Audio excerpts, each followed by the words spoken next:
Wang Xian, feeling overwhelmed, couldn't keep it together anymore.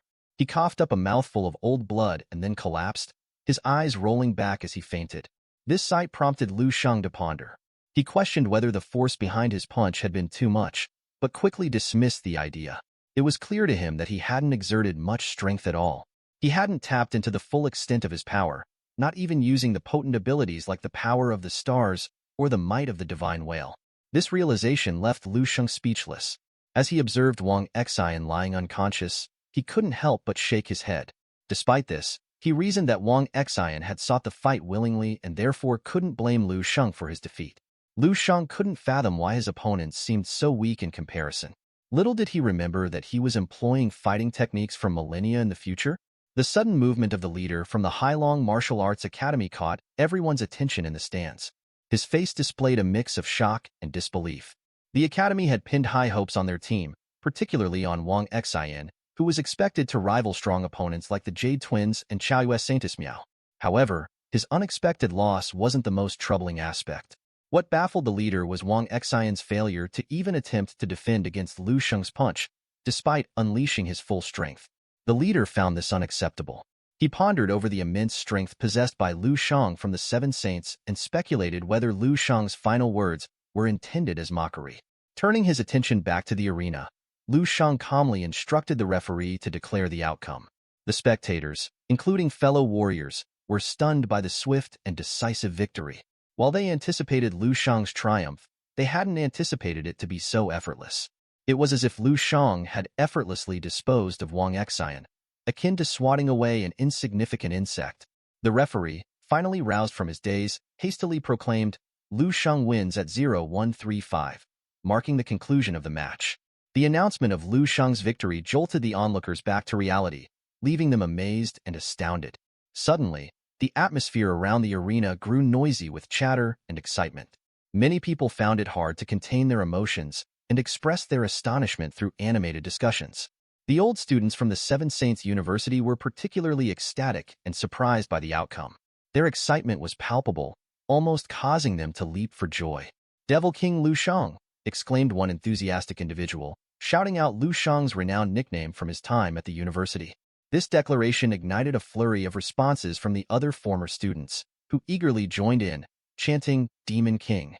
Some of the younger warriors, initially intimidated by Lu Sheng's strength and demeanor, found themselves swept up in the fervor of the moment, adding their voices to the chorus of praise.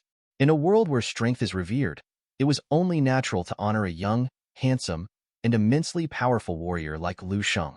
Meanwhile, Lu Sheng, feeling somewhat bewildered by the sudden outpouring of support, swiftly left the stage. A few minutes later, he found himself surrounded by other students as he sat down on a bench. Observing the intensity of their gaze, Lu Sheng couldn't help but notice a mix of surprise and fear in their expressions. Among the group, some girls couldn't conceal their admiration for Lu Sheng, finding him both impressive and captivating. One of the girls remarked to her friend how even while seated, Lu Sheng exuded an aura of power and charm. Agreeing with her friend's observation, she acknowledged Lu Sheng's undeniable allure. However, despite the adulation he received and the catchy nickname, Demon King, Lu Sheng couldn't help but feel a sense of discomfort. He found the whole affair somewhat juvenile and wasn't particularly fond of the moniker Demon King. Deep in thought, Lu Sheng pondered the significance of the titles bestowed upon him. He contemplated whether it would be more fitting to be referred to as the Emperor of Heaven, the immortal Venerable Beixian, or the Great Sage of Ruthless Humans, titles that carried greater prestige and power.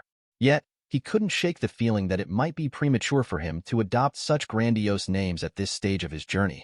At the competition venue's highest sponsor seat, several martial arts association masters observed the unfolding events with amazement. They couldn't help but express their astonishment at the scene before them. One master, distinguished by his brown hair, marveled at the display of boxing technique surpassing the control level and the unmatched physical prowess exhibited by Lu Sheng. He noted that Lu Sheng hadn't even utilized qi yet managed to defeat Wang Xian from the Hailong school with just one punch.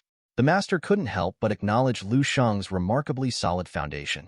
Another master, sporting gray hair, echoed the sentiment, expressing surprise at Lu Sheng's victory over Wang Xian, who was considered one of the top contenders in the martial arts conference. He mentioned rumors of Lu Sheng's expertise in spear art, but noted that Lu Shang hadn't even resorted to using a weapon in the fight. In response, the brown-haired master cautioned against premature judgment, citing the formidable abilities of the Ji Dao twins, who were not to be underestimated.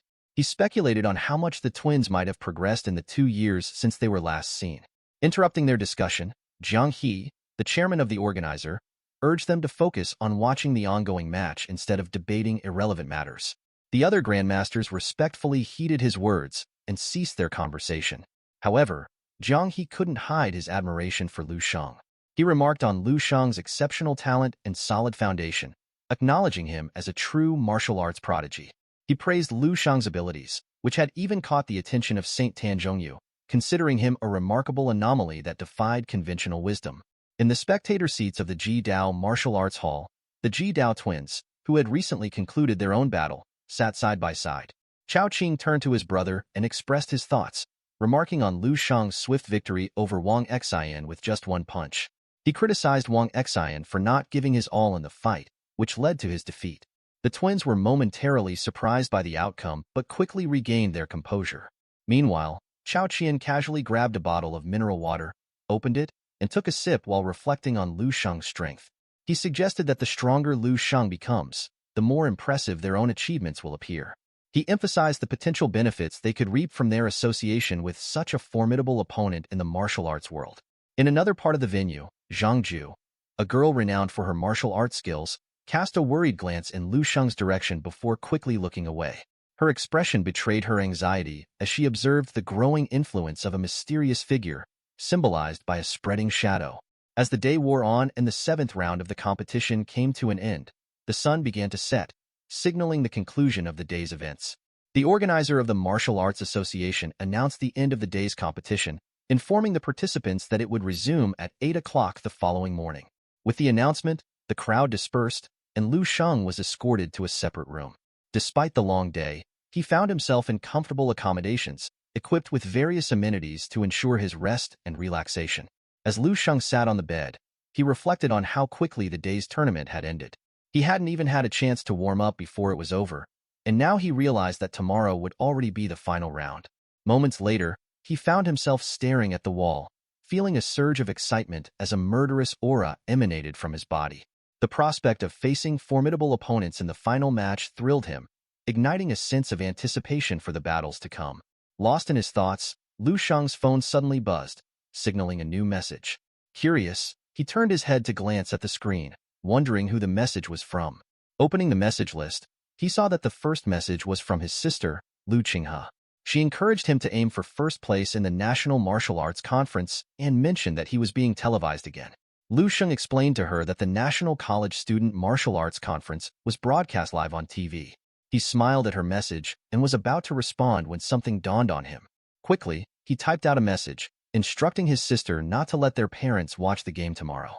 Confused, Lu Qinghe replied with questions, wondering why their parents shouldn't watch.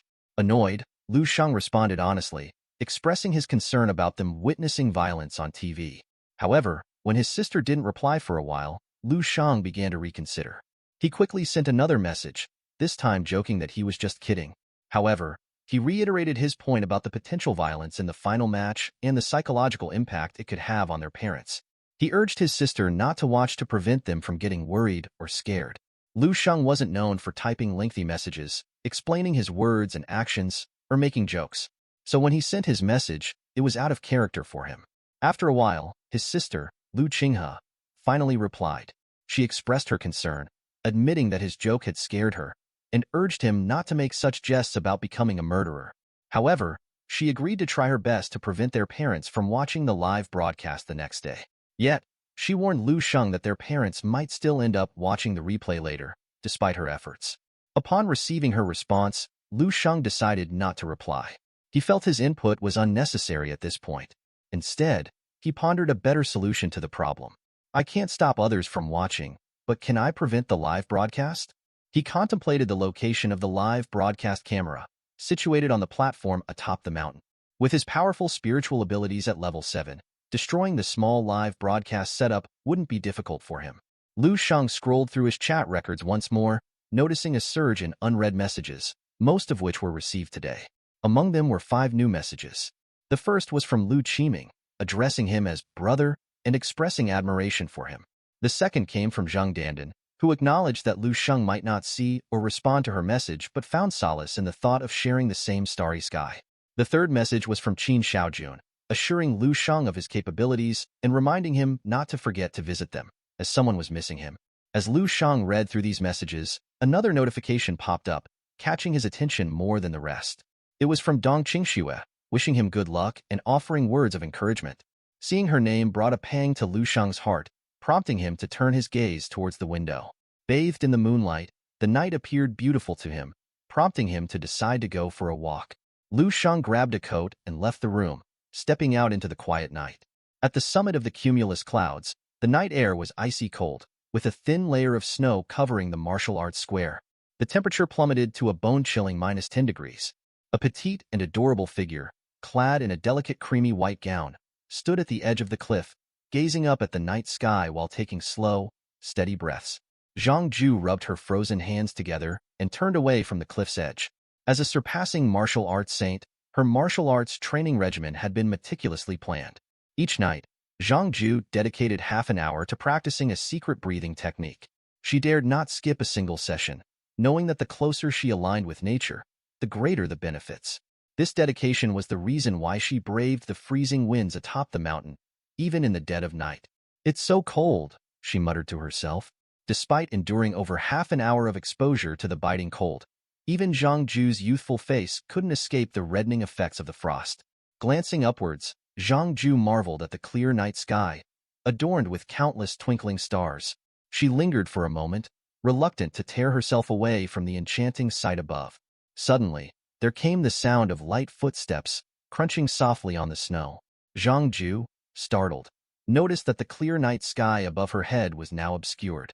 A vast black mist, visible only to her, spread from the direction of the approaching footsteps. Turning sharply, Zhang Ju saw a slender figure standing a few dozen meters away, silently observing her. Her heart raced, and fear gripped her as she instinctively lowered her head and fled in the opposite direction. "Am I really that frightening?" Lu Sheng pondered, perplexed as he touched his cheek. Despite the increasing number of names in the spouse column of his profile, he couldn't shake the feeling that his relationships with the opposite sex were always strained. Unable to comprehend, Lu Sheng sighed and stuffed his hands into his pockets, idly gazing at the moon. Meanwhile, Zhang Ju, hiding behind a rock with one hand resting on it for support, watched Lu Sheng from a distance. As she saw him no longer searching for her, she breathed a sigh of relief. However, as Lu Sheng kept his hands in his pockets, a dark aura began emanating from his body, spreading rapidly. In mere moments, the aura reached Zhang Ju, leaving her in shock. As Lu Sheng continued to gaze at the moon, the dark aura expanded, enveloping everything and blotting out the sun, moon, and stars. Witnessing this phenomenon, the girl with blue hair couldn't help but wonder about the true nature of Lu Sheng. She began to question what kind of supernatural being he might be. The next day rolled in, and the students gathered for lunchtime at the bustling cafeteria. It was a place filled with delicious aromas and an array of food laid out in a buffet style. Each student eagerly made their way to the counter, where they could pick and choose from the tempting dishes on display. Among the crowd, Lu Sheng made his approach to the buffet counter, his hunger driving his choices. As he pointed out various dishes to the woman serving, his appetite seemed insatiable.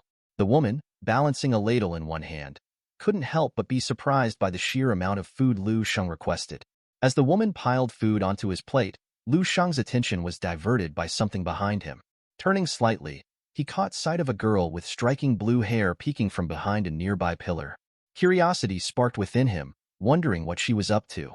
Meanwhile, in another corner of the cafeteria, a black-haired student cloaked in a hood made his way to a table, tray in hand. However, he found himself surrounded by a group of students, all wearing mischievous smiles. Confusion etched across his face as he questioned their intentions and politely asked to pass through. Among the group stood Chao Qian, radiating an aura of power. He stepped forward, locking eyes with the black-haired student, his smirk evident. With an air of superiority, he warned the student to pray not to cross paths with him in combat that day. The black-haired student remained silent, but his gaze turned fierce as he contemplated the rumors surrounding Qian's prowess in battle. Unfazed, Qian continued to exude confidence, admitting that he held nothing back when it came to fighting. This revelation left the black-haired student feeling unsettled, prompting him to confront Qian about his intentions. Qian, however, merely smiled and took a step back, his fists clenched tightly. Just as tensions rose between them, another figure approached, carrying their own tray of food. It was none other than Lu Shang, making his way towards the commotion, unaware of the brewing confrontation. As Lu Shang balanced the tray of food in his hands, enjoying a succulent chicken leg, he inadvertently collided with Qian. The sudden impact startled Qian, his expression shifting to one of fury as he turned to confront the culprit. With a sharp tone, he demanded to know who was responsible for the collision. Turning around, Qian's anger intensified as he realized it was Lu Shang, calmly munching on his chicken leg. Ignoring Qian's menacing glare, Lu Shang remained composed, simply removing the bone from his mouth with a casual gesture. Qian, however, was not about to let the incident slide. With a smug smile, he taunted Lu Shang to surrender, believing himself to have the upper hand. But while Qian was distracted by his own arrogance, Lu Shang seized the opportunity to strike. With lightning speed, Lu Shang reached out, his grip firm as he grasped Qian's neck, lifting him off the ground effortlessly. Panic surged through the cafeteria as onlookers watched in shock at the sudden turn of events. Ignoring the commotion, Lu Shang maintained his hold on Qian, his gaze fixed and unwavering. Qian, struggling for breath, managed to muster the strength to question Lu Shang's actions. But Lu Shang's response was chilling, his eyes filled with a murderous intent as he questioned Qian's motives. As Qian's consciousness began to fade, fear gripped him. Realizing the dire situation he was in, sweat beaded on his forehead, and foam formed at the corners of his mouth as he struggled against Lu Shang's iron grip. Just as it seemed Qian was on the brink of collapse, a commanding voice rang out, cutting through the tension. It was Lucy, emitting a powerful green aura, known as Lian Jibei. With determination, Lian Jibei intervened, his aura creating a palpable pressure in the atmosphere as he advanced towards Lu Shang, ready to put an end to the escalating conflict. The tension in the cafeteria hung, his gaze fixed on Lu Shang with a serious intent. He demanded that Lu Shang release him, his voice carrying the weight of authority. Nearby, Lian Jibei observed the unfolding situation, his arms crossed as he watched with a keen eye. Stepping forward, Lian Jibei reminded Lu Shang that the tournament had not yet commenced, cautioning him against further actions that could lead to disqualification. With one hand still firmly gripping Qian's neck and the other holding the food tray, Lu Shang turned his focus to Lian Jibei, lost in contemplation for a few moments. After a brief pause, Lu Shang relented, releasing his hold on Qian, who collapsed to the ground, clutching his neck in pain. With a smirk, Lu Shang assured Lian Jibei that it was all just a joke, adding a touch of mischief to the tense atmosphere. Qian, still recovering from the ordeal, muttered curses under his breath as he struggled to catch his breath. Lu Shang, seemingly unfazed, placed a hand on Qian's shoulder, his words dripping with sarcasm as he remarked on the beauty of Qian's neck, sending a shiver down Qian's spine. With a powerful aura emanating from his body, Lu Shang leaned in close to Qian, his tone menacing as he advised Qian to return home to his mother. With that, Lu Shang departed, leaving behind a bewildered Qian and a contemplative Lian Jibei. As Lian Jibei distanced himself from the scene, Qian scrambled to his feet, extending a hand towards Lian Jibei, eager to explain himself. But Lian Jibei showed little interest, continuing on his path without sparing Qian a second glance. Meanwhile, the other students whispered among themselves, astonished by Lu Shang's swift and decisive actions. Words spread like wildfire through the cafeteria, with one student revealing that Lu Shang had just effortlessly dealt with the formidable demonic star of the Extreme Twins, leaving everyone in awe of his prowess. Upon hearing the news of Lu Shang's prowess, the other students in the cafeteria turned their heads towards him, their expressions a mix of surprise and curiosity. They couldn't help but wonder just how strong Lu Shang truly was, speculating if he had already attained the status of a master. As the chatter buzzed around him, another student approached, equally astonished by the news. He questioned his friend, incredulous that the formidable demonic star, Chao Qian, had been unable to put up even a slight resistance against Lu Shang. Meanwhile, amidst the whispers and speculations, Lu Shang continued to eat his chicken leg, his gaze shifting between Chao Qian and Lian Jibei. He weighed his options, realizing that engaging in a public confrontation could jeopardize his family's safety and potentially turn him into a fugitive.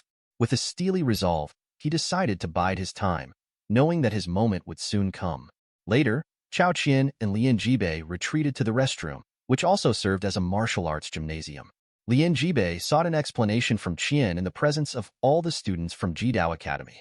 Ku Kong, bowing his head, offered his apologies to Lien Jibei, expressing his shock at Lu Sheng's sudden attack.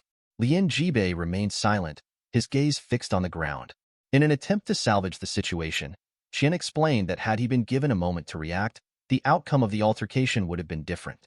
Just then, Chao Qing entered the scene, his hands casually tucked into his pockets as he approached them. With a sly smile, he mocked Qian, branding him as useless, much to the surprise of the other students. Qian's fury ignited at Chao Qing's taunts. Turning towards him, he clenched his teeth tightly, demanding that Chao Qing repeat his words. With a determined stride, Qian approached Chao Qing, seizing him by the collar and locking eyes with him, vowing to exact revenge. Chao Qing, unfazed, made no attempt to defend himself. Instead, he maintained his casual demeanor, hands still in his pockets, as he stared back at Qian. With a cutting remark, he accused Qian of being beaten and now seeking revenge on his own comrades, further fueling the tension between them. Just before the fight was set to begin, Lien Jibei intervened, his authoritative voice cutting through the tension. Lien Jibei approached them, his demeanor stern as he ordered Qian to resolve the issue himself, emphasizing the shame Qian had brought upon the extreme martial arts gym. With a swift command, Lien Jibei withdrew from the scene, leaving Qian to contemplate his actions. Feeling the weight of Lien Jibei's disappointment, Qian bowed his head in remorse. He assured Lien Jibei that he would not repeat the same mistake again, determined to redeem himself in the eyes of his mentor. Once the room emptied of spectators, Qian's suppressed rage erupted. With an aggressive glare, he directed his fury towards the ground, clenching his fists tightly. In a burst of anger, he stomped forcefully, shattering the ground beneath him. With gritted teeth, he vowed to exact revenge on Lu Sheng, swearing to make him pay with his life.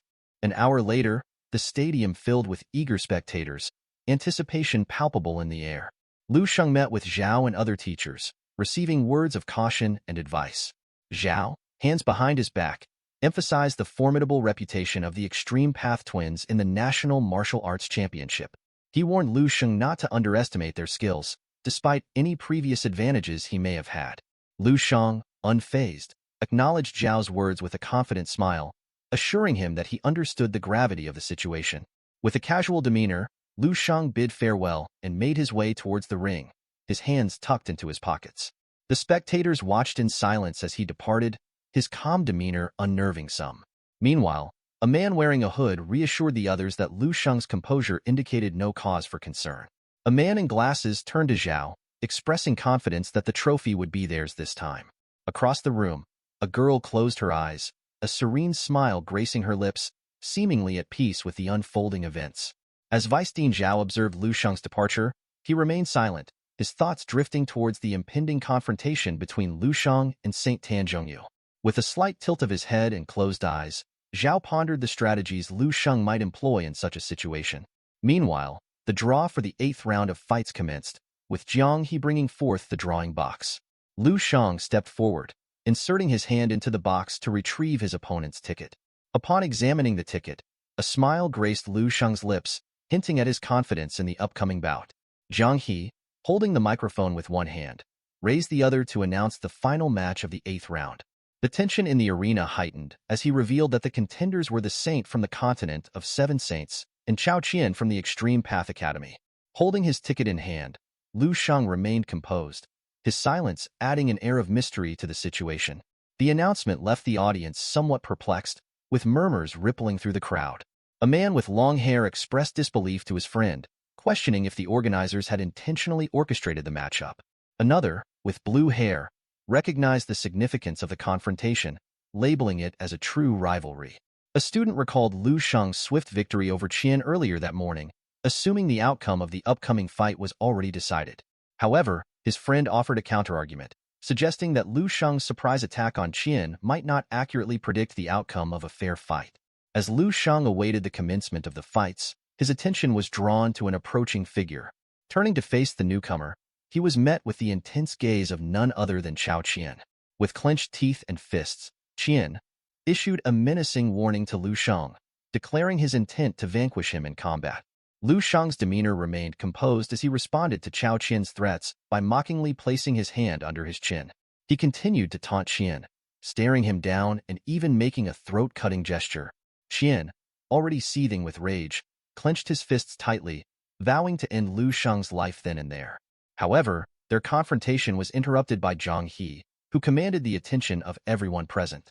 He motioned for all participants in their battle to temporarily vacate the arena, signaling the imminent commencement of the first confrontation between Bai Hengchuan from Four Martial Saints University and Chao Qing from Jidao School. As the two fighters made their way to the ring, the director reminded Bai Hengchuan, the boy wearing the hood, to give his best effort regardless of the outcome. Bai Hengchuan responded with a resolute, "Understood," his fists clenched tightly as he approached the ring. He understood that Chao Qing was not to be underestimated, anticipating a challenging fight ahead. Noticing Bai Hengchuan approach, Lu Shang offered him a reassuring smile, urging him not to worry. This unexpected display of concern surprised Bai Hengchuan, who couldn't comprehend why Lu Shang would be concerned about him. Despite his confusion, Bai Hengchuan couldn't deny the powerful aura emanating from Lu Shang's body. In response to Lu Shang's words, Bai Hengchuan felt a sense of determination wash over him. Upon hearing Lu Shang's unexpected concern, Bai Hengchuan was taken aback. He couldn't comprehend why Lu Shang, a fellow student from the same university, would express such sentiments towards him. With a gesture of farewell and gratitude, Bai Hengchuan waved his hand and thanked Lu Shang with a smile for his unexpected care. In response, Lu Shang reciprocated the gesture, closing his eyes and bidding farewell to Bai Hengchuan with a wave of his hand.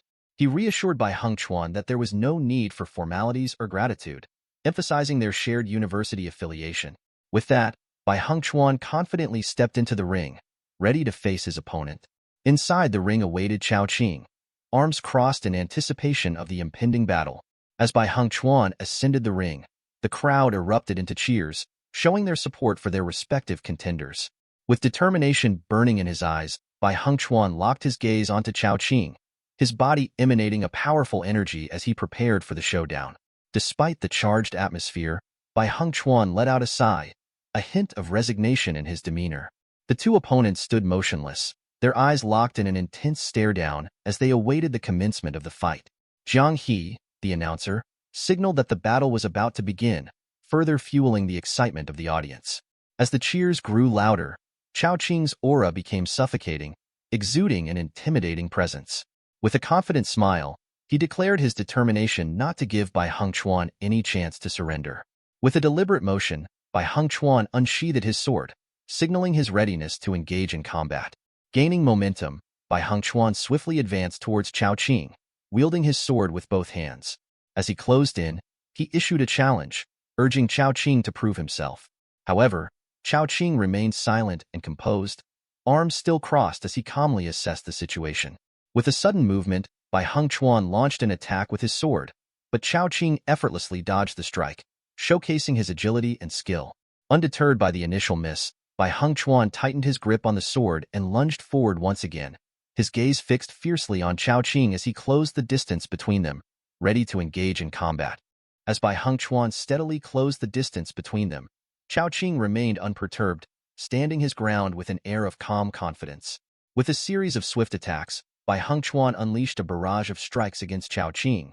But to his surprise, Chao Qing simply slipped his hands into his pockets and effortlessly dodged each blow as if it were child's play.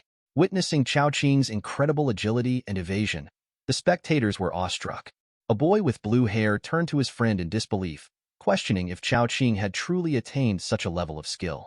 His friend, speechless at the display, explained that only those nearing mastery could achieve such feats, finding the realization daunting. Meanwhile, Bai Hengchuan's frustration grew as he struggled to land a hit on Chao Qing. With determination burning within him, Bai Hengchuan tapped into his ice elemental abilities, his body emitting a chilling energy as he prepared for his next move. Gripping his sword tightly with both hands, he issued a challenge to Chao Qing, daring him to dodge the upcoming attack.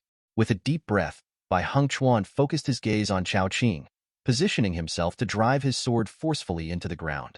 Using his sealing ability known as Extreme Ice, Bai Hengchuan manipulated the sword to conjure an icicle that surged towards Chao Qing with deadly precision. As the icicle struck Chao Qing, piercing his body, Bai Hengchuan watched in surprise, unsure if his plan had succeeded. However, upon closer inspection, he realized that Chao Qing's body had vanished, leaving behind only a pile of dust. Shock and terror washed over by Heng Chuan as he realized he had fallen for Chao Qing's diversion. Suddenly, Chao Qing reappeared before him, summoning spectral spirits to assail him. Racked with pain from the attack, Bai Heng Chuan found himself defenseless as Chao Qing approached, taunting him for falling into his trap and questioning his abilities. As Bai Heng Chuan writhed in agony from the pain inflicted by Chao Qing's attack, Chao Qing gazed at him intently, a smile playing on his lips. With the dagger in hand, Chao Qing launched another assault, the blade pulsating with powerful energy as it pierced Bai Heng Chuan's ribs. The impact of the attack sent Bai Heng Chuan hurtling backward, his body crashing outside the ring and onto the ground below. As Bai Heng Chuan lay injured on the ground, blood oozing from his mouth, concerned bystanders and medical personnel rushed to his aid. Two men approached him, helping him sit down, their expressions grave as they assessed his injuries. One of the men, staring intently at Bai Heng Chuan, informed his companion of the severity of the injuries, 4 broken ribs and fractures in his limbs, leaving the other man visibly shocked. Meanwhile, Chao Qing, with arms crossed, observed the scene with a hint of satisfaction, remarking to himself that it was a waste. Confused by Chao Qing's cryptic statement, the two men exchanged puzzled glances. Suddenly, Lu Sheng appeared on the scene, his hands casually tucked into his pockets as he approached. Upon seeing Bai Heng Chuan's condition, Chao Qing's gaze shifted towards him, a smile still lingering on his lips. He commented that it was now Lu Sheng's turn to face him. Approaching Chao Qing, Lu Sheng placed a hand on his shoulder, his posture relaxed as he lowered his body slightly to meet Chao Qing's gaze. With a smile, Lu Sheng expressed gratitude for Chao Qing's efforts, but added a note of pity. Bai Heng Chuan, hearing Lu Sheng's voice, raised his head slightly, blood still dripping from his mouth as he clenched his teeth in pain. Confusion flickered in his eyes as he wondered about the exchange between Lu Sheng and Chao Qing. With a surge of energy, Lu Sheng's demeanor shifted, his gaze intense as he stared at Chao Qing. He remarked that it was a pity Chao Qing hadn't sustained more injuries in the fight, as it would have given Lu Sheng a reason to exact revenge. Meanwhile, Jiang He, the announcer, drew everyone's attention as he announced the commencement of the next round between Zhang Ju from the Chaoyuan Martial School and Peng Hong from the Fire Dragon Martial School. With anticipation building, Zhang Ju entered the ring, her demeanor calm as she closed her eyes and entered a meditative state. Intrigued by Zhang Ju's serene composure, Peng Hong watched her intently, his fists clenched tightly as he assessed her. He couldn't help but wonder if there was more to her than met the eye, sensing a potential threat lurking beneath her tranquil exterior. Suddenly, Zhang Ju's eyes snapped open, her body enveloped in a radiant aura of energy. With a determined expression, she extended her hands towards Peng Hong, conjuring ethereal hands of spiritual energy that surged towards him with startling speed. Caught off guard by Zhang Ju's display of power, Peng Hong felt a mixture of confusion and surprise wash over him. As the spectral hands closed in on him, he hesitated, questioning if Zhang Ju possessed psychic abilities. Refusing to be passive, Peng Hong shifted into an offensive stance, channeling his own golden spiritual energy into his fists. With a confident smile, he challenged Zhang Ju to witness his formidable technique, striking out at the approaching spectral hands with all his might. However, to his astonishment, his attack yielded no effect. Despite his best efforts, the hands of spiritual energy remained unscathed, leaving Peng Hong bewildered and frustrated. As the spiritual hand of Zhang Ju slowly closed in on Peng Hong, he was overwhelmed with shock and confusion. He couldn't comprehend why his attack had failed to deter Zhang Ju's spiritual prowess. With each passing second, the spectral hands ensnared his body, tightening their grip and inflicting excruciating pain upon him. In agony, Peng Hong cried out, feeling as though his body was on the verge of breaking under the strain. Summoning his last reserves of strength, Peng Hong turned his gaze towards Zhang Ju, his eyes pleading for mercy as he surrendered to her overwhelming power. Sensing his plea, Zhang Ju deactivated her ability, lowering her head and sighing wearily. The referee, taken aback by the sudden turn of events, raised his hand and declared Zhang Ju from the Chaoyuan Martial Arts School as the victor of the match. Around the ring, spectators watched in astonishment, marveling at Zhang Ju's formidable martial arts prowess.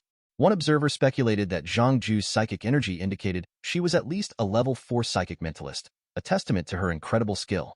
Another student remarked on the vast disparity between Zhang Ju and Peng Hong, noting that despite Peng Hong's formidable iron-forged strength, it wouldn't hold up against Zhang Ju's superior abilities.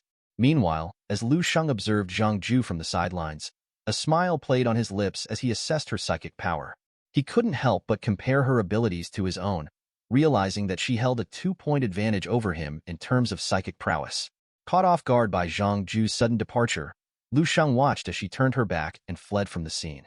Confusion clouded his mind as he pondered her reaction, finding parallels between her behavior and that of Xia Lin's tendency to flee upon encountering him. He questioned whether his demeanor appeared too menacing, prompting others to retreat in fear. As the anticipation in the arena reached its peak, Jiang He, the announcer, stepped forward to address the crowd. He declared that the final round of the tournament was about to commence, piquing the interest of all those in attendance. The spotlight fell on the two contenders, Chao Qian from Jidao Martial School and Lu Sheng from St. Martial 7th University. Chao Qian, emanating a palpable aura of aggression, made his way through the throngs of spectators, his gaze fixed firmly on Lu Sheng. With determined steps, he approached the ring, ready to face his opponent. Meanwhile, Lu Sheng, unfazed and composed, also moved towards the ring, his hands casually tucked into his pockets. The spectators anticipated a thrilling showdown, expecting this final bout to deliver the excitement that had been lacking in the previous matches. As Lu Sheng ascended the ring, he met Chao Qian's gaze, a silent acknowledgement of the impending confrontation. Once both fighters were in the ring, Chao Qian broke the tense silence by extending his hand towards Lu Sheng, invoking rule number 32 of the National Martial Arts Championship. This rule stipulated that if a fighter were to kill their opponent under reasonable circumstances during the competition, they would not be held accountable. Chao Qian's declaration sent a shiver down Lu Sheng's spine, his expression morphing into one of concern. He understood the gravity of Chao Qian's words and the potential danger they posed. However, undeterred by the implicit threat, Lu Sheng met Chao Qian's gaze squarely, acknowledging the challenge laid before him. Sensing the tension between the two fighters, the referee wisely distanced himself, ensuring his own safety as the match began. With the signal given by Jiang He, the round officially commenced, prompting Lu Sheng to begin his warm-up routine. Closing his eyes briefly, Lu Sheng wore a confident smile as he addressed Chao Qian. He recognized that his opponent had not accepted their previous encounter's outcome, hence his decision to afford Chao Qian ample time to prepare. Encouraging his adversary to give his all, Lu Sheng conveyed his readiness to face whatever challenge Chao Qian would present. The atmosphere crackled with anticipation as the final showdown between these formidable opponents unfolded, promising a riveting climax to the tournament. As Chao Qian's threatening words echoed through the arena, a surge of intense energy began to radiate from his body, enveloping him in a menacing aura. With a fierce gaze fixed upon Lu Sheng, he clenched his fists tightly, promising repercussions. His determination was palpable as he extended his arms outward, channeling his inner power into a formidable force that seemed to transform the very air around him. Lu Sheng, on the other hand, remained composed yet cautious. Sensing the impending surge of energy, he instinctively raised a hand to shield his face, bracing himself for the impact. His expression betrayed a mixture of anticipation and readiness, knowing that he was about to face a formidable opponent. Chao Qian's transformation was a spectacle to behold, sending shockwaves through the spectators as his body started to emit an ominous energy, engulfing the arena. The glow emanating from him captivated everyone's attention, leaving them bewildered and curious about the unfolding spectacle.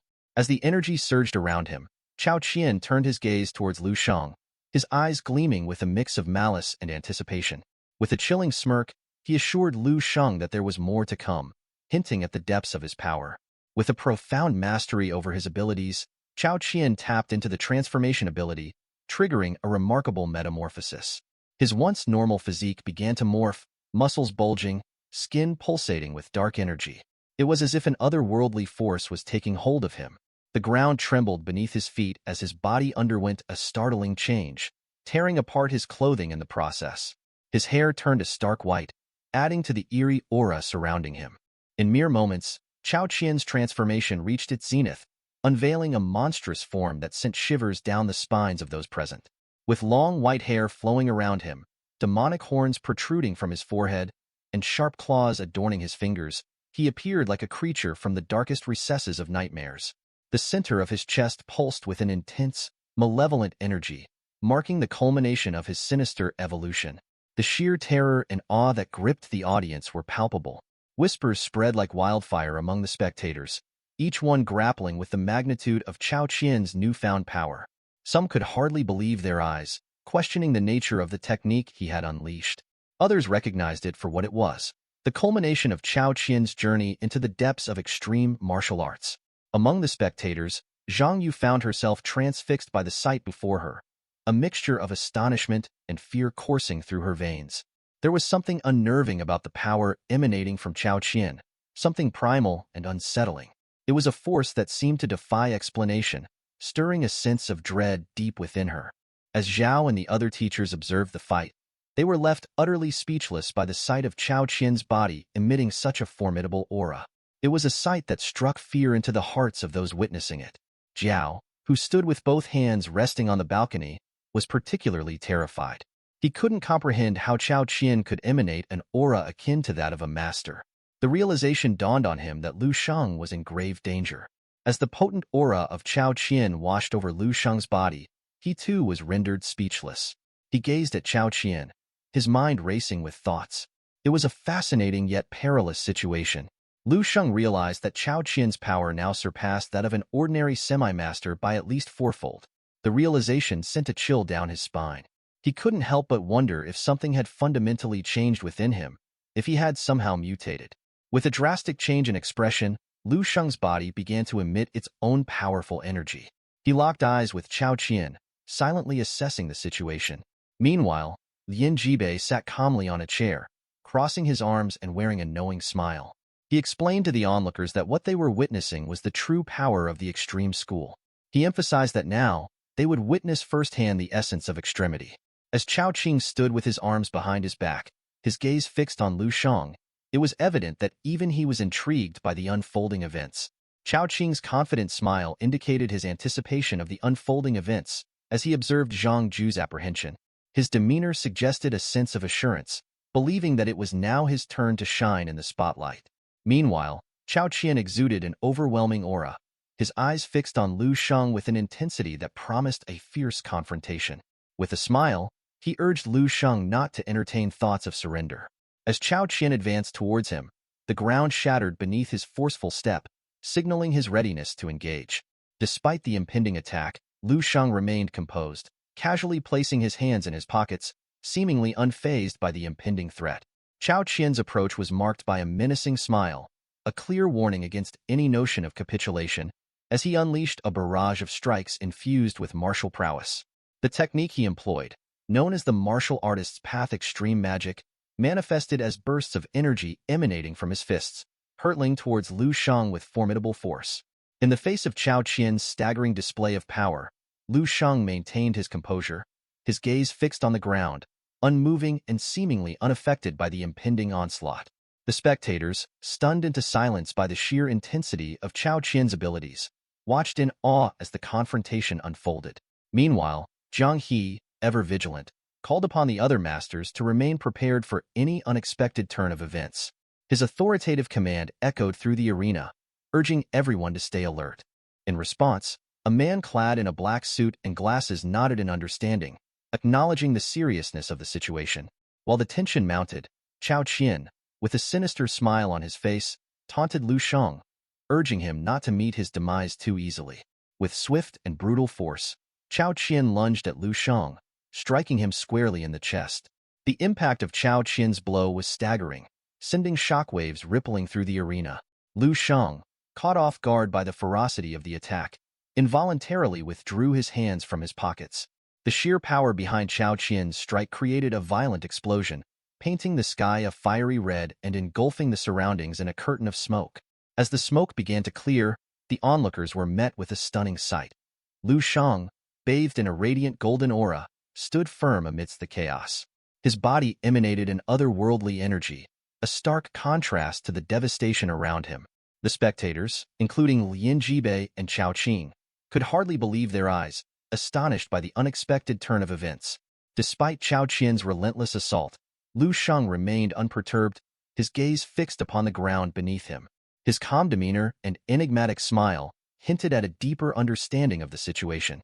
Even as Chao Qian's hand reached out to strike him once more, it became evident that something extraordinary was unfolding.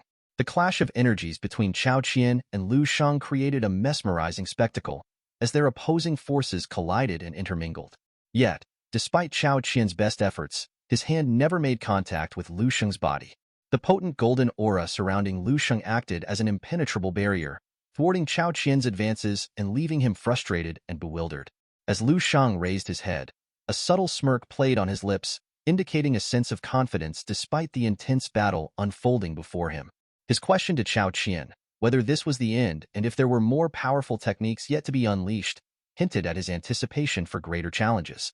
Meanwhile, Chao Qian, facing Lu Sheng's gaze, couldn't hide the fear creeping into his eyes. The mere thought of confronting Lu Sheng with no more tricks up his sleeve made him tremble with apprehension. With a strategic retreat, Chao Qian attempted to put some distance between himself and Lu Sheng, hoping to gather his thoughts and devise a new plan. But Lu Sheng, undeterred by Chao Qian's retreat, began to advance steadily, his fist tightly clenched, signifying his readiness to continue the fight. Chao Qian's repeated retreats hinted at his growing sense of unease and vulnerability in the face of Lu Sheng's relentless pursuit. As Lu Sheng closed in on Chao Qian, the atmosphere crackled with tension, and Chao Qian's fear became palpable. The mention of Luan and star explosion evoked a sense of impending doom, as Lu Sheng's impending strike loomed over Chao Qian like a looming catastrophe. The intensity of Lu Sheng's attack was conveyed through the description of his fist emitting golden energy, creating immense pressure that seemed to bear down on Chao Qian with irresistible force. With a thunderous impact, Lu Sheng's fist collided with Chao Qian's, unleashing a powerful explosion that reverberated throughout the ring. The aftermath left both spectators and participants stunned, with even Lin Jibei and Chao Qing rendered speechless by the sheer magnitude of the explosion. The sight of Chao Qian falling to his knees, blood trickling from various wounds, underscored the devastating effect of Lu Sheng's blow, leaving no doubt about the outcome of their confrontation. As Lin Jibei rushed towards the ring, his expression betrayed a mix of anger and frustration, perhaps realizing the extent of Lu Sheng's power and the implications it held for their future encounters. In just a blink of an eye, Lin Jibei dashed into the ring, his fist clenched tightly, ready to strike. But before he could unleash his attack, Lu Sheng, his opponent, questioned his audacity. Instead of evading, Lu Sheng simply gazed downward, a silent, motionless figure. Meanwhile, Zhao and the other teachers swiftly closed in on Lin Jibei, sensing the tension escalating. As Zhao and the others closed in, just as Lin Jibei prepared to strike, Zhao and the teachers intervened, attempting to halt his assault. Despite their interference, Lin Jibei managed to react in time, blocking the impending attack. Quickly, Zhao and Lin Jibei disengaged and landed within the ring's confines, near Chao Qian. With an aggressive demeanor, Zhao removed his glasses and confronted Lin Jibei, demanding an explanation for his actions. The other teachers, mirroring Zhao's intensity, fixed their gazes on Lin Jibei, adding to the pressure mounting on him. Jiang He, one of the teachers, rose to his feet and extended a hand toward Lin Jibei, urging him to cease his aggression. He reminded Lin Jibei that everyone present was a master in their own right and questioned whether Lin Jibei wished to make a spectacle of himself. Faced with the collective disapproval of the teachers, Lin Jibei relented, approaching Chao Qian, who had collapsed to the ground. As Chao Qian lay there, clutching his chest and coughing, Lin Jibei's surprise was evident. He swiftly ordered the doctors to attend to Chao Qian, prompting two nurses to rush forward with a stretcher. In the midst of the chaos, Lu Sheng, hidden behind Zhao, sought assistance. Zhao, extending a hand in a gesture of mediation, proposed letting the matter slide since Chao Qian had not succumbed to his injuries. He warned Lin Jibei not to escalate the situation further. Lin Jibei, however, turned his gaze toward them, his eyes glinting with malice. He reminded them not to forget the injustice they had inflicted upon him, his words dripping with bitterness and resentment. Jiang He, stepping into the ring, held up a microphone, closed his eyes, and extended his hand towards Lu Sheng. With a smile, he declared Lu Sheng the victor of the battle in the grand arena of the Seven Saints. Meanwhile, Lu Sheng, with his hands casually tucked into his pockets, began to smile in response to Jiang He's announcement. Observing the scene from the stands, one of the spectators turned to his friend and marveled at Lu Sheng's incredible strength. He recounted how even Chao Qian, in his heightened state of extreme transformation, couldn't land a blow on Lu Sheng.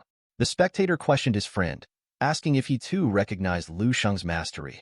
However, his friend countered, noting that despite Lu Sheng's abilities, he still sought refuge behind Vice President Zhao during the confrontation.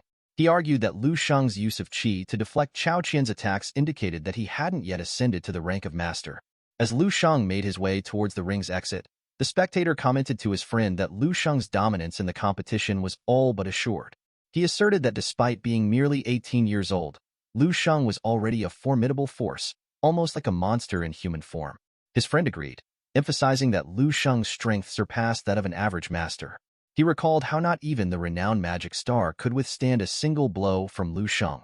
Meanwhile, as Lu Shang ran his hand through his hair and casually slipped one hand into his pants pocket, he continued his departure from the ring.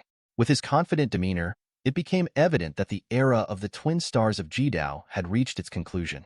The mantle of dominance now fell upon Lu Shang, the Demon King, who would reign over the National Martial Arts Championship with unrivaled power.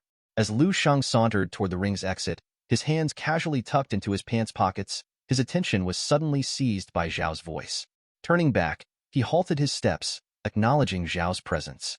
With his glasses back on, Zhao gestured with his hands, explaining to Lu Shang that injuries and fatalities incurred during the conference wouldn't be held against him.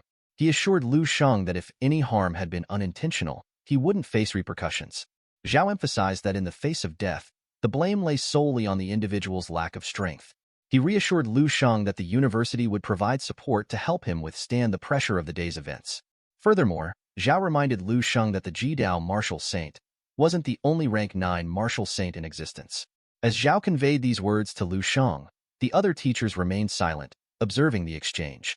Lu Shang, with a heavy heart, lowered his gaze to the ground, his expression one of confusion and resignation. He sighed softly, acknowledging Zhao's reassurances but still feeling the weight of the impending battle. Zhao, touching his glasses thoughtfully, shifted his gaze downward, contemplating the complexities of bravery in the face of true mastery. He recognized Lu Shang's undeniable talent, but understood the difficulty of asking someone so gifted to confront their fears head-on. Turning his attention back to Lu Shang, Zhao sighed, feeling a sense of regret that mere exceptionalism wasn't enough to ascend to the status of martial saint. He couldn't help but feel that this limitation was a disservice to Lu Shang's potential. Meanwhile, as Lu Shang continued to stand with one hand in his pocket, his gaze fixed on the ground, he couldn't suppress a feeling of satisfaction deep within. Despite the weight of the situation, he couldn't deny the brilliance of his performance, strategically positioning himself behind Vice Principal Zhao. In his mind, his ability to navigate the situation with such finesse deserved commendation and recognition. As Lu Shang found himself lost in his thoughts, a sudden, oppressive energy enveloped him, jolting him back to the present. He turned his head to find the nurses maneuvering the stretcher with Chao Qian's injured body. However, the source of the suffocating energy wasn't the nurses. It emanated from Lian Jibei, whose furious gaze was fixed on the ground. Frustrated by his failure to defeat Lu Shang, Lian Jibei harbored thoughts of revenge, envisioning Lu Shang's demise at his hands. He imagined Lian Jibei awakening to laugh while lying in his own coffin, consumed by his anger and determination. Meanwhile, all the remaining fighters ascended into the ring as the 9th round of semifinals, known as the draw phase, was about to commence. Among them were Lu Shang, Zhang Ju, and another fighter, Deng Rui, a 30-year-old from Heaven and Earth Martial School. Deng Rui, with his hand propped under his chin, gazed ahead with a bewildered expression, reflecting on how he had unexpectedly advanced to the semifinals. He realized that his progress had been largely due to luck and felt a growing sense of unease, doubting his ability to defeat any of his formidable opponents. He silently prayed for protection, fearing the prospect of facing them in combat. Meanwhile, Lu Shang stood motionless with his hands still in his pockets, exuding an air of calm and composure. Zhang Ju, on the other hand, clasped her hands together, her cheeks flushing as she glanced at Lu Shang with a mix of admiration and bashfulness. As Deng Rui approached the stage, he couldn't shake off the feeling that Chao Qing was a madman, and Lu Shang was the most terrifying and enigmatic opponent he could face. Trembling with fear, Deng Rui closed his eyes, his mind consumed by thoughts of the impending battles. In contrast, Zhang Ju appeared to him as the only normal opponent, and he harbored a desire to face her in combat, perhaps viewing her as a comparatively less daunting adversary. As the moment of drawing opponents arrived, Deng Rui made an unexpected decision. Instead of opting to fight against the formidable duo of Lu Shang and Chao Qing, he turned his attention towards Zhang Ju. With admiration evident in his eyes, Deng Rui admired not only Zhang Ju's physical beauty but also her gentle demeanor and considerate nature. He observed how she attacked with minimal force and maintained a polite demeanor, even apologizing if she inadvertently struck her opponent too hard. To Deng Rui, Zhang Ju embodied an angel with flawless martial arts skills. Approaching the draw box, Deng Rui hesitated momentarily before placing his hand inside. With his other hand propped under his chin, he anxiously waited for the outcome. Retrieving a piece of paper from the box, Deng Rui's heart raced as he slowly unfolded it, revealing his opponent. Despite his trepidation, Deng Rui found solace in his intelligence and luck, knowing that he possessed qualities that could potentially offset his opponent's overwhelming strength. Meanwhile, as Chao Qing stepped forward to make his selection, he cast a disdainful glance towards Deng Rui. With a confident demeanor, he reached into the draw box, pulling out his opponent's name. However, upon seeing the name written on the paper, Chao Qing couldn't conceal his fear. Lost in his thoughts, he was suddenly jolted by a touch on his shoulder. Turning to face Lu Shang, Chao Qing found himself sweating profusely as Lu Shang reassured him not to worry and suggested securing a reliable insurance policy. With a smile, Lu Shang recommended an insurance company, emphasizing its reliability by recounting how quickly they had compensated a friend's family after his passing. Chao Qing's expression visibly shifted as he swallowed hard, his gaze fixed downward with a mixture of fear and apprehension. The mention of insurance payments served as a stark reminder of the dangers inherent in their profession, leaving Chao Qing even more unnerved than before. Chao Qing's reaction was swift as he forcefully pushed Lu Shang's hand away from his shoulder. With a palpable sense of unease, Chao Qing found himself confronted by Lu Shang's intense gaze, coupled with an aura that seemed to suffocate the air around them. Sensing Chao Qing's apprehension, Lu Shang, still with one hand in his pocket, extended the other with a disarming smile, assuring Chao Qing that he was merely jesting. He playfully warned Chao Qing that if he were to harm him, the grandmaster of the Ji-Dao martial arts school would seek retribution. Trembling with fear, Chao Qing crumpled the piece of paper in his hand, his eyes filled with dread as he confessed that he was willing to face the consequences of Lu Shang's knowledge.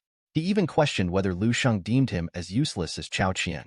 Lu Shang's smile widened at this inquiry, reassuring Chao Qing that he did not hold him in the same regard as Chao Qian.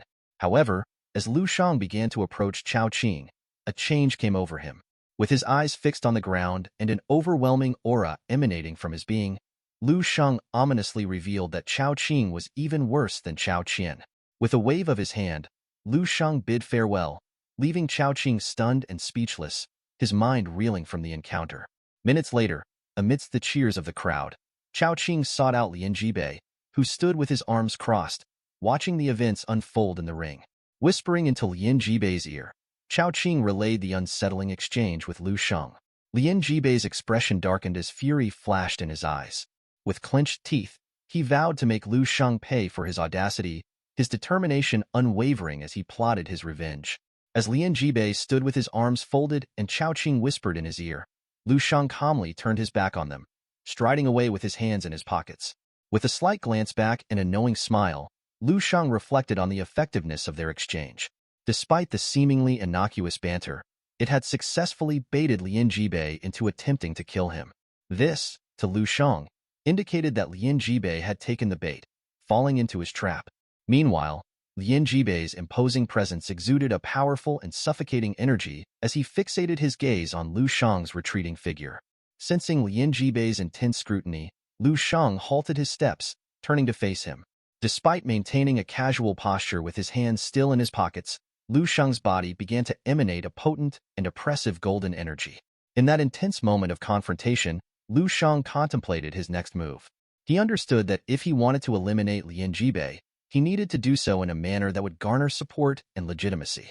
He recognized the importance of being perceived as righteous and famous, as well as adhering to established rules and norms. However, he also acknowledged the limitations of relying solely on his own power to confront the consequences of his actions. Despite his desire to break free from societal constraints, he understood the necessity of working within the confines of the existing system. With a steely determination in his gaze, Lu Shang contemplated the notion of strength and authority. He believed that true strength lay in the ability to transcend rules, create new ones, and wield them as one pleased. To him, those who adhered strictly to societal norms were incapable of effecting meaningful change. If he desired to save humanity from impending disaster, he understood that he must continue to strive for greater strength and autonomy. With this resolve firmly in mind, Lu Sheng knew that he had to redouble his efforts. Only by pushing himself beyond his current limits could he hope to achieve the power necessary to confront the challenges ahead. Several minutes later, the eagerly anticipated first match of the 9th round of the conference commenced between Zhang Ju and Deng Rui. The two combatants engaged in a fierce battle that stretched on for over 10 minutes, with neither willing to concede defeat easily. Zhang Ju, with her fingertips lightly touching, closed her eyes as her body began to emit a powerful blue energy, indicating her intense focus and concentration. On the other hand, Deng Rui, wiping sweat from his face with a cloth, sighed with relief as the match finally reached its conclusion. Despite the outcome, Deng Rui couldn't help but feel a sense of satisfaction at having upheld his dignity against such formidable opponents. Meanwhile, Jiang He, observing the proceedings, rose from his seat and directed his attention to Lu Sheng, who awaited his turn to enter the ring. Expressing his concern to the other masters, Jiang He remarked on the balanced and calm nature of the preceding match but voiced apprehension about the potential for trouble in the upcoming bout. In the audience, two boys engaged in conversation about the match they had just witnessed. One boy, extending his hands in a gesture of assessment, remarked that while the fight had been worth watching, it lacked excitement. However, he eagerly anticipated the next match, recognizing its significance as it pitted Lu Sheng against Chao Qing. He recounted the rumors of Lu Sheng's brutal defeat of Chao Qian, whose back had allegedly been broken in the encounter. Had it not been for timely intervention, Chao Qian's life may have been lost. The other boy, adopting a more assertive stance, clenched his fist and emphasized that the twin stars of Jidao deserved such treatment. He criticized their annual tradition of ruthlessly defeating opponents, leaving them broken and humiliated, all while relying solely on the support of the Jidao martial school. As Chao Qing made his way toward the ring, a conversation between two boys nearby caught his attention. One of them asserted that evil people deserved punishment, insinuating that if Lu Sheng were to defeat Chao Qing, he would render him incapable of even basic tasks like going to the bathroom. The other boy chuckled at this notion, suggesting that if Lu Sheng disabled Chao Qing, he might as well be dubbed the crippled star. Caught in his own thoughts, Chao Qing couldn't shake off the growing sense of fear. As one of the twin stars of Jidao, he had never felt intimidated by anyone who wasn't a master. Yet, facing an opponent of the same age and skill level as himself, Chao Qing found himself gripped by an unfamiliar sense of dread. He halted his steps, his teeth clenched tightly as he questioned how he had become so afraid. However, before Chao Qing could dwell further on his apprehension, Lu Sheng's voice pierced through his thoughts. With a confident smile, Lu Sheng beckoned Chao Qing to snap out of his reverie and prepare to enter the ring to face the impending challenge. Hearing Lu Sheng's voice, Chao Qing shook himself out of his trance, his determination flickering back to life. Turning towards Lu Sheng, he met his gaze squarely, extending a hand to the side in a gesture of camaraderie. With a forced smile, Chao Qing suggested that it wasn't too late to opt for a more traditional weapon, hinting at a fairer fight. He also requested that Lu Sheng refrain from divulging any mistreatment during their bout. In response, Lu Sheng remained silent, his body emitting a powerful and oppressive golden energy. With a steely gaze, he fixed his eyes on Chao Qing, his expression turning deadly serious. He questioned Chao Qing's resolve, asking if he truly desired death. Feeling the weight of Lu Sheng's intense stare, Chao Qing's demeanor shifted drastically, his earlier bravado replaced by a sense of unease. Chao Qing, determined not to show any signs of fear, met Lu Sheng's gaze with a fierce glare. Despite his outward bravado, he inwardly doubted Lu Sheng's strength, prompting him to urge Lu Sheng to cease his pretense and enter the ring. Chao Qing's challenge to Lu Sheng reflected his skepticism regarding Lu Sheng's abilities. Eventually, the much-anticipated round between Lu Sheng and Kei King commenced, and both contenders stepped into the ring. Lu Sheng maintained a composed demeanor, casually placing his hands in his pockets and remaining silent as he observed Chao Qing's movements. Sensing Lu Sheng's lack of initiative, Chao Qing pondered the nature of Lu Sheng's impending attack. Opting for a defensive stance, Chao Qing braced himself, his body emanating a powerful purple energy as he prepared to evade any incoming assault. Minutes passed without any action from Lu Sheng, leaving Chao Qing increasingly puzzled and frustrated. Clenching his teeth tightly, Chao Qing questioned why Lu Sheng refrained from launching an attack. Meanwhile, unbeknownst to Chao Qing, Lu Sheng remained stationary, his body gradually enveloped in a potent blue energy. Despite his seemingly passive stance, the aura emanating from Lu Sheng filled the air with an ominous presence, unsettling Chao Qing. Perceiving no openings in Lu Shang's defense, Chao Qing abandoned his contemplations and swiftly transitioned to an offensive stance, his body radiating a golden energy. Determined not to be outdone, Chao Qing implored Lu Shang not to underestimate him. With a forceful stomp, Chao Qing propelled himself forward, employing a technique known as celestial speed to close the distance between himself and Lu Shang rapidly. Drawing his dagger with precision, Chao Qing unleashed the Gao Star Stab technique, enveloping the blade in flames as he aimed the attack at Lu Shang. Despite the formidable display, Lu Shang remained unperturbed, maintaining his stance without flinching as the flaming dagger approached. As the dazzling light emitted by the dagger illuminated the arena, spectators shielded their eyes from its brilliance. Among them, Zhao and the other teachers stood in silence, captivated by the spectacle unfolding before them. Jiang He, observing from his seat, was taken aback by Chao Qing's attack, which conjured a dense smoke screen upon impact. Once the smoke dissipated, Chao Qing's silhouette emerged, poised to strike Lu Shang. However, to Chao Qing's surprise, Lu Shang was enveloped in a formidable golden energy barrier, rendering him impervious to the attack. Perplexed by this unexpected turn of events, Chao Qing observed as his dagger began to disintegrate before his eyes, shattered by the sheer power of Lu Shang's defense. Stunned by the sudden destruction of his splitting star dagger, Chao Qing struggled to comprehend the swiftness of Lu Shang's response.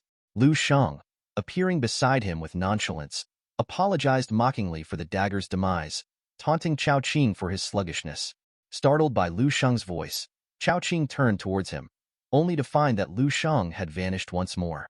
Lu Shang's body transformed into a blazing blue flame as he encircled Chao Qing, taunting him for his inability to keep pace. Despite Chao Qing's frantic attempts to detect Lu Shang's presence, he found himself outmaneuvered at every turn.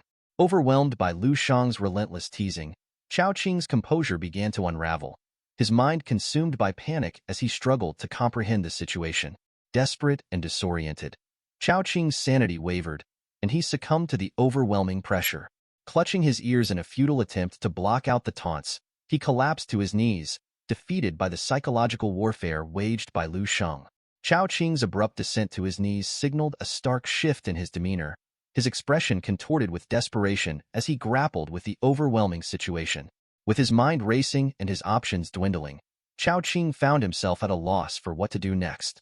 As Chao Qing wrestled with his thoughts, Lu Shang approached him from behind, seizing him by the collar of his shirt with a firm grip. Lifted off the ground by Lu Shang's commanding hold, Chao Qing's panic surged, his fear palpable as he turned to face his assailant. Lu Shang, wearing a smirk, taunted Chao Qing, questioning if his intention was to amuse him.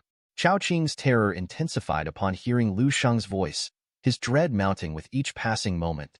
Despite Chao Qing's attempt to muster his strength by invoking the extreme wind technique, manifesting a vibrant green aura, Lu Shang remained unfazed.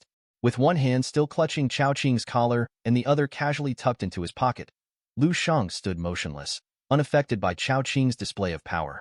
The strain of channeling the extreme wind drained Chao Qing's energy, beads of sweat forming on his brow as he turned his gaze towards Luin, his frustration evident.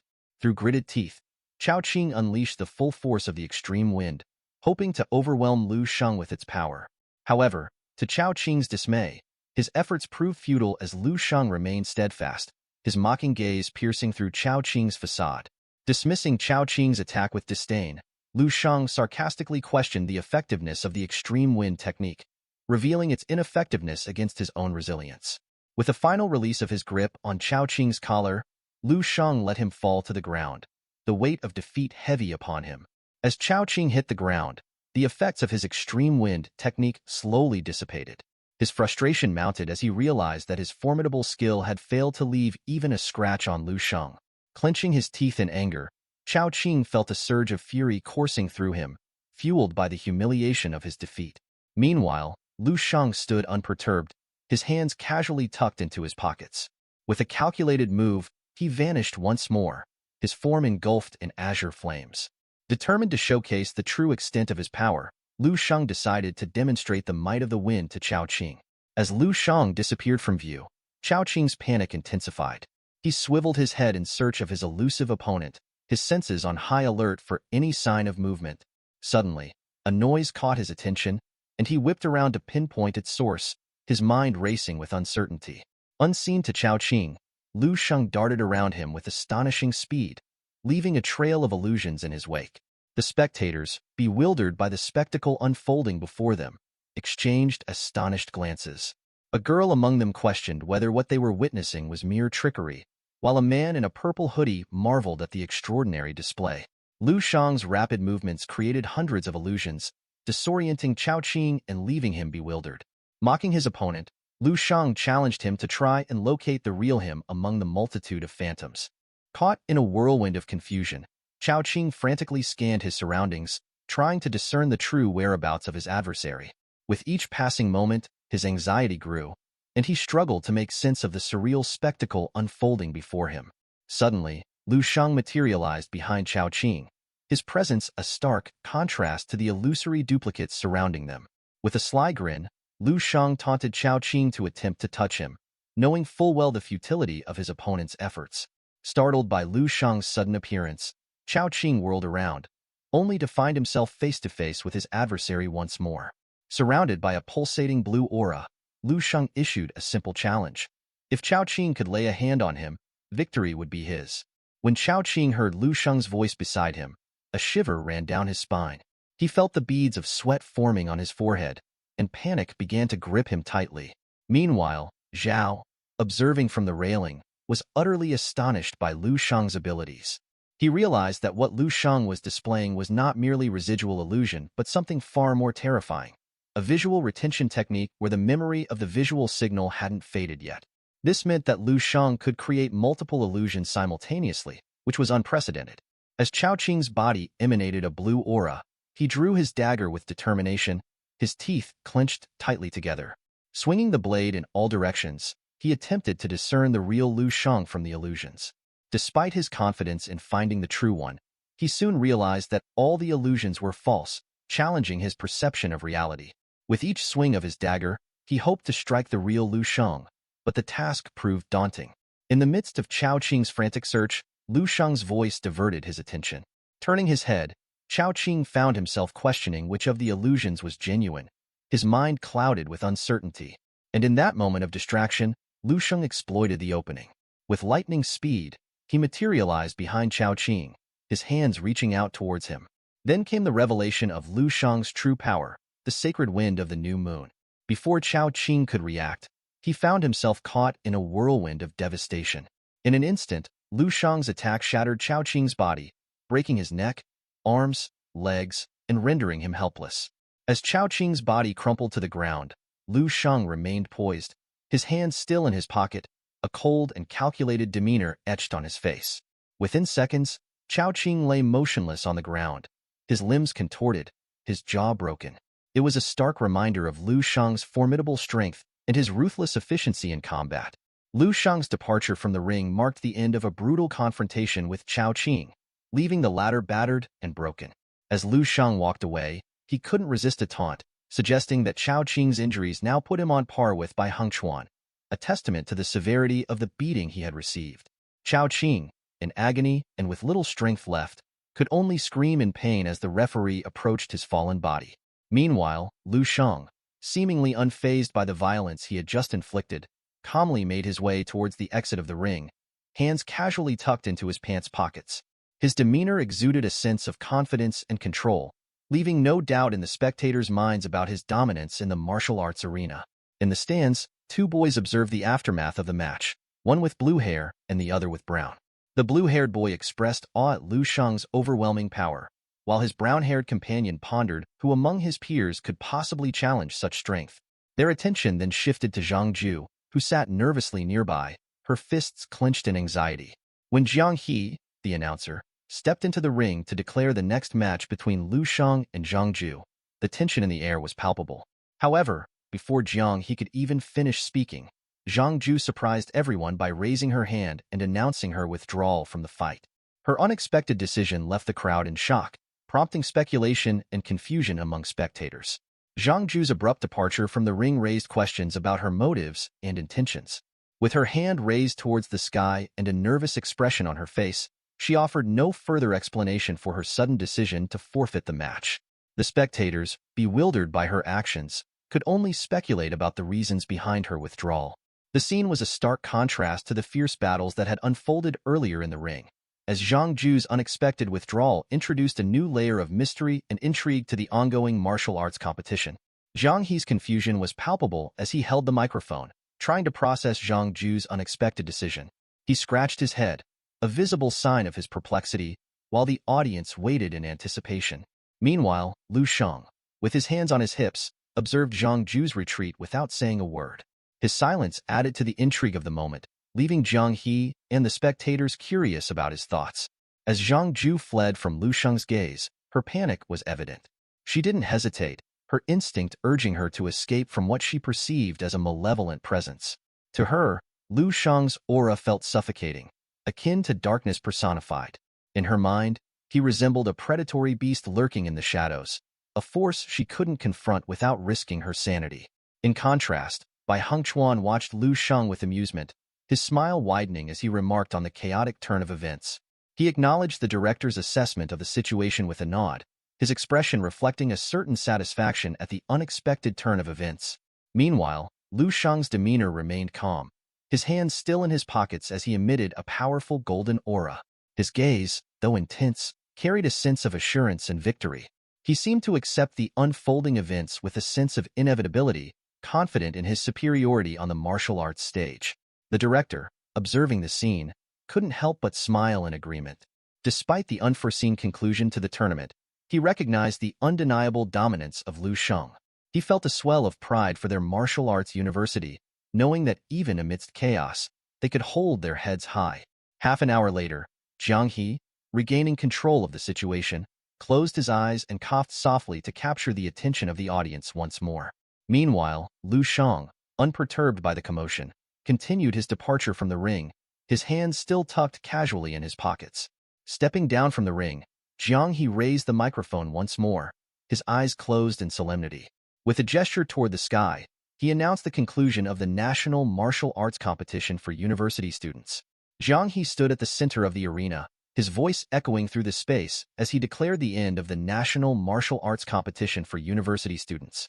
His words carried a sense of finality, marking the culmination of weeks of intense battles and displays of skill. Each participant had shown exceptional spirit and a unique style, contributing to the excitement and drama of the tournament.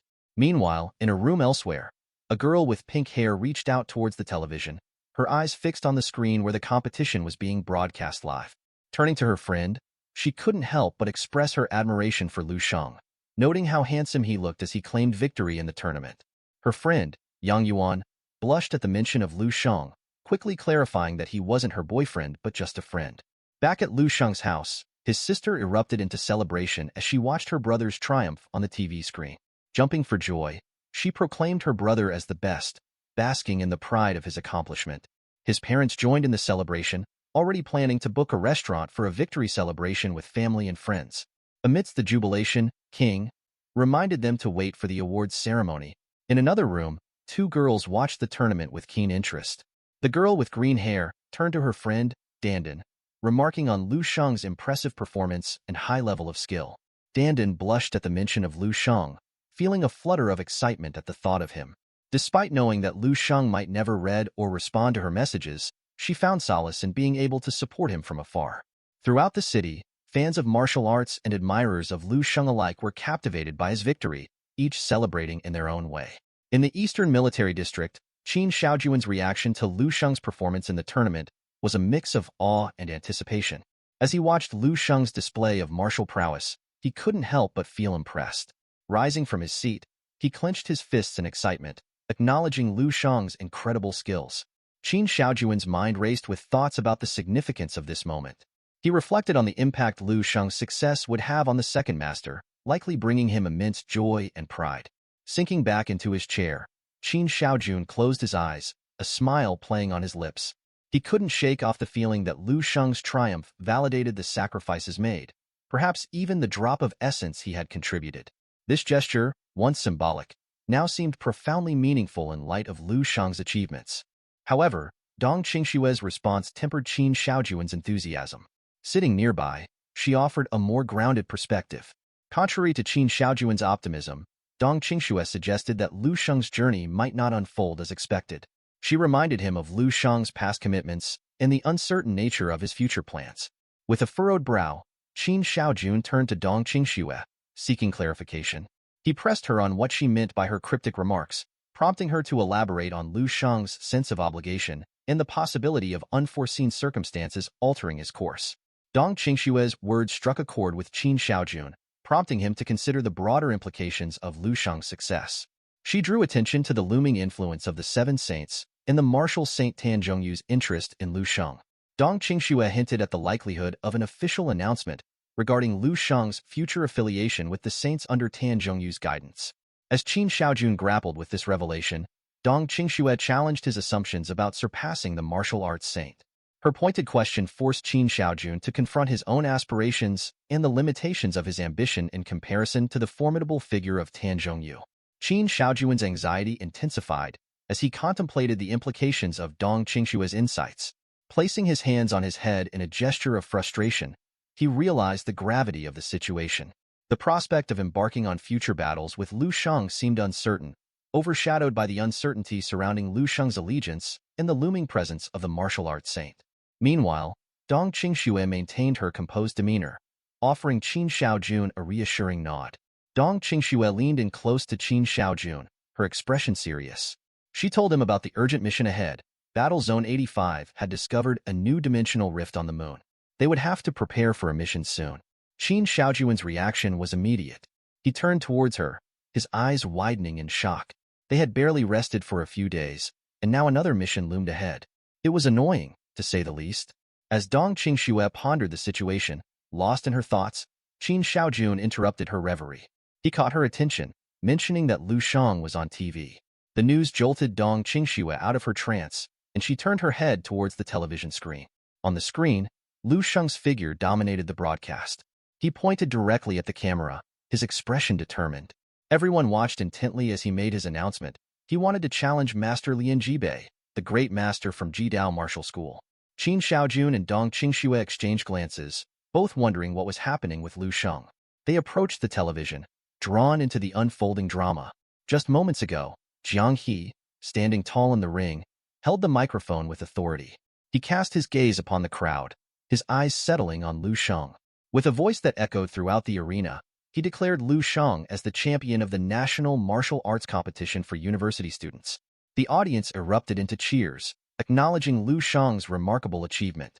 But just as Jiang He was about to proceed with the formalities of announcing the champion, a sudden interruption halted him in his tracks.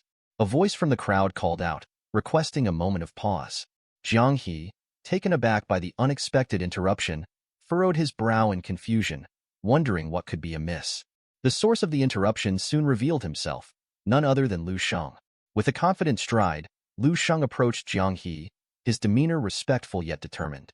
He placed a hand over his chest, offering a slight bow of deference, addressing Jiang He as President Jiang. With unwavering confidence, Lu Shang expressed his request, hoping that Jiang would consider it. Jiang He, intrigued by Lu Shang's boldness, turned his attention fully towards him. Their eyes locked in a silent exchange of understanding. Jiang He extended his hand towards Lu Shang, a gesture of willingness to listen to his request. As Lu Shang began to speak, a subtle smile played upon his lips. He revealed to the crowd his true intentions for participating in the tournament, not merely to claim victory, but to appreciate the skills of the great masters and refine his own path in martial arts. But then, in a sudden shift of demeanor, Lu Shang turned to the side, his hand casually slipping into his pants pocket. With a pointed gesture, he expressed his disappointment with the crowd. His words hung heavy in the air, causing Jiang He to gaze at him intently, trying to decipher his intentions. Lu Shang's revelation struck a chord with everyone present. His candid admission of finding the tournament dull and uninspiring left the audience speechless. In that moment, the energy in the stadium shifted, as the spectators grappled with the implications of Lu Shang's bold declaration. As the silence lingered, Jiang He and the crowd alike were left to ponder the deeper significance of Lu Shang's words. In challenging the status quo, Lu Shang had ignited a spark of curiosity and contemplation, leaving an indelible mark on the hearts and minds of all who bore witness to his proclamation. The tension in the air was palpable as the woman accompanying Vice Dean Zhao approached him, her voice laced with concern. She sought answers about the unfolding drama involving Lu Shang. She warned Vice Dean Zhao that if Lu Shang continued down this path, he would inevitably become the target of all martial arts schools in the country. Vice Dean Zhao, his gaze fixed on Lu Shang, adjusted his glasses with a thoughtful expression. He responded to the woman, stating that he was just as perplexed by Lu Shang's actions. He emphasized that he knew Lu Shang well and believed him to be far from the type of person who would look down on others or succumb to arrogance. Meanwhile, as Zhao and the woman conversed, Lu Shang made a decisive gesture, pointing his finger towards a figure seated calmly on a couch. It was Lian Jibei, the renowned master of the Jidao martial school. With all eyes on him, Lu Shang voiced his disappointment with the martial arts school, particularly targeting the extreme twins, who were once hailed as the stars of Jidao. In a bold declaration, Lu Shang exposed the extreme twins as mere imposters, branding them as trash and fame seekers who had failed to grasp even the basics of the Gao legacy. His words cut deep, eliciting a mixture of shock and outrage from the spectators. Lian Jibei, unable to contain his fury, glared at Lu Shang with a gaze filled with murderous intent. He struggled to comprehend how someone could display such audacity and disrespect towards his school and students. The students of Jidao Martial School mirrored their master's anger, their fists clenched in frustration. Seated on the sofa, Lian Jibei's anger boiled over, his fist striking the armrest as he demanded an explanation from Lu Shang. His voice rang out, sharp with indignation, as he questioned the meaning behind Lu Shang's brazen accusations. Unfazed by the hostility directed towards him, Lu Shang turned his body towards Lian Jibei, his demeanor unwavering. He clarified his intentions, stating that his initial goal was to challenge the extreme twins to strengthen his martial will and surpass the master. However, having faced them in combat, he found them lacking in strength and skill. With these words, an intense blue aura began to emanate from Lu Shang's body, signaling the surge of power and determination within him. With a gaze filled with determination, Lu Shang locked eyes with Lian Jibei, the supreme master of Jidao. He boldly declared his intention to challenge the revered master then and there, sending shockwaves through the stadium. Lian Jibei, in response, met Lu Shang's gaze with equal intensity, his eyes burning with a murderous glare. The atmosphere crackled with tension as the two martial artists faced off, neither backing down from the other's gaze. The spectators, both in the stadium and those watching from home, were left stunned by Lu Shang's audacious challenge. They couldn't comprehend his boldness in challenging a master of Lian Jibei's caliber. Qinghe, watching the scene unfold through the television screen, couldn't help but wonder if Lu Shang truly intended to challenge Master Lian Jibei. On the other hand, Chun turned away from the television, deeply impressed by Lu Shang's courage. He saw Lu Shang as an incredible individual for daring to challenge such a formidable opponent. Dong Qingxue, however, remained silent, her arms crossed as she observed the confrontation. She understood Lu Shang's motivations and explained to Chun that Lu Shang's goal was to utilize Lian Jibei as a means to break through his final obstacle and leave a lasting impression in the battle against a 7th-level master. As the tension mounted in the stadium, Lian Jibei gathered momentum, leaping forward with determination to confront Lu Shang. With each step, he closed the distance between them, his intentions clear. Meanwhile, Lu Shang stood firm, his stance unwavering as he awaited Lian Jibei's approach. Dong Qingxue couldn't help but smile, knowing that Lu Shang was about to make history in the Dragon Kingdom. With each passing moment, the anticipation grew, building to a climax as Lian Jibei finally landed in the ring beside Lu Shang. In a stern warning, Lian Jibei cautioned Lu Shang against underestimating the gravity of their confrontation. His words carried the weight of his mastery, a reminder of the danger that lay ahead. In the face of Lian Jibei's warning, Lu Shang remained unperturbed, his hands casually tucked into his pockets. With a confident smile, Lu Shang reassured Lian Jibei, urging him not to worry. He reminded Lian Jibei that in the arena of life and death, true masters could maintain their composure even in the most intense of battles. Despite the gravity of the situation, Lu Shang exuded an air of confidence and poise. Meanwhile, the girl accompanying Zhao observed the unfolding exchange, her arms crossed in contemplation. She explained to the others that Lu Shang's decision to challenge Lian Jibei wasn't necessarily about proving his strength. Instead, she suggested that Lu Shang might be seeking to surpass them by using Lian Jibei as a training partner. Zhao, with one hand resting on the railing, turned towards the group, offering his insights. He emphasized Lian Jibei's status as the pinnacle of masters and highlighted Lu Shang's ongoing feud with the extreme twins. Given the merciless nature of Lian Jibei's potential retaliation, Zhao reasoned that it made sense for Lu Sheng to seek a confrontation with him. As Zhao watched the events unfold, a bead of sweat formed on his brow, betraying his unease. He found it unusual for Lu Sheng to seek to challenge a grandmaster in such a straightforward manner. This departure from Lu Sheng's usual approach to conflict left Zhao feeling apprehensive and uncertain. Meanwhile, Lu Sheng maintained his calm demeanor, his focus unwavering as he awaited Jiang He's decision. Jiang He, observing from the sidelines, couldn't help but stroke his beard in contemplation. Despite his initial reservations, he found himself impressed by Lu Sheng's exceptional temperament and courage. Ultimately, Jiang He made the decision to accept Lu Sheng's request. He issued orders to the grandmasters standing nearby, instructing them to remain vigilant throughout the fight and ensure that Lu Sheng didn't sustain any serious injuries. With a nod of assurance from the grandmasters, Jiang He expressed his confidence in their ability to protect Lu Sheng during the upcoming battle. As Lu Sheng dropped his arms and awaited Lin Jibei's initiation of the fight, tension hung thick in the air. Lin Jibei met Lu Sheng's gaze with a fierce, aggressive look, sizing up his opponent. Despite acknowledging Lu Sheng's strength, Lin Jibei couldn't help but feel a twinge of disdain. After all, he was a seasoned master with over 2 decades of experience, while Lu Sheng was merely a 6th-level fighter. The audacity of someone so seemingly arrogant challenging him, a master of his caliber, baffled Lin Jibei. With resolve hardening in his heart, Lin Jibei made a fateful decision. He would use his full power to deliver a single, decisive blow, aiming to end the fight swiftly and decisively.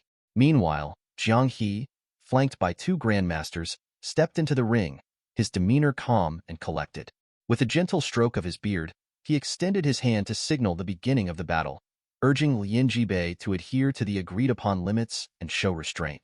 As the tension reached its zenith, the clash between the 2 formidable opponents commenced. Lu Sheng tapped into his inner power, igniting a powerful blue aura that enveloped his body. A sense of anticipation and exhilaration washed over him as he prepared to unleash the suppressed might that had been building within him for so long. This was the moment he had been eagerly awaiting, an opportunity to push himself beyond his limits and grow stronger in the face of adversity. However, Lu Sheng was acutely aware of the monumental challenge ahead. He pondered how he would break through the barrier of a grandmaster's strength with the aid of others and emerge even stronger amidst the looming threat of death. Despite the uncertainty, Lu Sheng remained resolute, determined to rise to the occasion and seize the opportunity for growth. On the other side of the ring, Lin Jibei extended his hands outward, channeling a suffocating energy that radiated from his body. His gaze locked onto Lu Sheng, his voice reverberating with power as he posed a question. Was Lu Sheng ready to face the full force of a master's pressure? With a deliberate movement, Lin Jibei invoked his transformation ability, causing his body to undergo a remarkable change. Scales began to materialize, his form taking on a menacing green hue as he prepared to unleash his full might upon his challenger. As Lin Jibei underwent his transformation, his body morphing into a formidable form, Lu Sheng remained unfazed. With a deliberate drag of his foot and a swift offensive stance, Lu Sheng showed no interest in becoming a grandmaster himself. Instead, his sole focus was on deciding the outcome of their confrontation, on determining life and death between them. With determination fueling his every step, Lu Sheng advanced rapidly towards Lin Jibei, his movements calculated and precise. Before Lin Jibei could complete his transformation, Lu Sheng closed the distance between them in the blink of an eye, appearing right before him with a fierce, murderous gaze. The suddenness of Lu Sheng's approach left Lin Jibei stunned, his expression betraying his shock at the swiftness of his opponent. With unwavering resolve, Lu Sheng locked eyes with Lin Jibei, his voice dripping with intensity as he issued a chilling invitation. He spoke of the Saint's Fist, extending an invitation to death to the Grandmaster himself. Lin Jibei's expression shifted dramatically at Lu Sheng's words, his terror evident as he grappled with the gravity of the situation. As Lu Sheng's eyes blazed with determination, he tapped into the power of the Sutra of the Divine King of Darkness, augmenting his life force with a surge of energy. With newfound strength coursing through him, Lu Sheng unleashed the skill known as Star Dominion Burning Sunday. A fiery ball materialized in his palm, pulsating with raw power as he clenched his fist tightly. Utilizing the constant stellar emission ability, Lu Sheng infused the fireball with blue flames, intensifying its potency. With momentum building, Lu Sheng leaped forward, his body enveloped in a suffocating aura of energy. His eyes gleamed with determination as he closed the distance between himself and Lin Jibei. his fists poised for action.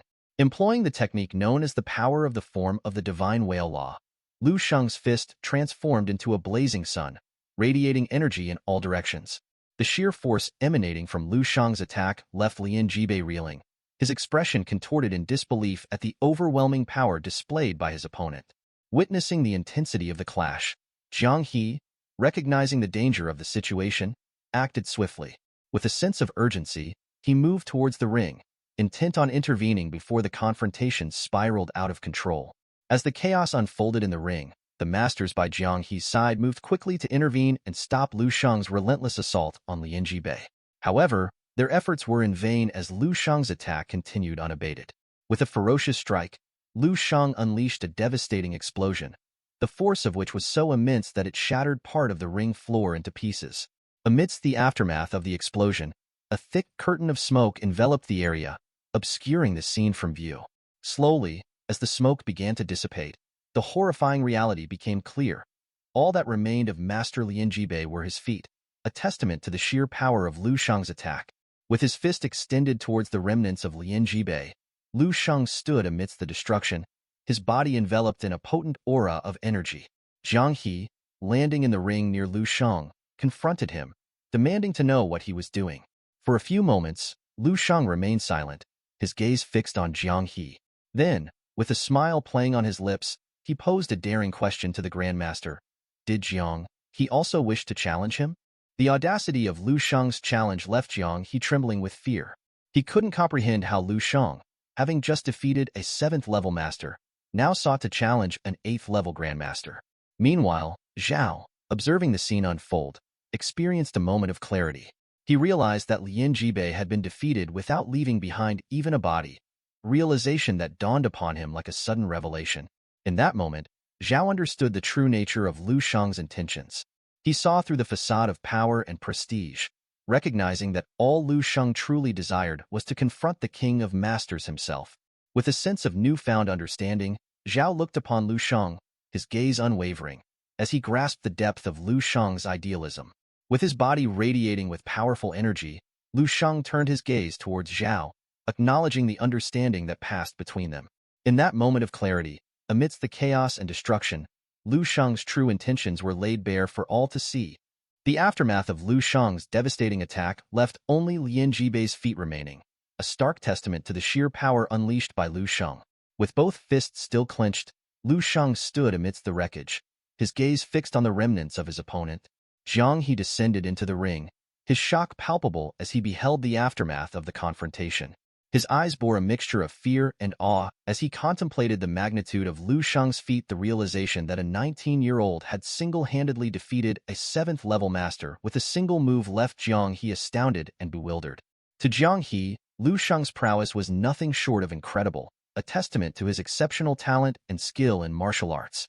As Lu Sheng stood in silence, his body radiating with powerful energy, Jiang He approached him, his demeanor solemn yet resolute. With hands clasped behind his back, Jiang He informed Lu Sheng of his intention to report the matter to the Jidao Martial Arts School in St. Tanjungyu. Upon hearing Jiang He's voice, Lu Sheng snapped out of his trance, his confusion evident as he turned towards Jiang He. However, Jiang He offered no further explanation, simply turning his back and beginning to move away. Lu Sheng watched him depart, a sense of disappointment creeping over him. He had hoped for a confrontation with Jiang He, a chance to gauge the vast gulf between himself and an 8th-level Grandmaster. Yet, it seemed that Jiang He had no intention of engaging in such a battle. As Lu Sheng pondered his next move, Zhao approached him, his expression filled with concern. With a gentle touch, Zhao urged Lu Sheng to follow him, suggesting they leave the scene and retreat from the mountain. Lu Sheng, shaken from his thoughts, met Zhao's gaze but offered no response, his silence speaking volumes. As Zhao urgently grabbed Lu Sheng's arm, they swiftly navigated through the stadium, aiming to make a quick exit. Along the way, Zhao wasted no time in conveying his intentions to Lu Sheng. He expressed his determination to return Lu Sheng to the Seven Saints, emphasizing the gravity of the situation and the consequences of his actions. Despite the urgency of their escape, Lu Sheng remained silent, absorbing Zhao's words without interruption. However, as they hurried along, a revelation from Lu Sheng halted Zhao in his tracks. With a calm demeanor, Lu Sheng disclosed his awareness of Lin Jibei's true identity, as the brother of Lin Su, the wife of the martial saint.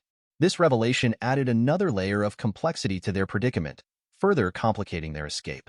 Upon hearing Lu Sheng's revelation, Zhao's shock was palpable. His grip tightened on Lu Sheng's arm as he questioned the audacity of his actions. He reminded Lu Sheng of the harsh realities of their world, emphasizing that aside from Tan Zhongyu, no one could offer him protection. Yet, despite Zhao's admonishments, Lu Sheng remained composed, his silence speaking volumes. With a gesture, Lu Sheng gently freed himself from Zhao's grasp, his expression serene as he expressed gratitude for Zhao's concern. However, Lu Sheng's refusal to seek refuge with Tan Zhongyu perplexed Zhao. He implored Lu Sheng to consider the potential repercussions for his family and friends, urging him to prioritize their safety above all else. In the face of Zhao's impassioned pleas, Lu Sheng maintained his calm demeanor, his hands casually tucked into his pockets. He watched as Zhao retreated, a small smile playing at the corners of his lips. To Zhao's exasperation, Lu Sheng simply affirmed his decision with a simple yes, signaling his resolve to face whatever consequences lay ahead. Upon hearing Lu Sheng's resolute response, Zhao halted his steps, turning to face him with a mixture of confusion and concern etched on his features. Lu Sheng, his demeanor calm yet determined, offered a simple explanation for his refusal to accompany Zhao. Once the Lin family discovered the truth, it would be too late for him to seek refuge. This assertion left Zhao visibly taken aback, grappling with the implications of Lu Sheng's words. As Lu Sheng elucidated his intentions to Zhao, the tension in the air began to dissipate, replaced by a sense of understanding. Zhao, now composed, placed his hands on his hips, silently acknowledging that he comprehended Lu Sheng's plan. He made a decision to wait for Lu Sheng in Kyoto, offering his support and companionship should Lu Sheng require it. However, Lu Sheng, his hands casually tucked into his pockets, declined Zhao's offer, his demeanor exuding an aura of self-assurance. With a smile playing on his lips, Lu Sheng proceeded towards the stairs leading down from Saint Mountain. As he descended the stairs with remarkable speed, he issued a challenge to Zhao to keep pace with him. In an instant, Lu Sheng surged ahead, effortlessly outpacing Zhao and leaving him trailing behind, awestruck by the sheer velocity of Lu Sheng's movements. Meanwhile, at the train station, Qinghe and her parents prepared to embark on their journey to Saint Mountain. With anticipation hanging in the air, Qinghe's father checked his watch, noting the remaining time until their departure. As they awaited the arrival of the high-speed train, Qinghe's mind wandered, contemplating the abrupt conclusion of the live broadcast just as Lu Sheng was poised to challenge Master Lin Jibei. Lu Sheng's mother, her eyes brimming with tears, approached his father, clutching his arm tightly. With a quivering voice, she implored him to find a faster train, her fears for their beloved son palpable. The thought of anything happening to Lu Sheng filled her with dread, leaving her overwhelmed with emotion. Unable to contain her anguish, she turned away, pressing both hands to her face as tears streamed down her cheeks.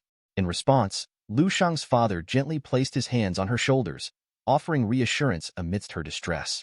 He turned to Qinghe, requesting her assistance in calming his wife's frayed nerves, assuring her that Lu Sheng would be safe. Qinghe, somewhat taken aback, approached them, uncertain of how to ease her wish. As Qinghe pondered how to comfort Lu Sheng's mother, the gravity of the situation weighed heavily on her mind. She recalled the formidable power of Lin Jibei, a level 7 grandmaster, and the potential dangers that awaited Lu Sheng in his quest for vengeance. Despite her own fears, she knew she had to find a way to reassure Lu Sheng's mother and alleviate her anxieties. Approaching Lu Sheng's mother with empathy in her eyes, Qinghe gently urged her not to worry, offering words of solace and assurance. Gradually, Lu Sheng's mother's frantic sobs began to subside, a semblance of calm returning to her demeanor. In the midst of their conversation, Lu Sheng's mother's phone rang, interrupting their exchange with an urgent call. With trepidation etched on her face, she answered, her heart pounding with apprehension. To her relief, the caller was none other than Lu Sheng himself. With newfound clarity, she lifted her gaze skyward, a smile tugging at the corners of her lips as she assured Lu Sheng that she had grasped the situation. Upon seeing the call from their son, Lu Sheng, the parents were taken aback, their expressions reflecting a mix of surprise and concern. While Lu Sheng's father offered comfort with hands placed gently on his wife's shoulders, she clutched her chest, her worry evident as she approached Qinghe for reassurance. With a hopeful expression, she inquired about Lu Sheng's well-being. Meanwhile, Qinghe, holding the phone to her ear, gestured toward the device with one hand while addressing Lu Sheng's mother. With a comforting smile, She explained the interruption in the live TV broadcast, attributing it to poor signal reception in the mountains. Her words brought a sense of relief to Lu Sheng's mother, who ceased her tears, grateful that nothing untoward had befallen her beloved son. With a tremor in her voice, Lu Sheng's mother expressed her anxieties, questioning who had caused such a scare and emphasizing their worries for his safety. In response, Lu Sheng reassured his mother, explaining that he was merely preparing to receive an award on stage, dispelling her concerns and prompting a sigh of relief. She urged him not to fret, assuring him that they wouldn't trouble him further and expressing her longing for his return home in the coming days. As Lu Sheng ended the call, Qinghe's demeanor remained thoughtful, a small smile gracing her lips as she pondered his words. While Lu Sheng's parents engaged in conversation, discussing the events that had transpired, Qinghe remained silent, her mind occupied with thoughts of the unusual trophy delivery program mentioned by Lu Sheng. However, recognizing the futility of dwelling on uncertainties, Qinghe made a conscious decision to place her trust in Lu Sheng's judgment, resolving to set aside her worries. With a playful grin, she reminded her father about returning the expensive train tickets, their conversation shifting to lighthearted topics as they contemplated the possibility of using the refunded money to indulge in a meal together. The family was happily conversing, unaware of the mysterious figure observing them from a hidden vantage point. This man, concealed behind a corner, wears a cap and an earpiece, signaling his affiliation with a secretive group. As he observes Qinghe and her parents, he communicates discreetly with his superiors, reporting their return and continued surveillance. Acknowledging the report, the man's superiors express gratitude, indicating that they are still under observation. With a touch to his earpiece, the man reassures them, stating that he will handle the situation now that he has received payment, mentioning orders from Master Yu. This cryptic exchange hints at an impending confrontation or scheme involving the family. Meanwhile, news of Lin Jibei's demise spreads rapidly, sending shockwaves through the community. The man monitoring the family reacts with terror and sweat, realizing the gravity of Lu Sheng's actions. Despite being just 19 years old, Lu Sheng has demonstrated formidable prowess by defeating a martial arts master. As Lu Sheng checks his phone, contemplating the safety of his loved ones, he recalls Vice President Zhao's warning about Lin Su, Lin Jibei's sister, and the potential retaliation from the powerful Yin family. Despite his fear, Lu Sheng resolves not to let fear dictate his actions, acknowledging that some challenges must be faced head-on. With an aura of determination surrounding him, Lu Sheng enters a store named K, his hands tucked into his pockets. Responding to Zhao's earlier inquiry, Lu Sheng admits his fear of the consequences but affirms his unwillingness to succumb to intimidation. He refuses to live in fear under the constant scrutiny of the Lin family. As Lu Sheng navigates the aisles of the store, his resolve remains unshaken. He reaches the door of the VIP room, poised to confront whatever challenges lie ahead. As he stood there, he activated his perception ability, a skill honed through years of martial arts training. Through this ability, he discerned the presence of two individuals inside the room. One was seated, his posture conveying a mix of grief and disbelief. This was Lin Jibei's son, burdened with the news of his father's demise. The grief-stricken young man conveyed the news to the other person in the room, who stood by, perhaps a companion or an associate. The son's anguish was palpable as he recounted the loss of his father.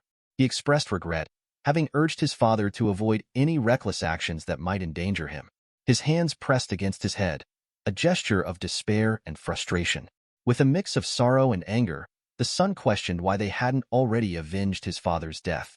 Gripped by emotion, he rose from his seat, determination etched across his face. His hand clenched tightly around the doorknob, and with resolve, he swung the door open, ready to confront the one responsible for his father's death. However, as the door revealed the figure standing on the threshold, the son's expression shifted to confusion. Before him stood Lu Sheng, an enigmatic figure radiating an intense energy. Despite the grief and turmoil within him, Lu Sheng's demeanor exuded an aura of confidence and purpose. With a calm yet resolute voice, Lu Sheng addressed the son, acknowledging the loss of his father and offering to escort him to see him. At the same time, on the outskirts of a certain city, in the Hemming Villa, a woman named Lin Su sat with a wine glass in her hand. She wore a red dress and sat elegantly on a chair with her legs crossed. Lin Su's eyes were fixed on the floor as she gently swirled the wine in her glass. She turned her attention to the green-haired man kneeling beside her and asked if it was true that Lin Jibei, her brother, had died in an accident. The green-haired man, lifting his head slightly, explained the tragic events. He revealed that Master Lian Jibei had gone with students from Jidao Martial Arts Academy to participate in the Grand University Martial Arts Tournament. After the tournament ended, Lian Jibei was challenged by Lu Sheng, one of the Seven Saints, and was killed on the spot. The man added that no trace of Jibei was left behind, except for his feet. Lian Su listened in silence, her face betraying no emotion. She held the wine glass in one hand, while the other rested on the table. Using the table for support, she stood up gracefully. She turned her head towards the man, her eyes filled with disbelief. She couldn't fathom how her brother, who was known for his intelligence, could have accepted such a challenge. Her voice was steady but incredulous as she declared that her brother was smart and always intimidated the weak while avoiding the strong. She was certain he wouldn't have accepted another great master's challenge. The man's nervousness grew upon seeing her reaction. Still kneeling, he lifted his head further and revealed that Lu Sheng, the killer of her brother, was merely a level 6 warrior. Lian Su's eyes widened in shock. Her grip on the wine glass tightened unconsciously, causing it to crack slowly. Fury ignited within her, and her body emitted a powerful energy. She turned her gaze back to the man with a murderous look and asked if this was some kind of joke. Upon hearing this, the man with green hair prostrated himself before Lian Su, his forehead almost touching the ground. He begged her to calm down and listen to him until the end. His voice trembled slightly as he spoke, trying to convey the seriousness of the situation. Lian Su, her eyes narrowing with a mixture of frustration and curiosity, had no other choice but to listen to what he had to say. She held her breath, her heart pounding in her chest, as she awaited his explanation. The man revealed that during the battle, Lu Sheng, originally a level 6 warrior, had suddenly risen in power, becoming a grandmaster. This unexpected surge in strength allowed him to completely annihilate Lian Jibei, a level 7 master. Lian Su's eyes widened in shock, her disbelief palpable. She struggled to process the man's words, her mind racing with questions and doubts. Lian Su's composure shattered. She turned her back to the man, her hands trembling with a mix of anger and disbelief. As she walked away from him, she flung the wine glass to the side, the glass shattering against the floor. She put a hand on her face, her laughter echoing through the room. The sound was hollow, filled with a bitterness that made the man standing behind her feel uneasy. The green-haired man stood up slowly, his confusion and surprise evident on his face as he watched her erratic behavior. Lian Su stopped walking, her laughter dying down. She placed both hands on her face and began to cry, her shoulders shaking with the force of her sobs. Tears streamed down her cheeks, each drop a testament to her grief and frustration. How could a mere level 6 warrior have killed her brother? She couldn't fathom the reality of it. Within seconds, she regained her composure. The laughter was gone, replaced by a deep, sorrowful weeping. Her mind was a whirlwind of thoughts, trying to reconcile the reality of her brother's death with the unexpected rise of Lu Sheng's power. She wiped her tears away, staring out at the landscape with a determined look in her eyes. She realized that now, with her brother gone, it was time to take action. Lian Su turned back to the man, her eyes blazing with a newfound resolve. "Can you go on a trip?" she asked, her voice steady but filled with a dangerous edge. The man, still kneeling before her, lifted his head, surprise flickering across his face. The air around Lian Su seemed to thrum with energy, a suffocating pressure that made it hard to breathe. Her tears continued to fall, but her expression was one of fierce determination. She ordered the man to kill Lu Sheng. The weight of her command hung in the air, her suffocating energy pressing down on him. The green-haired man prostrated himself again before Lian Su, his expression troubled. He explained that killing Lu Sheng was not appropriate because Lian Jibei's death had occurred during an official combat. According to martial arts rules, tragic outcomes during such fights couldn't be blamed on the opponent. Lian Su's eyes blazed with fury and helplessness at this revelation. She approached the man, her grip tightening around his neck, and stared intensely into his eyes. She demanded to know if her brother had died in vain. At that moment, her phone began to vibrate. Lian Su released her grip on the man and picked up her phone. As she read the message, her entire demeanor shifted. She fell to her knees, overcome with disbelief and sorrow. Laughter erupted from her, but it was a hollow, bitter sound filled with anguish. How could everyone be dead? The weight of the news crashed down on her, and she clutched the phone tightly in both hands. Her body emitted a powerful aura of energy, a manifestation of her overwhelming emotions. Lian Su looked at the man with a mix of despair and determination. She asked him desperately if he would help her. The man remained silent, his face unreadable. Seeing his lack of response, Lian Su made a decision. She rose from the ground with newfound resolve. Her eyes were red from crying, but her expression was resolute. She knew she couldn't rely on anyone else now. If justice was to be served for her brother, she would have to take matters into her own hands. At the same time, in the bustling city, the school bell rang, signaling the end of the day. Children, brimming with joy, began to rush out of the gates, eager to reunite with their waiting parents. Amidst the cheerful clamor, a man wearing a worn cap stood silently by a trash bin, his presence almost invisible against the vibrant backdrop. This man was Fu Jiaming, an old figure who couldn't help but shed silent tears as he observed the scene before him. His eyes fixated on a particular girl with pink hair. Her face lit up with a blissful smile as she played with her friends. The sight of her stirred memories of his late daughter, a poignant mix of sorrow and nostalgia washing over him. The pink-haired girl, sensing Fu Jiaming's gaze, turned to look in his direction. A flicker of recognition crossed her face, quickly replaced by an instinctive response of fear. She whispered urgently to her friends, and they all began to run, their laughter morphing into nervous giggles. They knew him as the crazy old man, a local figure of unease and mystery, someone to be avoided rather than approached. Fu Jiaming watched them flee, a deep sigh escaping his lips as he turned back to his task of rummaging through the trash bin, searching for any recyclable materials he could sell for a few coins. A few moments later, one of the boys playing with the pink-haired girl accidentally bumped into a tall figure. The boy looked up and froze, eyes wide with surprise. Standing before him was Lu Shang, a man with an imposing presence and a calm, gentle smile. Lu Shang's eyes closed slightly as he bent down, his smile broadening, a gesture meant to reassure the startled children. The boy, still confused, took a hesitant step back. Meanwhile, Fu Jiaming continued his search, oblivious to the unfolding scene until a familiar voice called out his name.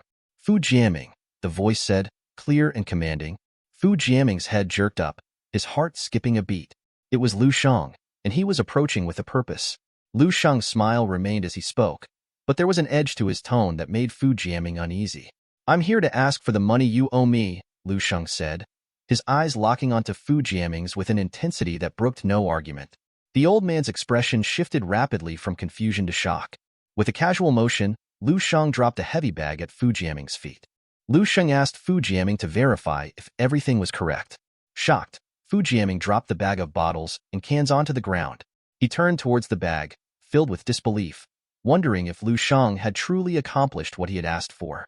Without wasting a moment, Fu Jiaming sat down on the ground, preparing himself to open the bag.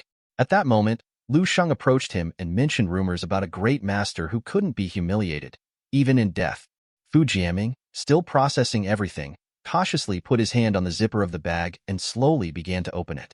As the zipper slid fully open and Fu Jiaming saw the contents inside, he was struck with shock. Inside the bag lay the severed head of Lian Jibei's son, the kidnapper and murderer of Fu Jiaming's daughter. Lu Sheng explained that he had no other choice but to bring the head of this criminal. After stating this, Lu Sheng pulled out a photograph of Fu Jiaming with his deceased wife and their two late daughters. Handing the photograph to Fu Jiaming, Lu Sheng placed his hand in his pocket and smiled gently. He encouraged Fu Jiaming to keep the photo.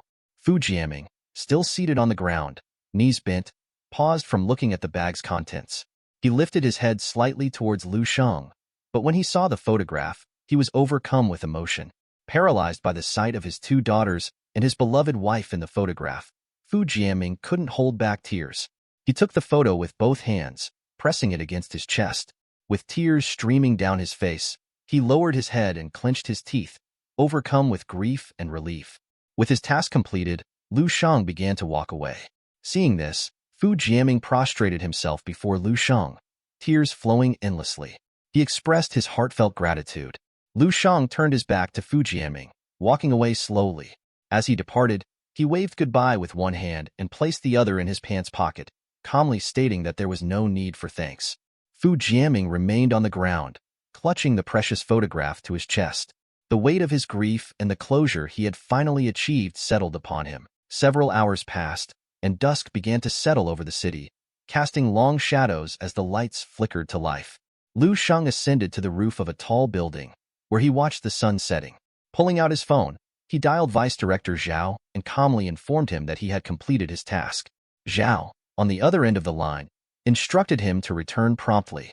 He had already informed Master Tan Zhongyu, who was eager to officially accept Lu Sheng as his disciple and ensure his safety from any threats posed by the Ji Dao Martial Academy. There was a brief silence on the line as Lu Sheng pondered his response.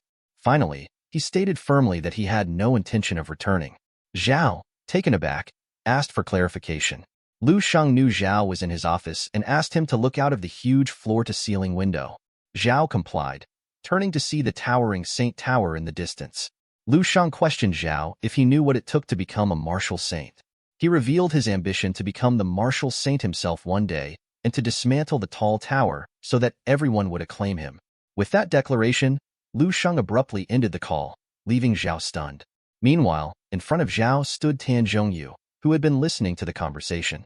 Zhao attempted to explain Lu Sheng's intentions, but Tan Zhongyu interrupted, stating that if Lu Sheng did not wish to be his disciple, then they should forget the matter altogether. Zhao started to rise from his seat, but Tan Zhongyu calmly stroked his beard and gestured for him to stay seated. With a hand behind his back, Tan Zhongyu approached Zhao, advising him not to regret Lu Sheng's decision. He assured Zhao that Lu Sheng had his own path to follow, one that differed from theirs. Despite finding Lu Sheng's aspirations ridiculous and childish, Tan Zhongyu remarked that it was still commendable in its own way. Tan Zhongyu clasped both hands behind his back, gazing at the distant tall tower as he spoke to Zhao. He remarked that it had been a while since he encountered a martial arts disciple as intriguing as Lu Sheng.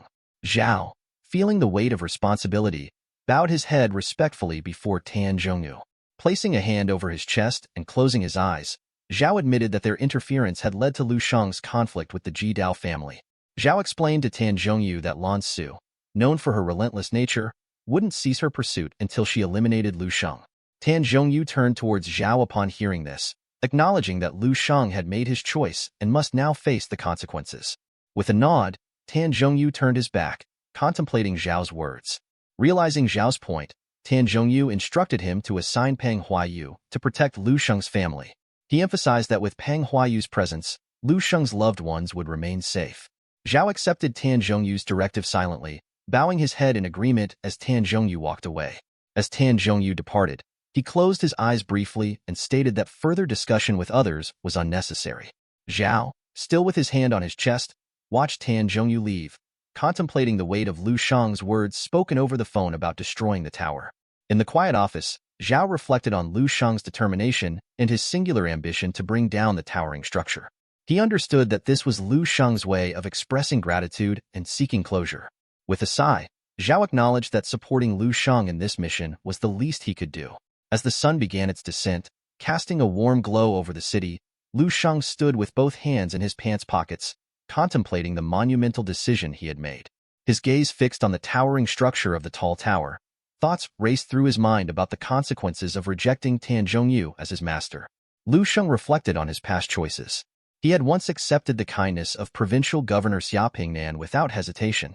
However, this decision was different. Rejecting Tan Zhongyu, a martial saint far surpassing Xia Pingnan in stature and skill, required immense courage. Lu Sheng understood the weight of his choice and the challenges it would bring. With his hands still in his pockets, Lu Sheng turned his head towards the tall tower, his eyes narrowing with determination. He contemplated his future under the command of a martial master, knowing he would only ever be second. But Lu Sheng's ambitions soared higher. He aimed not just to follow, but to surpass. He envisioned wielding absolute power, capable of reshaping everything around him. Slowly, Lu Sheng withdrew his hand from his pocket and extended it towards the tall tower, as if reaching for his destiny. His fingers curled in a gesture of determination, symbolizing his resolve to achieve greatness. In his mind, he understood that only by seizing such power could he enact the changes needed to save the world. Several hours passed, and darkness fell over a luxurious mansion nestled somewhere in the city. Inside, someone switched on the lights in a room, casting a warm glow. Lian Su, with her brown hair cascading over her shoulders, approached a large window. Placing her hand on the glass, she gazed silently at the cityscape, lost in her thoughts. As she continued touching the glass, Lian Su turned her head slightly, her expression troubled and sad. Her mind wandered deep into contemplation when suddenly, a man entered the room. This man was from the Ji Dao Martial School, serving under Marshal Saint Mingyu. He leaned against the wall, his gaze downcast, and asked Lien Su if she had dispatched Zhang Kuei. Startled by his voice, Lien Su snapped out of her reverie. She turned her head towards the man but remained silent for a few moments, weighing her response carefully. Placing both hands on the glass, she tilted her head back slightly and looked at the man with a faint smile. Despite her attempt to appear calm, her emotions were evident. Moments later, Lien Su erupted in anger, her demeanor becoming aggressive. She expressed her disdain for Lien Jibei, calling him a useless master, and declared that his death held no significance to her. However, her tone shifted drastically when she spoke of Lien Yi, the last surviving descendant of her family. She emphasized that Lien Yi was her family's final hope. In response, the man maintained a calm voice, reminding Lien Su that Lien Jibei had illegitimate children, a fact she was likely aware of.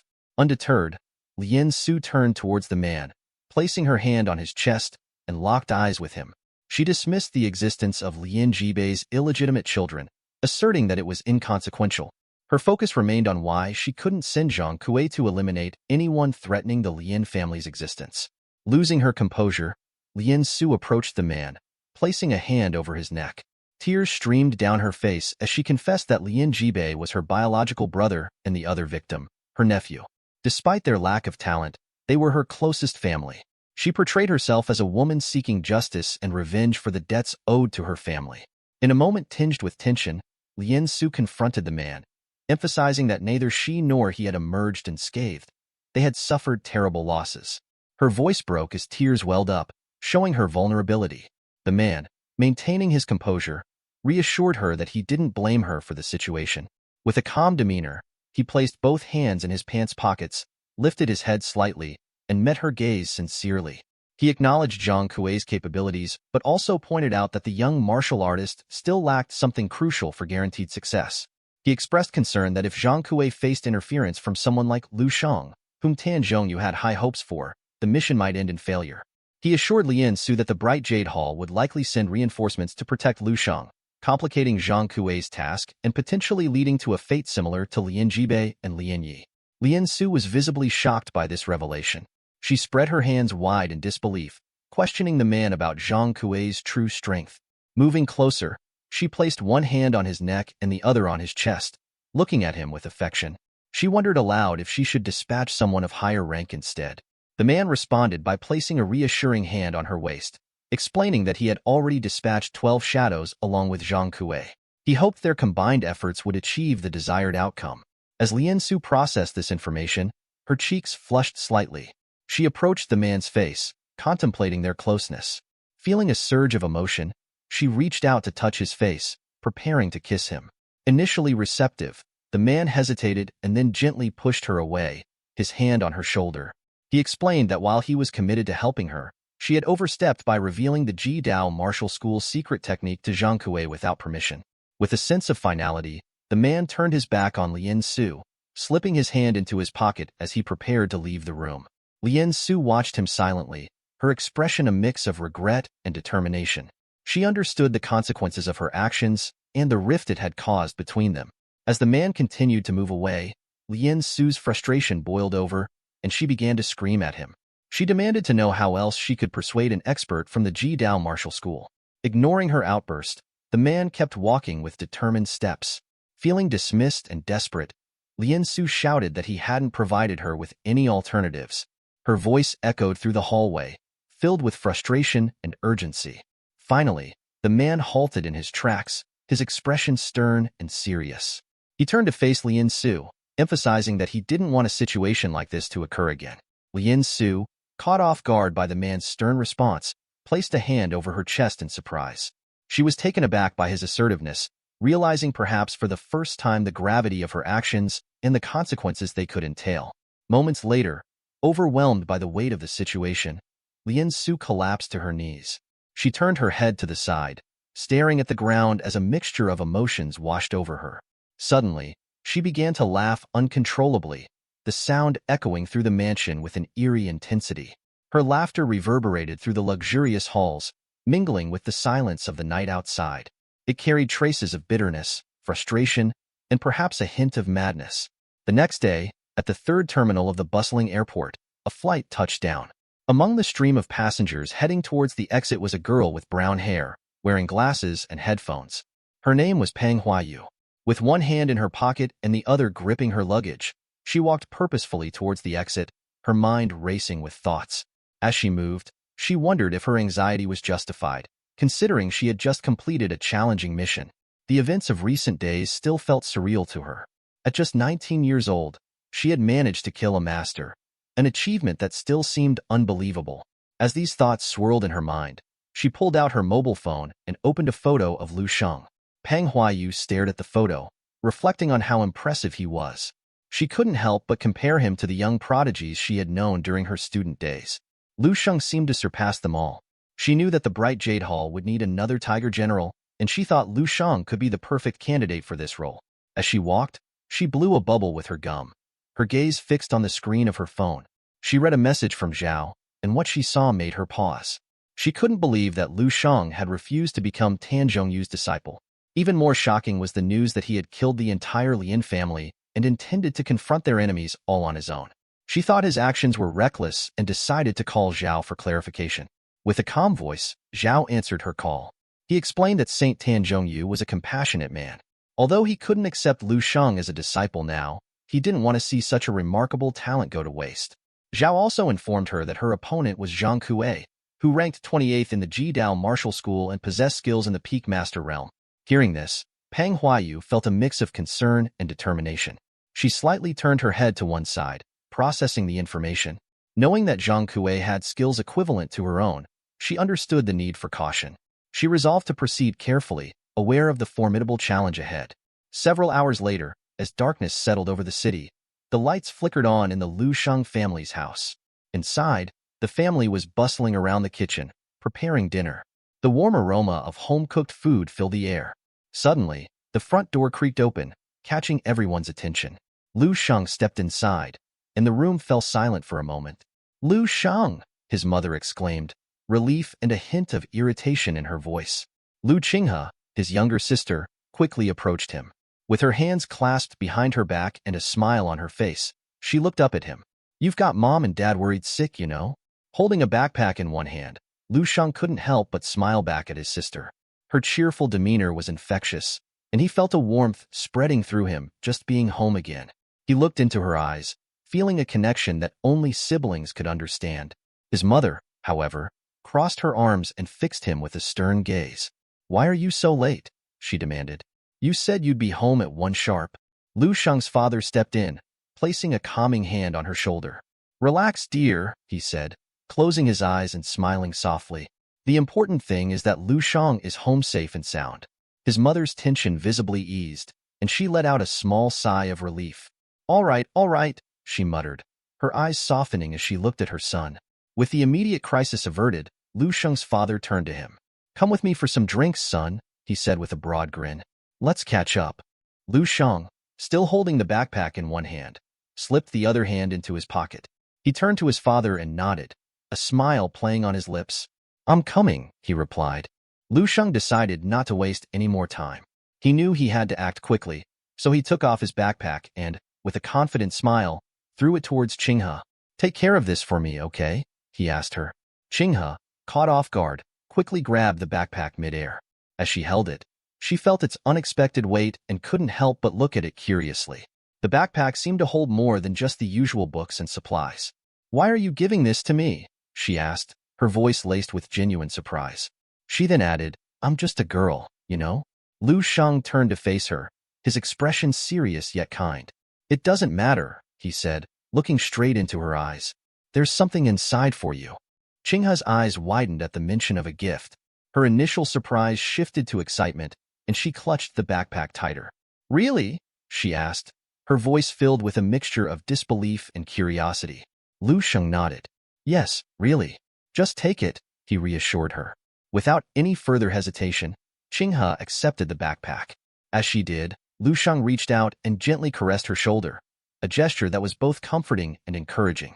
Qinghe felt a warmth spread through her at his touch, but she quickly turned away, trying to hide her blush. She walked a few steps, then paused and looked back at him over her shoulder. "You know," she began, her tone turning playful and slightly teasing, "I think I finally understand why you can't find a girlfriend." Lu Sheng raised an eyebrow, taken aback by her sudden comment. Her words hit Lu Shang like a cold splash of water. He stood there, frozen, as he tried to process what she had just said. While Lu Shang was lost in his thoughts, his mother's voice cut through his reverie. She turned her head slightly towards him, closed her eyes, and with a gentle smile, reminded him, "You've recently turned 19 years old. It's time for you to find a girlfriend and stop wasting time fighting and killing." Lu Shang closed his eyes, feeling a mixture of amusement and exasperation. He put his hand behind his head, trying to play it cool. "Mom, I'm only 19, he replied with a smile. "I think it's still early for that."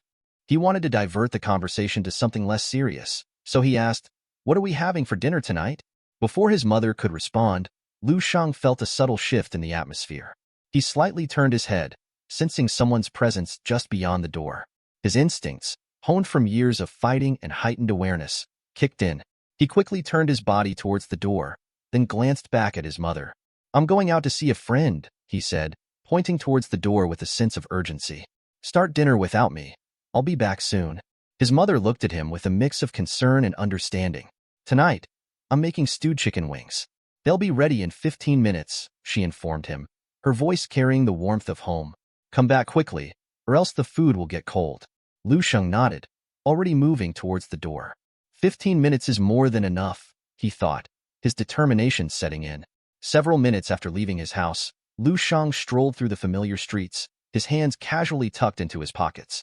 His mind was calm, focused on the surroundings and any potential threats. It didn't take long before he sensed a presence nearby, lurking behind a tree. Without breaking his stride, Lu Shang continued walking, his expression serious yet composed. He acknowledged the man hiding behind the tree with a nod of gratitude. "Thanks for your hard work," he said, his voice steady. The man, who had been watching Lu Sheng's family at the station earlier, stepped out from his hiding spot. He bumped his fist against his palm, a gesture of readiness, and met Lu Sheng's gaze squarely. "It's just part of the job," he replied calmly, his demeanor cautious yet respectful. As Lu Sheng stood still, his hands remaining in his pockets, a palpable energy began to radiate from his body. It was a potent aura, suffocating in its intensity. The man couldn't help but feel a twinge of nervousness. He knew that earlier that morning, Lu Sheng had taken down a veteran grandmaster, leaving fresh blood on his hands. In that moment, Lu Sheng seemed more than just a man. He exuded the presence of a formidable beast, one that commanded respect and caution. Lu Sheng turned his head slightly, a smile playing on his lips as he addressed the man hidden in the bushes. "When you see Commander Yu Fei, express my gratitude to him," he instructed calmly. "Let him know that soon, I'll fulfill my promise." The man nodded silently, his form shimmering as he used his power to fade away. "I will do it without fail," he assured Lu Sheng before disappearing completely into the shadows. As the tension of the encounter eased, several seconds passed before Qinghe emerged from the house. She walked towards Lu Sheng, raising a hand near her mouth to call out to him. "Lu Sheng, what are you doing outside?" she asked, her voice carrying both curiosity and concern. "Come back inside. Dinner's ready." Startled by her sudden appearance, Lu Sheng turned fully to face Qinghe. He smiled warmly at her and nodded. "I'll be right there," he replied, his tone reassuring. He knew he couldn't afford to waste any more time, especially with the food waiting to be eaten. Activating his perception ability, Lu Sheng focused his senses, allowing a powerful energy to emanate from his body. With both hands back in his pants pockets, he began to scan the entire area around him. The air crackled with his heightened awareness as he searched for any signs of danger or disturbance. Several seconds passed as Lu Sheng concentrated, his expression gradually shifting from alertness to relief. There were no strong indications within a radius of 500 meters. His perception assured him that tonight, at least, they were safe from immediate threats. Qinghe stood with her hands on her hips, calling out to Lu Sheng once more to hurry up. He acknowledged her with a nod and began walking towards her, the night settling in peacefully around them. Meanwhile, several days flew by in a blur for Lu Sheng as he spent precious time with his family. The routine of everyday life carried on, seemingly uneventful yet filled with the warmth of familial bonds. In a cafe several miles away from Lu Sheng's home, Peng Huayu sat quietly, her sharp eyes scanning the surroundings vigilantly. She was on alert, watching for any signs of intrusion or threat. With a calm demeanor, she lifted a teacup to her lips as she dialed Zhao, her associate. Bringing the teacup down, Pang Huayu turned her head slightly and inquired about the whereabouts of the leading star, Zhang Kuei. It had been a week since he was expected, and his absence was beginning to concern her. "Where is Zhang Kuei?" she asked, her voice tinged with impatience. She made it clear that if he continued to delay, she wouldn't wait around wasting her time. Zhao's response came promptly through the phone. He explained that according to their plan, Zhang Kuei should have arrived 4 or 5 days ago. His delayed arrival was perplexing, and Zhao speculated that perhaps, despite being an expert in the Peak Master realm, Zhang Kuei was struggling with procrastination or facing unexpected issues. While Peng Huayu savored her tea, a man seated nearby suddenly stood up and made his way towards the cafe's exit. His movements were purposeful, and Peng Huayu's sharp gaze followed him discreetly. As the man reached the door, he stepped out onto the street and walked towards a waiting taxi. Approaching the back seat window of the taxi, the man leaned in and spoke to someone inside. It was his superior, who was seated comfortably. The window rolled down, and the man quietly informed his superior that Peng Huayu, ranked third in the Jade Martial Hall, was currently inside the cafe. He asked if they should take action. Inside the taxi, the man with green hair sat calmly, a slight smile playing on his lips as he listened to his subordinate's report. The subordinate had suggested taking action upon hearing about Peng Huayu's presence in the cafe, but the green-haired man disagreed. Interlacing his fingers, he rested his elbows on his knees and calmly explained his perspective. He believed that a week ago, it might have been necessary to act, but now the situation had changed. There was no urgency anymore.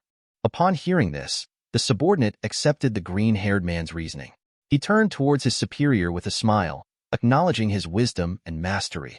"Congratulations on reaching the martial grandmaster realm," he praised sincerely. The green-haired man, none other than Zhang Kuei himself, nodded appreciatively. With a composed demeanor, he gave the driver a clear instruction: go to Lu Shang's house. The driver, upon receiving the order, started the taxi and navigated through the streets towards Lu Shang's residence. Meanwhile, Lu Shang sat quietly in his room, deep in meditation. The peaceful atmosphere surrounded him as he focused his mind, tapping into his perception ability. Within minutes, the taxi entered Lu Shang's range of perception. Sensing the approaching energy, Lu Shang turned his head slightly, a smile spreading across his face. The energy signature he detected belonged unmistakably to a martial grandmaster. This realization filled him with a mixture of happiness and excitement. For Lu Shang, encountering a martial grandmaster was a rare and significant event. It meant that someone of formidable skill and power was approaching. It ignited his martial spirit.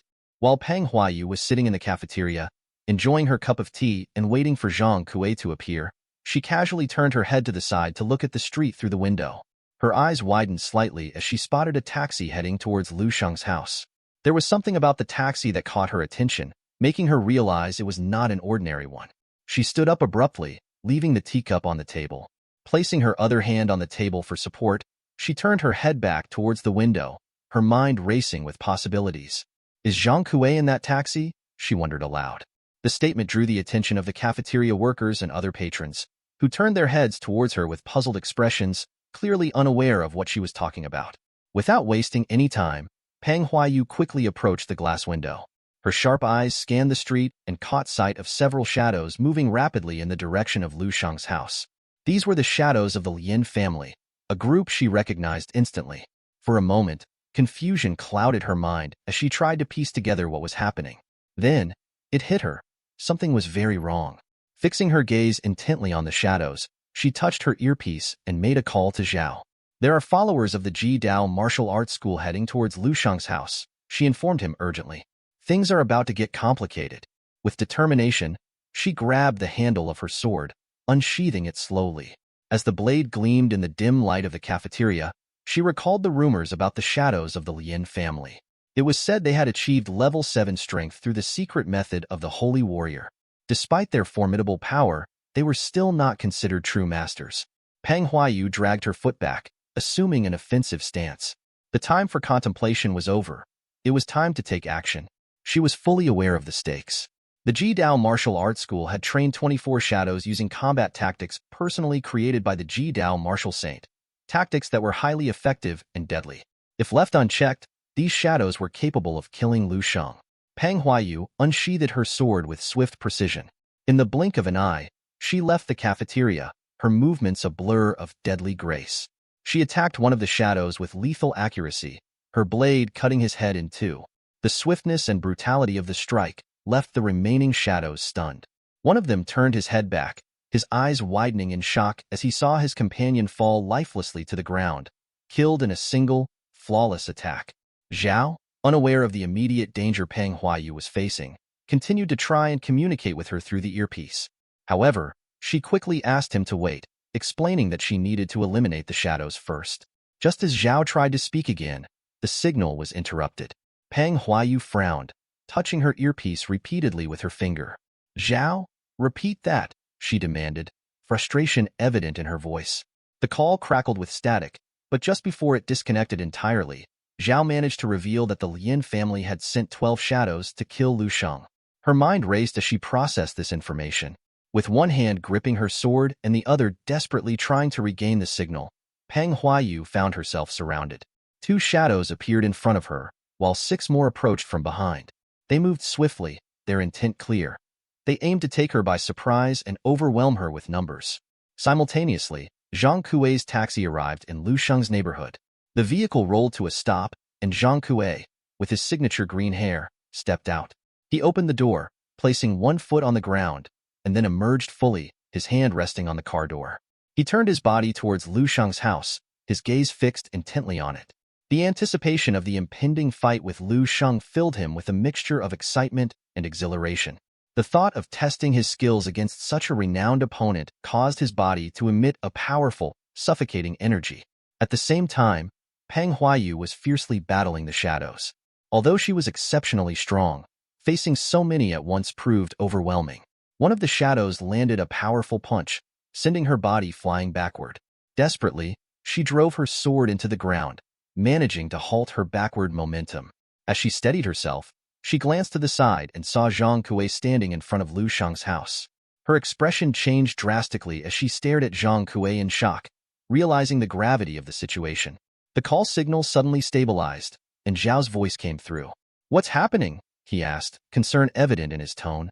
Peng Huayu touched her earpiece and responded urgently, "Zhang Kuei is ready to attack." Zhao's response was immediate and dire. He is the supreme leader of the extreme martial arts school and has entered the realm of the Grandmaster. Her eyes widened further as she turned to look at Zhang Kuei. His body was enveloped in a powerful aura, a visible manifestation of his immense energy. She knew that if Zhang Kuei and the shadows attacked Lu Sheng simultaneously, he would stand no chance. As Zhang Kuei began rolling up his sleeves, a sense of dread filled her. He was one of the 28 constellations, better known as the Ji-Dao star. Despite following the supreme martial saint for 20 years, he had been unable to advance beyond the 7th level. His presence alone signaled immense danger. Zhang Kuei stared at Lu Sheng's house, extending his hands to his sides as he prepared himself. He felt a sense of satisfaction, thinking that the wait had been worth it. Seconds later, he joined the palms of his hands together, a smile playing on his lips. With a killer look in his eyes, he activated the coagulation of qi and blood, a powerful technique that channeled his energy to its peak. Then, he used a skill known as the 2 invisible bridges connecting heaven and earth, a formidable ability that bridged his internal power with the world around him. Several seconds later, while Zhang Kuei had his palms together and was staring fixedly at Lu Sheng's house, his body began to emit a powerful red energy that started to rise toward the sky. The energy he was emitting was so intense that it caused the surroundings to darken suddenly. One of the streetlights near him flickered on, casting a dim glow in the oppressive darkness. Zhang Kuei reached out his hand towards the light, his fingers brushing against the illumination as he marveled at the sensation. He wondered if this was how it felt to enter the realm of the Grandmaster. He felt invincible, capable of even manipulating the very light around him. Concentrating his newfound power, he focused the light into a single point, transforming it into a spear. The spear of light shimmered brilliantly as he inserted the coagulation of qi and blood into it, causing it to change color to a deep, menacing red. Turning his head to the spear, Zhang Kuei stared at it intently, a satisfied smile spreading across his face. The feeling was exhilarating. He couldn't help but think about how wonderful this newfound power was. In that moment, he felt a surge of gratitude towards Lu Sheng. If it weren't for Lu Sheng provoking the great anger of Miss Lien Su, Zhang Kuei would never have obtained Ji-Dao's secret art. Thanks to the secret technique of the Ji-Dao school, he had broken the chains binding him at level 7, propelling him to the Grandmaster realm. Zhang Kuei tightened his grip on the light lance, causing it to start changing shape and transforming into a sword. The light twisted and elongated, the spearhead morphing into a razor-sharp blade. Several seconds later, the transformation was complete. Zhang Kui stood still for a moment, holding the light sword with one hand, his body emanating a powerful energy. He began walking towards Lu Shang's house, each step deliberate and filled with purpose. He remembered hearing that Lu Shang was a master, and even Pang Huayu had mobilized to confront him. This spurred Zhang Kui into action, deciding it was time to personally attack Lu Shang. Suddenly, his attention was drawn to someone emerging from the house. This person, wearing shoes and interrupting their standoff, questioned Zhang Kui's intentions. Without hesitation, Zhang Kui turned to face Lu Shang, his focus momentarily diverted from the impending confrontation. Lu Shang, hands casually in his pants pockets, calmly confronted Zhang Kui, questioning who had sent him. Instead of answering, Zhang Kui responded by tightening his grip on the sword, causing its aura to flare brighter. The interruption did not deter Zhang Kui's resolve. He swiftly issued a command to the shadows accompanying him. Their orders were clear. Enter Lu Shang's house and execute everyone inside, as requested by the martial saint's wife who sought their heads as proof. Upon receiving the order, the shadows acknowledged with a resolute, understood. Meanwhile, Lu Shang, maintaining his composed demeanor, silently observed the unfolding confrontation. His mind raced with considerations of how to handle the escalating threat. As tensions mounted, Zhang Kui and Lu Shang stood facing each other, their silent standoff charged with anticipation. The shadows, sensing an opportunity amidst the distraction between the two leaders, seized the moment. They swiftly moved towards Lu Shang's house with swift, determined strides. Aware of the danger posed by the advancing shadows, Lu Shang briefly considered intervening. However, before he could act, Zhang Kui seized the initiative. Gripping his light sword tightly with both hands, he surged forward with impressive speed, closing the distance between himself and Lu Shang in a blur of motion. Zhang Kui's voice pierced the tension as he admonished Lu Shang not to be distracted, emphasizing that Lu Shang's true opponent stood right before him. Just as Zhang Kui reached the critical moment to strike, something unexpected happened. Lu Shang vanished from sight, leaving behind a bewildered and puzzled Zhang Kui. In an instant, Lu Shang materialized before one of the shadows, catching the man off guard. The shadow's face twisted in fear as he stared at Lu Shang, bewildered and uncertain of what had just transpired. Meanwhile, Zhang Kui, observing from a distance, turned his head sharply upon witnessing Lu Shang's sudden appearance in front of the shadow. His surprise mirrored that of the shadows, questioning internally how Lu Shang could move with such astonishing speed. Before Zhang Kui could react or comprehend the situation fully, Lu Shang swiftly acted. With a movement that was both soft and precise, Lu Shang executed a deadly strike. In a matter of seconds, the shadow's head was cleanly severed, tumbling to the ground while his lifeless body collapsed before Lu Shang's feet.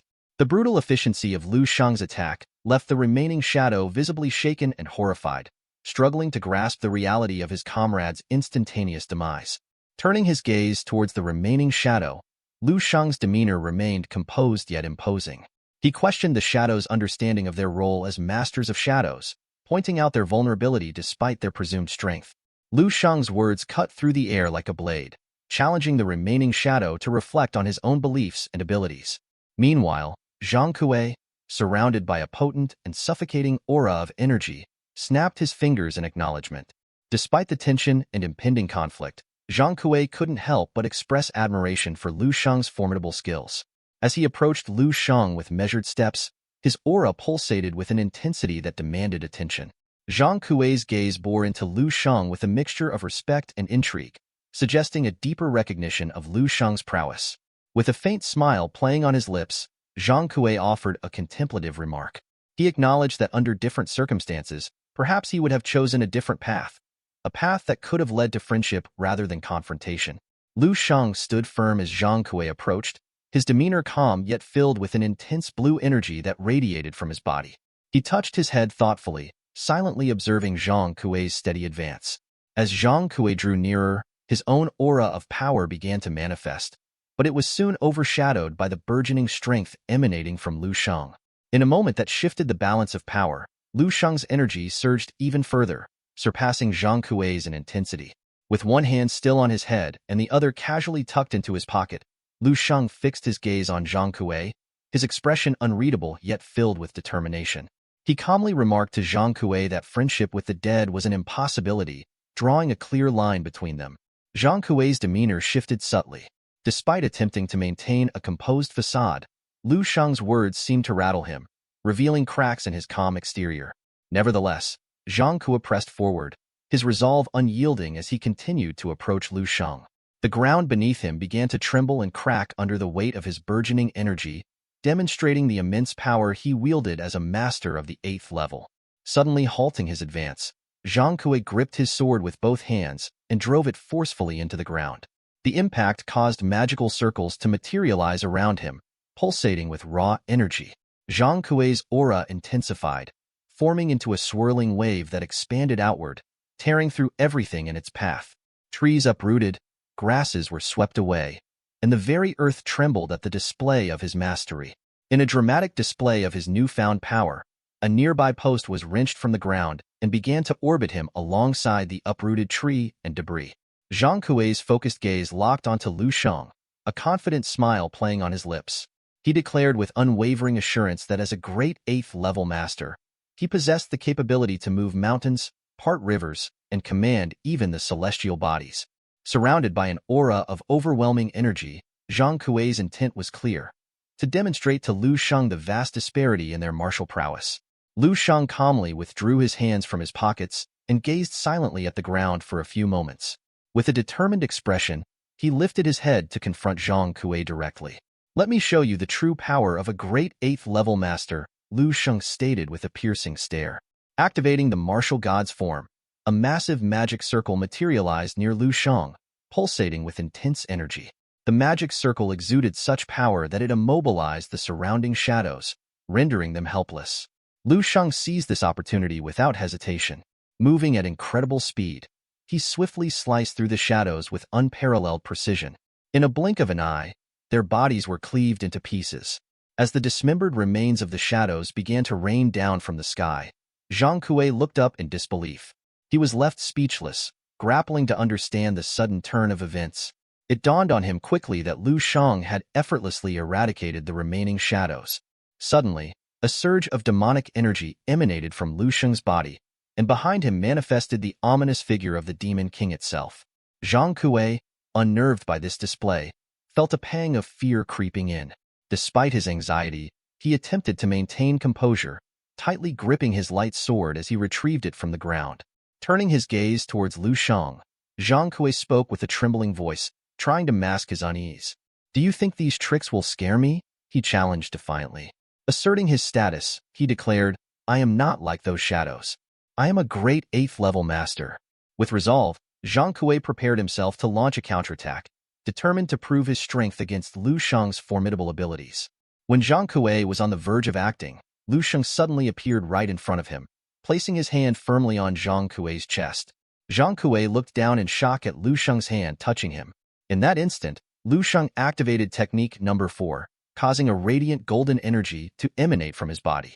Zhang Kuei's initial shock turned into panic as he wondered how Lu Sheng could unleash such power. Without hesitation, Lu Sheng launched an attack on Zhang Kuei, unleashing a massive explosion that shook the surroundings. The intense light from Lu Sheng's assault gradually subsided, revealing a gaping hole in Zhang Kuei's chest. For Zhang Kuei, this moment marked the realization of a 20-year wait, unable to fathom how Lu Sheng could underestimate him so profoundly. He dropped to his knees, the disbelief palpable as he questioned the reality of his defeat. As Zhang Kuei's body slowly started to fade away, he grappled with the notion of his own greatness. Passing by Zhang Kuei, Lu Sheng posed a rhetorical question, asking if this was truly the power of a grandmaster. A demonic energy began to emanate from Lu Sheng's body, his gaze fixed on Zhang Kuei with a fierce and murderous intent. Lu Sheng boldly declared that he feared no grandmaster, proclaiming himself akin to a deity in his confidence and power. At the same time, a mother and her young daughter left their house, heading towards the market for their usual shopping trip. The little girl skipped happily beside her mother, humming a tune that reflected her cheerful mood. As they walked hand in hand, the girl glanced to her side and noticed Peng Huayu standing nearby, her fists clenched as she stared intensely at the sky. Curious and innocent, the little girl pointed at Peng Huayu and remarked to her mother with a smile, "She looks like that silly person from the TV." The mother turned to look at Peng Huayu, choosing to remain silent. She thought Peng Huayu's outfit was rather flashy, but she didn't say anything.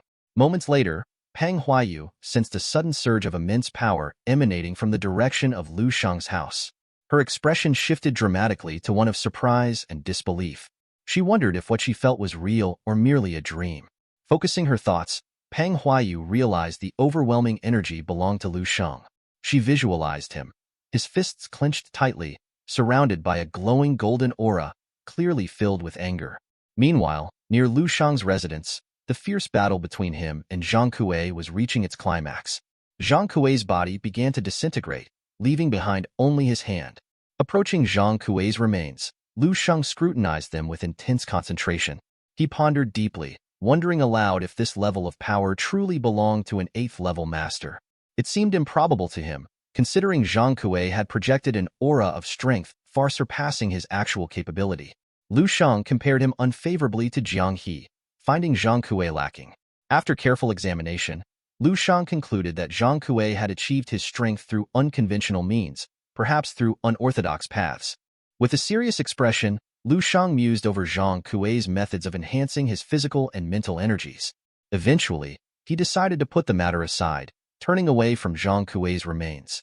He casually slipped his hands into his pants pockets, a habit of his, and began to walk away from the scene. After all, Lu Shang possessed the power of a grandmaster, capable of effortlessly overcoming even formidable 8th-level masters like Zhang Kuei. Lu Shang withdrew his hand from his pants pocket and turned his gaze towards Zhang Kuei's lifeless body. A faint smile played on his lips as he looked upon his fallen adversary. Despite the intense battle that had just concluded, Lu Shang hadn't found it necessary to employ his masterful technique known as breaking the void. It was a testament to his growing confidence in his abilities. Reflecting on his prowess, Lu Shang decided to delve deeper into exploring his mental fortitude in his current state as a divine warrior. He contemplated the sheer power of his spirit when fully unleashed, marveling at its potential to shape his future battles. Meanwhile, as Lu Shang activated his perception technique to sweep the area for any lingering threats, a sudden shift in energy caught his attention. His expression shifted abruptly as he sensed someone nearby. Tilting his head slightly, he spotted Peng Huayu standing a short distance away, her gaze fixed on the sky. Assuming she had come to offer aid or perhaps seek guidance. At the same time, Peng Huayu was lost in her own thoughts when the urgent voice of her superior broke through her trance. Startled, she quickly adjusted her earpiece, confirming her connection. Her superior had been anxious ever since the signal was lost earlier, and now that it was restored, he wasted no time inquiring about her progress at the target's location and the current situation. Peng Huayu paused for a moment, her eyes darting to the side as she deliberated on her response. With a solemn expression, she relayed the grim reality of the situation to her superior. The gravity of the circumstances weighed heavily on her words as she explained the severity of the aftermath. Her superior, initially taken aback and somewhat puzzled, contemplated his next move. He briefly entertained the idea of reprimanding her for the complications that had arisen. However, upon considering the vast gap in power between them and a formidable opponent, he refrained from criticism. Instead, he acknowledged the limitations they faced and made a pragmatic decision. Understanding the futility of their current position, her superior instructed Peng Huayu to withdraw from the scene. There was little they could do to alter the course of events now. He emphasized the importance of redirecting their efforts towards assisting Lu Shang's family with the solemn task of laying their loved ones to rest. Just as Zhao was about to conclude his report, Peng Huayu interjected, her expression betraying unease as she beheld the grim sight before her. Strewn near Lu Shang's residence lay the lifeless bodies of the shadows from Ji Dao Academy, their forms stark against the ground, a testament to the ruthless efficiency with which Lu Shang had dispatched them. With a nervous gulp, Peng Huayu turned to her superior, her voice trembling slightly as she recounted the dire situation unfolding at the extreme martial arts school. She didn't mince words, informing him that Lu Shang was responsible for the massacre. She described how he had swiftly eliminated the Grandmaster and his 12 shadows in a mere 3 breaths, leaving not even a complete corpse in their wake. Mid-conversation with her superior, Peng Huayu was suddenly interrupted by the sound of Lu Shang's voice nearby. Turning towards him, she couldn't help but be struck by his presence. Lu Shang stood calmly amidst the aftermath, his gaze meeting hers with a hint of amusement. Recognizing the gravity of the situation, Peng Huayu requested her superior's patience as she attended to Lu Shang's query. Nearby, Lu Shang turned slightly towards her, maintaining his composure as he gestured towards the scattered corpses behind him. He asked her, with a casual smile, if she could kindly assist in cleaning up the mess. Startled by Lu Shang's unexpected request, Peng Huayu promptly relayed his words to her superior. Zhao listened intently, his brow furrowing slightly as he processed the implications of Lu Shang's actions. Meanwhile, in the office, Tan Zhongyu stood with his hands clasped behind his back, his gaze fixed on the cityscape beyond the window. A palpable aura of authority and power emanated from Tan Zhongyu as he stroked his beard thoughtfully. Sensing the weight of the situation, he turned slightly towards his subordinate with a knowing smile. He remarked calmly that each development only added to the intrigue of the unfolding events. 3 days later, on a typical sunny day, Lu Shang returned home, the warmth of the sun casting gentle rays across the quiet neighborhood. With a contemplative expression, he lifted a finger to his chin, reflecting on how swiftly time had passed. The incident with the extreme martial arts school still hung in his thoughts. They had yet to send anyone else to confront him. Lost in his musings, Lu Shang was startled by the ringing of his phone. The familiar tone snapped him out of his reverie. It was Zhao calling. Quickly retrieving his mobile from his pocket, Lu Shang pressed it to his ear, his expression serious as he listened to Zhao's voice. He inquired if there was any new development or issue. Zhao's voice came through the line, calm and composed. He reassured Lu Shang that, for now, there were no immediate problems. He explained that Master Tan Zhongyu had relayed that the situation with the extreme martial arts school had settled. According to Zhao, they had no intention of troubling Lu Shang further. At least, that was the official stance from the Jidao school. Lu Shang was somewhat taken aback by this news. He knew such a resolution couldn't have occurred without Master Tan Zhongyu's influence.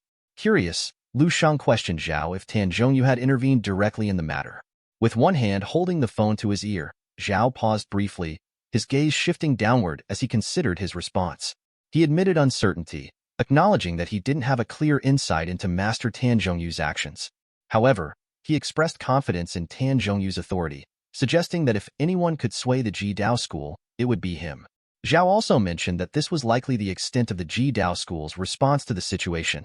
Following their discussion, Zhao broached another topic with Lu Shang. He proposed that Lu Shang consider attending the Masters Association in Kyoto to formally certify his identity as a Grandmaster. It was a prestigious honor that few martial artists achieved at such a young age. Listening intently, Lu Shang smiled faintly at the suggestion. He acknowledged his interest but deferred his visit until he had some free time. Politely concluding the call, Lu Shang assured Zhao that they could discuss any urgent matters during his next visit to pick up his graduation certificate.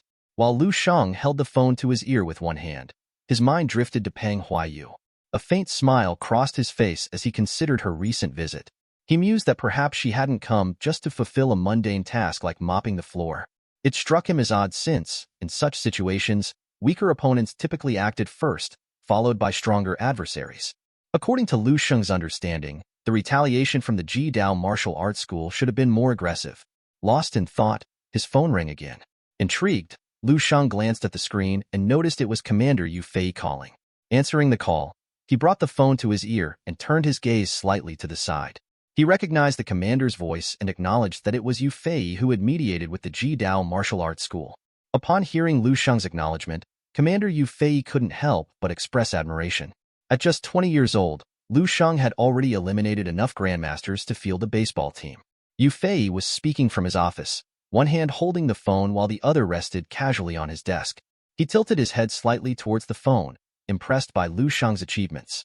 Reflecting on Lu Shang's prowess, Commander Yu Fei marveled at how Lu Shang had even managed to defeat a 28-star grandmaster from the extreme path. Considering this, he chuckled lightly and assured Lu Shang not to take his previous reprimand too seriously. Curious, Lu Shang inquired if the military had already been informed of these recent developments. In response, Commander Yu Fei leaned back slightly, his gaze lifting towards the ceiling as he burst into hearty laughter. He explained that Lu Shang's actions had left those tasked with surveilling him utterly speechless. Commander Yu Fei's voice came through the phone with a tone of incredulity. He asked Lu Shang how someone as capable as him could have not known about the death of a level 8 grandmaster. Despite the gravity of the situation, Commander Yu Fei couldn't help but admire Lu Shang once again for his impressive feats. Lu Shang listened attentively, his mobile phone pressed to his ear. With a serious expression, he gazed ahead as he began to explain. He revealed that the grandmaster he had defeated had been driven by forbidden arts and, in reality, did not possess considerable power. He speculated that this instance might have forced the Ji-Dao martial arts school's martial saint to act, which likely incurred a substantial cost for the army. Upon hearing Lu Sheng's explanation, Commander Yu Fei smiled faintly, contemplating the implications. He held the phone with one hand, remaining silent for a few moments before responding. Looking ahead, he replied to Lu Sheng with a composed demeanor, acknowledging that indeed, the army had paid a price for their actions. However, he assured Lu Sheng that it was not as significant as one might think. Commander Yu Fei sought to ease Lu Sheng's concerns, mentioning that the army routinely recruited many individuals each year in situations similar to Lu Sheng's. He then posed a question to Lu Sheng, asking if he was aware that none of the remaining 3 saint-level martial artists hailed from the army. Lu Sheng's expression shifted, his gaze dropping momentarily as he absorbed the weight of Commander Yu Fei's words. He remained silent for a few seconds, processing the implications of what had been said. Noticing Lu Sheng's reaction, Commander Yu Fei inquired if Lu Sheng understood the underlying message behind his words. With a small smile, Lu Sheng reassured him, expressing that he understood everything clearly. He confidently asserted that when he ascended to become a martial saint in the future, he would properly acknowledge Commander Yu Fei's support and assistance. With those words, Lu Sheng decided to conclude the conversation. He bid Commander Yu Fei farewell and hung up the call. The impact of Lu Sheng's assurance lingered in Commander Yu Fei's mind like a resonant arrow, leaving him to ponder the young man's future and the evolving dynamics of martial prowess. After hanging up the call with Commander Yu Fei, Lu Sheng couldn't help but smile as he stared at his phone. He thought to himself that this outcome was far better than he had anticipated. The incident with the Ji-Dao martial arts school had solidified his standing within the army. They now truly considered him one of their own. Satisfied, he pocketed his phone and gazed up at the sky, imagining the camaraderie among army members. In his mind, he recalled an old saying, "He who endures 100 battles can wear golden armor. He who breaks cannot return." Lu Sheng mused that the army embodied a true romanticism for men who dared to face adversity and triumph. As he pondered, Lu Sheng noticed an orange scroll lying on the ground nearby. He recognized it as one of Zhang Kuei's forbidden technique scrolls. Sitting down, he rested his elbow on his knee, picked up the scroll, and nonchalantly discarded it into a nearby trash bin. Such relics held no value for him in the dream space, where he could access hundreds or thousands of similar scrolls through the neural network with ease. Closing his eyes, Lu Sheng's body began to emit a faint golden aura as he made a decision. It was time to return to the dream space, where his true power could be fully realized. Within moments, he found himself transported to the familiar realm of dreams. With his hands casually tucked into his pants pockets, Lu Sheng strolled through the dream space. It had been a while since his last visit, and he felt a sense of familiarity and tranquility as he moved through the ethereal landscape. Along the way, he encountered some zombies, typical denizens of the dream realm. Although he was tempted to engage in combat, Lu Sheng decided against it. Instead, he closed his eyes and greeted them with a friendly smile, informing them that they had the day off today. The zombies, seemingly understanding, shuffled away peacefully. After a few more minutes of walking, Lu Sheng reached the area where the neural network interface was located. Placing his hand on the fingerprint reader, he stared intently at it, triggering the system to activate. With a familiar glow, several system windows materialized before him in an instant. With a smile of satisfaction, Lu Sheng began his routine check of personal data, a task he always performed first upon entering the dream space. The interface responded smoothly, displaying intricate details and statistics that only he could comprehend fully. Lu Sheng stood in the dimly lit room of the neural network, surrounded by the faint hum of servers and the glow of holographic displays. As always, his personal data appeared first, a testament to his long journey through martial arts and life. His hands casually rested in his pockets, a sign of his ease despite the weight of his accomplishments. The holographic screens flickered with his life expectancy, a staggering range from June 297th to February 657. Such longevity was unheard of, even in the annals of martial history. His martial strength was noted as Super 9th level, a testament to his prowess that surpassed ordinary standards. His chosen life stance, the cycle stance, was also displayed, marking his philosophy and approach to combat. The system continued to unveil his past and future. He had risen from humble beginnings to become the champion of the first National University Martial Arts Tournament.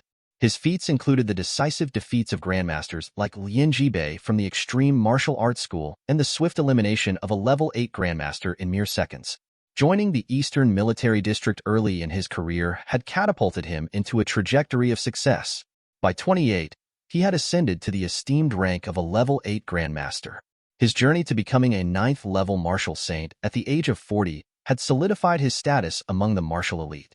In his 50s, atop Yin Mountain, he confronted and triumphed over a martial saint of the extreme martial arts school, showcasing his unparalleled skill and strategic acumen. Battles against formidable opponents like Tan Zhongyu, another martial saint, had only added to his legend, with victories that underscored his dominance in martial combat.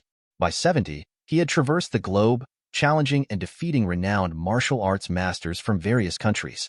His name resonated as one of the top 10 martial saints in the 3,000-year history of martial arts, his contributions instrumental in advancing the understanding of martial pathways, particularly towards the elusive level 10.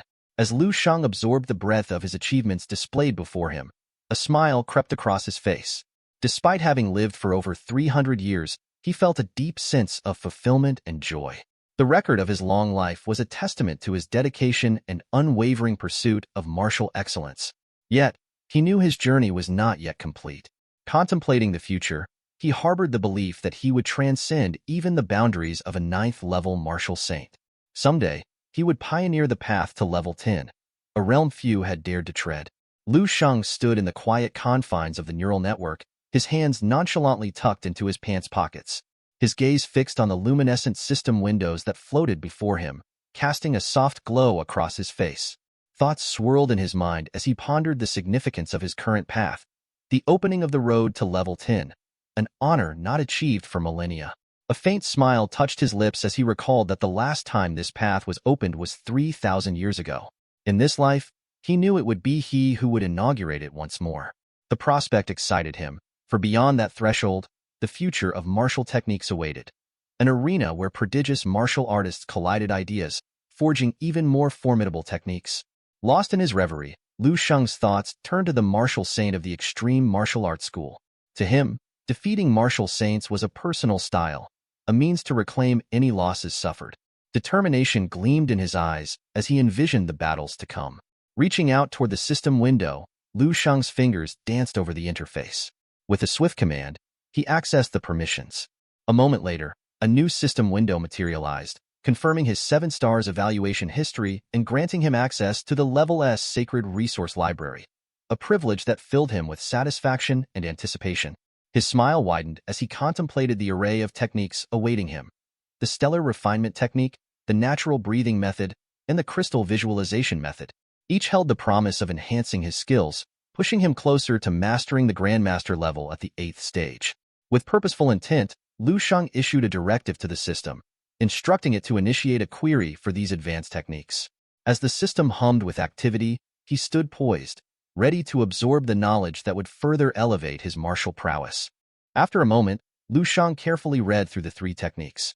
As he absorbed the wealth of information, he began to feel tired and sleepy. He closed his eyes, placed his hand near his mouth, and started yawning. Then, crossing his arms, he stared intently at the system windows in front of him, deep in thought. The advanced technique of stellar refinement technique was called the art of immortality. It dawned on him that this was just the beginning. As he pondered over the concept, Lu Shang began to visualize the martial will and realized that the true key to ascending from level 6 to 7 lay in condensing the martial will. This process involved merging essence, energy, and spirit into a single entity. Once unified, this potent combination had to be fed back into his body, resulting in an additional improvement in his physical constitution. However, the leap from level 7 to level 8 was an entirely different matter, far deeper and more complex. He recalled how Zhang Kuei had ascended to level 8 and had demonstrated an extraordinary ability to grab light with his hand. To achieve this, one needed not only immense martial willpower, but also the ability to break the bridge of the earth with one's body. This involved a profound transformation of one's blood, condensing it into a dan, a step towards immortality. Special willpower could be condensed into forms like a spear or a sword, capable of opening the bridge to the heavens. This connection allowed an individual to merge with nature and the universe, reaching a state of unparalleled harmony and power. Lu Shang began to imagine himself meditating in a way that infused martial willpower into every inch of his flesh and bone. Each movement he made would contain a trace of the power of nature. If Lu Sheng managed to master this technique, he would be able to kill his enemies with a single movement, as the destructive power would far surpass that of a master-level practitioner. This was the biggest difference between level 7 and level 8. Although Zhang Kuei had managed to ascend to level 8, Lu Sheng knew exactly what he lacked. Turning his head to one side with a serious expression, he pondered how Zhang Kuei had forced the improvement of his body, which had left him with a deficient foundation. In reality, Zhang Kuei could not be considered a true level 8 grandmaster. This realization was crucial for Lu Sheng's understanding of the path he needed to follow. With his hand under his chin, Lu Sheng began to read carefully the information displayed on the system window. Several minutes later, the expression on his face changed drastically. He began to shout with excitement as he discovered that immortal cells were the key to true mastery. This was the true inheritance of the stellar refinement technique. The introduction of the concept of immortal cells was essential for achieving a state where even if a star extinguished, he would not perish. Even if all things withered away, he would endure. This meant that only by reaching this level could he ascend to level 8. He began to imagine himself with immortal cells. This was the physical strength that Lu Sheng was seeking. The reason he could be more powerful than common masters was because he possessed an immortal golden body. At level 7, his body was already comparable to, and even stronger than, that of a level 8 grandmaster like Jiang He. Lu Sheng checked the information on the technique. The first step in the art of stellar immortality was breaking one's Dan. This involved using immense energy, blood, and martial willpower to cultivate a single cell, an immortal cell. When he first began practicing the stellar refinement technique to achieve an immortal golden body, Lu Sheng had initially thought of it as merely a metaphorical aspiration. Having a body like a star and striking with the force of a star seemed like exaggerated imagery to him. It was akin to comparing a level 9 martial saint to the sun and moon in the sky, grand in concept, but could it truly manifest in reality? With his arms crossed, Lu Sheng read through the contents displayed on the system windows around him. A smile crept onto his face as he considered the deeper implications. Could a martial saint truly shine like the sun and moon? This question resonated deeply with him, reflecting his aspirations for immortality. As he pondered, he realized that if the Dark Illuminator King's scripture reached perfection and detail, even immortal cells could achieve their maximum potential. In his mind's eye, Lu Sheng began to imagine himself floating in space, surrounded by a radiant golden energy. The concept fascinated him deeply. If every cell in his body could become immortal, he could achieve true union with the universe. Mastering the stars and attaining eternal immortality became not just a goal but a vivid image of his future self. Lu Sheng envisioned the creator of his futuristic skills as the supreme being of the universe. He estimated that not even they had reached the level he aspired to. The scope of his ambition surpassed that of the illuminating Dark King, a grander and more profound project that transcended mortal limits.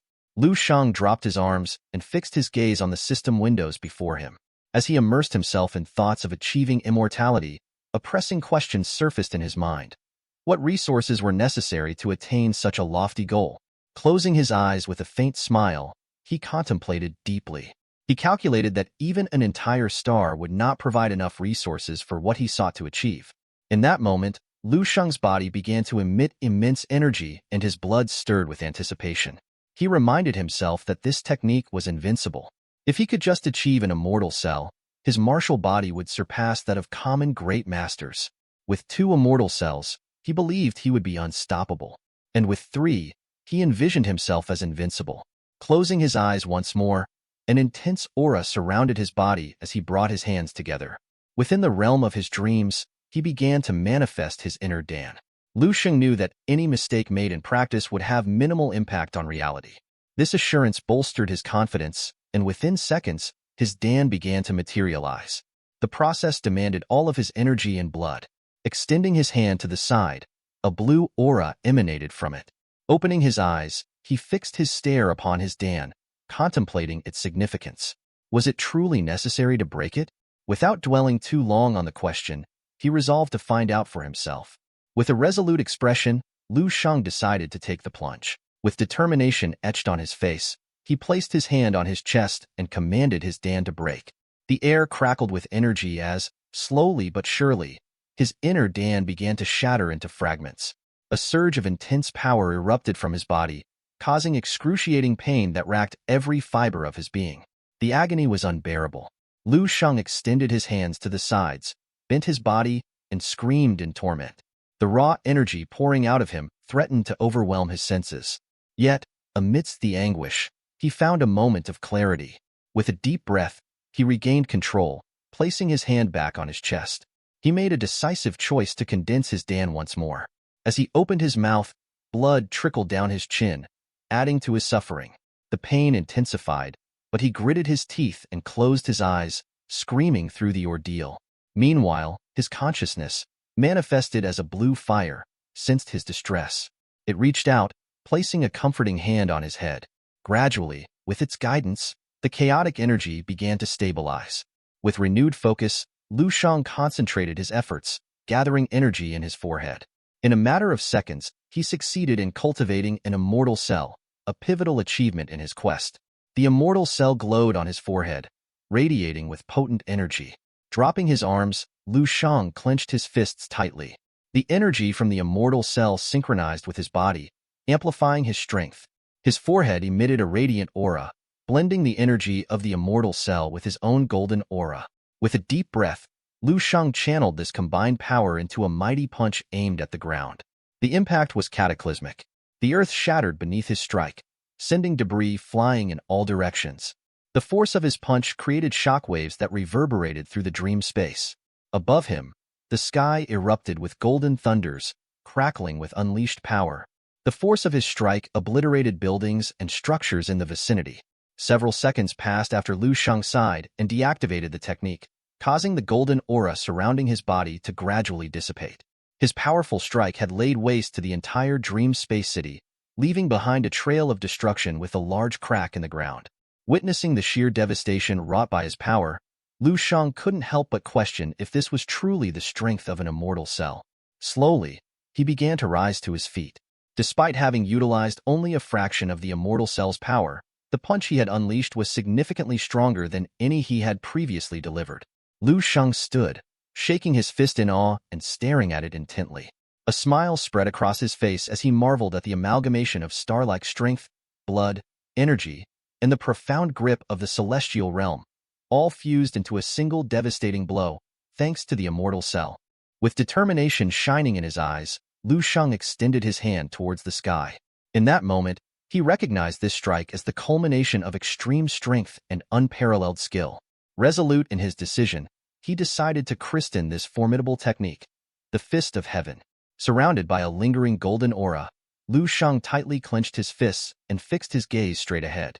His expression grew serious as he named his strike, feeling the weight of its potential and significance.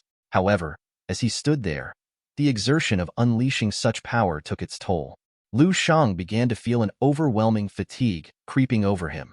His eyelids grew heavy, and he struggled to maintain control over his body. Gradually, he lost his balance and collapsed backward onto the ground, completely drained of strength. Helplessly lying on the ground, Lu Shang could do little but stare at the sky. In his weakened state, he realized that his exhaustion was also linked to the insufficient energy and blood within him.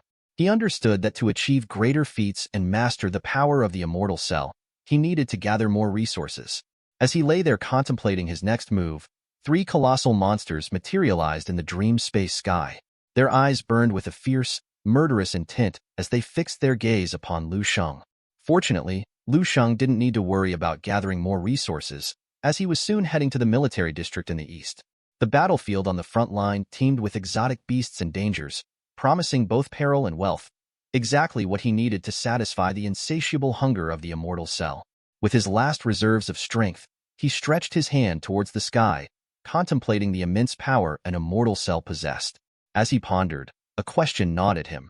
Would he be able to confront a martial saint at the Grandmaster level with just 10 immortal cells? He gazed upwards, imagining scenarios where 10 cells might not suffice. Determined, he resolved that if needed, he would cultivate 100, or even 1,000 cells. With such power, he believed he could vanquish the Ji Dao martial saint with a single strike. But for today, he decided to take it one step at a time. Closing his eyes, Lu Shang departed from the dream space and woke up in his room.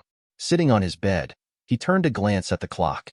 Seeing the time, he raised a hand to his head, realizing he had slept for a satisfying 12 hours.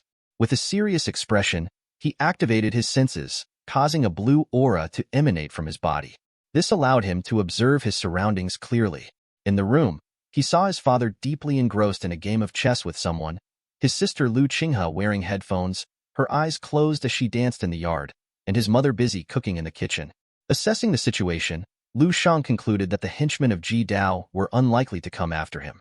He placed a hand on his knee, turned his head to admire the view outside the window, and reflected that the Ji Dao martial saint would not risk tarnishing their reputation by engaging in a deadly battle with a 19-year-old over two relatives who were ultimately disgraceful. Lu Shang swung his legs off the bed, slid into his flip-flops, and contemplated the upcoming encounter with Lien Su. Unlike the serene demeanor of the extreme martial saint, Lien Su promised to be a more volatile challenge. Determination etched on his face, Lu Shang shrugged into his shirt and left his room, descending the stairs with purpose. His goal was clear. He needed to neutralize the threat at its source, finding an opportunity to thwart Lien Su's plans. Entering the kitchen, Lu Shang grabbed a bun his mother had prepared. With a tray in hand, she glanced at him disapprovingly, lamenting his habit of leaving without eating properly. Ignoring her concern, Lu Shang acknowledged her with a nod and turned away, munching on the bun as he moved through the house. Passing by the living room, something on the television screen caught his eye. He turned swiftly to see the news displaying an interview with Lien Su. Taking a bite of the bun, Lu Shang watched with a smile spreading across his face. It had been a while since he had seen Lien Su, and he suddenly found himself with something specific to discuss with her. Several hours later, Lu Shang made his way to Lien Su's laboratory. Stepping through the doors, he was greeted by a nervous receptionist with brown hair. Her demeanor shifted noticeably upon seeing him, her hands instinctively going to her chest as she nervously asked how she could assist him. Lu Shang regarded the receptionist calmly before inquiring about Lien Su's whereabouts. As she looked at him more closely, she found herself taken aback by his handsome appearance. Blushing slightly, she gestured towards Lien Su's laboratory and stammered that Lien Su was indeed inside. She offered to escort him there, but before she could finish, Lu Shang politely declined. With his hands casually tucked into his pockets, he turned and began making his way towards the laboratory on his own. Meanwhile, another receptionist with blue hair, named Li, approached her flustered colleague. Li placed a hand near her mouth and whispered, playfully teasing her about being mesmerized by Lu Shang's presence. The mesmerized receptionist snapped out of her trance, blushing furiously at being caught off guard. Li continued, asking if she had been enchanted by Lu Shang's charisma. Her colleague, still flustered, admitted to being captivated by him and inquired about his identity. Li pointed upwards with a smile, recounting the rumors that Lu Shang was Lien Su's distant cousin. According to hearsay, Lu Shang was not only exceptionally handsome but also a martial arts prodigy. He had claimed the championship in the Dragon Kingdom martial arts tournaments and recently emerged victorious in another prestigious martial arts competition. As the receptionist listened to Li's words, her blush deepened even further, her admiration growing. She turned her gaze towards Lu Shang with newfound admiration, wondering if he truly possessed such impressive credentials. Her heart fluttered at the thought of encountering him again, eager for another glimpse of the enigmatic young man who had left such a profound impression on her. In the quiet hum of Lien Su's laboratory, she stood focused, clad in a pristine lab coat, holding a test tube filled with a vibrant green liquid. Her mind wandered deep into contemplation, absorbed by the complexities of the experiment before her. The faint glow of the fluorescent lights overhead cast a soft illumination on her features as she delved into her thoughts. Suddenly, the tranquil atmosphere was interrupted by the arrival of Lu Shang. Stepping into the laboratory, he cut a determined figure, his presence drawing Lien Su's attention away from the test tube. He asked succinctly if everything was prepared, his voice breaking the silence and prompting Lien Su to refocus her gaze upon him. Startled out of her reverie, Lien Su turned towards Lu Shang, meeting his eyes with a calm demeanor. With a gentle gesture, she confirmed that everything was indeed ready, assuring him that all necessary components were in place. Acknowledging the effort Lien Su had put into the preparations, Lu Shang donned his own lab coat, approaching the test tube to inspect her work. He complimented her on the meticulousness of her setup, expressing genuine appreciation for her dedication to their shared endeavor. As Lu Shang observed the contents of the test tube, Lien Su moved closer, standing beside him. Placing a reassuring hand on his shoulder, she leaned in slightly, her other hand resting lightly on his arm. Turning her head towards him, she confided in a lowered tone about the renewed troubles caused by her mother's side. Listening attentively, Lu Sheng absorbed her words with a solemn expression. He understood the complexities of her familial dynamics and the challenges they posed. With a brief touch to his mask, a habitual gesture when contemplating serious matters, he assured He Ling Su not to worry. He reassured her that he was already aware of the situation involving her mother's side and promised that once he completed his current tasks, he would assist her promptly in resolving the issue. With that assurance given, Lu Sheng turned away from He Ling Su, his mind already focused on the task at hand. He Ling Su, her hand instinctively pressed to her chest, observed with a mix of concern and awe as Lu Sheng moved decisively across the room. His aura had undeniably grown stronger since their last encounter, prompting her to question the rapidity of his martial arts progression. As Lu Sheng approached the table laden with various ingredients, his gaze fixed on the array before him. Mushrooms, plants, vegetables, and even a lizard lay scattered, awaiting his expert scrutiny. He turned to He Ling Su, determination etched on his features, and signaled that it was time to begin. With a focused exertion of his martial power, Lu Sheng initiated the merging process. His golden aura enveloped the ingredients, each element blending seamlessly under his skilled manipulation. The laboratory pulsed with energy as the components fused together, a testament to Lu Sheng's mastery over his craft. Several tense seconds passed before Lu Sheng deemed the mixture complete. He carefully transferred the amalgamated substance into a waiting test tube, his movements precise and deliberate.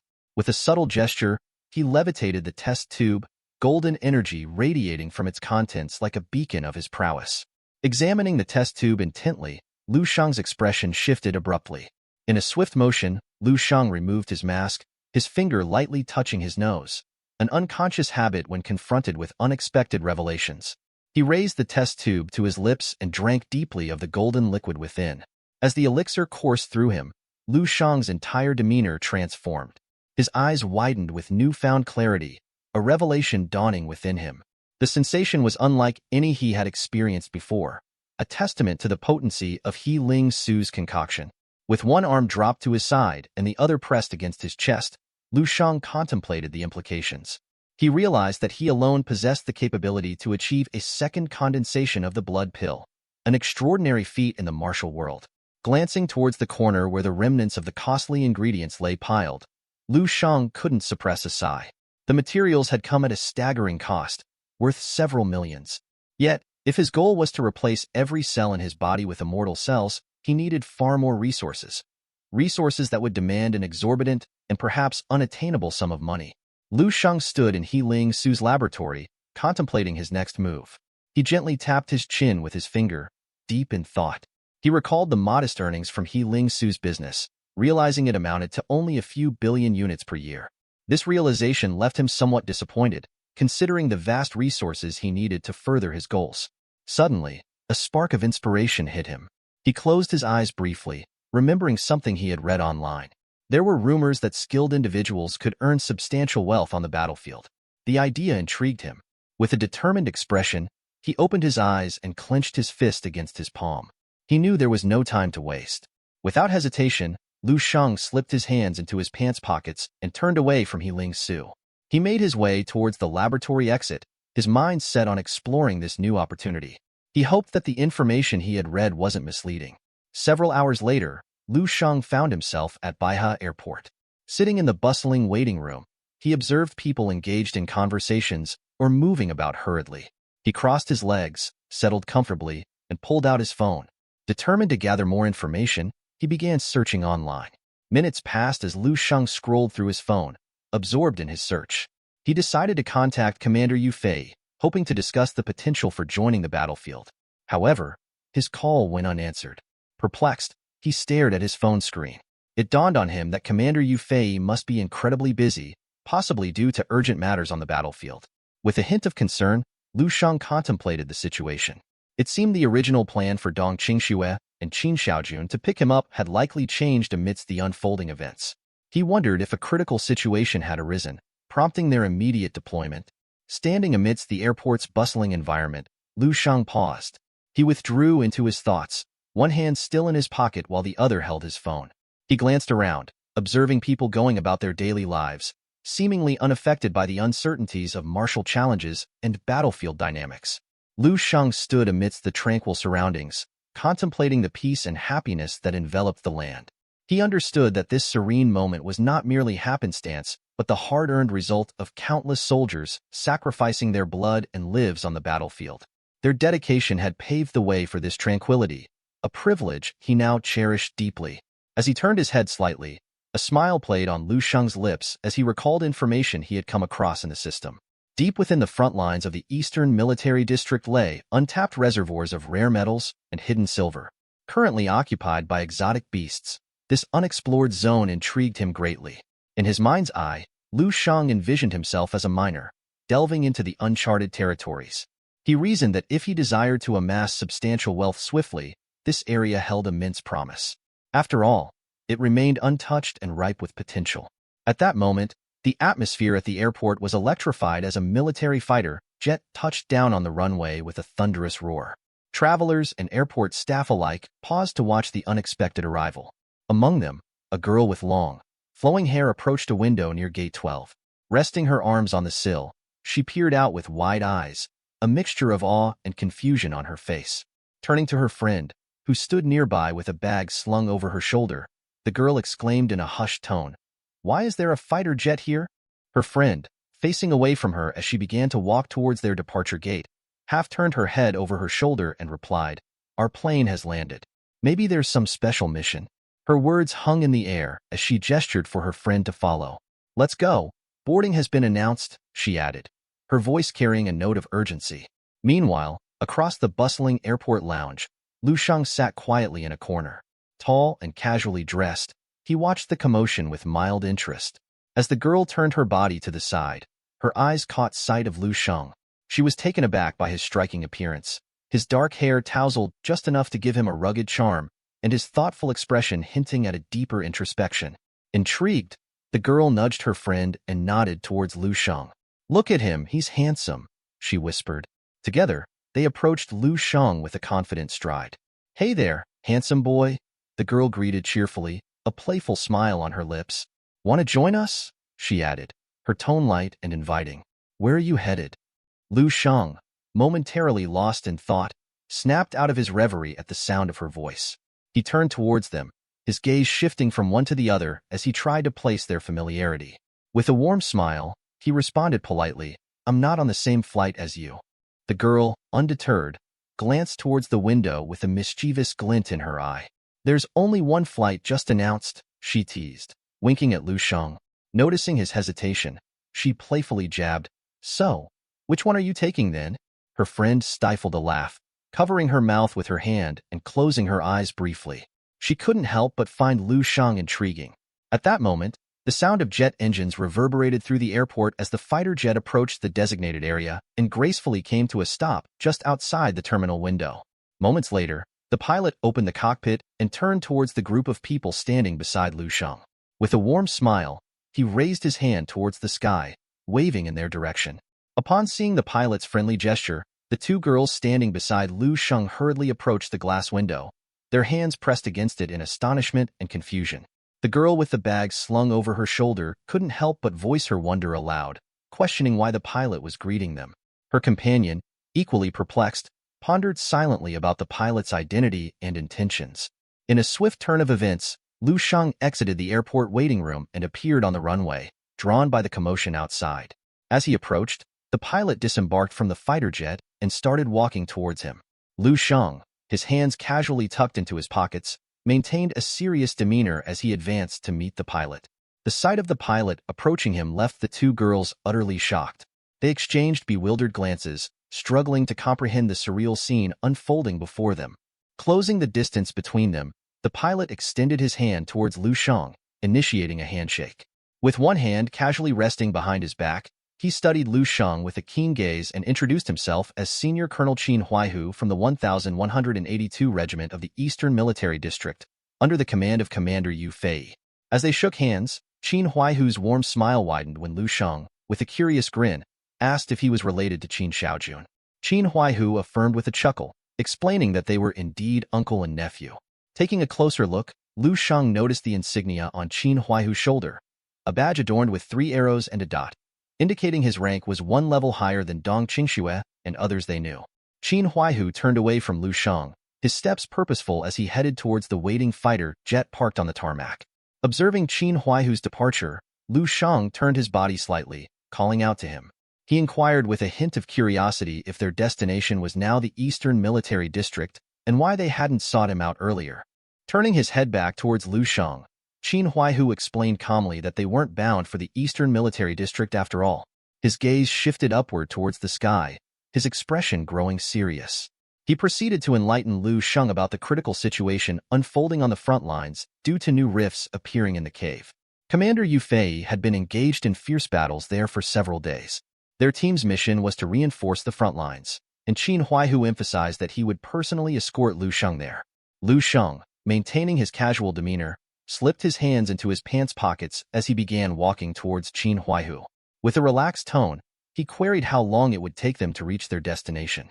This question seemed to catch Qin Huaihu off guard, and he turned fully towards Lu Shang, his expression a mix of astonishment and concern. He asked directly if Lu Shang wasn't afraid of what lay ahead.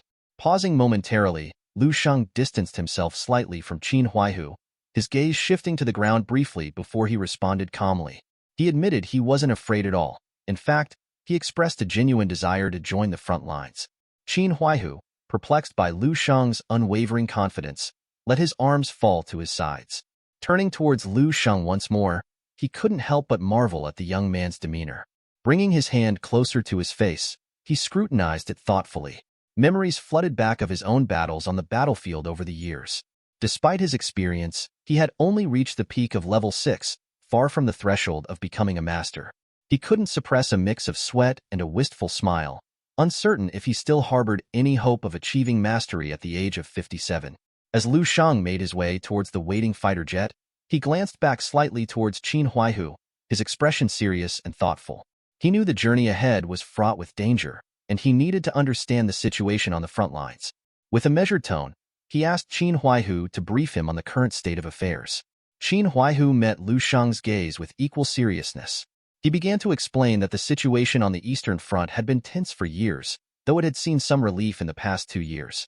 However, the recent emergence of a new rift in the cave, classified as Level A, had escalated tensions once more. The entire Eastern Front line had been forced to retreat in response. Listening intently as he continued towards the fighter jet, Lu Shang's interest piqued upon hearing that the rift was classified as Level A. He turned his head back towards Qin Huaihu and queried if rifts in caves were categorized similarly. Qin Huaihu extended his hand calmly, confirming that rifts were indeed classified based on their scale and the strength of the exotic beast within them. For a Level A rift, beasts of at least Level 5 would emerge, and the depths of such caves held unimaginable challenges. Qin Huaihu noted that the most formidable rifts were triple S level, thankfully absent in Commander Yu Fei's territory. Perplexed by this information, Lu Shang sought clarification, asking what exactly an A-level rift entailed. Qin Huaihu locked eyes with him, gesturing towards the sky as he began to illustrate the severity. He explained that even a Level 8 Grandmaster would risk death in an A-level rift. Lu Shang turned fully towards Qin Huaihu, taken aback by the gravity of the situation. He questioned if an A-level rift was truly that terrifying. Considering the implications, he concluded that higher levels like Double and Triple A and even S-level rifts would pose insurmountable challenges even for a martial master at level 9. Qin Huaihu extended his hand towards Lu Shang, his demeanor calm and collected as he replied. He acknowledged that theoretically, the scenario Lu Shang described could happen. However, he emphasized that in practice, no grandmaster or martial artist would willingly venture deep into the rifts. As long as one stayed within safer limits, even an average martial artist of level 5 or 6 could survive in a Level A rift. Lu Shang listened intently to Qin Huaihu's explanation, his expression thoughtful. A smile tugged at his lips as he drew a comparison in his mind. To him, the rifts resembled dungeons in video games. Deeper exploration meant facing tougher challenges. As long as one didn't delve too deeply, facing weaker enemies initially posed less danger. Meanwhile, Qin Huaihu kept his hand extended towards Lu Shang, maintaining eye contact with a gentle smile. He expanded on their defensive strategy at the front lines, explaining that most martial artists didn't need to enter the rifts directly. Instead, they maintained a defensive perimeter, waiting for exotic beasts to emerge. Their task primarily involved neutralizing these beasts as they surfaced. As Qin Huaihu spoke, Lu Shang's understanding deepened. He clenched his fist tightly, staring at it intently as thoughts raced through his mind. He realized that if he could successfully clear an S-level rift, he might uncover crucial truths behind the exotic beast invasion. Several hours later, Lu Sheng boarded the plane with Qin Huaihu. The roar of the engines filled the air as they ascended into the sky, heading towards the front line.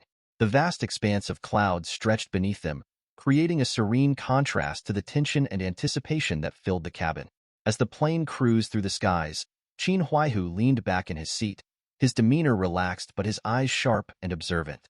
He turned to Lu Sheng, breaking the silence that had settled between them. Once you join the Eastern Military District, your superiors will probably immediately grant you the rank of Brigadier General. Lu Sheng's eyes widened slightly at this revelation, but he remained silent, absorbing the information. Qin Huaihu continued, "At that point, you'll have more contact with the spatial cracks." His tone grew more serious as he delved into the details. "In fact, we've spent most of our time in the outer zone, so my knowledge of the interior of the spatial cracks is limited." Hearing this, a myriad of questions flooded Lu Sheng's mind. The spatial cracks were mysterious and dangerous, and the thought of venturing deeper into them was both thrilling and daunting. "Does this mean my deployment path will be different from yours?" Lu Sheng finally asked, his curiosity getting the better of him. Qin Huaihu, with a calm and pleasant smile, extended his hand to the side in a gesture of explanation. "You're a 7th-level master in the army," he said. "This means you're a star." He paused, letting the weight of his words sink in. Stars have their own hierarchies and battlefields. Star-level masters generally operate in small teams, carrying out group missions. If one has exceptional talent in military affairs, they could even follow the path of becoming a corps commander. Lu Sheng listened intently, his mind racing with possibilities. Qin Huaihu slowly opened his eyes, the remnants of sleep dissipating as he placed a hand under his chin. His eyes, filled with a serious intensity, locked onto Lu Sheng, who was seated across from him. "Lu Sheng," Qin Huaihu began, his voice steady and grave. "Recently, several SS-ranked spatial cracks have experienced repeated outbreaks of mutant beasts. Our intel suggests that these spatial cracks might evolve towards SSS rank. If that happens, the consequences could be catastrophic." He paused, letting the weight of his words settle. "I have faith that perhaps you could be the one to confront these spatial cracks." Lu Sheng's eyes widened in surprise, a flicker of terror crossing his face. He looked down, his gaze fixed on the ground as he processed the gravity of Qin Huaihu's statement. The thought of facing an SSS-ranked spatial crack seemed too far-fetched, almost unrealistic for him at this moment. His mind raced with the implications, the dangers, and the immense responsibility that such a task would entail. Their conversation was abruptly interrupted by the pilot's urgent voice crackling through the intercom. "Commander Yu Fei's defense line is under attack by a 7th-level mutant beast. They are requesting immediate reinforcements." Lu Sheng's head snapped up, his hands still in his pants pockets. Qin Huaihu's eyes met his, both understanding the gravity of the situation. The mention of a 7th-level mutant beast had stirred something within Lu Sheng. He saw this as an opportunity, a test of his abilities, and perhaps a step towards the daunting task Qin Huaihu had just mentioned. "How far is Commander Yu Fei's defense line from here?" Lu Sheng asked, his voice calm but determined. Qin Huaihu, dropping his arms to his sides, turned his head towards Lu Sheng, a look of surprise mixed with concern on his face. "It's very close. We can reach it in about 3 minutes." Realization dawned on Qin Huaihu as he understood Lu Sheng's intentions. He stared at Lu Sheng, a mixture of shock and admiration in his eyes. "Are you planning to go alone?" Lu Sheng pressed the button to open the airplane door. As the door slowly creaked open, he turned to Qin Huaihu, his expression calm but determined. "Yes," he said, explaining that his help could be of great use to Commander Yu Fei. Qin Huaihu nodded, absorbing Lu Sheng's words. Without hesitation, Lu Sheng requested a pair of shoes. Several seconds later, the airplane door opened completely, and a gust of wind rushed in, filling the interior with fresh, invigorating air. Qin Huaihu, now holding the shoes, took a few steps back. He couldn't help but feel a mix of shock and fear at what Lu Sheng might be planning. The uncertainty gnawed at him, yet he trusted Lu Sheng's judgment. Lu Sheng approached the open door, peering down with a confident smile. He turned back to Qin Huaihu and asked for the highest quality shoes suitable for the battlefield. Qin Huaihu, still grappling with his emotions, handed the shoes to Lu Sheng, who then meticulously put them on. Half an hour earlier, at the defense line where Commander Yu Fei's battalion was stationed, the atmosphere had been tense. The ground trembled as several powerful mutant beasts emerged from the horizon. their massive forms advancing rapidly toward the soldiers. Panic started to spread among the ranks as the beasts closed in, their monstrous features striking terror into the hearts of even the bravest warriors. Just as the mutant beasts were about to unleash their devastating attack, a figure appeared, slicing through the chaos with unerring precision. In the blink of an eye, the beasts were defeated, their bodies crumpling to the ground in pieces. The person responsible for this swift and decisive action was none other than Commander Yu Fei. He stood amidst the fallen beasts, his sword gleaming with the remnants of battle. Commander Yu Fei's eyes burned with intensity as he surveyed the battlefield.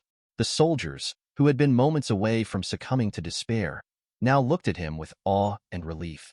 He clenched his teeth tightly, a fierce determination radiating from him. This was the last beast wave, he declared with a voice that brooked no argument. The soldiers erupted in cheers, their morale soaring.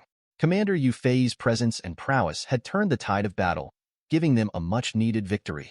Among them, one soldier, clutching a bottle of water with both hands, approached Commander Yu Fei, his face a mix of exhaustion and admiration. The soldier's eyes locked onto Yu Fei's, and with a voice that trembled with gratitude, he addressed the seasoned commander. "Commander, you're doing an incredible job," he said, his voice carrying the weight of their shared struggles.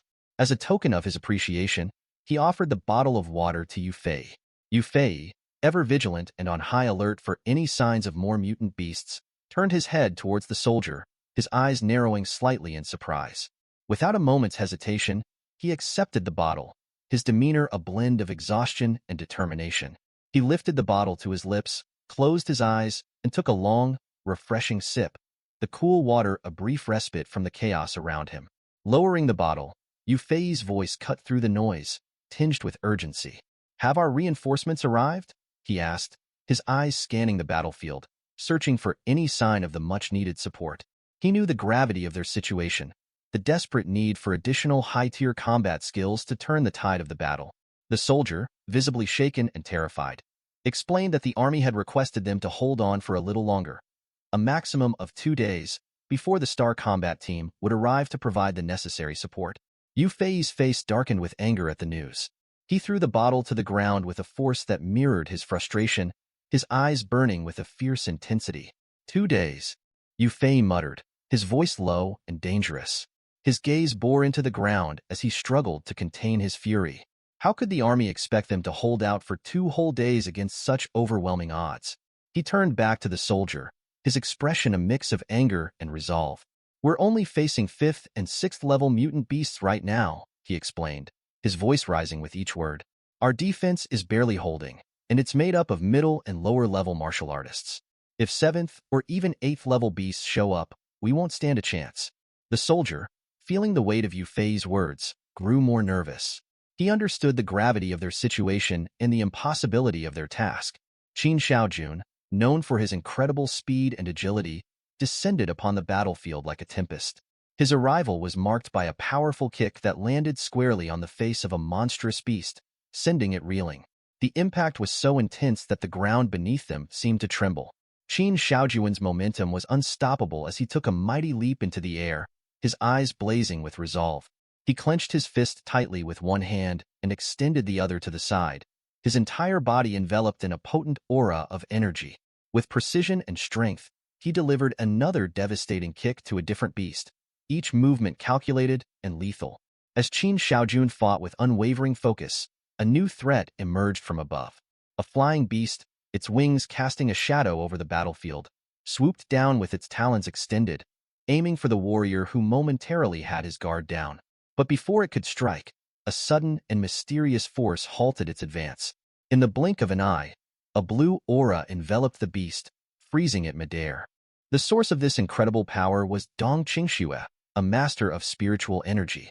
Her presence on the battlefield was both commanding and serene. With a mere wave of her hand, she summoned several daggers crafted from pure spiritual energy. The daggers hovered menacingly around the paralyzed beast. Dong Qingxue turned her back to the mutant creature, her eyes cold and piercing. With a snap of her fingers, the daggers launched forward, cutting the flying beast into pieces. It fell to the ground in a lifeless heap. Her task complete, Dong Qingxue crossed her arms and began walking towards Commander Yu Fei, her demeanor calm and composed despite the surrounding chaos. Several seconds later, Qin Xiaojun landed gracefully on the ground behind her, one knee and one hand supporting his descent. He turned his head to watch Dong Qingxue as she moved away, a slow smile spreading across his face. The soldiers, witnessing the effortless defeat of the mutant beasts, erupted in cheers. Their morale, which had been waning under the relentless assault of the creatures, surged with renewed vigor. The sun hung low in the sky, casting long shadows across the rugged landscape of Base 1182. Qin Xiaojun rose slowly from the ground, dusting himself off. His eyes, sharp and alert, scanned the horizon before he began to walk. Beside him, Dong Qingxue, with her aura of calm confidence, kept pace effortlessly. As they approached the command post, the towering figure of Commander Yu Fei came into view. Qin Xiaojun's demeanor shifted subtly. He straightened his posture, closed his eyes for a brief moment, and a smile spread across his face. Dong Qingxue, her arms still crossed, mirrored his smile, her eyes twinkling with a mix of respect and camaraderie. "Commander Yu," Qin Xiaojun greeted, his voice warm yet respectful. Dong Qingxue echoed the sentiment, her tone equally appreciative. Commander Yu Fei, with a broad smile, extended his arms in a welcoming gesture. "I'm glad to see you both," he began, his voice carrying the weight of countless battles fought together. "These days, we've leaned heavily on your skills and dedication. Without your efforts, enduring these times alone would have been impossible." Qin Xiaojun, ever humble, rubbed the back of his head in a familiar gesture of modesty. "No need to thank us, Commander," he replied, his eyes meeting Yu Fei's with unwavering resolve. "It's our duty." Commander Yu Fei stepped closer, his expression softening further as he closed his eyes briefly, a gesture of shared understanding and respect.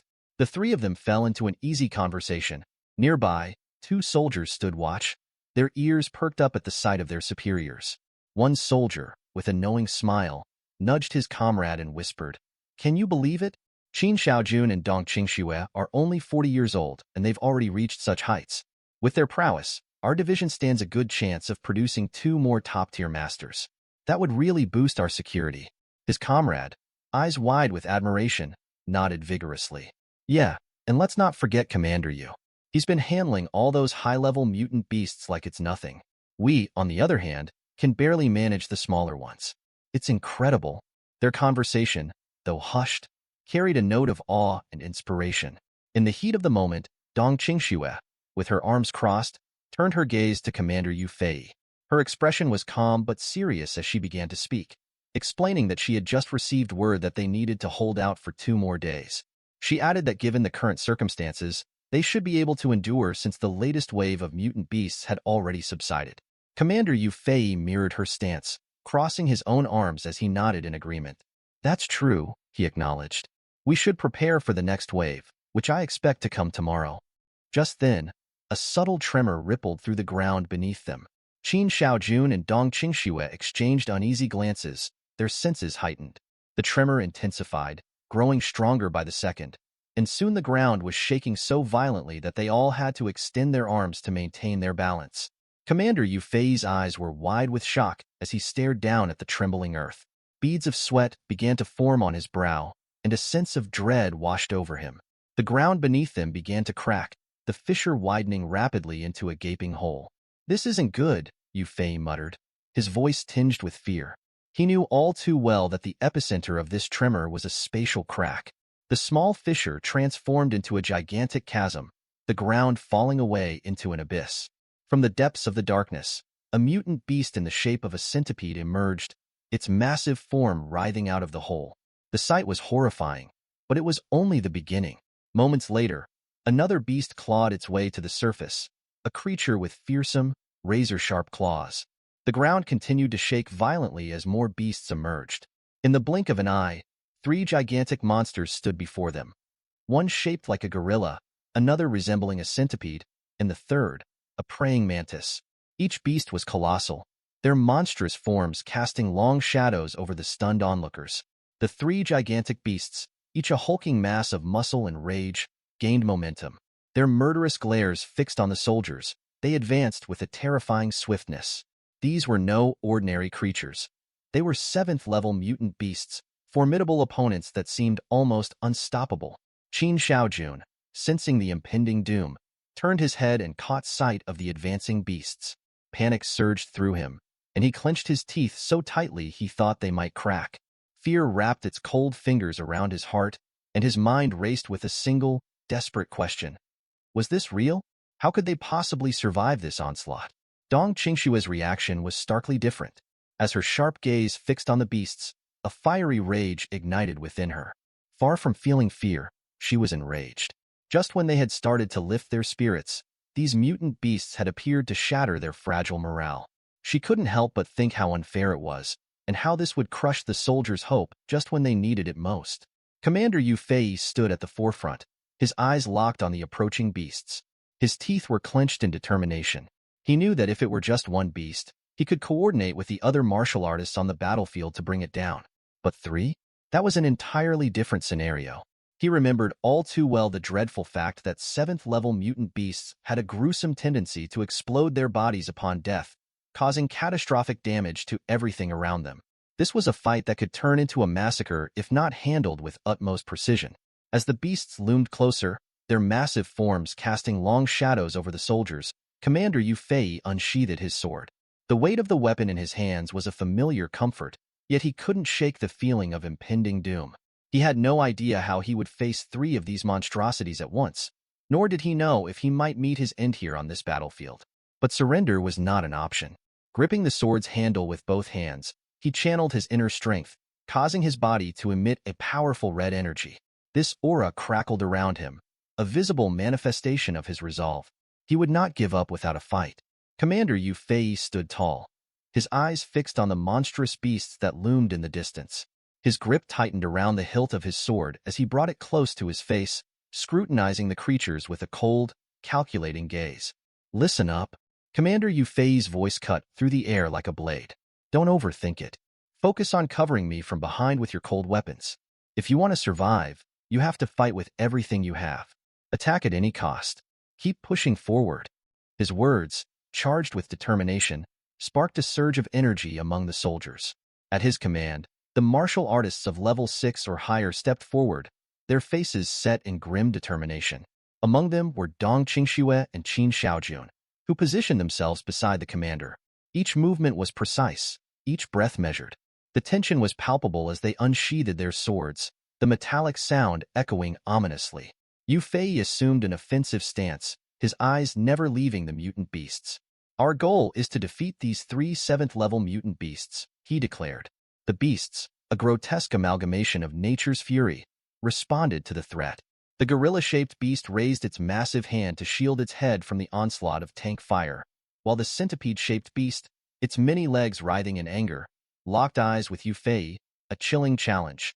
The battlefield erupted in chaos. Tanks roared as they unleashed a barrage of firepower. The ground shook, and the air was filled with the deafening sounds of combat. Qin Shaojun, amidst the frenzy, suddenly coughed violently, blood splattering from his mouth. He clutched his hand to his lips, his body racked with spasms. His eyes squeezed shut as he struggled to regain control. Seconds felt like hours. When he finally opened his eyes, his palm was stained with blood. A wave of regret washed over him. If only I hadn't been so aggressive in those previous fights, he thought bitterly, examining his bloody hand. The realization that they were up against not one, but 3 7th-level beasts weighed heavily on him. Beside him, Dong Qingxue stood silent, her gaze fixed on the ground. Qin Shaojun turned to her, confusion knitting his brow. Dong Qingxue stood amidst the chaos of the battlefield, her red eyes glistening under the harsh light. Her usually composed demeanor was strained, her eyes betraying a weariness that went beyond physical exhaustion. Qin Shaojun approached her with a light step, his concern masked by his usual playful smirk. As he got closer, he couldn't help but notice the redness in her eyes. They were small, almost like a rabbit's, making her look more vulnerable than usual. "Did an insect bite you?" he asked, his tone teasing yet laced with genuine concern. Dong Qingxue, without breaking her gaze from the mutant beasts in the distance, replied with a voice as calm as still water. "Go to hell, Qin Shaojun." Her response, though sharp, was devoid of true malice. She explained that she was merely mentally tired from the excessive use of her psychic energy. "And can't you see that you're also hurt?" she added, her eyes briefly flicking towards him. Qin Shaojun, unfazed, began to wipe the blood from his mouth with a casual swipe of his finger. His smile widened, a playful light dancing in his eyes. "Don't get angry, Dong Qingxue. It was just a joke," he said, his voice light and teasing. "Besides, Lu Sheng already contacted us. He'll be here in 3 days." The mention of Lu Sheng brought a fleeting moment of hope, a beacon in their dire situation. Yet, it was immediately overshadowed by the grim reality they faced.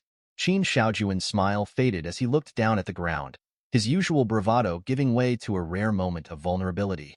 "What if, when Lu Sheng arrives, he finds 2 corpses instead of us?" he asked, his voice barely above a whisper. The weight of his words hung in the air, a stark reminder of the peril they were in. Wouldn't he be instantly perplexed after seeing such a scene? Dong Qingshue's gaze softened, the steely resolve in her eyes tempered by a flicker of sadness. She looked down, her voice a mere whisper as she responded. "Be quiet, Qin Shaojun. Every word you say decreases our chances of survival." Her words were not a rebuke but a plea, a desperate bid to hold onto the fragile thread of hope that kept them going. Qin Shaojun lifted his head, his playful demeanor replaced by a determined look. He nodded, understanding the gravity of their situation. Under the darkened skies of Base 1182, several seconds had passed since the alarm sounded, and the base's inhabitants were gearing up for an intense confrontation. The formidable commander Yu Fei led the way. Trailing behind him were Dong Qingxue, Qin Shaojun, and several other martial artists, each a testament to their discipline and skill. As they marched forward, Qin Shaojun wiped his mouth with his hand, his eyes narrowing as he surveyed the beasts ahead. "I'm not willing to die here," he muttered to Dong Qingxue, his voice a mix of determination and trepidation. Dong Qingxue remained silent, her gaze fixed on the formidable foes before them. The atmosphere grew tense as Commander Yu Fei called for their attention. His voice cut through the murmur of the assembled warriors like a blade. With a serious and resolute expression, he commanded them to prepare for battle. As he spoke, an aura of powerful energy began to envelop his body, shimmering with an almost palpable intensity. Raising his sword towards the sky, he set a standard for the others to follow. In unison, they unsheathed their swords, mirroring their leader's stance. Just as the order to attack was about to be given, an extraordinary sight interrupted their focus. A brilliant streak of light, like a shooting star cloaked in golden energy, blazed across the sky. The entire battalion paused, their eyes lifting to the heavens in confusion and awe. Whispers of uncertainty rippled through the ranks. What was this phenomenon? Was it a new threat, or perhaps an omen? Amidst the whispers, Qin Shaojun and Dong Qingxue followed the collective gaze skyward. It quickly became apparent that this was no celestial event. Instead, it was a person descending from the heavens with an unmistakable aura of power and grace. Dong Qingshue's heart skipped a beat as realization dawned upon her. The figure was none other than Lu Sheng. Her eyes softened, and despite the gravity of the situation, she couldn't help but blush, a small smile playing on her lips. Seconds stretched into what felt like an eternity as Lu Sheng descended. His approach was both majestic and daunting. Dong Qingshue's concern mounted. She clenched her fists tightly and turned to Commander Yu Fei, her voice urgent. "This isn't good. He's landing right where the 3 7th-level mutant beasts are." Her worry was palpable, her mind racing with the potential danger Lu Sheng was unwittingly flying into. Qin Shaojun, still unaware of Lu Sheng's identity, watched the descent with a mix of curiosity and irritation. "Who is this idiot?" he asked Dong Qingxue, his tone laced with disbelief. "Do you know him?" But Dong Qingxue was too preoccupied to respond, her eyes never leaving Lu Sheng. Commander Yu Fei stood silently, his fists clenched so tightly that his knuckles turned white. He watched Lu Sheng's descent with a mixture of concern and unspoken hope. Several seconds later, Lu Sheng began his descent towards the mutant beast. The centipede monster, sensing his approach, turned its massive head and opened its gaping mouth, ready to devour him whole. But Lu Sheng was unfazed. He looked at the creature with a calm, confident smile, the golden energy around him growing even brighter. As he descended, the pressure of his immortal golden body intensified. The moment his body collided with the centipede monster's mouth, there was an explosive impact.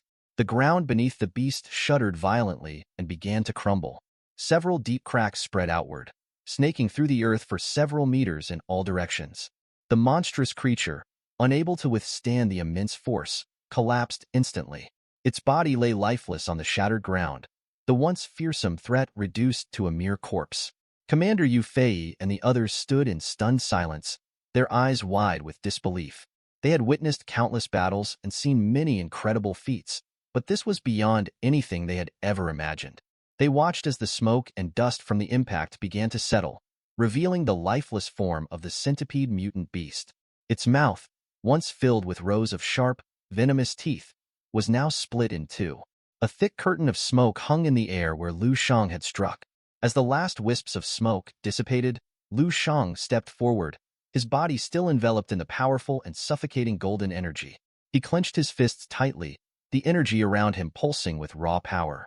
His gaze turned to the ground, and a smile of satisfaction played on his lips. He couldn't help but think about the quality of the army boots he had received from Senior Colonel Qin Huaihu. Despite the intensity of the battle, the boots had held up remarkably well. As the smoke cleared, the outline of a massive creature emerged, its formidable figure casting an intimidating presence over the clearing. It was a mutant gorilla, a beast of unparalleled strength and ferocity. The gorilla approached the area with cautious steps, its keen eyes scanning the battlefield for any sign of its adversary. Suddenly, its gaze locked onto a scene that made its heart pound with both shock and rage. Lying on the ground in front of it was the colossal, lifeless body of a mutant centipede, its segmented form brutally split in half. The sight was gruesome, a testament to the deadly combat that had just taken place. The gorilla's breath hitched, its mind struggling to process the sight of its fallen ally. As it surveyed the scene, the gorilla's eyes fell upon a lone figure standing near the gaping maw of the centipede's corpse. It was Lu Shang. Lu Shang stood with a casual demeanor, his body relaxed yet poised, as if the destruction around him was a mere trifle. With a deliberate motion, Lu Shang turned away from the grotesque remains of the centipede. He slid his hand into the pocket of his pants. A faint smile played on his lips as he locked eyes with the mutant gorilla, his expression one of calm determination. "Now it's your turn," he said, his voice carrying an undertone of challenge that resonated through the clearing. The gorilla's initial shock quickly morphed into unbridled fury. Its eyes burned with a seething rage, and a guttural growl erupted from deep within its chest. The sight of its fallen comrade, combined with Lu Shang's brazen provocation, ignited a fierce desire for vengeance. Clenching its fists, the gorilla advanced on Lu Shang, its massive frame trembling with barely contained wrath. Standing his ground, Lu Shang watched the advancing beast with a penetrating gaze, his hands still casually tucked in his pockets. In an instant, the mutant gorilla lunged forward, its massive fist swinging through the air with terrifying speed and power. The ground quaked beneath its might, the force of its punch shattering the earth into jagged pieces. Dust and debris flew in all directions, creating a chaotic scene of destruction. But amid the chaos, Lu Shang remained unfazed. With a swift and fluid motion, he raised his arm and intercepted the gorilla's strike effortlessly. The impact of the beast's powerful punch was absorbed by Lu Shang's arm, the force dissipating harmlessly. His expression turned serious, a stark contrast to the smile he had worn moments earlier. "You're not the first to try this," Lu Shang said, his voice steady and composed. "And you won't be the last." Just before the mutant gorilla could make a move, Lu Shang, with unparalleled speed and precision, delivered a powerful kick. The force sent the massive creature flying into the air. As it soared, a confused look crossed its face, as if it was trying to comprehend the sudden turn of events. Lu Shang, not one to waste a moment, gathered his momentum and took a mighty leap into the air. His body radiated with a golden energy, a brilliant aura that captivated everyone watching. His eyes locked onto the mutant gorilla, and with a confident smile, he taunted the beast, telling it to prepare for his next attack. In an instant, Lu Shang reached the neck of the airborne mutant gorilla. With a fierce determination, he tightly clenched his fists and, still smiling, unleashed another devastating kick. The impact was so powerful that it sliced through the gorilla's neck, severing it cleanly. Within seconds, the once formidable beast was lifeless, its head separated from its body, plummeting towards the ground. The soldiers witnessing the scene were stunned, their eyes wide with shock and awe. They had just seen Lu Shang kill two high-level mutant beasts in the blink of an eye. The sight of the gorilla's head detaching and falling was a testament to his incredible strength and skill. Yu Fei, the commander, couldn't tear his eyes away from Lu Shang. He stood there, mouth agape, looking up at the sky where the battle had taken place. "Is this some kind of joke?"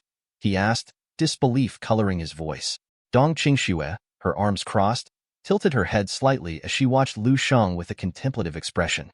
She didn't need to say anything. Her silent gaze spoke volumes about her respect and admiration for his prowess. Beside her, Qin Xiaojun turned his body to the side, his eyes still glued to the sky. He pointed upwards with his finger, then turned to Dong Qingxue, his face a picture of astonishment. "Can you believe that entrance?" he exclaimed. "Even if I told anyone about this, they wouldn't believe me. They'd think it was a scene from a movie. How can someone kill high-level mutant beasts like they're nothing?" After his outburst, Qin Xiaojun looked at Dong Qingxue, searching for her thoughts on the incredible display they had just witnessed. "What do you think about all this?" he asked, his voice still filled with awe. Dong Qingxue, with her arms crossed, gazed at Lu Sheng with a growing smile. She realized with a sense of amazement that Lu Sheng had become significantly stronger than before. As the head of the mutant gorilla fell to the ground with a resounding thud, Lu Sheng landed gracefully beside it. He turned his body back towards the battlefield, a confident smile playing on his lips, and addressed the last remaining mutant beast, a menacing mutant praying mantis. With a calm and composed demeanor, Lu Sheng slipped his hands into his pockets and began to approach the creature. The mutant praying mantis, sensing the imminent threat, lowered its head towards the ground. It watched as Lu Sheng closed the distance between them, and a wave of panic washed over it.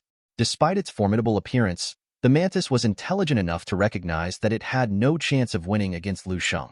Fear coursed through its veins, and without a moment's hesitation, it turned its back on Lu Sheng and began to flee. As the mutant praying mantis scrambled to escape, Lu Sheng remained still, a smile of amusement spreading across his face. The mantis moved with surprising speed, putting considerable distance between itself and Lu Sheng. It glanced ahead and saw the crack in the ground from which it had emerged. A flicker of hope ignited within it, and it felt a sense of relief. Freedom seemed within reach. But just as the mantis thought it might escape, a golden aura, unique to Lu Sheng, appeared and enveloped its entire body. The radiant energy wrapped around the mantis like a shroud, halting its movements. The creature struggled, desperate to break free, but its efforts were futile. It looked around frantically, its eyes wide with shock and panic, realizing that it was completely immobilized. The source of the golden energy was none other than Lu Sheng. He stood calmly, his focus unbroken, as he controlled the shimmering aura with ease. The air around him crackled with energy, anticipation building as he reached out his hand towards the heavens. Using his formidable control over the golden energy, Lu Sheng began to levitate the body of the mutant praying mantis. The creature's limbs flailed wildly as it was lifted into the air, turning its head back to face Lu Sheng. Panic set in, and fear gripped the mutant beast as it wondered what was happening and why its body was floating. The golden energy surrounding it began to intensify, seeping into its very being. The mutant praying mantis's panic turned to agony as the golden energy penetrated deeper into its body. It opened its mouth and let out a piercing scream, the sound echoing across the battlefield. The pain was excruciating, and it writhed in torment, unable to escape the relentless power of Lu Sheng's energy. In a matter of seconds, the golden energy had completely infiltrated the mutant beast. Its body, now a vessel for the immense power, began to swell and distort. The tension reached a breaking point, and with a blinding flash, the mutant praying mantis exploded into pieces. The force of the explosion was so great that it could be seen from miles away. With the most powerful mutant beast that had emerged from the crack now defeated, Lu Sheng paused to survey the battlefield. His eyes scanned the chaos, assessing the remaining threats. Determined to save Yu Fei and the others sometime, he gathered his momentum once more. Taking a deep breath, he leaped into the air, his body soaring with grace and power. Lu Sheng soared through the sky, his golden energy illuminating his path as he approached the ominous crack in the ground. From this fissure, a horde of mutant beasts was emerging, their grotesque forms casting long shadows under the setting sun. As Lu Sheng drew nearer, the beasts lifted their heads, their eyes locking onto the radiant figure descending towards them. Lu Sheng, surveying the scene from above, couldn't help but feel a surge of excitement. The sight of so many mutant beasts congregating in one place ignited a sense of challenge within him. A confident smile spread across his face, and he called out to the beasts below, telling them there was no need to retreat back into the crack. His voice, filled with unwavering determination, echoed across the battlefield. With a burst of energy, Lu Sheng began his descent, his body a blur of motion as he rained down powerful punches upon the scattered mutant beasts. Each blow he delivered created a massive explosion, sending shockwaves through the air and igniting the surrounding area. The force of his attacks was so immense that it incinerated the beasts on impact, reducing them to mere ashes in a matter of seconds. The explosions continued to spread, engulfing the entire area in a fiery inferno. The mutant beasts, unable to withstand the sheer power of Lu Shang's onslaught, perished one by one. As the last of the creatures fell, a thick curtain of smoke rose into the sky, obscuring the battlefield in a haze of gray. Amidst the dissipating smoke, Lu Shang's figure emerged, descending gracefully to the ground near where Yu Fei, Qin Huaihu, Dong Qingxue, and Qin Xiaojun stood. He landed with a light thud, his presence commanding the attention of everyone around. Placing his fingers on his forehead, Lu Shang saluted, greeting the assembled group with a gesture of respect. With a warm smile, Lu Shang introduced himself to Yu Fei as the new recruit, his tone light and friendly. This statement took Yu Fei, Dong Qingxue, and Qin Xiaojun by surprise. They exchanged puzzled glances, not quite understanding what Lu Shang meant by calling himself a new recruit after the incredible display of power they had just witnessed. Yu Fei, pointing at Lu Shang with a perplexed expression, questioned whether someone who had just single-handedly massacred 3 high-level mutant beasts could really be considered a new recruit. The absurdity of the situation dawned on him, and he couldn't help but put his hand on his forehead, closing his eyes as he burst into laughter. The sheer incredulity of the notion was too much to bear. Qin Xiaojun, catching on to Yu Fei's amusement, closed his eyes and joined in the laughter, his voice ringing out across the battlefield. Dong Qingxue, usually composed and reserved, couldn't resist the infectious laughter either. She placed her hand near her mouth, her eyes closing as she let out a delighted laugh, the tension of the battle melting away in the shared moment of humor. Several hours later, darkness enveloped the landscape as the soldiers returned to the deployment base in the eastern area. The atmosphere within the base was calm, a stark contrast to the earlier chaos on the battlefield. Qin Xiaojun, always quick and efficient, prepared 2 cups of tea. He approached Lu Shang's table, placing one of the cups in front of him. "Thank you for helping us out of a dire situation on the battlefield with the mutant beasts today," he said, his tone sincere. Lu Shang took the teacup, closing his eyes briefly as he savored the aroma before taking a sip. The warmth of the tea was a welcome respite after the intense battle. Qin Xiaojun, holding his own teacup in one hand and placing the other on his waist, turned his head towards Lu Shang. "If you hadn't arrived in time when the 3 high-level mutant beasts invaded, our entire battalion would have been finished. The front line wouldn't have held." Lu Shang nodded thoughtfully, taking another sip of tea. He then moved the teacup away from his mouth and looked at Qin Xiaojun with a pleasant smile. "Instructor, are A-grade spatial cracks always as dangerous as today's? Do rank 7 mutant beasts frequently appear near them?" Dong Qingxue, who had been leaning against the wall with her arms crossed, interrupted the conversation with a serious expression. "This wasn't just a grade A spatial crack," she revealed, her voice carrying a note of concern. "It was at least a AAA grade. Otherwise, it wouldn't have been so extreme." She paused, letting the weight of her words sink in before continuing. "When a new cave appears, there's usually an explosive period at first, but then it stabilizes." As they absorbed this information, the entrance to the military camp opened, and Commander Yu Fei stepped in. He had one hand in his pants pocket, his demeanor as commanding as ever, while he used the other to open the door. Commander Yu Fei surveyed his team, a proud smile playing on his lips as he addressed them. "I've heard tales before about Lu Shang killing the martial grandmaster Zhang Kuei," he began, his tone serious. "I must admit, at first, I couldn't believe such a story. But now, having seen Lu Shang's strength firsthand, I have no doubt that he is truly capable of such a feat." He paused, allowing his words to sink in. The soldiers, still reeling from the day's events, listened intently. "Lu Shang," Yu Fei continued, "with your power, you could easily compete for the star leaderboard. I believe you have what it takes to enter the top 50 ranks." The revelation hung in the air, heavy with possibility. Yu Fei stepped forward, standing directly in front of Lu Shang. Qin Xiaojun and Dong Qingxue, curiosity piqued, asked in unison, "Which star leaderboard are you talking about, Commander?" Lu Shang, sitting comfortably in his chair, his arm resting on the table, looked up at Yu Fei. Holding his teacup in one hand, he inquired, "Is the star leaderboard similar to the senior leaderboard at Seven Saints Universities?" Yu Fei approached Lu Shang, his smile reassuring. "It's more or less similar," he explained.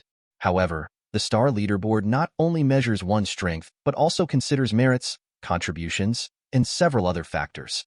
He glanced around the room, ensuring everyone was following before he continued. I'll send a soldier back to the battlefield to count the mutant beasts you killed today. Those kills will be converted into contribution points, which you can use to obtain resources from the Eastern military. These resources will be highly beneficial for your training in the future. Lu Sheng lifted his teacup, meeting Yu Fei's gaze with a grateful smile. Thank you, Commander, he said earnestly, appreciating the recognition and support. Commander Yu Fei decided not to bother them anymore and opted to speak with Lu Sheng later when they had more free time. He turned to the side to wave goodbye to Lu Sheng and, with a pleasant smile, reminded him that he had just arrived at the military district. Yu Fei suggested that Lu Sheng rest well and not assume the battle was over, as the number of beasts could increase significantly at any moment. He urged Lu Sheng to do a good job, then placed his hands behind his back, turned, and began walking away. Lu Sheng watched Commander Yu Fei's retreating figure and realized how truly tired the man seemed. It was hard to imagine someone of Yu Fei's caliber being exhausted, which was a testament to the fierceness of the battles with the mutant beasts. Lu Sheng knew that despite his boundless internal energy and the natural breathing method that made his physical power and chi seemingly endless, the commander was undoubtedly worn out. As Lu Sheng's gaze followed Yu Fei, a smile crept onto his face. His thoughts shifted from the relentless battles to the here and now, where his stomach suddenly growled, reminding him of his hunger. He placed both hands on his belly, lowered his head, and with a surprised look, realized that despite not feeling tired, he was indeed hungry. Qin Xiaojun, noticing Lu Sheng's discomfort, approached with an easy smile. Placing a reassuring hand on Lu Sheng's shoulder, Qin Xiaojun turned his head towards him, closed his eyes, and teased him about his famous appetite. Don't worry, Lu Sheng, Qin Xiaojun said with a grin. We've heard all about your legendary hunger. Rest assured, we'll take good care of you. Lu Sheng turned slightly towards Qin Xiaojun, a confused look on his face, but remained silent. Qin Xiaojun decided to prepare some food for Lu Sheng. As he rummaged through their supplies, an eerie energy started swirling outside the camp, a subtle reminder of the dangers lurking in the darkness. Several minutes later, Qin Xiaojun returned, carrying several cans of preserved food. He placed them on Lu Sheng's table with a casual grin, the light from the lantern casting playful shadows on his face. Lu Sheng grabbed a fork and a knife, staring at the cans with a look of disappointment. He couldn't help but ask Xiaojun if this was his idea of treating him well. Qin Xiaojun, standing behind him, extended his hand to the side, gesturing towards the cans. With a smile, he explained that there was no other option on the battlefield. He urged Lu Sheng to eat what was available, promising that once they finished this outbreak of mutant beasts, they could return to the military district and enjoy a proper meal. Dong Qingxue, who had been quietly holding a fork in her hand, slightly turned her head towards Lu Sheng. She observed him silently, her eyes soft and thoughtful. Her presence was calming, a steady force in the turbulent environment they found themselves in. As they continued their meal in relative peace, an unexpected moment of connection occurred. Suddenly, both Lu Sheng and Dong Qingxue turned their heads, their eyes meeting in an unspoken exchange. Dong Qingxue couldn't help but blush, her gaze filled with a warmth that contrasted sharply with the cold steel of the battlefield. She looked at Lu Sheng with a depth of emotion she had never expressed before, her silence speaking volumes. Lu Sheng, caught off guard by the intensity of her gaze, felt his own cheeks flush. In that moment, he remembered something from the system space, a glimpse of the future that suggested Dong Qingxue was destined to be his partner. The thought made his heart race, and he felt a wave of embarrassment wash over him. Without thinking, he turned as red as a tomato, his usual composure shattered by the unexpected revelation. Feeling overwhelmed and not knowing how to handle the situation, Lu Sheng quickly stood up and ran out of the tent, seeking the cool night air to calm his racing heart. Dong Qingxue, still seated and calmly eating, turned her head to watch him go. She remained silent, her expression a mixture of amusement and understanding. Qin Xiaojun's keen eyes followed the figure of Lu Sheng as he slowly made his way out of the camp boundaries. Despite the apparent tranquility, an unsettling feeling gnawed at Qin Xiaojun. He couldn't help but wonder why Lu Sheng, who was notoriously known for his voracious appetite, had skipped dinner. Crossing his arms and furrowing his brow, Qin Xiaojun turned his gaze towards Dong Qingxue, who was sitting a few meters away. Her usual composed demeanor seemed almost icy tonight, and Qin Xiaojun could sense an unusual tension in the air. He cleared his throat and asked, Dong Qingxue, do you think something's up with Lu Sheng? He hasn't eaten anything, which is pretty odd for him. Dong Qingxue, who had been calmly bringing a forkful of food to her mouth, paused momentarily. Her eyes closed briefly as if to gather her thoughts. When she finally spoke, her voice was cold and dismissive. This is none of your business, Qin Shaojun. Her curt response only fueled Qin Shaojun's curiosity. He clenched his fist and looked up at the ceiling, a wry smile playing on his lips as he began to piece things together. With a mischievous glint in his eyes, he teased, "Oh, I get it. Do you have a thing for Lu Sheng?" Before he could finish his sentence, Dong Qingxue stood up abruptly, her expression a storm of emotions. In a flash of anger, she hurled her bowl of noodles at Qin Shaojun, the contents splattering across his face. Without another word, she stormed out of the mess hall, leaving Qin Shaojun standing there, stunned and dripping with broth. Recovering quickly, Qin Shaojun wiped his face and hurried after her. "Wait, Dong Qingxue, I have some questions for you," he called out, his voice echoing through the empty corridors. Meanwhile, outside the military base, Lu Sheng walked with his hands in his pockets, his head tilted back to admire the starry sky. The celestial display above was a stark contrast to the chaos that lay on the horizon. His thoughts drifted to the battle he had fought earlier in the day, and he could feel his blood stirring with excitement. Sleep would be elusive tonight, he mused. The front line, which was under the protection of the 1182 Division, seemed unusually quiet. Lu Sheng wondered if it was because most of the heavy lifting had been done during the day. Turning his head slightly, his eyes sharpened as he activated his perception ability. He could sense the distant, muffled roar of cannons, a constant reminder that the battle was far from over. Though the sounds were not as intense as they had been in the daylight hours, the conflict continued unabated. As Lu Sheng's body became enveloped in a powerful purple energy, he began to walk towards the source of the distant sounds. He decided to take a closer look at the area from where the battle cries and cannon fire were emanating. Several miles away from Base 1182, a new spatial crack had torn open the very fabric of reality. From this ominous rift, grotesque mutant beasts began to spill into the world, their forms twisted and unnatural. The air around the trench, not far from the area, was thick with tension as soldiers stood behind a makeshift barricade, their faces etched with grim determination and a flicker of fear. One of the soldiers, gripping his weapon with both hands, peered over the edge of the trench. His eyes widened in shock at the sight of the seemingly endless horde of mutant beasts. "Why do they keep coming?" he stammered, turning to his superior for answers. His superior, a soldier with his back against the trench, clutched his bandaged arm tightly. Closing his eyes momentarily, he sighed. The spatial cracks must have mutated. This kind of thing rarely happens. The exhaustion in his voice was palpable as he asked, "When will the reinforcements arrive?" Another soldier, busy tying a bandage around his wounded leg, glanced up and said, "Reinforcements? Even if they arrive, there's no guarantee they'll be able to handle all these beasts." His voice was laced with doubt and a hint of despair. Just then, the ground trembled as someone approached. A figure embedded a giant axe into the earth with a resounding thud, silencing the soldiers' chatter. They turned to see a red-haired woman standing before them, her presence commanding and fierce. With one hand on the handle of the giant axe and the other on her waist, she placed a foot atop the weapon, her gaze serious and unyielding.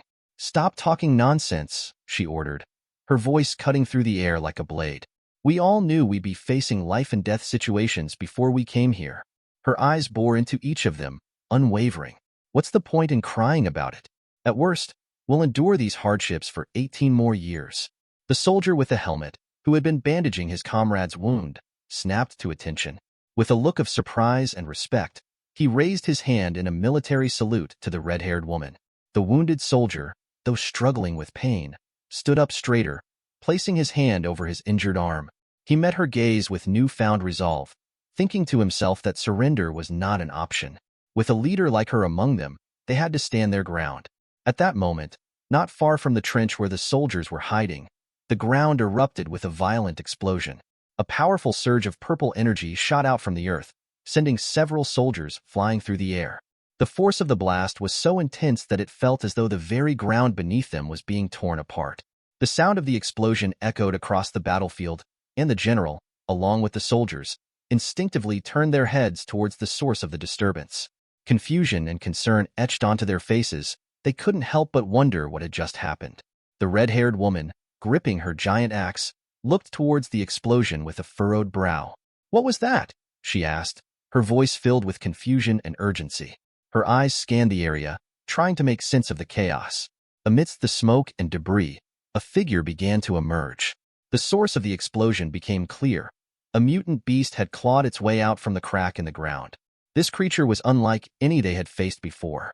It had the sleek, predatory shape of a panther, but with a terrifying twist. Two heads crowned its muscular frame, both snarling and dripping with venom. The beast gained momentum, its powerful legs propelling it forward in a massive leap. It advanced towards the soldiers at an alarming speed, its dual heads glaring with a penetrating gaze that seemed to cut through the very air. The red-haired woman, known for her courage and unyielding spirit, lifted her head towards the approaching beast. For a moment, amazement and panic flickered in her eyes as she took in the sight of the mutant creature. It didn't take long for her to realize the true nature of their enemy. This was no ordinary mutant beast. It was a level 7, two-headed shadow panther. Recognition dawned on her, and with it, a strange calm. She understood the gravity of the situation, yet she couldn't help but feel a thrill of excitement. A smile spread across her face, defying the panic that had threatened to grip her. The shadow panther, sensing her defiance, locked its fierce gaze onto her. It was clear that the beast had singled her out as its target. Its muscles coiled, preparing to pounce and unleash its fury. With a confident smile, the red-haired woman met the beast's gaze. "Come to me," she called out, her voice steady and fearless. Several seconds later, the two-headed shadow panther landed with a resounding thud, the force of its impact sending shockwaves through the ground. The area where it stood was soon dyed red with the blood of several soldiers who had been unable to escape its lethal pounce. The red-haired general, unflinching in the face of the carnage, tightened her grip on her giant axe. Her body radiated a powerful red energy, a testament to her immense strength and resolve. She took a mighty leap towards the beast, her heart pounding with a mixture of excitement and fierce determination. To her, this mutant beast was not just an enemy. It was an opportunity, a challenge that had arrived at precisely the right moment. As she soared through the air, the shadow panther lifted its heads, its eyes narrowing as it saw her approach. It roared, a sound that reverberated across the battlefield, shaking the very air around them. The beast's intention was clear. It would not allow the general to strike without a fight. It lunged forward, its sharp claws gleaming in the dim light as it prepared to slash at her.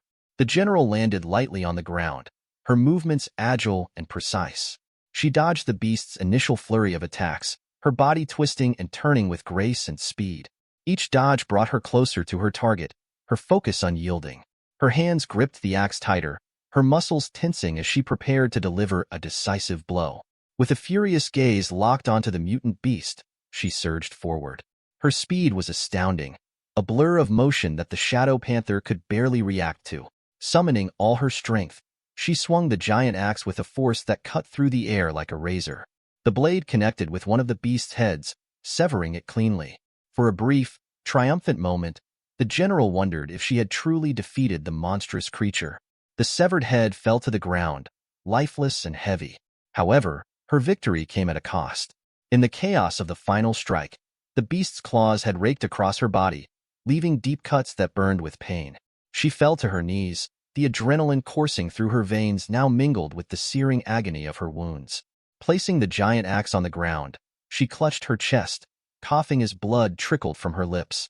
The battlefield, silent for a moment, seemed to hold its breath as she struggled to regain her composure. But the battle was far from over. Slowly, the remaining head of the shadow panther began to move, the beast's body dragging itself towards her. The general, her vision blurring from the pain, was barely able to comprehend the terrifying reality that this mutant creature was still alive, still powerful. Several seconds later, the battlefield seemed to stand still as the two-headed shadow panther, surrounded by an aura of malevolent energy, slowly approached the red-haired general. Drool dripped from its two ferocious mouths, a chilling sight that sent shivers down the spines of the soldiers who watched in horror. Despite having cut off one of its heads, it still had two heads, an unnerving anomaly that she only now began to understand. Kneeling on the ground, weakened and clutching her giant axe, she felt a shift in the mutant beast's energy. Her expression changed drastically as she looked down, noticing something peculiar about the severed head. It was reattaching itself to the beast's body, the tendrils of dark energy weaving the flesh back together. To her surprise, she realized that one head was male and the other female, a grotesque duality that only added to the creature's terror. As the head continued to reattach itself, the shadow panther gained momentum, its predatory eyes locked onto her. It opened its mouth, preparing to deliver a fatal blow. She could feel the immense power and hatred emanating from the beast, and despite her bravery, she found herself looking down at the ground, teeth clenched tightly. She prepared to die, accepting the cruel fate that seemed inevitable. The shouts of her soldiers, calling out to their commander in desperation, barely registered in her mind. Seconds stretched into what felt like hours. The battlefield was a tableau of suspended horror and anticipation. She closed her eyes, awaiting the end. But then, there was a sudden shift in the energy around her. The oppressive aura of the mutant beast seemed to waver, replaced by something else, something powerful and golden. She jolted back to awareness, her eyes snapping open. The mutant beast had leaped into the air, charging towards her with deadly intent. But just as it was about to strike, a figure appeared at the last possible moment. Bathed in a radiant golden energy, Lu Shang materialized between her and the beast, his presence commanding and fierce. In a fluid motion, he drew a spear and held it with both hands. The golden energy surrounding him intensified, and with a mighty thrust, he struck one of the shadow panther's heads. The force of the attack sent shockwaves through the air, the golden energy clashing with the beast's dark aura in a spectacular display. The general, still holding her giant axe, looked up in shock and awe. She could hardly believe her eyes as she witnessed this young warrior, his body surrounded by a halo of golden light, taking on the monstrous beast with such skill and power. Who was this boy? She wondered, her mind racing to comprehend the sudden turn of events. Lu Shang's spear ignited with a fierce, fiery energy that blazed brightly against the dark battlefield. He channeled this energy into the body of the two-headed shadow panther, transforming the monstrous beast into a charred, smoking mass of flesh. The beast fell to the ground with a heavy thud, its once terrifying form reduced to what looked like roast meat. Seconds later, Lu Shang landed gracefully on the ground, one knee hitting the dirt as he used his spear to steady himself. He breathed heavily, the exertion of the battle evident. The red-haired general, still recovering from her own injuries, turned her head back to look at him. Her eyes widened in surprise and relief, and she couldn't help but smile at the sight of the young warrior standing victorious over the beast. But the danger was not over. The tail of the shadow panther, equipped with 3 sharp claws, began to twitch. The creature, cunning and deceptive, had been feigning death, waiting for an opportune moment to strike. It aimed its lethal tail at Lu Shang, intending to catch him off guard. Lu Shang, however, was no ordinary fighter. Even as he stood, seemingly relaxed, he remained acutely aware of his surroundings. His crimson spear still gripped tightly. He sensed the subtle movement behind him. The red-haired general, noticing the beast's treacherous ploy, panicked and shouted a warning, her voice echoing across the battlefield. Lu Shang, watch out for the beast's tail. Reacting with inhuman speed, Lu Shang moved in a blur, closing the distance between himself and the beast's head in an instant. He planted his foot firmly on the creature's skull, his body emanating a powerful golden energy that radiated outward, illuminating the area with its brilliance. His eyes burned with a fierce, determined light as he stared directly into the beast's remaining eyes. Calm down, he warned, his voice low and dangerous. The overwhelming pressure of his presence bore down on the mutant beast, causing it to tremble. The once ferocious creature now found itself sweating in fear, its body unable to move under the weight of Lu Shang's power. The tail, which had been poised to strike, halted in midair, the beast's resolve shattered. Lu Shang removed his foot from the head of the double-headed shadow panther, his eyes narrowing thoughtfully. He placed his hand gently on the beast's forehead, closing his eyes as a smile spread across his face. The thought of the meat from a level 7 beast being a rare delicacy crossed his mind. He didn't want to completely destroy its body with an overpowered attack. As Lu Shang's words echoed in the still air, the beast looked up at him with a mix of confusion and fear. The sinister smile on Lu Shang's face only deepened its uncertainty. Golden energy began to emanate from Lu Shang's body, creating a radiant aura that contrasted sharply with the dark, malevolent energy of the shadow panther. Preparing to strike, Lu Shang raised one hand, fingers poised for a flick. while his other fist clenched tightly, flames flickering around his knuckles. He couldn't help but recall the last time his sheer power had obliterated a beast's body. He intended to avoid a similar outcome this time, exercising precise control over his formidable strength. With a swift flick of his finger, he struck the beast's forehead, executing the stellar strike technique. The impact was powerful yet meticulously controlled, ensuring the beast was knocked down without excessive damage. Despite his overwhelming strength, Lu Sheng's mastery allowed him to strike with the exact force needed to subdue but not kill. The red-haired general watched with a confused expression, marveling at Lu Sheng's ability to handle the situation with such precision. She struggled to understand how he, despite being a formidable warrior, could restrain his power so effectively. Seconds ticked by, and the mutant beast's eyes rolled back as it lost consciousness. Moving quickly, Lu Sheng approached its tail, grabbing it firmly with one hand. He began to tie the beast's body from head to toe using its own tail, ensuring that when it regained consciousness, it would be unable to attack or escape. Once the beast was securely bound, Lu Sheng placed his foot on its head once more, a gesture of dominance and control. He closed his eyes, his smile returning as he turned his gaze to the general. "Mission accomplished," he said calmly, his voice steady and confident.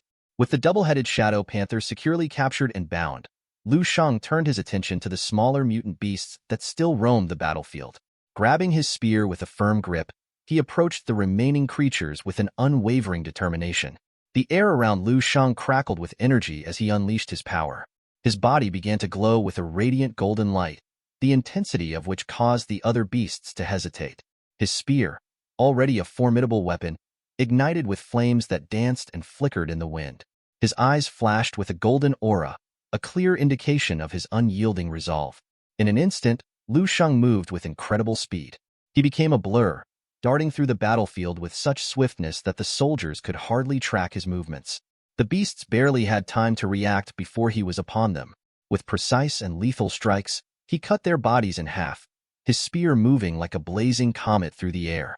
Each swing was executed with perfect accuracy, the golden energy amplifying his already immense power. The red-haired general watched in awe, her eyes wide with surprise. "Where did this incredible guy come from?" she asked, her voice filled with amazement. The soldiers around her could only shake their heads, equally stunned by Lu Sheng's prowess. After clearing the immediate battle zone, Lu Sheng didn't stop. He moved swiftly to another area under siege, his mission clear in his mind. As he arrived at the new battlefront, the soldiers there were similarly astounded. They watched as Lu Sheng continued his relentless assault, cutting down mutant beasts with a combination of raw power and refined technique. Wherever he went, he left a trail of defeated enemies and astonished soldiers. Lu Sheng's patrols took him across various defense lines. At one point, he rode atop a dragon-shaped beast, a sight that left both soldiers and mutant beasts in utter shock. The image of this powerful warrior atop such a majestic creature struck fear into the hearts of the beasts and filled the soldiers with renewed hope. They began to wonder about the identity of this seemingly unstoppable force. Several hours later, Lu Sheng reached the last line of defense. The battlefield was littered with the bodies of defeated beasts, a testament to the ferocity of the battle. With a final, decisive strike, he defeated the last mutant beast standing. He then placed his spear on his shoulders, holding it with both hands, and couldn't help but smile. He had nearly finished exploring the surroundings of the spatial crack, ensuring that no threat remained. As the golden energy around him began to fade, the soldiers gathered, their expressions a mix of admiration and disbelief. They were left speechless by the sheer power and efficiency of Lu Sheng's actions. Several hours later, in Commander Yu Fei's military tent at the 1182th battle zone, the atmosphere was tense yet hopeful. The sound of distant battles echoed through the tent, a constant reminder of the ongoing conflict. Inside, Yu Fei was on the phone, receiving updates on the latest developments. He held the phone in one hand and a glass of water in the other, trying to maintain a semblance of calm amidst the chaos.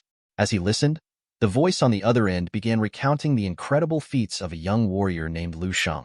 Yu Fei's eyes widened in astonishment. He couldn't believe what he was hearing. The sheer number of beasts Lu Sheng had defeated in such a short time was staggering. He placed the glass of water on the table, but in his surprise, he misjudged the edge, causing water to spill over. He barely noticed, too shocked by the report. Just then, the curtain of the tent was pushed aside, and Lu Sheng himself walked in. His clothes were tattered and torn from continuous fights, and he had a wearied but triumphant smile on his face. "Commander Yu Fei," he called out, his voice strong despite his evident exhaustion. Yu Fei turned to see Lu Sheng standing before him. In his surprise, he knocked the glass off the table, sending it crashing to the ground where it shattered into pieces. "Lu Sheng!" he exclaimed, his voice filled with both shock and admiration. "How many beasts did you kill in one day?" Lu Sheng walked over to the table, picking up a water bottle. He unscrewed the cap, took a long drink, and then closed his eyes for a moment, savoring the cool liquid. "I don't know exactly," he said after a moment. "Maybe 12, maybe 18. I lost count. Most of them were level 7 beasts. I didn't bother counting the level 6 ones." Yu Fei's jaw dropped. 12, 18, level 7 beasts?" he repeated, his voice a mixture of disbelief and amazement. Lu Sheng placed the water bottle back on the table and leaned against it, gesturing with his hand. "It's a pity I couldn't bring their corpses back with me," he continued. "They would have made good trophies, or gifts even. But after making a complete sweep around the battlefield, carrying those massive bodies would have been too troublesome." He paused, his expression growing somber. "I couldn't do much for the young lives that were lost on the battlefield," he added quietly. "I could only do my best." Yu Fei turned his head to the side, closing his eyes for a moment. He was torn between admiration for Lu Sheng's incredible abilities and frustration at the young warrior's nonchalant attitude towards his own achievements. "You're beyond help, Lu Sheng," he muttered under his breath. "You consider this performance only the best?" Commander Yu Fei opened his eyes, his gaze settling on Lu Sheng with a mix of pride and amusement. He approached Lu Sheng, his finger pointing upward, gesturing towards the skies. With a cheerful look, he spoke, "Don't worry, Lu Sheng. There are black box drones flying around every battle zone. They've captured everything. When we review the recordings and tally up your military merits, all your achievements will be accounted for. You won't miss a single point." Lu Sheng, rolling up his sleeves, met Commander Yu Fei's gaze with a satisfied smile. "That's great to hear," he said. "It makes all the effort worth it." He flexed his fingers, feeling the lingering energy from the day's battles, his body still thrumming with adrenaline. Commander Yu Fei crossed his arms and adopted a more serious expression. "However, remember this, Lu Sheng," he said, his tone firm. "While your help is invaluable, never forget that you belong to the 1182nd Regiment. Your first priority must always be to take care of this area before assisting elsewhere." Lu Sheng nodded, understanding the gravity of the commander's words. He began changing his shirt, the fabric sticking to his skin from the sweat and grime of battle. With one hand on his waist, he looked at Commander Yu Fei with a calm, resolute gaze. "You have my word, Commander. I'll ensure the beasts here are dealt with before I move to other areas. If you have any doubts, give me a communication device. If anything happens, call me, and I'll return immediately." Commander Yu Fei turned his head to the side, closing his eyes briefly. He brought his fist close to his face, a thoughtful gesture that ended with a soft cough. He decided to trust Lu Sheng, feeling a swell of pride deep down. This young man had exceeded all expectations, and Commander Yu Fei was glad he had taken the risk in increasing the amount of otherworldly marrow during the genius training camp for him. It had been the wisest decision of his career. The decision to bring Lu Sheng into the fold had indeed been fortuitous. At the same time, a high-ranking meeting was held at the central headquarters of the Eastern Military Base. The atmosphere in the room was tense as several senior officials sat around a large, circular table, discussing the dire situation on the front line. The man presiding over the meeting was Supreme Commander Shi Hongfei, a figure of immense authority and respect.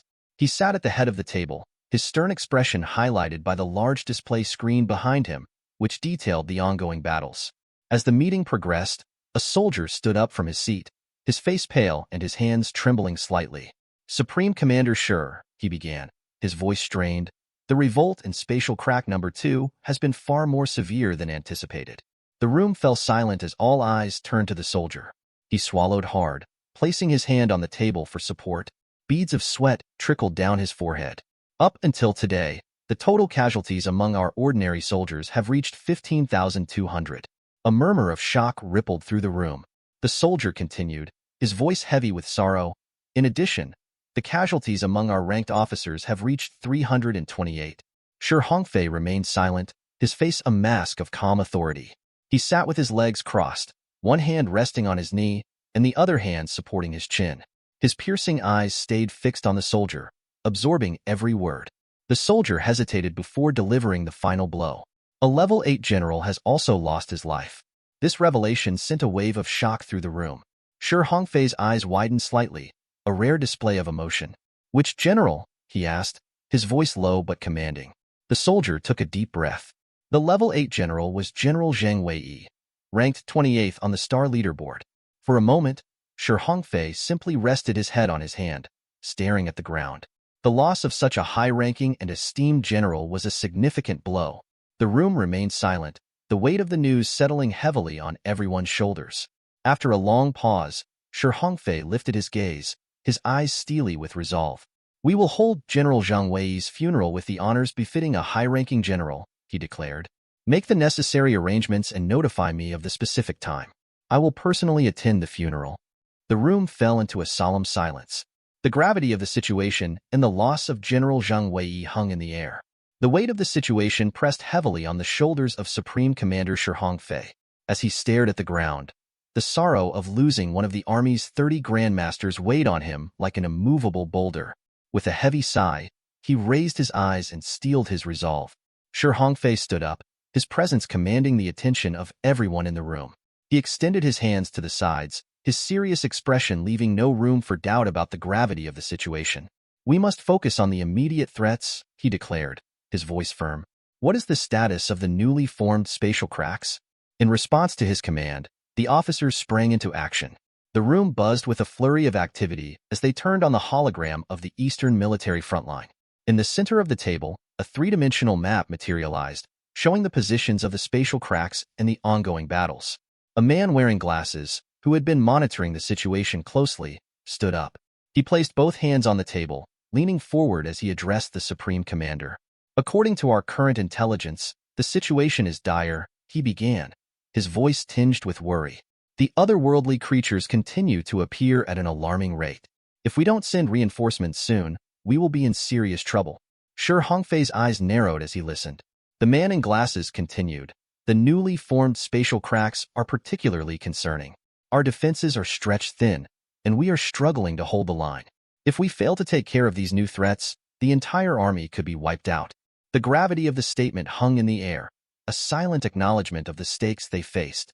At the official meeting held at the central headquarters of the Eastern Military Zone, the atmosphere was thick with tension.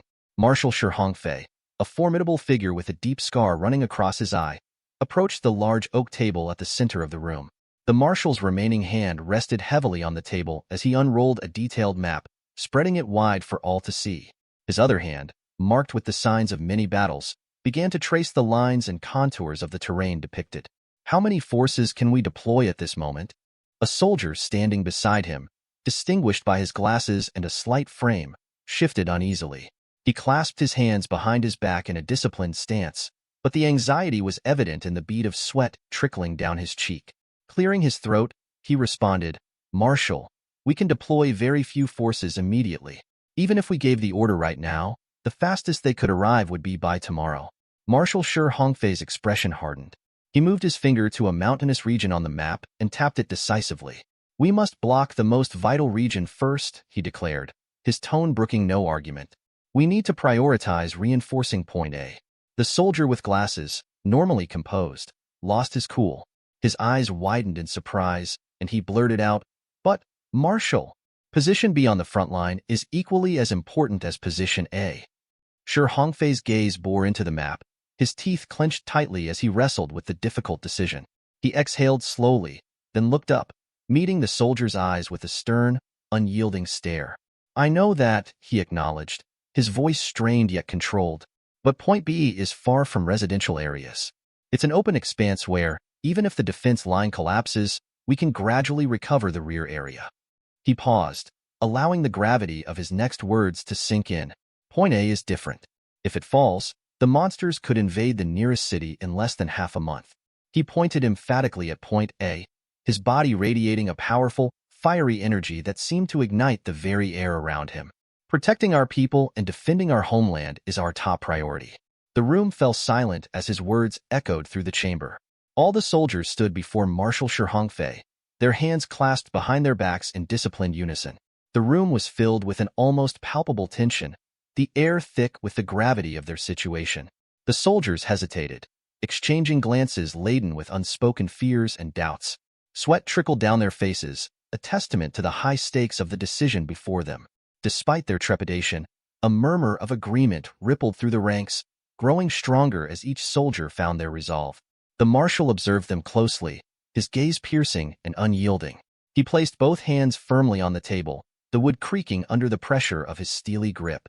Lifting his head, he surveyed the room, noting the absence of objections.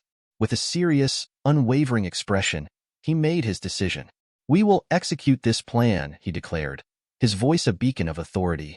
After finalizing the strategy, Marshal Shi Hongfei turned to his subordinate.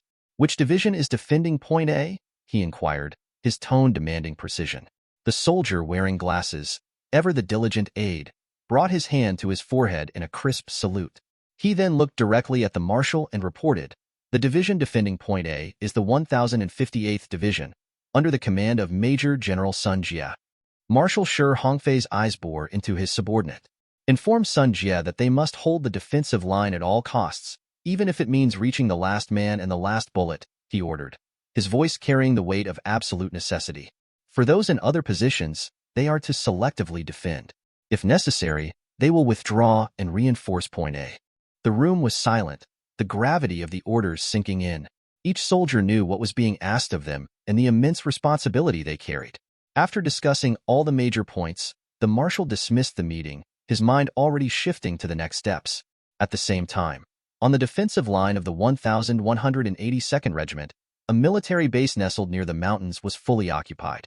Armed soldiers guarded it around the clock, their vigilance unwavering. Inside the main camp, General Yu Fei moved restlessly within his tent, his hands clasped behind his back. The Central Command had informed him that they would have to wait at least 2 more days, possibly more. The uncertainty gnawed at him, a constant reminder of the precariousness of their situation. Yu Fei's mind was a tempest of thoughts. He didn't know when this ordeal would end, and the anxiety of anticipation was almost unbearable. Lu Sheng sat nearby, meticulously cleaning his spear with a cloth. He was perched on a crate of weapons, the spear held firmly in one hand. His expression was one of calm focus, his eyes fixed on the task at hand. Without looking up, he broke the silence, his voice measured and thoughtful. "General Yu Fei," Lu Sheng began, "are the other front lines always in such danger?" He turned his head slightly to glance at the general, his gaze inquisitive yet serene. "Is this the reason the Central Command can't send reinforcements for the latest spatial crack?" Yu Fei, who had been pacing restlessly, halted in his tracks. He placed one hand behind his back and began pointing at Lu Sheng with the other, his face a mixture of frustration and resolve. "The issue isn't with the reinforcements," Yu Fei explained. "What's really lacking are high-level martial artists. You know as well as I do how terrifying a level 7 mutant beast can be. Only martial artists of a similar caliber can hope to stand against them." Lu Sheng listened quietly, his face betraying no emotion. As the general pointed at him, Yu Fei's mind wandered back to a recent memory. He remembered the day Lu Sheng had faced a mutant gorilla-like beast. The creature had been a formidable opponent, its sheer strength and ferocity unmatched. Yet, Lu Sheng had dispatched it with a single, devastating kick. The memory of that moment, the raw power and precision of Lu Sheng's strike, sent a shiver down Yu Fei's spine. His expression changed drastically as he looked towards the ground, lost in thought. He realized that Lu Sheng might not fully grasp the true horror of a rank 7 beast, not because he was ignorant, but because he was an anomaly himself, a monster in his own right. Lu Sheng had been moving among the front lines for 5 consecutive days, an almost superhuman feat that had earned him a legendary status among his peers. Yu Fei recalled how Lu Sheng would return from the front lines each day, his body soaked in blood. Even after washing himself, the scent of battle clung to him, a grim reminder of the relentless warfare he faced. Lu Sheng continued cleaning his spear. His hands moved methodically. His focus was absolute, yet he sensed Yu Fei's lingering gaze. Turning his head, he caught sight of the general pointing at him, finger outstretched, as if frozen in place. "Is something wrong?" Lu Sheng asked. General Yu Fei snapped out of his trance, a slight flush of embarrassment coloring his cheeks. He quickly reassured Lu Sheng, "No, nothing's wrong." In that instant, Lu Sheng's grip tightened around his spear, and an extraordinary transformation began. Black and golden lightning crackled around him, enveloping his body in a brilliant, almost blinding display of power. The energy coalesced, forming the image of a massive, blazing knight, a testament to his formidable martial prowess. Yu Fei watched in awe, feeling the raw power radiating from Lu Shang. With a mixture of admiration and concern, Yu Fei spoke. You've been on the battlefield for less than a week, yet you already possess more killing intent than veterans who have fought for years. To me, you are the real monster in this world. Lu Shang finished cleaning his spear, the lightning dissipating as quickly as it had appeared. He placed the weapon on his back and rose to his feet. Closing his eyes for a moment, he exhaled deeply. What you're saying is exaggerated, he said quietly. I'm not as great as you think. General Yu Fei stood beside him, his expression shifting from admiration to surprise. Be careful out there, he urged, and contact me if anything happens at any time. Lu Shang nodded, acknowledging the concern in Yu Fei's voice. Understood, he replied, his tone steady and unwavering. With that, Lu Shang left the tent. As Lu Shang approached the entrance of the tent, he lifted the heavy curtain with a swift motion of his hand and stepped outside. He raised his head, expecting the usual hustle and bustle of the camp, but instead, he was greeted by a scene that took him by surprise. Almost all the soldiers present, including Qin Shaojun, were gathered in front of General Yu Fei's tent. Their eyes were fixed on him as he emerged. The moment they saw Lu Shang, the soldiers stood to attention and saluted him. The gesture was not just a sign of respect, but a profound expression of gratitude. They acknowledged him as the warrior who had single-handedly defeated so many mutant beasts, safeguarding their lives and the camp. Their eyes shone with admiration, and their voices rose in unison to wish him good luck and success in his future battles. Lu Shang felt a rush of emotions. He started walking, trying to maintain his usual calm demeanor, but he couldn't help the smile that spread across his face. Excitement and gratitude filled his heart as he heard the soldiers' praises. They spoke of his youth and promise, calling him a future general. There was a palpable sense of hope among them, a belief that with Lu Shang leading the charge, their raid would surely be successful. Among the gathered soldiers stood Dong Qingxue. She remained silent, her eyes fixed on Lu Shang with a loving gaze that did not go unnoticed. For a few moments, their eyes met, and an unspoken connection passed between them. But then, she crossed her arms, turned her back on the others, closed her eyes, and started to walk away. The cheers of the soldiers echoed around them, but Lu Shang's focus was drawn to Dong Qingxue's retreating figure. He felt a pang of confusion. Had he done something wrong? Why was she distancing herself from him? These thoughts swirled in his mind, creating an uneasy feeling that gnawed at him. Trying to push the uncertainty aside, Lu Shang reached into his pocket and took out 2 green jade amulets. He looked at them, a joyful expression crossing his face. These amulets were precious, and in the chaos of the recent days, he had almost forgotten about them. Just then, Qin Shaojun approached him, placing a firm hand on his shoulder. Qin turned his head towards Lu Shang, his face breaking into a wide smile. Great hero, he called out warmly. Are you getting ready to go out again? Lu Shang, still holding the amulet in his hand, turned his serious gaze towards Qin Shaojun. Instructor, he began, his tone firm and sincere. Please don't make fun of me. He approached Qin Shaojun, extending his hand to offer the 2 amulets. As he looked into Qin Shaojun's eyes, he continued, I made these personally before coming here. I had forgotten to give them to you. One of these is for you, and I'd like you to personally deliver the other to Instructor Dong Qingxue. Qin Shaojun reached out and took the amulets, his expression a mixture of confusion and curiosity. He inspected the intricate craftsmanship, wondering what these amulets truly were. As he held them in his hands, Lu Shang suddenly disappeared from sight. Qin Shaojun clenched his fist tightly, a surge of frustration and anger bubbling up within him. He couldn't believe that Lu Shang had left this task to him.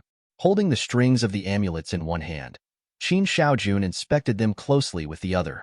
Despite his initial frustration, a feeling of joy began to well up inside him. Lu Shang had made these amulets with care and thoughtfulness, a testament to his good heart.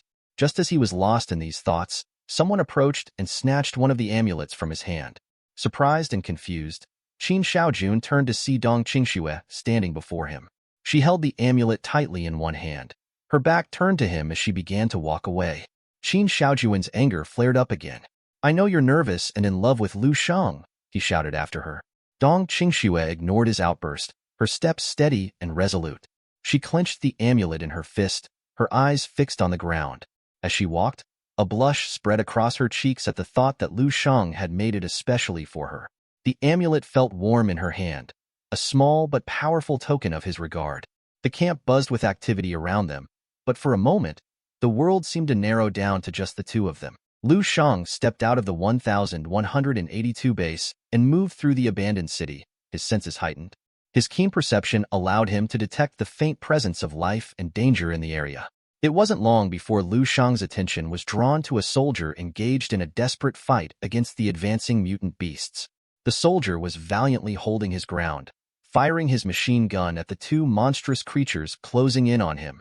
One beast was a massive arthropod, its legs clicking menacingly as it scuttled forward, and the other was a towering, gorilla-like creature with bulging muscles and a terrifying roar.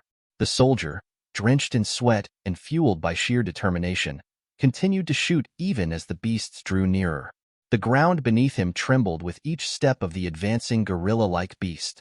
The soldier's gunfire rang out incessantly, but the beasts seemed impervious to the bullets. Finally, his gun clicked empty, and the realization of his predicament hit him. Panic flickered across his face, but it quickly turned to grim resolve. With a determined gaze, the soldier threw his empty gun aside and ripped off his vest, revealing a row of grenades strapped to his chest. He was ready to make the ultimate sacrifice, planning to take the beasts down with him. Just as he was about to pull the pins, a strange purple energy enveloped him, freezing him in place. He tried to move but found himself immobilized. At that moment, Lu Shang landed gracefully nearby and began to approach the soldier, his demeanor calm and composed. "Don't give up your life so easily," Lu Shang said softly, his voice carrying a reassuring strength. The soldier, still immobilized, turned his head to look at Lu Shang, his eyes wide with surprise and a flicker of hope. He couldn't help but wonder who this person was, standing so fearlessly before the advancing beasts. The mutant beasts took advantage of the chaos and attacked with a ferocity that sent tremors through the earth. Amidst the panic, Lu Shang stood unflinchingly. His eyes, once calm, now glowed with a murderous intensity. "Silence," he commanded, his voice cold and resonant. The beasts paused, their primal instincts sensing something ominous. Lu Shang's body began to emit a suffocating purple energy, a tangible manifestation of his immense power. This energy surged forward like a tide, enveloping the beasts in a suffocating grip. Their eyes widened in horror and confusion as the energy constricted around them. In a blink, the purple energy reached a critical point. With a soundless explosion, the heads of the mutant beasts erupted, sending a spray of blood and gore into the air. The beasts fell to the ground in lifeless heaps. The battlefield fell eerily silent as Lu Shang stood among the fallen, his gaze as cold and distant as the stars. A soldier, who had witnessed the scene, turned his body to the side, his face pale with shock. He stared at Lu Shang, disbelief etched on his features. He knew these beasts well. They were formidable, requiring the combined efforts of at least 3 seasoned warriors to subdue. Even their most skilled general needed multiple strikes to bring one down. Yet, here was Lu Shang, dispatching 2 of them with a mere glance. As if sensing the soldier's thoughts, Lu Shang turned his gaze towards him. "To which division do you belong?" he asked calmly. The soldier snapped to attention, his hand rising in a salute. "Colonel Lu Yiqing of the 835th Division, sir," he replied. He couldn't help but notice how young Lu Shang appeared, and yet, the power he wielded was nothing short of extraordinary. This young warrior was a future star in the making. Lu Shang stroked his chin thoughtfully. The 835th Division was adjacent to the 1182nd Division, both in terms of defense and martial prowess. He had always thought that their general, Yu Fei, was unparalleled. Yet, the power displayed by Lu Yiqing's division was remarkable. He approached Lu Yiqing, his expression serene. "How did you arrive here? Has the defensive line of the 835th Division extended this far?" Lu Yiqing's face darkened. He extended his hands, his eyes locking with Lu Shang's. "The defensive line of the 835th Division has been destroyed," he revealed grimly. Lu Shang's expression changed instantly. His usual calm was replaced with surprise and concern. "Is this true?" he asked, his voice laced with urgency. After hearing from Colonel Lu Yiqing that the 835th defense line had fallen due to a beast horde, Lu Shang's expression changed drastically. Shock and concern washed over his features as he looked intently at Lu Yiqing. Is it true that the defensive line of the 835th Division has been destroyed? He asked, his voice tight with urgency. Lu Yiqing nodded solemnly. Yes, it's true. The beasts overran our defenses. Lu Shang closed his eyes, focusing inwardly as he activated his perception ability. His body began to emit a vibrant purple energy that pulsed with power. The air around him seemed to hum and crackle with intensity. Lu Yiqing watched in awe, his expression changing to one of surprise and curiosity. Is this his psychic power? He thought, feeling the formidable energy that seemed to penetrate his very soul. Several seconds later, Lu Shang slowly opened his eyes, the purple energy gradually dissipating.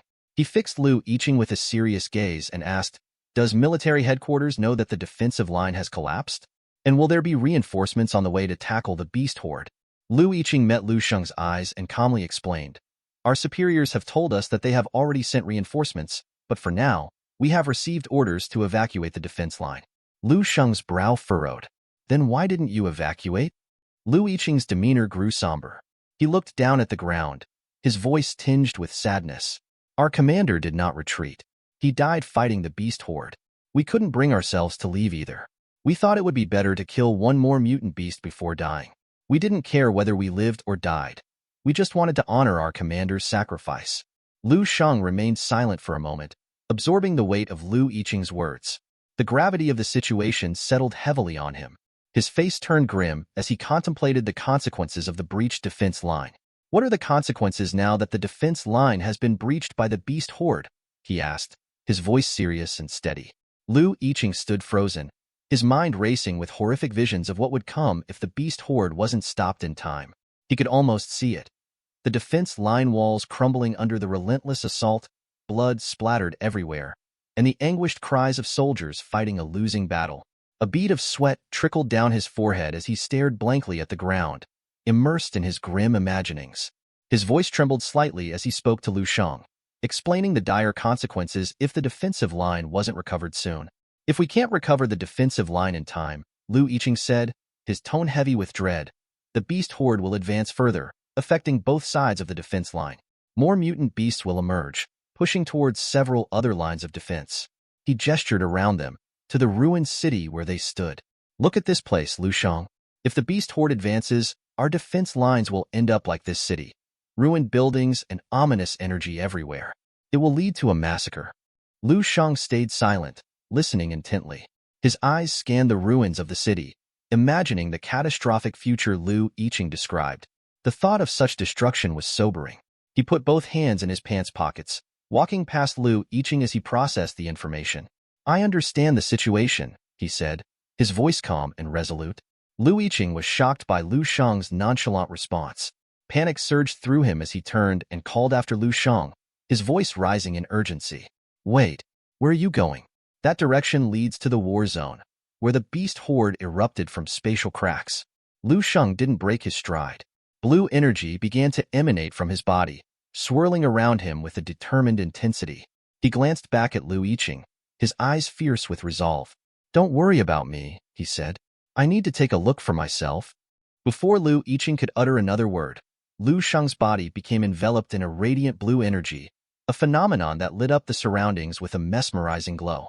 In the blink of an eye, this light intensified, and Lu Shang vanished, leaving only a faint shimmer in the air. His last words to Lu Yiqing echoed in the silence. I will try to fix the situation at the war zone. Lu Yiqing was left staring blankly at the spot where Lu Shang had just been. His eyes were wide with astonishment, his mind racing to comprehend the rapid turn of events. The sheer power and speed Lu Shang exhibited were beyond anything he had ever witnessed. How can one person handle such a dire situation? He wondered, his thoughts a whirlwind of awe and apprehension. Meanwhile, far from Lu Yiqing's astonished gaze, Lu Shang was moving at a speed that defied belief. His form was a blur as he leaped effortlessly from one building to another. Each leap covered vast distances, and his trajectory was unwavering, his focus solely on reaching the war zone. As he propelled himself through the air, Lu Shang activated his heightened perception. He clenched his fists, and with a deep breath, he closed his eyes momentarily, allowing his mind to extend its reach. Instantly, he began to sense the chaotic energy emanating from the war zone. It was a maelstrom of fear, pain, and desperation. He could feel the presence of countless soldiers, their life forces flickering like candles in a storm, threatened by the onslaught of mutant beasts. The sheer number of beasts was staggering. Hundreds, perhaps thousands, swarmed the area, their monstrous forms wreaking havoc and leaving destruction in their wake. The air was thick with the scent of blood and the sound of roars and screams. Lu Sheng's jaw tightened as he felt the agony and terror of the soldiers being overwhelmed. Within seconds, he landed gracefully on the ground, just a mile from the defensive line. He raised his head, his eyes scanning the horizon. The sight before him was both awe-inspiring and horrifying. Dominating the battlefield was a colossal mutant beast, dragon-like in appearance, with two enormous horns jutting from its head. This beast was unlike any other, its presence commanding and fearsome. It was gathering a terrifying red lightning around its horns, the energy crackling ominously as it prepared to unleash a devastating attack. Surrounding the giant dragon were numerous smaller beasts, each one poised to strike, their eyes gleaming with malevolent intent. The ground shook with their movements, and the air vibrated with their growls. Lu Sheng's mind raced as he surveyed the scene. He scanned the defense line, desperately searching for any signs of life. Amidst the chaos, he spotted several soldiers who were still alive, their bodies battered but their spirits unbroken. They clung to their positions, fighting valiantly despite the overwhelming odds. Determined, Lu Sheng steeled himself. He knew he had to act swiftly and decisively. A bit further from the main area of chaos, several overturned tanks lay strewn across the battlefield, silent witnesses to the ferocity of the ongoing conflict. The air was thick with the acrid smell of smoke and the distant roars of mutant beasts. Near these massive war machines, 3 men sat huddled, taking what little cover they could find, while another man stood atop one of the overturned tanks, surveying the situation with a grim expression. The man on the tank, a stern figure with a determined glint in his eyes, spoke with a heavy tone. "Casualties keep increasing," he said, his voice carrying the weight of their dire circumstances. "More beasts are rushing out of the spatial crack." Among the soldiers taking cover, one man had lost an arm in the ferocious battle. His makeshift bandage was stained with blood, and he clutched his severed limb with his remaining hand. The pain etched on his face was evident, but he fought to keep his composure. Turning his head towards his comrade, a short, bald soldier with a white beard, he asked, "What should we do now that the commander is also dead?" The bald soldier, holding a grenade in his hands, removed the safety pin and stared at it intently, a strange smile playing on his lips. He looked at his injured comrade and replied, "You're really asking me what we should do now?" Without waiting for a response, he raised his hand above the tank and threw the grenade toward the advancing horde of beasts.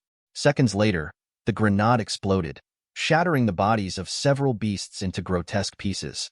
As chunks of flesh and bone flew through the air, the bald soldier gestured dramatically with his hands, looking upwards. He opened his mouth and began to laugh loudly, a sound filled with a mix of defiance and madness. "We keep killing the beasts," he shouted. "Rather than looking for a way out, let's help our deceased commander earn some honor. Keep on killing." Meanwhile, the man who stood atop the tank had 2 cigars clenched between his teeth, the smoke curling around his rugged face. In each hand, he wielded a mini-machine gun, firing relentlessly at the charging beasts. His eyes gleamed with excitement as he mowed down the enemy, his stance unwavering. He stared at the beasts with an almost feverish anticipation, the thrill of the fight fueling his every move. As he imagined the monetary rewards for each beast they killed, a wide grin spread across his face. Every extra beast kill means more money, he thought, his mind racing with the potential gains. He glanced down at the bald soldier, his excitement mounting.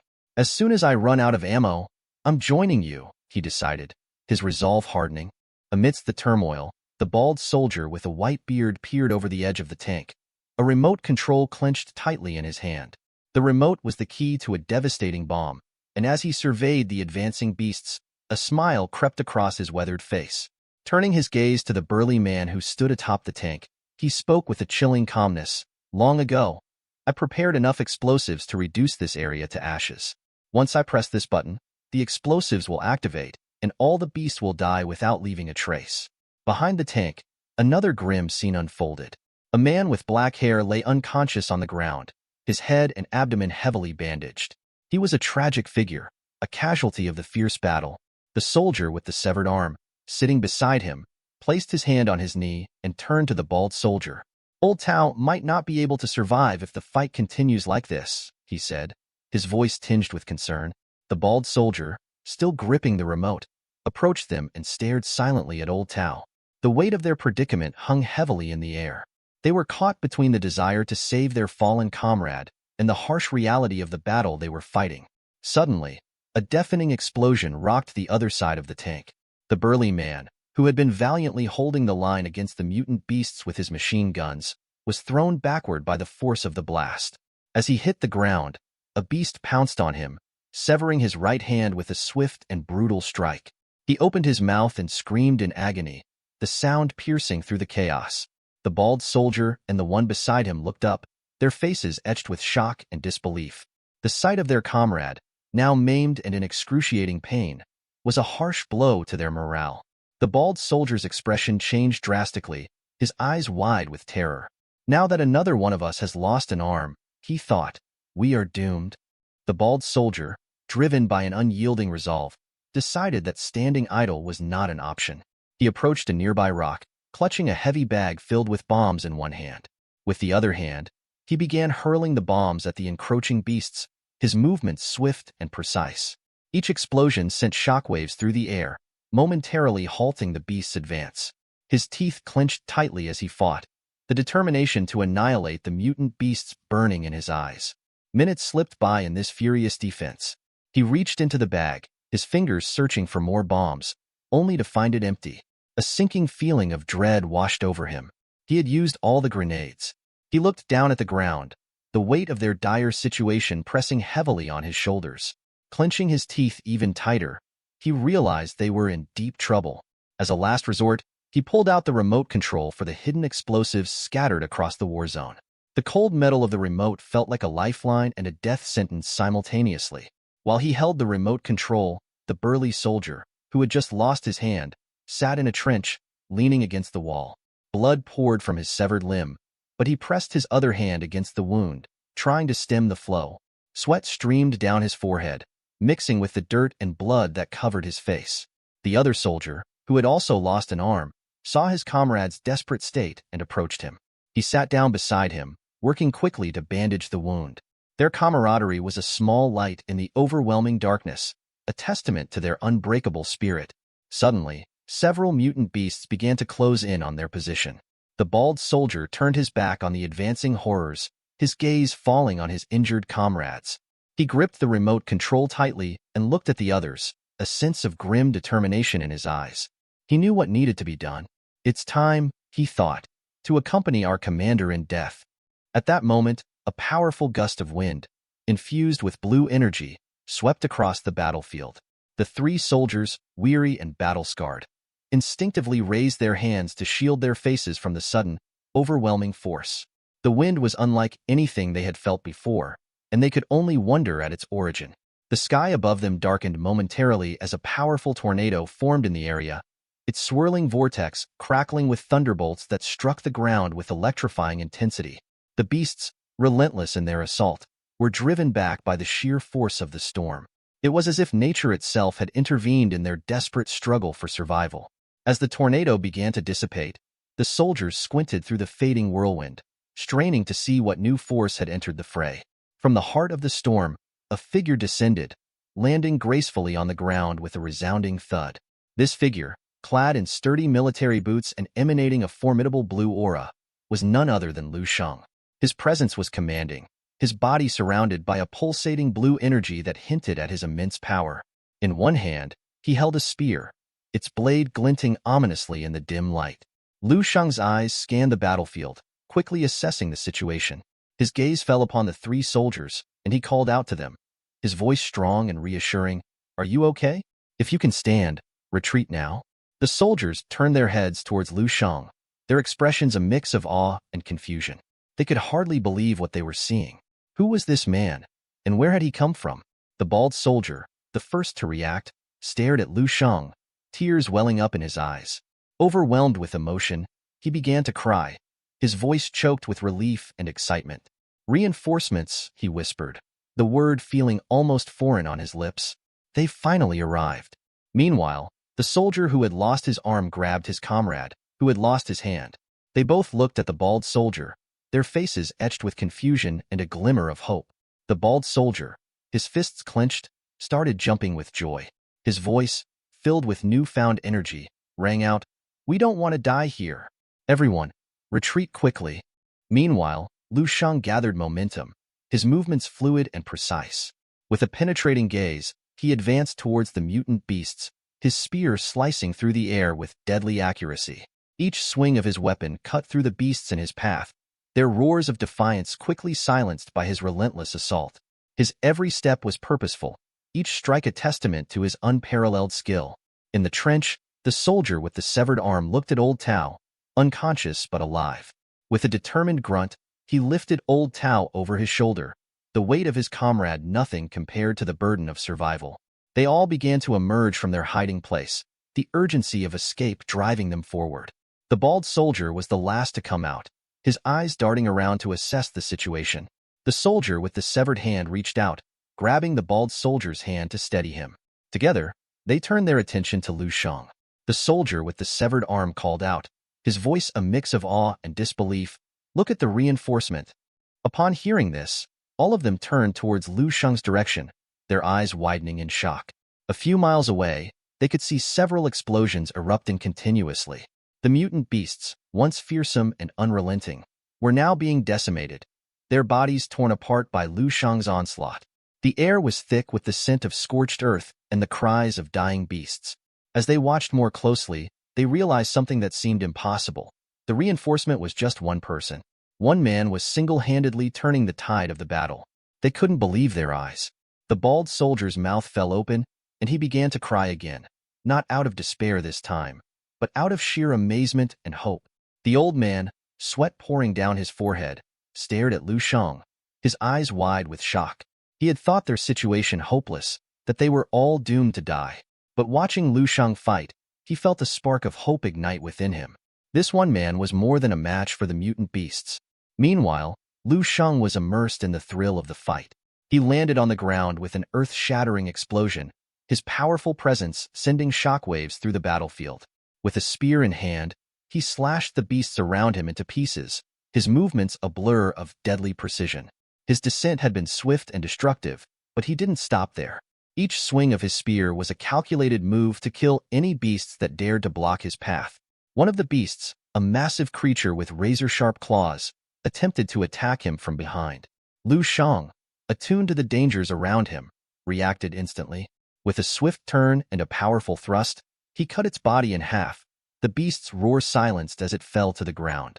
He continued his relentless assault, his spear slicing through flesh and bone, reducing his enemies to a gruesome pile of corpses. After finishing off many beasts, Lu Shang paused, gripping his spear tightly with one hand. He stood atop the pile of bodies, his chest heaving with exertion. For a moment, he allowed himself to assess the situation.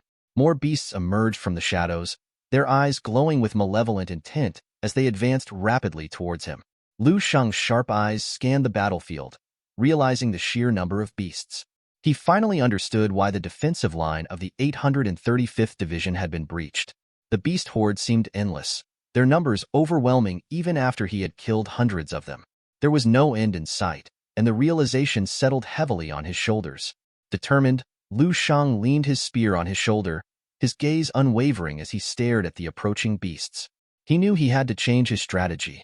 The current method was not enough to stem the tide.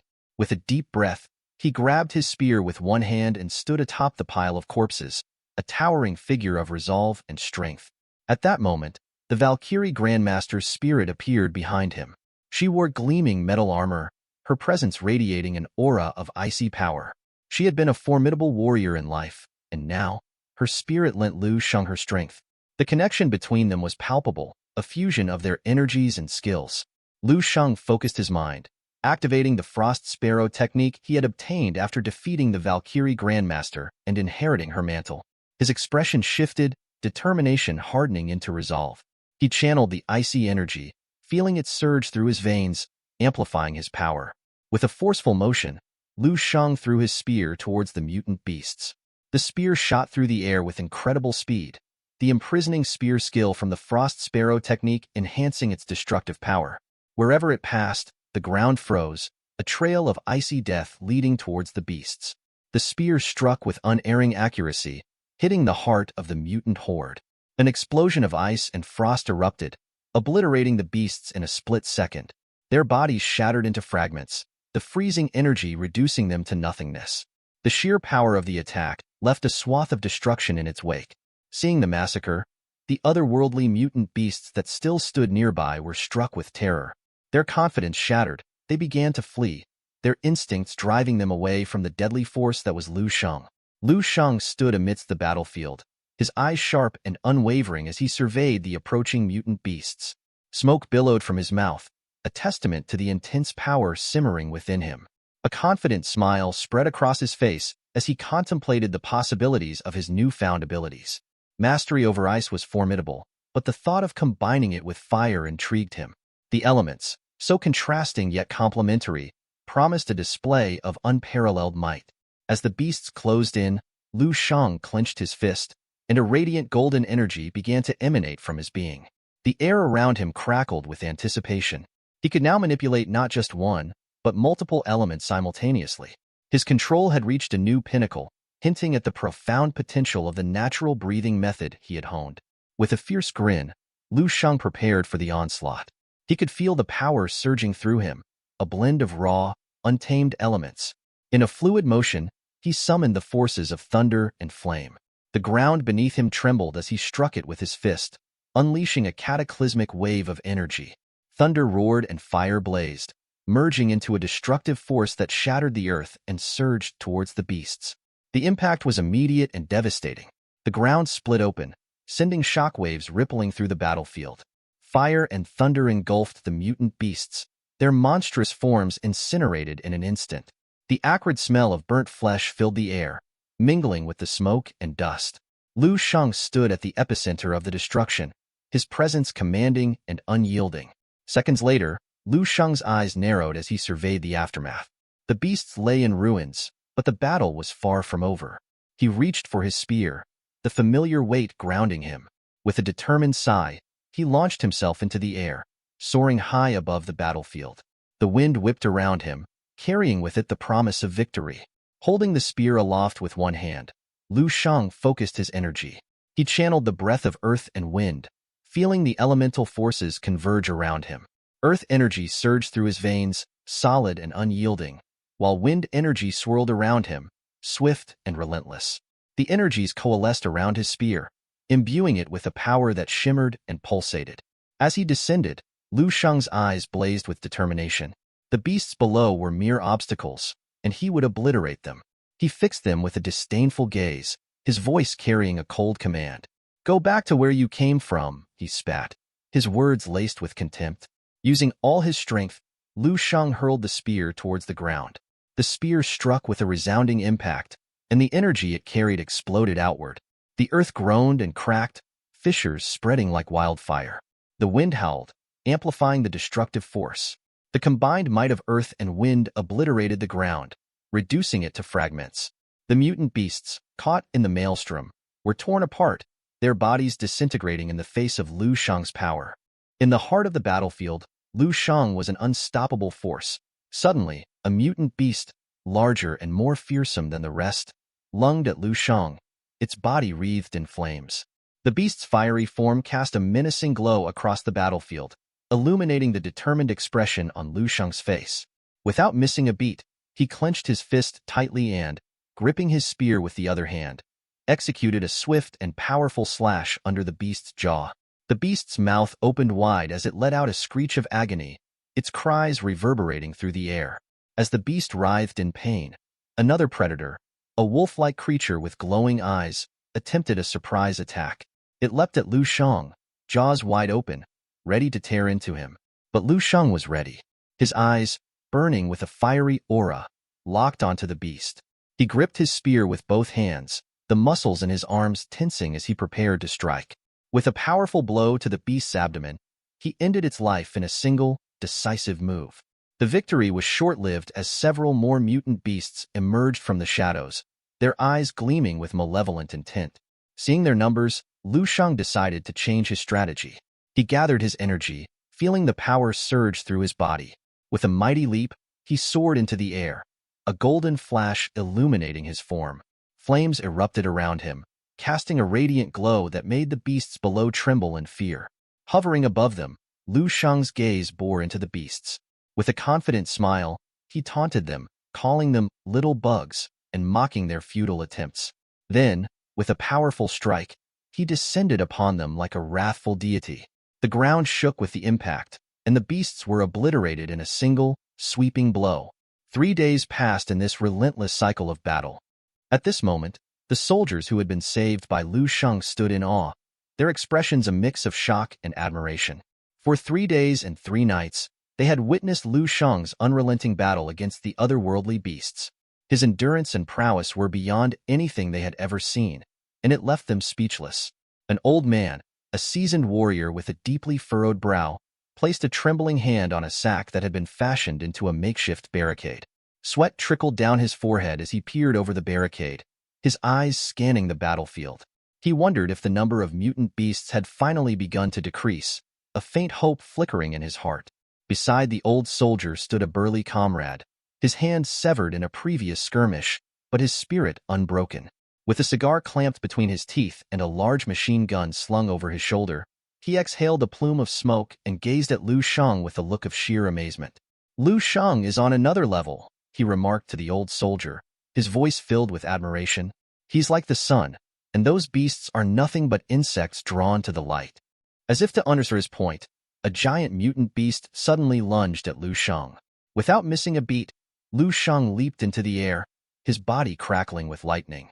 Gripping his spear with both hands, he executed a swift and effortless strike, severing the beast's head from its body.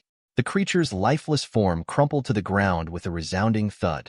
Lu Shang's eyes shone with an intense, almost otherworldly light as he placed a hand on his chest. From within, his inner Dan emerged, emitting a powerful golden energy. He stared intently at the glowing orb, noting that the number of beasts in the area had significantly decreased. The once overwhelming horde had been decimated by his relentless onslaught. The inner Dan, a source of immense power, had also diminished in size, a testament to the countless battles he had fought. As the seconds ticked by, the beast's corpse fell to the ground, its blood mingling with the already sodden earth. Lu Shang turned his head slightly, his gaze lingering on the fallen creature. A pang of regret washed over him. The battlefield was littered with the bodies of slain beasts, yet he had no means to extract even a single drop of the precious, otherworldly marrow fluid from them. He knew that with enough resources and the relentless pressure of the war zone, his gains could be immensely abundant. Lu Shang gripped his spear tightly, the weight of the battle etched on his face. Golden thunder crackled around his body, a testament to the immense power he had unlocked. In this intense combat, he had surpassed his previous limits, achieving the unrivaled state.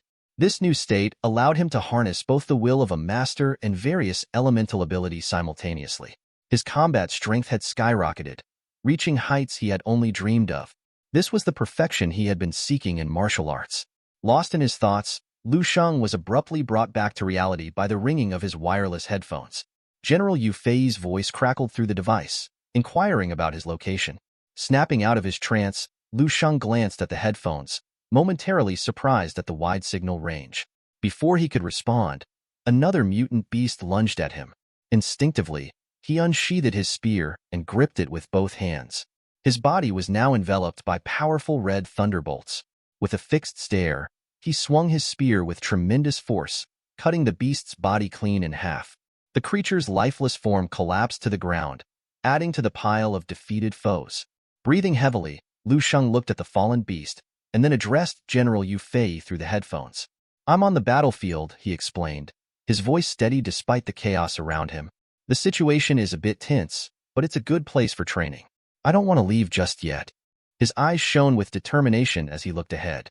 The battlefield, with its constant danger and high stakes, was the perfect environment for honing his skills.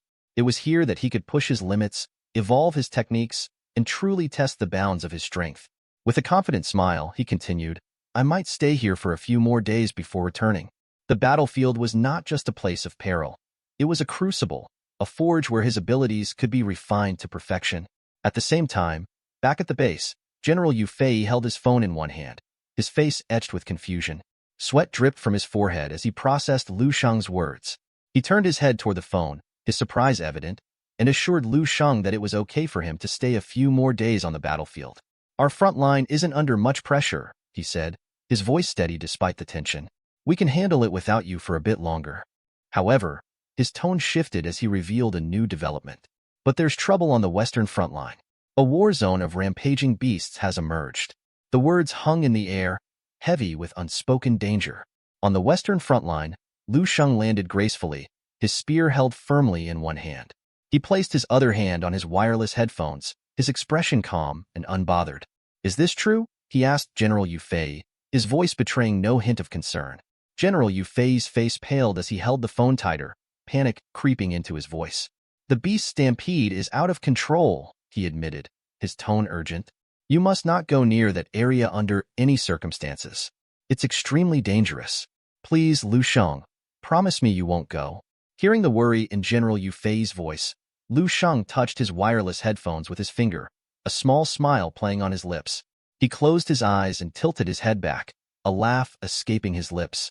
Don't worry, he said, his voice light and teasing. I'll be obedient. I won't go anywhere near there.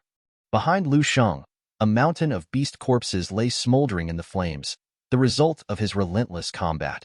He slid his spear behind his back, turning away from the burning remains. As he walked away, he touched his wireless headphones again, a mischievous glint in his eyes. I'm very obedient, he repeated amidst laughter. I definitely won't go there. His words were light, but his actions had always been driven by a deeper purpose. At the same time, Old Tao, with his head heavily bandaged, lay on the floor behind a makeshift trench. Slowly, he began to stir, opening his eyes to the chaotic scene around him. He groaned softly, the pain in his head throbbing as he supported himself with one hand on the ground. Sitting up, he touched his bandaged head with the other hand and closed his eyes briefly, trying to gather his thoughts. What's happening? He asked, his voice weak but filled with concern. Next to him, an old soldier rested his hands on the trench wall. Upon seeing Old Tao regain consciousness, a wave of relief washed over him. Thank heaven, he muttered, his gratitude palpable. As the two men conversed, the ground suddenly shook, and the massive corpse of a mutant beast fell from the sky, landing with a thunderous crash near the trench. The sound jolted Old Tao wide awake. His eyes snapped open, and he quickly placed both hands on the ground, scrambling to his feet. The old soldier also leaned against the wall, his face a mask of shock. What on earth is happening? Old Tao wondered aloud, his voice tinged with fear. Just then, Lu Sheng descended from the sky, landing gracefully near them. His spear hung casually over his shoulder, and his hands were tucked into his pants pockets. He gazed at the ground with a calm, assessing look, seemingly unfazed by the chaos around him. The bald soldier and Old Tao stood up, their eyes widening in amazement as they realized it was Lu Sheng who had felled the giant mutant beast. They exchanged looks of disbelief, marveling at the young man's strength and skill. Lu Sheng turned his head slightly toward them, a drop of sweat glistening on his cheek. His expression was serious as he spoke. There's something serious in which I need your help, he said, his tone leaving no room for doubt. Upon hearing this, both Old Tao and the bald soldier straightened up. They placed their hands near their foreheads in a military salute, ready to assist. The old man looked at Lu Sheng and responded with a firm, yes. Tell us what you need. Lu Sheng's gaze shifted between the two men. Which one of you knows how to cook? He asked, his question unexpected and surprising. Both Old Tao and the bald soldier exchanged puzzled glances, their expressions a mix of confusion and curiosity. They had been prepared for a dangerous mission or a strategic maneuver, but a request for a cook was entirely unforeseen. At the same time, in the command center of the 9th Combat Zone in the east, where the military base was located, the atmosphere was tense but focused. The recent surge of the SS-rank spatial crack had finally subsided, though it had taken 2 days longer than anticipated. The relief was palpable, but there was also an undercurrent of urgency and concern. Inside an office of the Eastern 9th War Zone, a high-level meeting was underway, led by Great General He Dingjun. The room was filled with several high-ranking military officials seated around a large table. At the head of the table sat Great General He Dingjun, a formidable presence with his black hair, piercing green eyes, and distinctive eye patch. Behind him, a large screen displayed a detailed map of the battlefield, highlighting various hotspots and strategic points. One of the military officials stood and addressed the general. Great General He Ding-jun, I have already sent you the detailed statistics on casualties, he reported, his voice steady despite the gravity of the news. He Ding-jun, one of the 4 great generals of the Eastern Military Zone, rested his elbows on the table. He clenched his fist with one hand and wore a serious expression. Thank you, he responded, his voice deep and commanding. Although the attack on the SS-rank spatial crack was not initiated by us, it has revealed significant weaknesses in our supervision and defense of spatial cracks within the Eastern Military District. His words hung heavily in the room, each syllable resonating with the weight of responsibility. We must take this incident as a stern warning, He Ding-jun continued. In the future, we need to enhance our supervision and defense measures to prevent such lapses. Furthermore, during this spatial crack operation, the performance of our generals from the 9th Combat Zone has not been up to the mark. The tension in the room grew as He Ding-jun's assessment sunk in. He glanced around the table, making eye contact with each official, his gaze unwavering.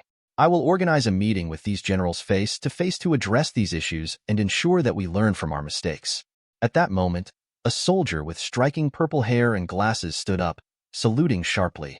Great General He Ding-jun, I will take care of it immediately, he declared, his voice filled with determination. Great General He Ding-jun, with his commanding presence and sharp gaze, turned towards the purple-haired soldier. His eyes bore into the young man with a serious intensity. Why are you in such a hurry? He Ding-jun asked, his voice calm but filled with authority. We haven't yet solved the bigger problem at hand. The purple-haired soldier paused, his initial confidence waning under the general's piercing scrutiny. Before he could respond, a brown-haired soldier, seated nearby, nervously interjected. His anxiety was evident in his fidgeting hands and the worried look in his eyes. The general is right, the brown-haired soldier said, his voice shaky but earnest. Defense line number 8 has collapsed. The 833rd Division, under General Fengbashi's command, has just sent a request for reinforcements. The room fell silent as the gravity of the situation sank in. The blue-haired soldier, who had been sitting quietly next to the brown-haired soldier, looked at Great General He Ding-jun with a solemn expression but remained silent, sensing the tension rising in the room. Upon hearing about General Fengbashi's request for reinforcements, Great General He Ding-jun clenched his fist in frustration. With a sudden, forceful motion, he struck the table, causing the other officials to jump in their seats. Even if we had reinforcements, He Ding-jun began, his voice a low growl, we would not send them to him. The shocked officials exchanged worried glances, unable to understand the source of He Ding-jun's anger. The great general stood up abruptly, his eyes blazing with determination and frustration. Defense line number 8 isn't even considered a second-stage war zone, he said, his voice rising. How dare General Fengbashi request reinforcements for such a minor position? He Ding-jun's gaze swept across the room, locking eyes with each official, ensuring they understood the gravity of his words. Tell General Fengbashi to rebuild the defense line himself. I want to hear news by tomorrow morning that defense line number 8 has been re-established. The tension in the room was palpable. The officials sat in stunned silence, absorbing the general's stern orders.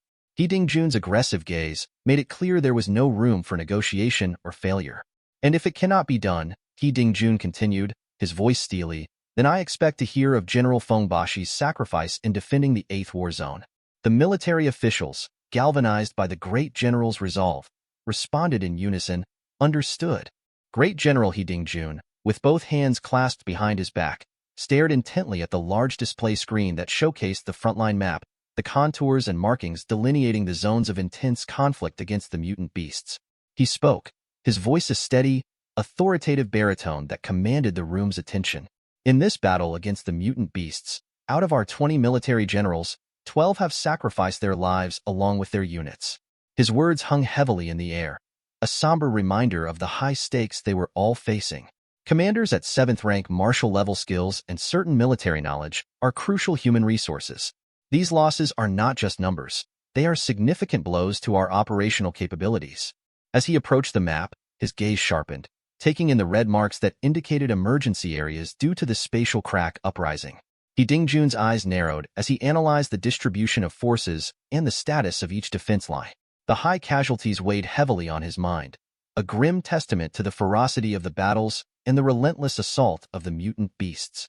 Look at these red marks, he instructed his subordinates, gesturing towards the areas in dire need of reinforcements. These are our emergency zones. The spatial crack uprising has exacerbated the situation, creating multiple hotspots that need immediate attention. His eyes scanned the map, pausing as he noticed something unusual. Amidst the sea of red, there was a solitary blue dot. His eyebrows knitted together in curiosity and concern. Pointing at the blue with a finger, he asked, "What is this?" The defense line of the 1182 Regiment seems to be the only area that has remained stable. Who is in charge of this sector? A man with black hair, wearing glasses and clutching a stack of reports, stepped forward. "Sir, General Yu Fei is in charge of the 1182 Regiment," he reported. According to the latest intelligence, the 1182 Regiment has performed outstandingly well. They have not only maintained their defense line but have also provided substantial support to the surrounding sectors, greatly contributing to the stability of nearby defenses. He Dingjun nodded thoughtfully, his hand moving to rest under his chin. His eyes remained fixed on the map, the blue dot representing a beacon of hope amidst the turmoil. "General Yu Fei," he mused aloud, "a very interesting man indeed." As he pondered the situation, his thoughts drifted to a promising young candidate he had heard about not too long ago. "I remember," he began, speaking more to himself than to his subordinates, "headquarters recently recruited a talented individual, personally nurtured by Marshal Saint Tanjungyu. The boy, Lu Sheng, was recommended to the military by none other than General Yu Fei." The mention of Lu Sheng brought a spark of intrigue to He Dingjun's eyes. "Lu Sheng," he repeated, as if testing the name on his tongue. "A young prodigy, groomed by a martial saint and endorsed by a seasoned general. He might be the key to our future strategies." Great General He Dingjun stood before the large display screen, his eyes reflecting a mixture of curiosity and admiration. As he took in the information on the screen, a rare smile played on his lips. He thought about Lu Sheng, an extraordinary young man who had achieved the status of a grandmaster at such a tender age. The fact that Lu Sheng had managed to accomplish so much, including defeating several seasoned martial masters and even provoking the formidable Ji Dao martial school, was nothing short of astonishing. Shaking his head in disbelief, He Dingjun couldn't help but feel a sense of pride. "Impressive," he murmured to himself, "truly impressive."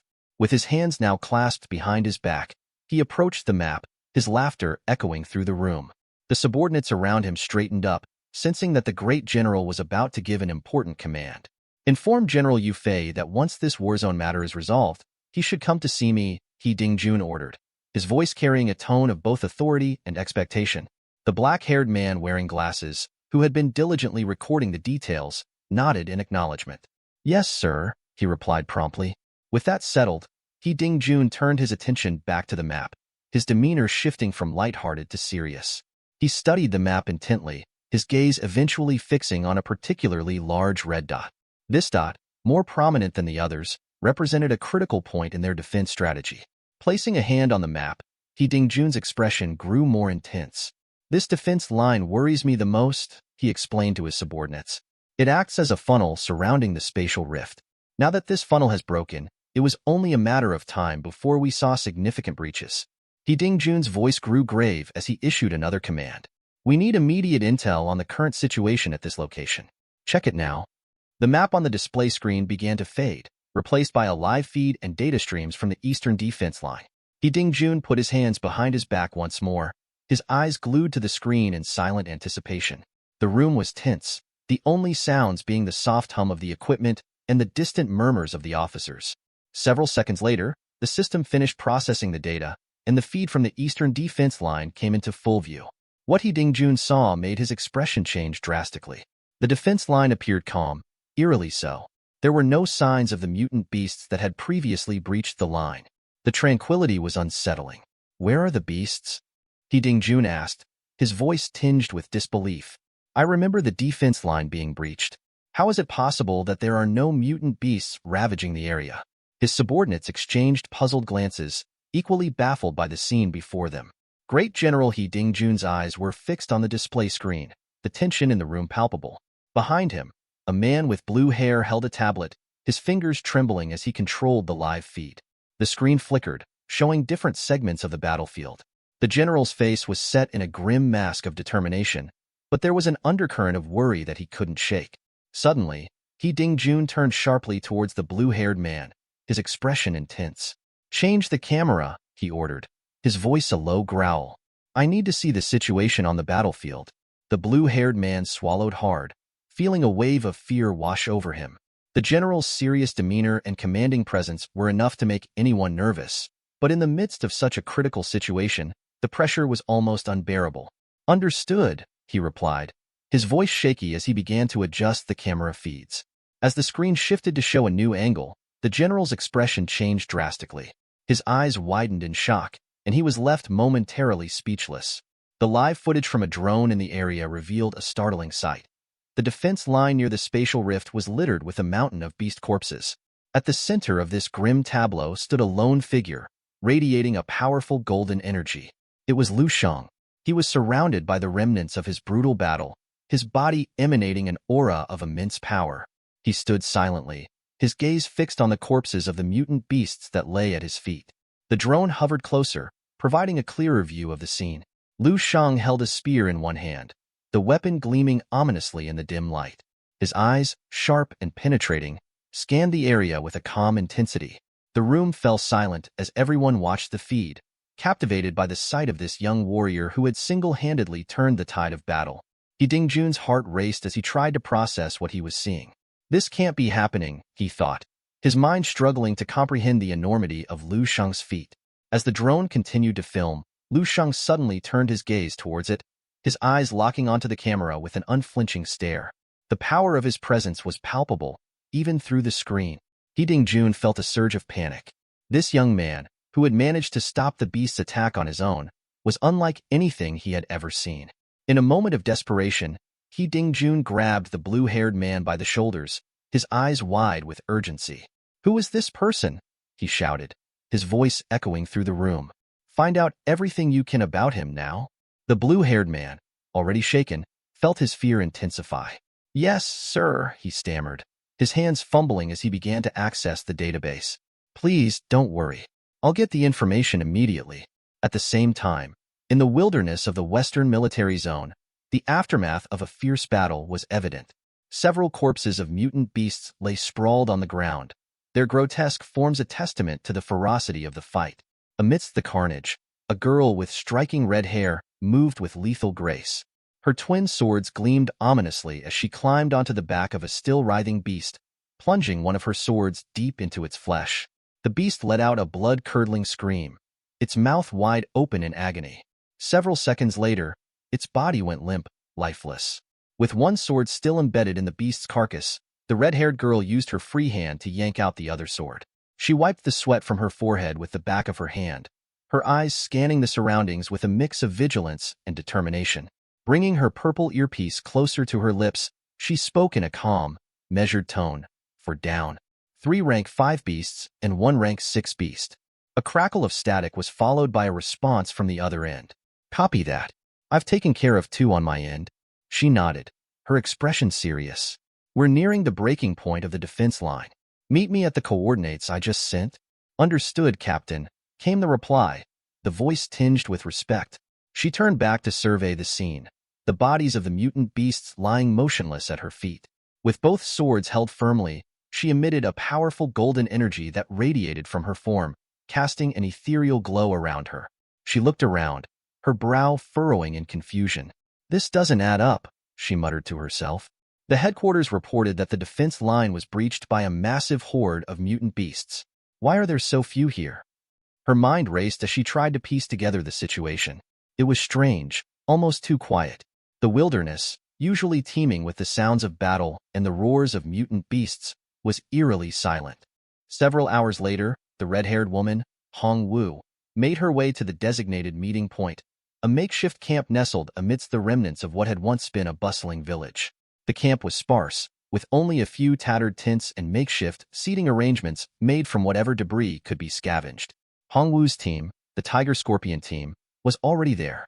The first to greet her was the bald man, who sat on a wooden crate, resting his elbow on his knee and rubbing his head in thought. He looked up at her and said, "Captain, something feels off. We've been patrolling for hours and haven't encountered a single beast above level 5. The reports indicated the front line was supposed to be overrun by now." The man with orange hair, standing nearby with his arms crossed, nodded in agreement. His face was stern as he added, "Yeah, it's strange. I've scoured the entire area and found nothing. No beasts, no signs of a recent fight. It's too quiet." The blue-haired man, hands shoved deep into his pockets, approached them. He was sweating, a single drop rolling down his cheek. He glanced around before speaking. "It's true. Feels like a normal day out in the wilderness, not the war zone described in the reports. According to those, the front line should have collapsed by now, with beasts wreaking havoc everywhere." Hongwu crossed her arms under her chest, her sharp eyes scanning the ground as she pondered their observations. Her fiery red hair glinted in the dim light as she mulled over the situation.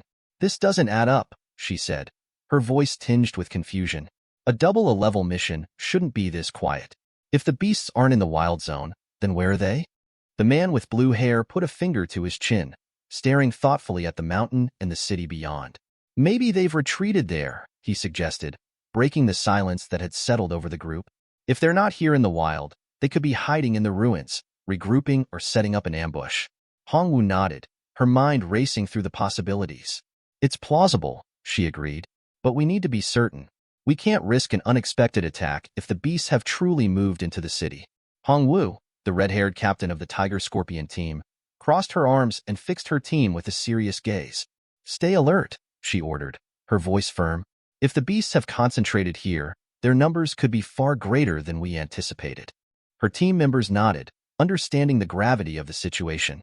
Hongwu turned her back to them, her eyes scanning the horizon. She raised one hand to the sky, signaling them to move out, and started towards the city with purpose in her stride.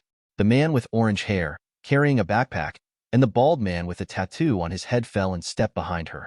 The man with blue hair, placing a hand on his sword, spoke up, "This is going to be a tough battle." Several hours later, they reached the outskirts of the abandoned city. The devastation was stark. The team's senses were heightened as they surveyed their surroundings, ready for any threat that might emerge from the rubble. The bald man, a cigarette dangling from his lips, pulled out a detector and turned it on.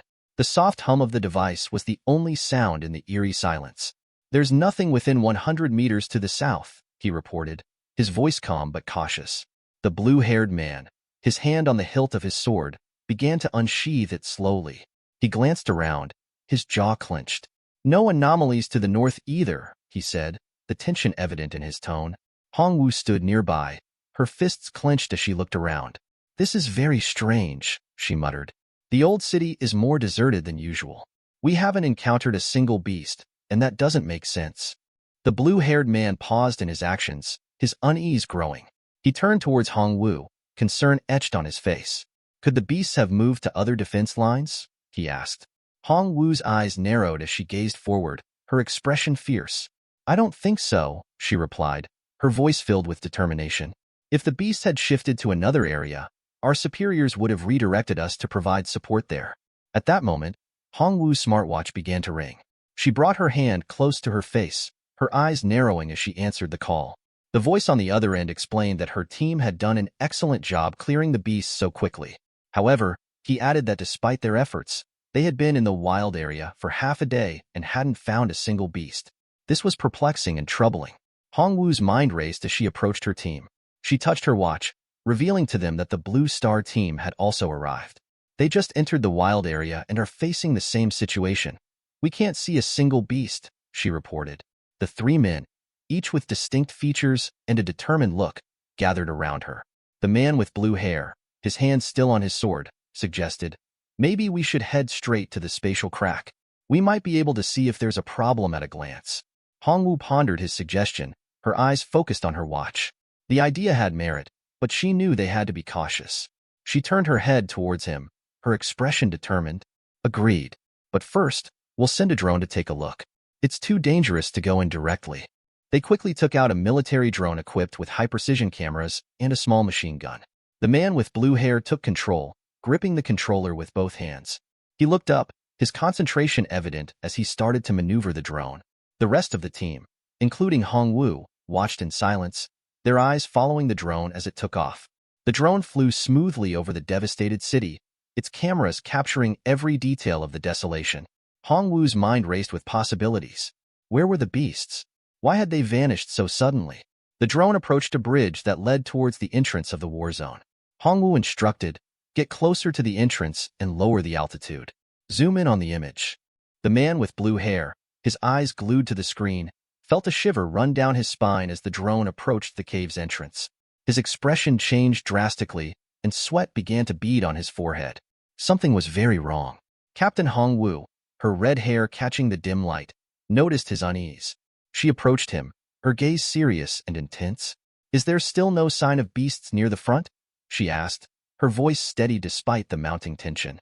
Before he could respond, the screen flickered violently.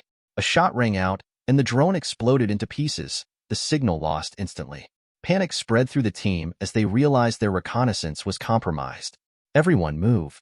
We need to assess the situation ourselves," Hongwu commanded, her voice cutting through the confusion. Without hesitation, the team sprang into action, sprinting towards the cave's entrance. As they neared the cave, the remnants of the destroyed drone were a stark reminder of the danger ahead. The man responsible for shooting it down stepped forward from the shadows. A soldier with a robotic left arm, a recent and grim reminder of the battles they all faced. An old bald soldier, white-haired and short in stature, approached the man with fury in his eyes. He picked up the broken drone, shaking it for emphasis. "Why did you bring down all the reinforcement drones?" he shouted, his voice echoing off the cave walls. The soldier with the robotic arm, nonchalant, began to whistle as he held his rifle with one hand and touched his head with the mechanical arm. "I thought it was an eagle," he explained with a shrug. "Planned to cook dinner for Sir Lu Shang." Nearby, a burly soldier with a bandaged right hand stirred a pot with his remaining hand. He glanced over, his tone calm and reassuring. "Don't worry about it. Reinforcements will arrive soon anyway." He continued to cook, the aroma of the meal mingling with the tense atmosphere. The area around them was littered with the corpses of mutant beasts, a testament to the ferocity of the ongoing battles. Another beast, a monstrous creature with gnashing teeth, approached menacingly. Before it could get close, Lu Shang unsheathed his spear with a swift, practiced motion and cut the beast in half with a single, effortless strike. As Lu Shang stood victorious over the beast's corpse, the powerful red energy surrounding him began to dissipate. The old man and the soldier with the mechanical arm watched in awe, their eyes wide with amazement. The burly soldier, still stirring the pot, turned his head and, with a hint of admiration, said, "We need to think about what to prepare for Lu Shang's dinner later." Lu Shang, his expression fierce and focused, placed his foot on the beast's lifeless body. His eyes, filled with an intense determination, scanned the horizon for any more threats. The old man, seeing this display of power, couldn't help but feel a pang of envy and a desire to become as strong as Lu Shang. Meanwhile, Captain Hongwu and her team made their way towards the war zone. The air was thick with the metallic scent of blood, a strong red odor that assaulted their senses. Hongwu instinctively covered her mouth, her eyes narrowing as she gestured for her team to be cautious. "Be careful," she warned, her voice muffled by her hand. The others, more accustomed to the smell of blood and battle, simply nodded and continued forward. The sight that greeted them was nothing short of horrifying. A mountain of mutant beast corpses lay before them, surrounded by a strange golden energy. Among the pile, the snake-shaped corpse of a level 7 beast and the dog-shaped corpse of a level 6 exotic beast stood out.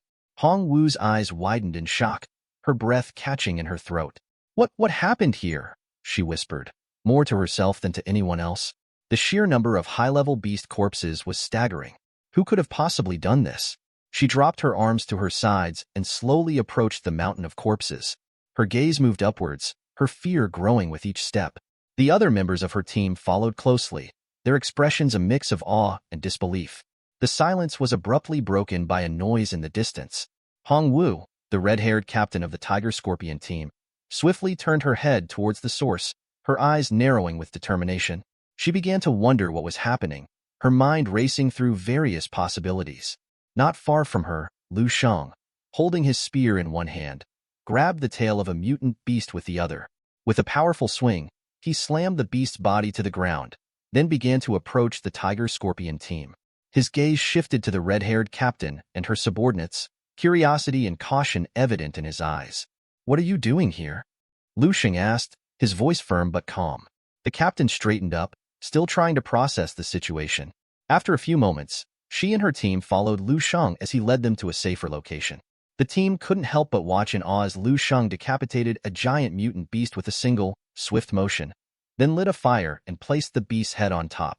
He climbed onto the roof of a truck, his presence commanding and serene, while the team remained silent, still trying to figure out who this formidable young man was.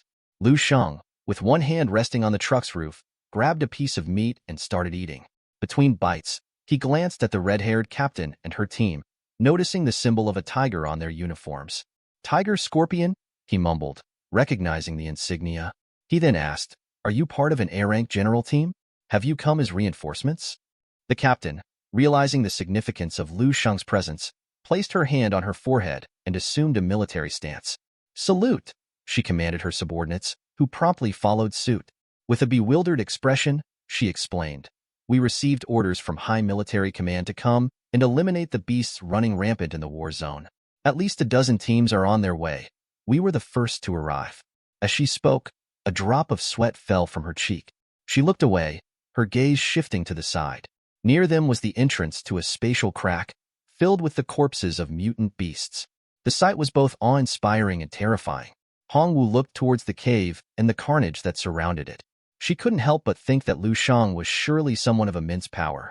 He was young but extraordinarily strong, displaying a level of martial prowess she had rarely seen. Lu Sheng hopped off the roof of the truck, his hands casually tucked into his pants pockets. As he approached the Tiger Scorpion team, a relaxed smile spread across his face. "Will the army send someone soon to rebuild this front line?" he asked, his voice steady but with a hint of curiosity. As he walked, his mind wandered to the meals he had been enjoying. He thought about the old man and the others he had saved in the war zone. They had been cooking for him these past days, and he found their meals far superior to those from the cafeteria of the 1182 Regiment. Meanwhile, the blue-haired man and the orange-haired man from the Tiger Scorpion team exchanged confused glances. They were both surprised and curious about Lu Sheng's demeanor and strength. The red-haired captain, Hongwu, put her arms behind her back and regarded Lu Sheng with a serious expression. "The reconstruction of the front line will be discussed by the higher-ups once the situation with the otherworldly beasts is resolved," she explained. "For now, I've informed the army, and they'll probably send someone to review the situation in 2 or 3 days." Lu Sheng listened carefully, then unsheathed his spear. Gripping it tightly, he felt a surge of joy. A powerful golden energy began to emanate from his body, filling the air with a palpable sense of strength. He turned to the Tiger Scorpion team, his gaze calm and resolute. "We can finally put an end to this." The sight of the golden energy radiating from Lu Sheng left the Tiger Scorpion team speechless. Hongwu felt a mix of awe and nervousness. She approached Lu Sheng, her face reflecting her confusion and curiosity. "What is your identity?" she asked, her voice tinged with urgency. Lu Sheng, holding his spear with one hand, looked at her and then became lost in thought. He turned his back on them, then slightly turned his head back, his gaze thoughtful. "I'm a new recruit under General Yu Fei's command of the 1182 Regiment," he finally said. "I've been in the army for less than half a month." Upon hearing Lu Sheng's words, the red-haired captain, Hongwu, went into shock. Her eyes widened, and she found herself speechless. "Are you joking?" she asked, almost hoping that he was. Lu Sheng slightly turned his body towards them, his gaze penetrating and unwavering. "Do you think I'm joking?" he asked calmly. The captain and her team extended their hands to the sides, taking several steps back in disbelief. The notion that Lu Sheng was a new recruit, having been in the army for less than a month and yet capable of holding an entire front line by himself, was beyond their comprehension. To them, he was a figure of terrifying strength. Determined to understand more, Hongwu approached Lu Sheng with a calm demeanor. "I understand," she said. "Would you consider coming back with us to headquarters? With your ability, you'd surely be evaluated as outstanding and could receive a title. The benefits of becoming a titled soldier are far better than those for a common soldier." Lu Sheng put his hand under his chin, looking up at the sky thoughtfully. He considered her offer, realizing that he needed otherworldly marrow and other resources for his further progress. Taking out his phone, he turned slightly towards Hongwu. "Wait," he said. "I need to report this to General Yu Fei." Upon hearing this, Hongwu couldn't contain her excitement. She clenched her fists, jumped for joy, and looked at Lu Sheng with a gaze filled with hope and happiness. If he truly was a rookie, she thought, this was the perfect moment to make connections with a powerful young man. Over time, he could become the 8th star of the East. Several hours later, darkness blanketed the sky as Lu Shang and the Tiger Scorpion team arrived at the military headquarters. The area was bustling with activity despite the late hour. Soldiers and their families moved about, giving the place a lively and almost festive atmosphere. It was a stark contrast to the war-torn front lines Lu Shang was accustomed to. Lu Shang, with his spear strapped to his back, walked alongside the Tiger Scorpion team, his hands casually tucked into his pants pockets. Hong Wu, the red-haired captain, approached him with a cheerful demeanor. "Welcome to the general's area," she said, her eyes sparkling with pride. "Many of the high-ranking officials bring their families and friends here. It's a secure place, almost like a city within itself." As Lu Shang looked around, he saw rows of mansions, their lights glowing warmly in the night. The area was indeed vibrant, filled with laughter and the hum of everyday life. For a moment, Lu Shang allowed himself to imagine his parents living in such a place, safe from any threats, especially from Lin Su, whose brother and nephew he had recently killed. The thought brought a rare smile to his face. Turning to Hong Wu, he asked calmly, "How does one get accommodation here? I could really use a shower. I'm all sticky from the battlefield." Hong Wu's expression shifted slightly. She seemed to hesitate, her cheeks reddening. "Well," she began, "since you've never been to headquarters before, you don't technically have valid identification at the moment. This means you can't officially stay here just yet." She then crossed one arm under her chest, resting the other on top, and gazed into Lu Shang's eyes with a soft, almost loving look. "But, if you don't mind, you could stay at my place tonight. It's just temporary, until we sort out your identification." Lu Shang's face turned as red as a tomato, his mind racing. He had not expected such an invitation and couldn't help but feel flustered. Sometime later, Captain Hong Yu returned home after a long day on the battlefield. She walked into her bathroom, feeling the weight of fatigue in her muscles. As she turned on the faucet and stepped into the warm shower, the water cascaded over her, washing away the grime and stress of the day. She closed her eyes, letting the steam envelop her, and her thoughts drifted back to a conversation she had once had with her superior. Her superior, a woman with sharp, penetrating eyes and short, no-nonsense hair, had spoken to her with the kind of authority that left no room for doubt.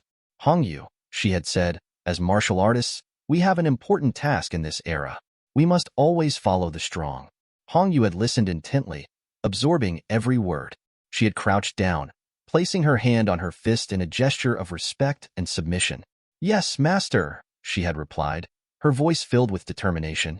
Now, as she turned off the faucet and stepped out of the shower, Hong Yu couldn't help but reflect on those words. She wrapped a towel around her lower body and another around her hair. With a sigh, she began drying her hair, walking slowly towards her bedroom.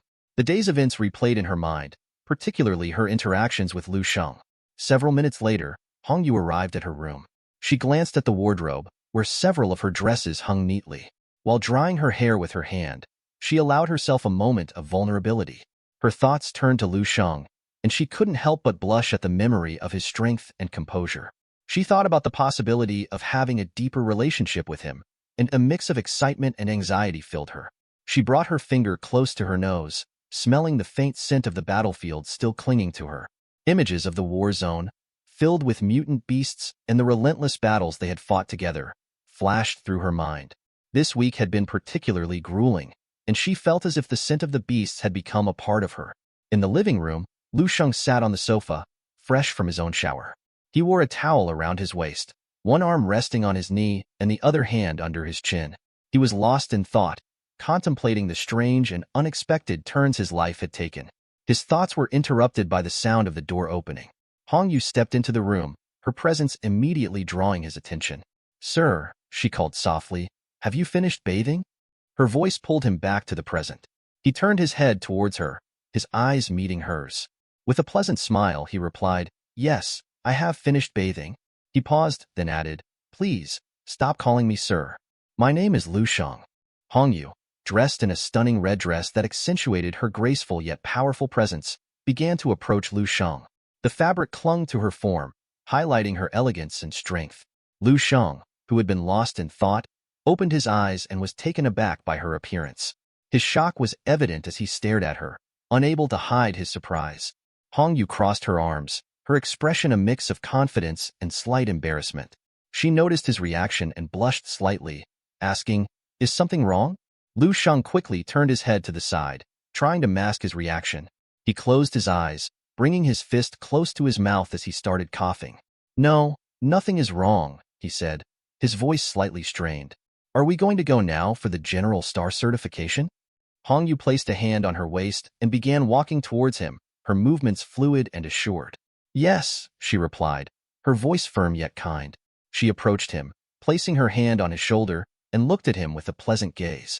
Her smile was warm as she asked, "Do you want to eat something before we go?" Feeling the warmth of her hand, Lu Shang couldn't help but become somewhat nervous. He started sweating, his mind racing. He didn't open his eyes, trying to keep his composure. With a forced smile, he nodded. Yes, that would be fine. Deep down, he felt a conflict. He wasn't a saint, and the temptation was strong. However, moving too quickly felt inappropriate to him. He opened his eyes, his expression turning serious as he thought about the powerful generals. From his memories, those generals were quite older and carried an aura of wisdom and experience. Curiosity piqued. Lu Xing asked, "How old are you, Hongyu?" Hongyu began tying up her hair, her movements deliberate. She seemed to ponder for a moment before responding. "I don't remember very well anymore," she said thoughtfully. "According to what I recall, I am over 50, almost 60 years old." Lu Shang couldn't help but gaze at her elegant neck, the sight making him start sweating again. Her age didn't seem to align with her youthful appearance and vigor. After fixing her hair, Hongyu approached him again. She placed her hand on his shoulder, extended the other to the side, closed her eyes, and with a serene smile, asked, "What's the problem? I am probably only 10 or 20 years older than you."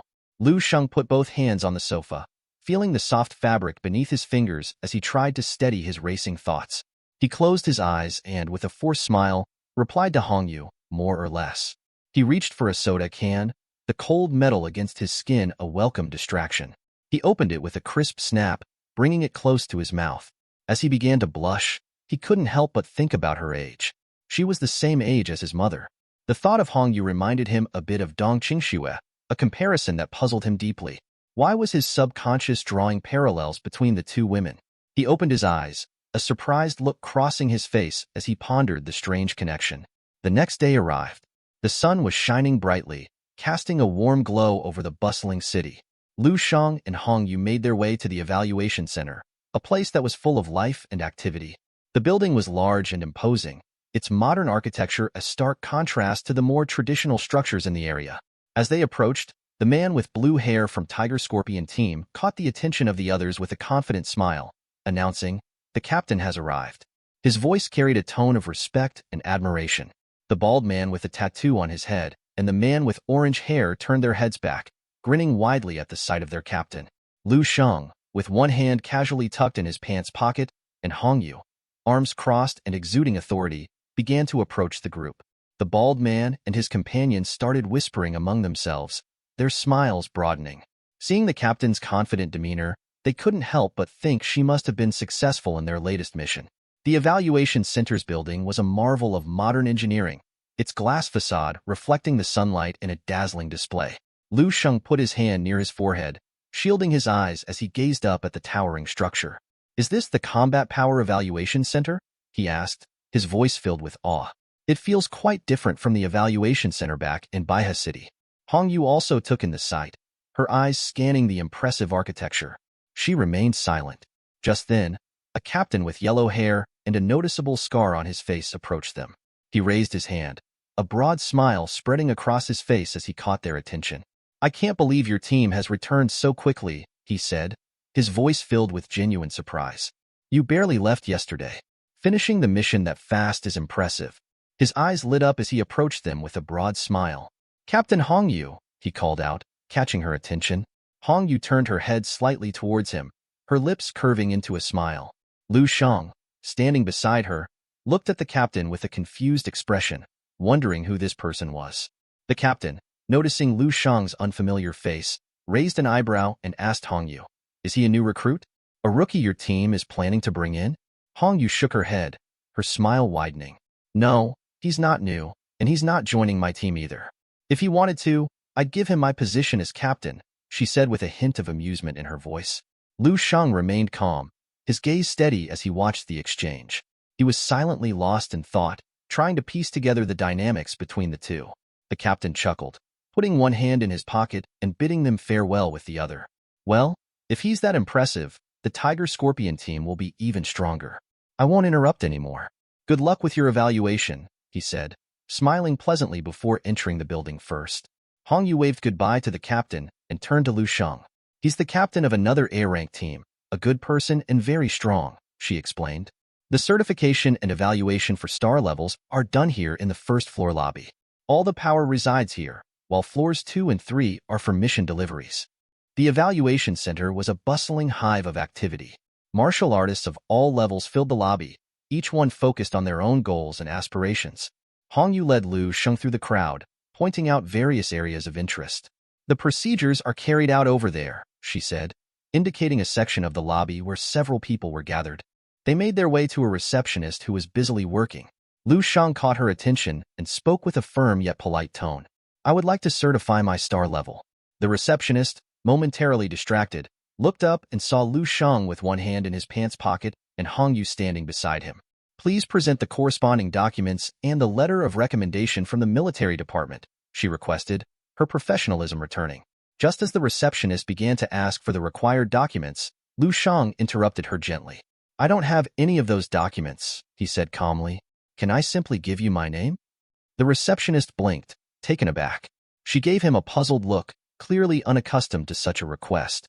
Who is this guy? She wondered internally. With a pleasant smile, Lu Sheng introduced himself. I'm Lu Sheng. The commander mentioned that my documents were already prepared. I was told I just need to mention my name. The receptionist, still somewhat confused, entered Lu Sheng's name into the database and hit the search button. A few seconds later, the screen lit up with his information. Her expression shifted dramatically as she read the details. Shocked, she realized the significance of the name before her. She quickly bowed her head in respect. My apologies, Mr. Lu Sheng. We can skip all the usual procedures. Please, follow me so we can assess your strength directly, she said, her tone now filled with deference. Hong Yu, observing the scene, placed a hand under her chin, closed her eyes, and chuckled softly. Lu Sheng smiled at the receptionist, appreciating her prompt response. The receptionist took out a tablet and led them down a long hallway. Hong Yu followed, deciding she could also assess her own strength.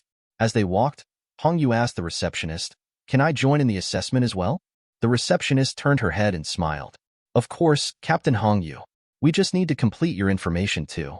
As they walked, Hong Yu glanced at the tablet and noticed Lu Sheng's details. Her eyes widened slightly as she saw his age, 19 years old. A sheen of sweat appeared on her forehead as she processed this information. She turned her gaze towards Lu Sheng, her eyes softening with admiration. A blush crept up her cheeks as she thought, he's a genius. I never would have guessed he's so young. She recalled the time at her house when Lu Sheng had barely glanced at her. Now, understanding his exceptional nature, it no longer surprised her. After some time, Lu Sheng and Hong Yu arrived at the grand testing room of the evaluation center. As they entered, a man with striking blue hair called Captain Lon was already at the pillar. His fists were clenched tightly, emitting a powerful golden energy that crackled with intensity. He sighed deeply before striking the pillar with a force that reverberated throughout the room. The pillar hummed and activated, energy rising within it and creating a dazzling display of fire diamonds. A nearby observer, his fists clenched in astonishment, stared at the pillar's readout. Our captain has surpassed the second star by more than a quarter, he announced. His combat strength exceeds 16 million. The admiration in his voice was evident. It's no wonder he's our captain. If he punched any of us, our guts would probably be expelled. Captain Lon smiled proudly at the praise. He clenched his fist, feeling a rush of pride and power. Another man standing behind him, his eyes wide with amazement, thought to himself, with the captain's speed of improvement, it won't be long before he tries to unlock the double bridge of heaven and earth and becomes a great master. A burly, bald man, also part of Captain Lon's team, watched with a mix of envy and admiration. He clenched his fists to his chest, wishing he could be half as strong as the captain.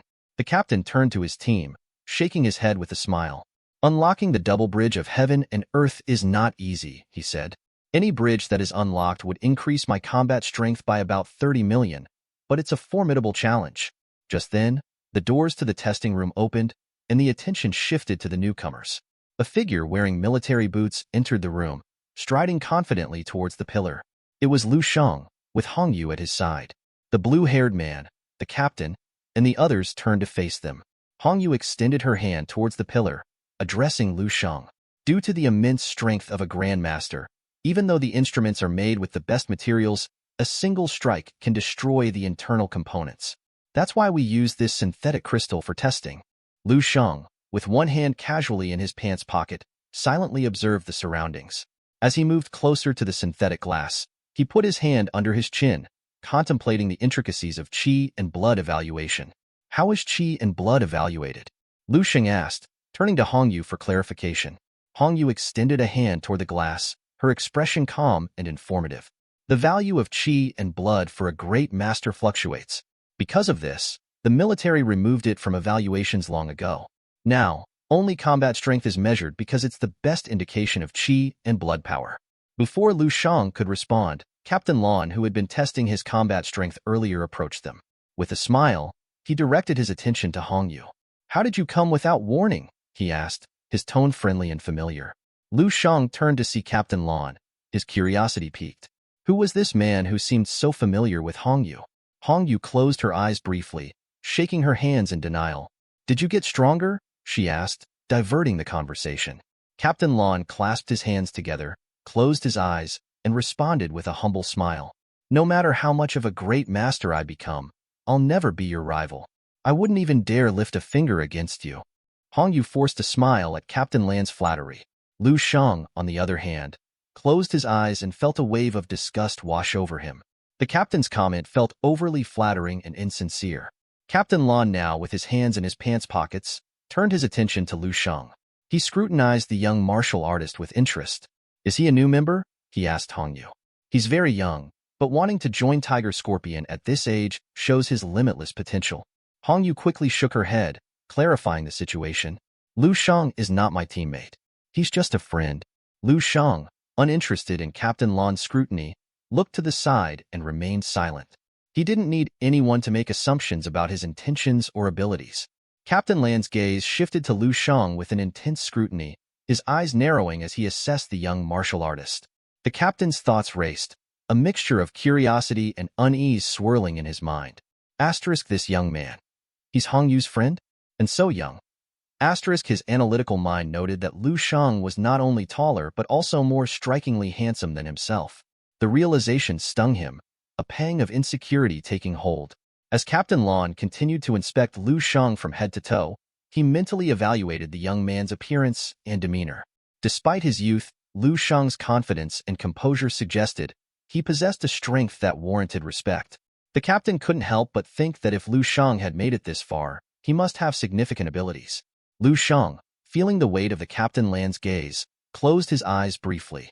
A drop of sweat trickled down his cheek as he wondered why this man was so focused on him. The captain's disapproval was palpable, and Lu Shang's patience began to wear thin. In an almost theatrical gesture, Captain Lan stomped his foot on the ground, his frustration evident. He stood before Hong Yu, his stance aggressive as he extended his arms to the sides. His eyes bore into Hong Yu with a mix of challenge and suspicion. It was clear he felt threatened by Lu Shang's presence, questioning whether the young man's intentions with Hong Yu were genuine or merely an attempt to impress someone older. Hong Yu, observing the Captain Lan's reaction, clenched her fists to her chest. Her expression shifted from surprise to confusion, unable to fully grasp the source of his agitation. She wondered why the Captain Lan was reacting so intensely to someone she considered a friend. Captain Lan, unable to contain his jealousy, leaned in close to Lu Shang's face, his eyes locked onto the young man's with a fierce intensity. Lu Shang met his gaze evenly, unfazed by the Captain Lan's aggressive posture. He couldn't help but think to himself how these dramatic displays of jealousy and rivalry seemed all too familiar and somewhat tedious. As Captain Lan's expression grew more intense, Lu Shang's thoughts wandered to Dong Qingxue. He found himself reflecting on her, wondering why her memory seemed to intrude on this moment of tension. The familiar blush crept onto his face as he thought of her, and he felt a pang of confusion. Why am I thinking about her now? He wondered. Lu Shang turned his back on the gathered crowd, his expression serene as he approached the crystal pillar. Determined to undergo the certification process, he moved with a quiet confidence that belied his age. Captain Lan, standing with his arms crossed, watched Lu Shang with a smirk, his eyes filled with skepticism. Hong Yu also observed silently, her thoughts hidden behind a calm facade. As Lu Shang neared the crystal pillar, Captain Lon couldn't resist making a snide remark. "He doesn't even have a certification," he said, his tone dripping with disbelief. He turned slightly towards Hongyu, pointing at Lu Shang with his thumb. "Your Tiger Scorpions team is at least an A-rank star general team. How could you let a rookie like him, who hasn't even been certified, join you?" Hongyu, feeling a surge of irritation, approached Captain Lon and stared directly into his eyes. "Why does this matter so much to you?" she asked, her voice steady but laced with annoyance. "What would happen if I, an old cow, ate tender grass?" Captain Lon looked confused, not immediately grasping her meaning. She crossed her arms and continued, "Chasing after me also counts as an old cow eating tender grass. You're almost 80 years old." Her words hit Captain Lon like a heavy blow. His composure shattered. He began shaking his head in denial. "I didn't mean it like that," he stammered, but his protests were cut short as his men stepped forward, grabbing him by the arms to steady him. Hongyu interrupted his flustered explanation, turning her gaze back to Lu Shang. "Stop talking and pay close attention to Lu Shang's test," she advised Captain Lon with a serious expression. "Despite being only 20 years old, he's about to show you something impressive." Captain Lon turned to Hongyu, puzzled. "What do you mean?" he asked, his brow furrowing. He puffed out his chest, recalling his own achievements. "I am one of the best in the 9th Battle District, a 7-star grade expert," he boasted. "I'm in the top 10. What level of martial skill could someone as young as Lu Shang possibly reach?" Lan's voice grew louder as he spun on his heels, pointing to himself with both thumbs. "I'm in my prime at 80 years old," he exclaimed. "I envision myself as a great master with a sword. Before I turn 150, I'll achieve the level of a great master." Meanwhile, Lu Shang approached the crystal pillar, his calm demeanor unshaken by Lan's outburst. He assumed an offensive stance, his eyes focused, ready to strike. Captain Lon pointed at him, addressing Hongyu again. "What does he have?" he scoffed. Lon imagined Lu Shang, his mind filling with images of a handsome young man with chiseled abs. "Besides his looks, what does he have? In what aspect could he possibly surpass me?" Lan's team members, energized by their captain's confidence, began to cheer and jump for joy. They moved with an exaggerated grace, like ballerinas in a celebratory dance. The bald man, his tattoo gleaming under the lights, turned to Hongyu. "Captain Lon is a top-notch partner," he said earnestly. "It's hard to find a better one." Captain Lon, his hand under his chin, closed his eyes and smiled. He basked in the adoration of his subordinates, thinking to himself, "My team is the best." The bald, burly man from the Tiger Scorpion team stepped forward, his fists clenched. "Why are we discussing such nonsense?" he demanded. Hongyu, arms crossed, glanced at her teammate in silence, puzzled by his sudden involvement. Captain Lon and his men looked at the bald man with confusion. The bald man approached Captain Lon, pointing at Lu Shang with a smile.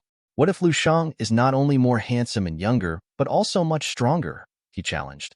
Captain Lan's eyes narrowed as he tried to process this.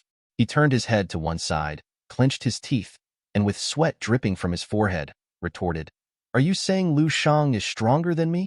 You must be delirious." Turning back to the crystal pillar, Captain Lan's thoughts were interrupted by a blinding light. The pillar had activated, its energy surging in response to Lu Shang's presence. Several seconds later, the light faded, revealing an astonishing sight. Everyone in the room stared in shock. The crystal pillar displayed several glowing diamonds, indicating the incredible power within it. Lu Shang had struck the pillar, and his energy surged through it, passing from diamond to diamond with ease. Captain Lon stood dumbfounded. "Impossible," he muttered, unable to believe his eyes. The entire room was silent, each person trying to comprehend the magnitude of Lu Shang's power. As Lu Shang's energy continued to rise, it reached the second-to-last diamond. He took a few steps back, observing silently. In a sudden burst, his energy filled every diamond, causing the pillar to shine brilliantly. The final reading on the pillar showed a staggering 124 million points. The moment Lu Shang's combat power was revealed, the entire evaluation center was thrown into chaos. The man recording the test scores fell backward, his tablet clattering to the ground. He planted both hands on the floor, staring wide-eyed at the towering crystal pillar, his body trembling. As the number 124 million flashed before him, he couldn't contain his excitement. Clenching both fists, he looked towards the pillar with a mixture of disbelief and awe. "He's a first-class master," he announced, his voice reverberating through the hall. The room fell silent as the gravity of his words sunk in. Captain Land's face went pale. He was left speechless, his previous bravado crumbling in the face of this revelation. How could this young man be a first-class master? It seemed like a cruel joke, but the evidence was irrefutable. Meanwhile, on the second floor of the Star General Evaluation Center, the mission delivery area bustled with activity. Soldiers moved about, some studying the mission board while others conversed in low tones. Among them was a man with striking purple hair, his hand resting on his waist as he examined the board. "Captain, check the level of the mission where we need to help rebuild the defense line," he asked, glancing at the muscular man beside him.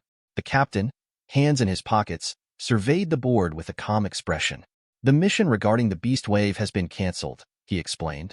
"The western line of defense hasn't broken, and suddenly, it doesn't need cleaning anymore." The purple-haired man frowned.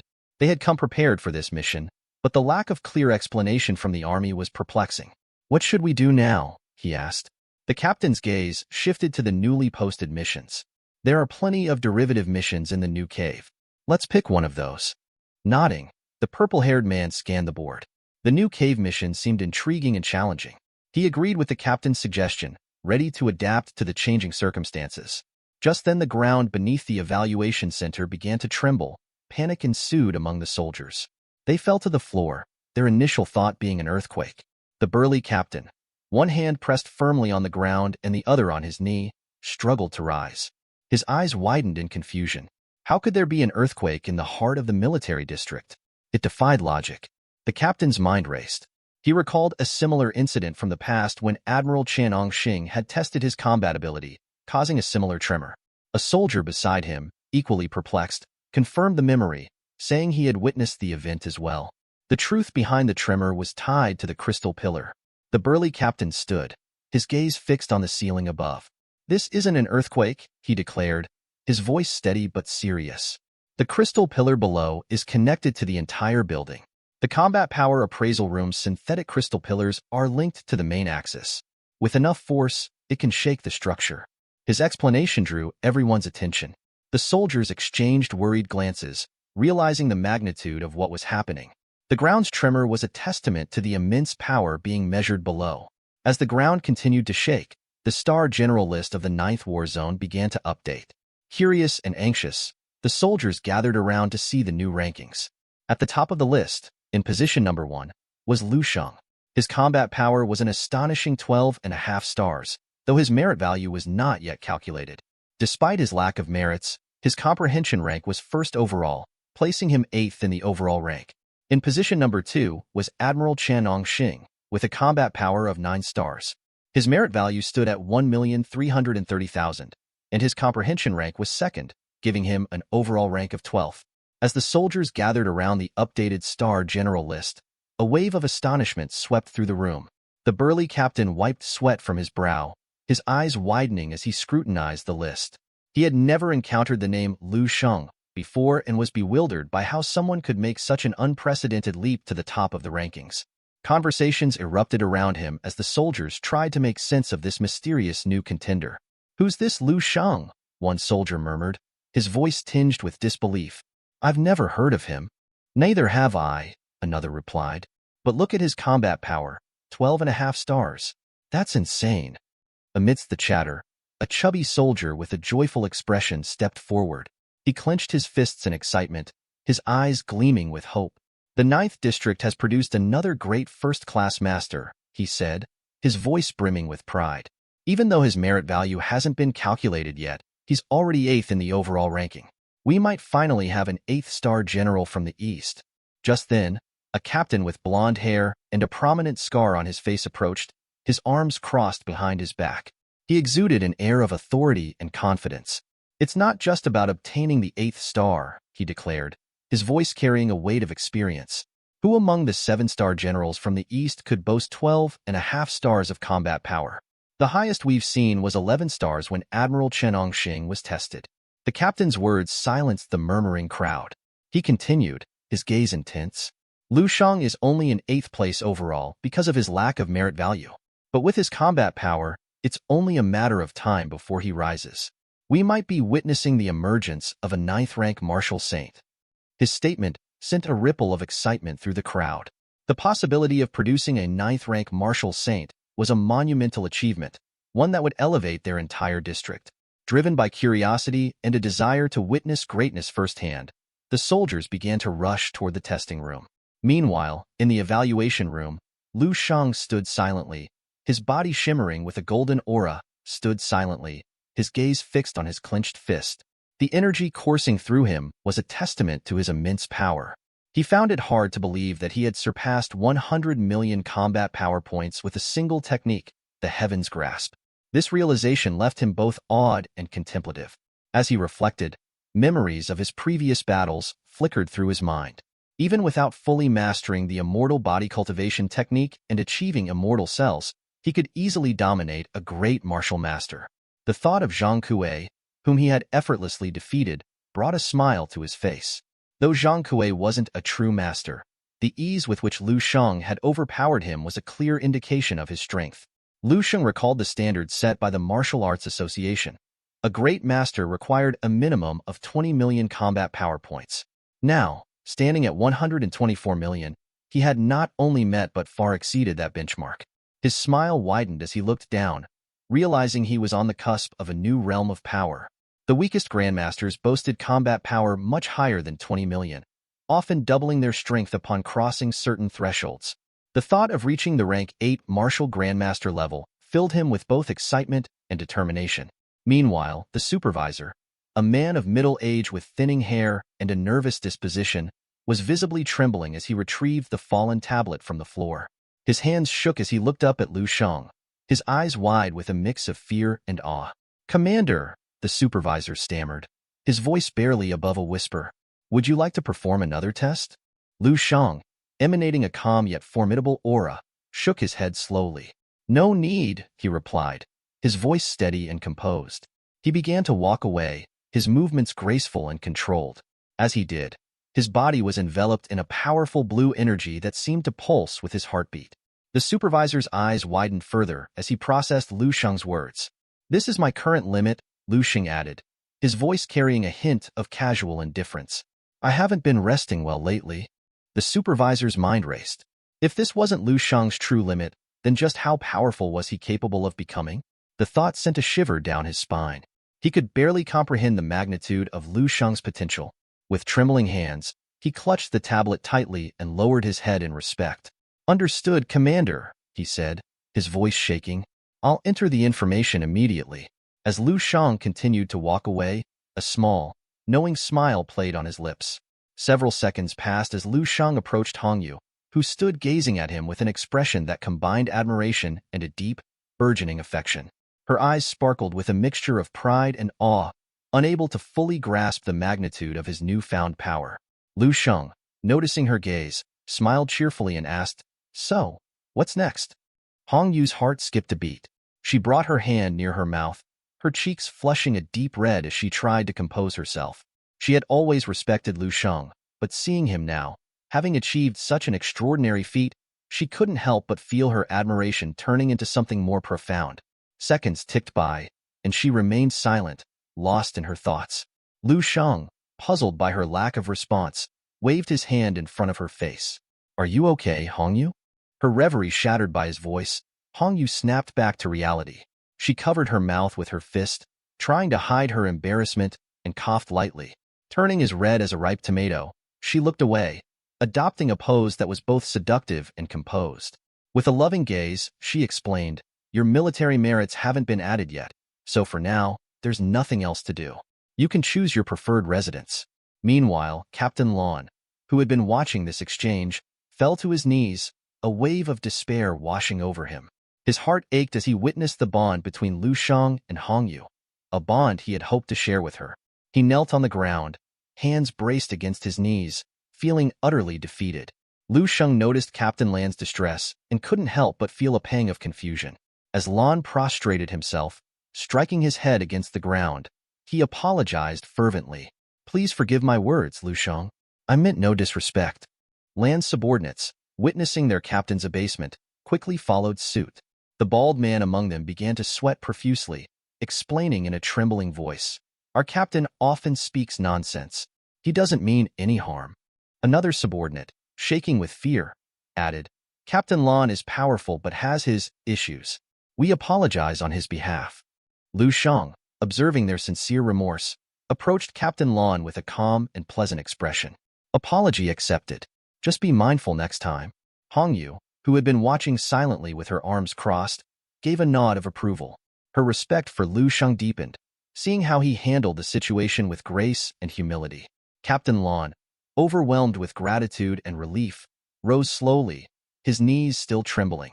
He clasped his hands together, tears streaming down his face. Thank you, Lu Shang. Thank you for your understanding, he choked out. His subordinates, still kneeling, echoed their thanks, their voices a mixture of awe and fear. Lan placed both hands on the ground, sobbing openly. In his mind, he pictured Lu Shang on a throne, a symbol of unmatched power and grace, with Hong Yu by his side. The thought of having angered someone of such caliber was terrifying. He also felt a sting of resentment toward Hong Yu, viewing her newfound closeness to Lu Shang as opportunistic. Just then, the door to the evaluation room swung open with a loud creak. A blonde-haired captain, his eyes wide with surprise, burst into the room. Who is Master Lu Shang? He demanded, his voice cutting through the tension. Behind him, a group of soldiers poured in, their expressions a mix of curiosity and reverence.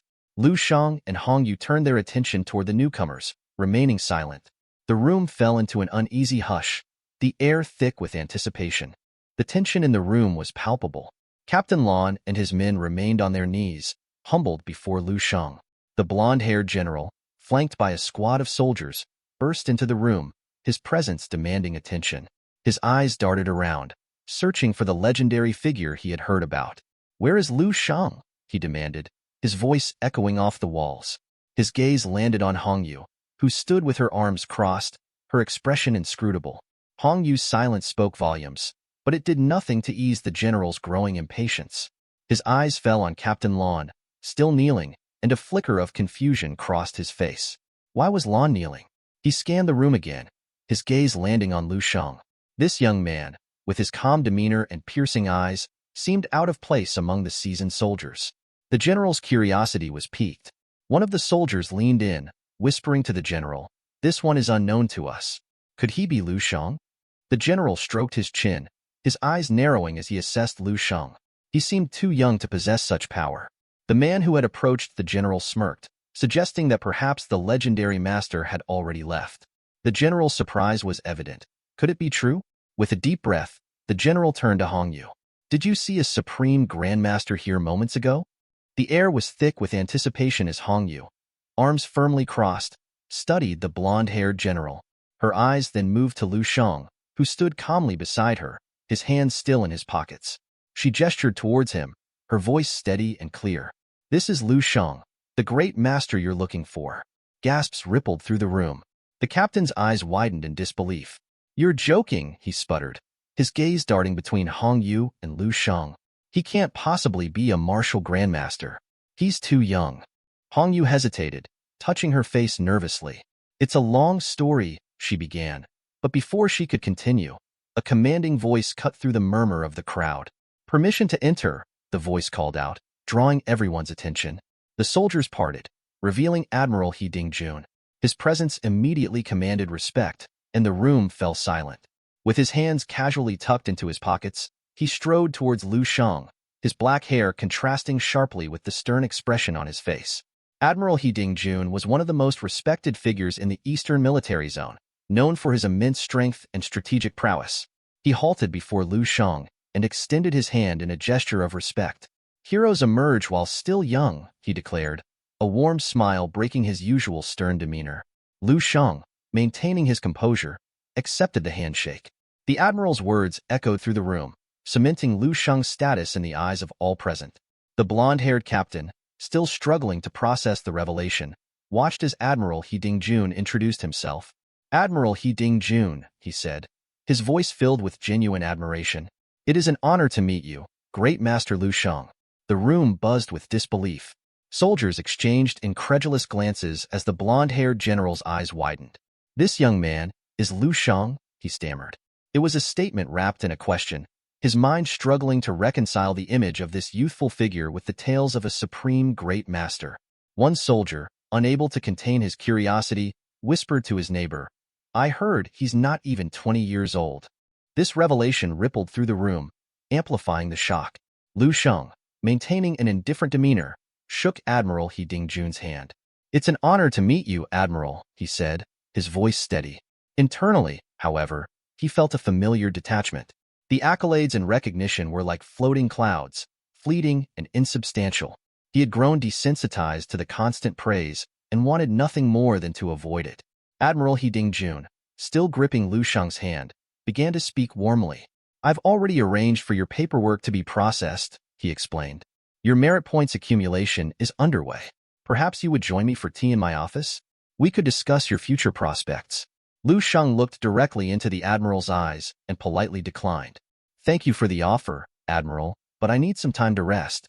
I've been through quite a bit recently." With that, he turned and began to walk away, his back to the Admiral and the soldiers, each step echoing in the silent room. As Lu Sheng exited the evaluation area, the Admiral and the soldiers watched in silence. Admiral He Dingjun's mind raced. Lu Sheng was only 19 years old. His own grandson was older. The Admiral could hardly fathom such monstrous talent. He envisioned Lu Sheng wielding a spear, an embodiment of a martial saint, a figure of unparalleled power and grace. "He's our hope," the Admiral thought. With Lu Sheng, the Eastern Military Zone might finally produce a 9th-rank martial saint. His heart swelled with pride and anticipation. This news needed to reach Marshal Shi Hongfei at Central HQ immediately. The Marshal would be overjoyed to learn about Lu Sheng's potential. Admiral He Dingjun turned his attention back to Hongyu. His gaze was sharp but laden with a peculiar warmth. "Hongyu," he began, his voice steady and authoritative, "I am aware of the interactions between General Lu Sheng and you these past days. He has just joined our district, and it is imperative that he feels supported and guided. If there is anything he does not understand or needs clarification on, it is your duty to assist him." Hongyu, with a disciplined grace, placed her hands on her abdomen, closed her eyes, and bowed her head in deference. "Admiral, you need not worry. We will ensure that General Lu Sheng receives all the guidance he requires." Admiral He Dingjun observed her for a moment, his mind seemingly elsewhere. His expression softened slightly, and he took a step closer. "Remember," he said quietly, "use your beauty to your advantage. Win him over if you can." Hongyu's eyes widened in confusion. She didn't immediately grasp the full weight of the Admiral's words. Seeing her perplexity, Admiral He Dingjun continued, his voice lowering conspiratorially. "General Lu Sheng's potential is far greater than we can imagine. His genes, they are incredibly valuable. Do you understand what I mean?" A rush of realization and embarrassment washed over Hongyu. Her cheeks flushed a deep crimson as she averted her gaze, her thoughts a whirlwind. She clenched her fist and brought it close to her face, the notion of a relationship with Lu Sheng now occupying her mind. While she found herself willing, she also knew that Lu Sheng's interest would be the deciding factor. As Admiral He Dingjun walked away, his figure slowly receding into the distance, a sudden burst of activity erupted around Hongyu. Soldiers, eager and curious, crowded around her, bombarding her with questions. "Tell us about General Lu Sheng," they demanded, their voices overlapping in excitement. Hongyu took a deep breath, composed herself, and began to recount what she knew of Lu Sheng. She spoke of his incredible prowess, his calm demeanor, and the potential that everyone saw in him. The story of Lu Sheng, the young but immensely powerful martial artist, spread like wildfire throughout the 9th War Zone. Several hours had passed since the intense events of the day. The sky was painted in hues of twilight, and Lu Sheng stood in the residential area designated for generals. It was a peaceful moment, one that allowed him to reflect on the path he had walked so far. In front of him stood two soldiers who greeted him with the respect accorded to any general. Lu Sheng acknowledged them with a nod, his mind elsewhere.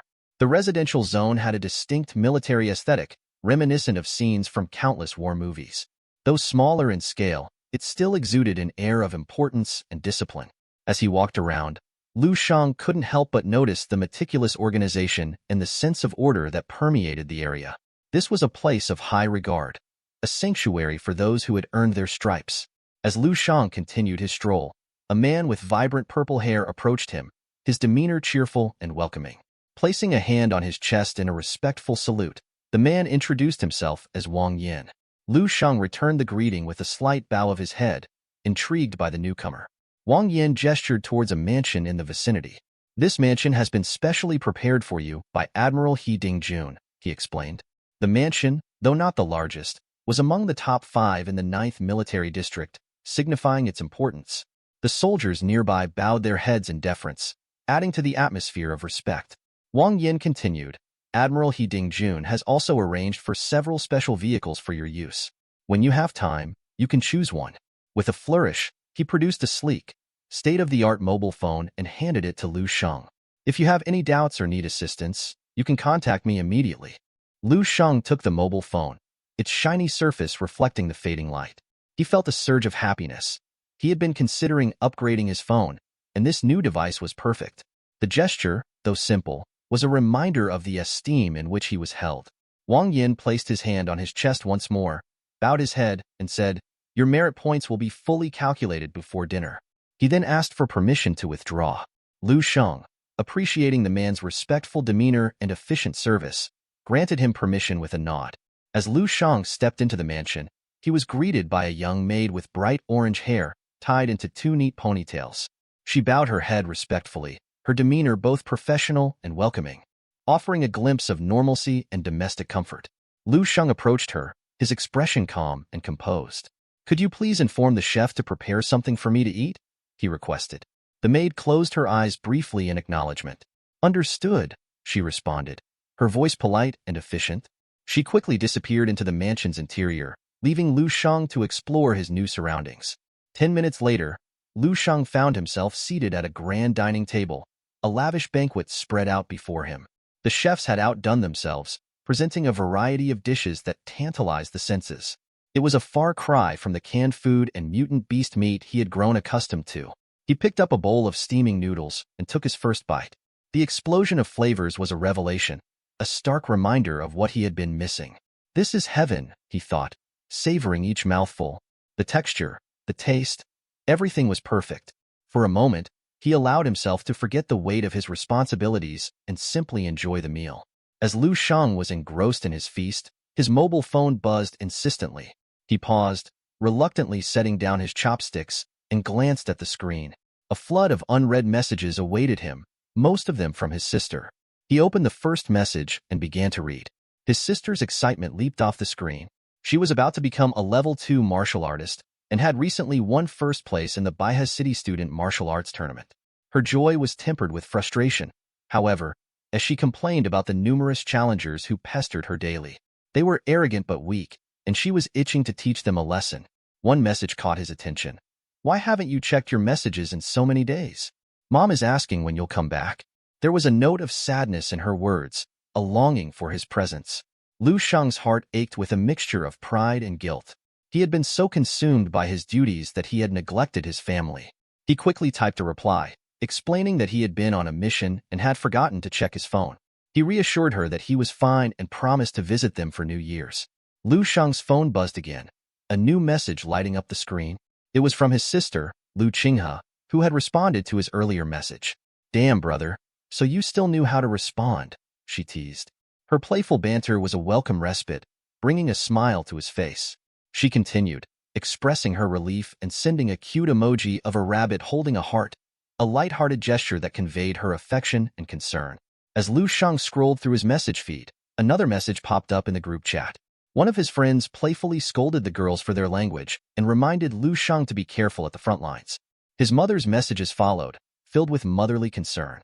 She advised him to stay warm as the weather was getting colder and shared a news snippet about a level 5 martial artist who had fallen ill due to the cold, his strength waning. Lu Sheng responded with a confused emoji and reassured her not to worry, knowing that she always fretted over such things. Among the numerous messages, one stood out from his friend Qin Xiaojun, who had recently returned to the military headquarters.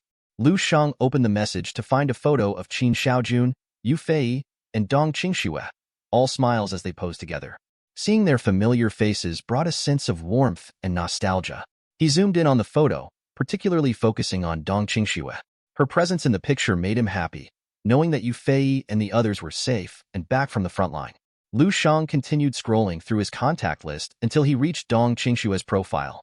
Opening their chat history, he saw an old message from her, wishing him well months ago. He responded with an emoji and a belated thank you, feeling a pang of regret for not replying sooner. Since the martial arts tournament, Dong Qingxue hadn't sent any new messages. He wondered if she had lost her phone, or if it had simply run out of battery. A sense of melancholy washed over him as he pondered the current state of their relationship, which seemed strained and distant. It wasn't as harmonious as before, and he couldn't quite pinpoint why. Lost in thought, Lu Sheng suddenly remembered something important. He quickly called his butler, Wang Yin. The phone rang for a moment before Wang Yin picked up. "Do you have any orders, General?" Wang Yin's voice was calm and respectful as always. Lu Sheng's tone was serious. "I need your help finding someone," he said. "His name is Lu Qiming, a new recruit from this year in the Eastern Military District. He's from Baihe City." As Lu Sheng finished his meal, he wiped his mouth with a handkerchief, his gaze thoughtful. Wang Yan's voice broke through his reverie. "Due to the large number of personnel in the army, I'll need to conduct a thorough investigation. I'll inform you as soon as I have any information about Lu Qiming." Lu Sheng nodded, still drowsy from his meal. "For now, there's no need to intervene. Just keep me updated on Lu Qiming's whereabouts," he said. Wang Yin acknowledged this with a simple, "understood," before ending the call. Exhausted, Lu Sheng leaned back in his chair. He closed his eyes, his fatigue overcoming him. Within moments, he was fast asleep, transitioning into the dream realm. The dream realm was a surreal landscape, now populated by numerous zombies. Despite their menacing appearance, Lu Sheng greeted them with a pleasant smile. "Hello, everyone," he said, his voice gentle and calm. "We won't be fighting today. I'm quite tired, so let's have a peaceful day." He floated towards the center of this dreamlike environment, calling forth the system panel. The familiar interface of the system window appeared before him. With a few taps and swipes, Lu Sheng navigated through the options. He spoke to the AI with a grin. "Please check for new enhancements available. I've accumulated quite a bit of merit recently, so let's see what new upgrades we can find." The AI responded with a series of beeps, processing his request and beginning to search for potential enhancements. Meanwhile, in the headquarters of the 9th Ward District, a tense atmosphere enveloped the room. Marshal Shi Hongfei, a figure of authority and discipline, slammed his hand forcefully on the table. The resounding noise echoed through the room, drawing the attention of everyone present. "Is it really true?" Marshal Shi Hongfei demanded, his voice a mix of astonishment and urgency. "Does Lu Sheng really possess a power of 12.5 stars? Admiral He Dingjun, who had been seated calmly, rose from his chair. His expression remained composed as he addressed the marshal. "I personally confirmed it," he said. "The power Lu Sheng wields is indeed that of a great grandmaster, surpassing even my own strength." Marshal Shi Hongfei's eyes widened with a mix of disbelief and joy. A broad smile spread across his face as he absorbed the news. "At just 19 years old," he said, his voice filled with admiration, "Lu Sheng's strength of 12.5 stars is astounding. It's more than enough to dispel any doubts we had about his potential." He paused, letting the weight of the revelation sink in. This is a significant breakthrough. If Lu Sheng's real potential is as great as we believe, he could very well become a martial saint. This is the kind of talent we've been waiting for. Marshal Shi Hongfei stood with a commanding presence, his posture straight and his expression a mix of satisfaction and contemplation. He placed one hand behind his back, his fist clenched in a gesture of triumph and anticipation. His thoughts drifted to the recent news of General Yu Fei's return. The arrival of Yu Fei and the subsequent discovery of Lu Sheng's extraordinary talent had brought a new wave of optimism to the Eastern Military District. With a pleased smile gracing his face, Marshal Shi Hongfei turned his back to the assembled staff, focusing his thoughts on the future. "Admiral He Dingjun," he said with a voice full of authority, "make sure to extend my congratulations to General Yu Fei.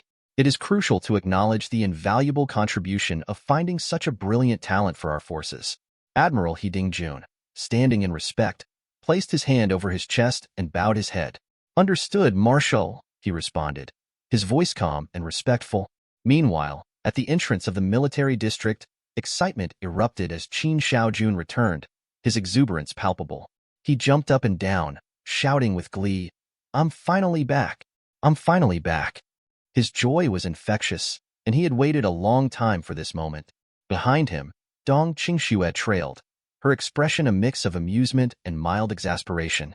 Qin Shaojun, still caught up in his enthusiasm, began to clean his clothes with his hands. He closed his eyes, recalling the unpleasant odors from his time away. "I've been smelling pretty bad lately. Can't wait to get home and take a nice, long shower," he said with a grin. Dong Qingxue, still silent, could only shake her head. Qin Xiaojun, now visibly excited, proposed, "Tonight, we should go see Lu Sheng for dinner. I'm eager to catch up with him." At the mention of Lu Sheng's name, Dong Qingshue's demeanor changed. Her cheeks flushed slightly, and she crossed her arms defensively. Turning away from Qin Xiaojun, she walked off, her voice carrying a hint of reluctance. "You go ahead. I'll pass on meeting Lu Sheng tonight." Qin Xiaojun watched her retreating figure with a puzzled expression. Confused by her sudden reluctance, he crossed his arms and confronted her with a serious tone. "What's going on with you? You haven't been yourself lately. I've noticed that you've been acting strangely since Lu Sheng arrived at the military district, ever since he participated in the National Martial Arts Tournament." Dong Qingxue stopped in her tracks, her eyes widening in surprise.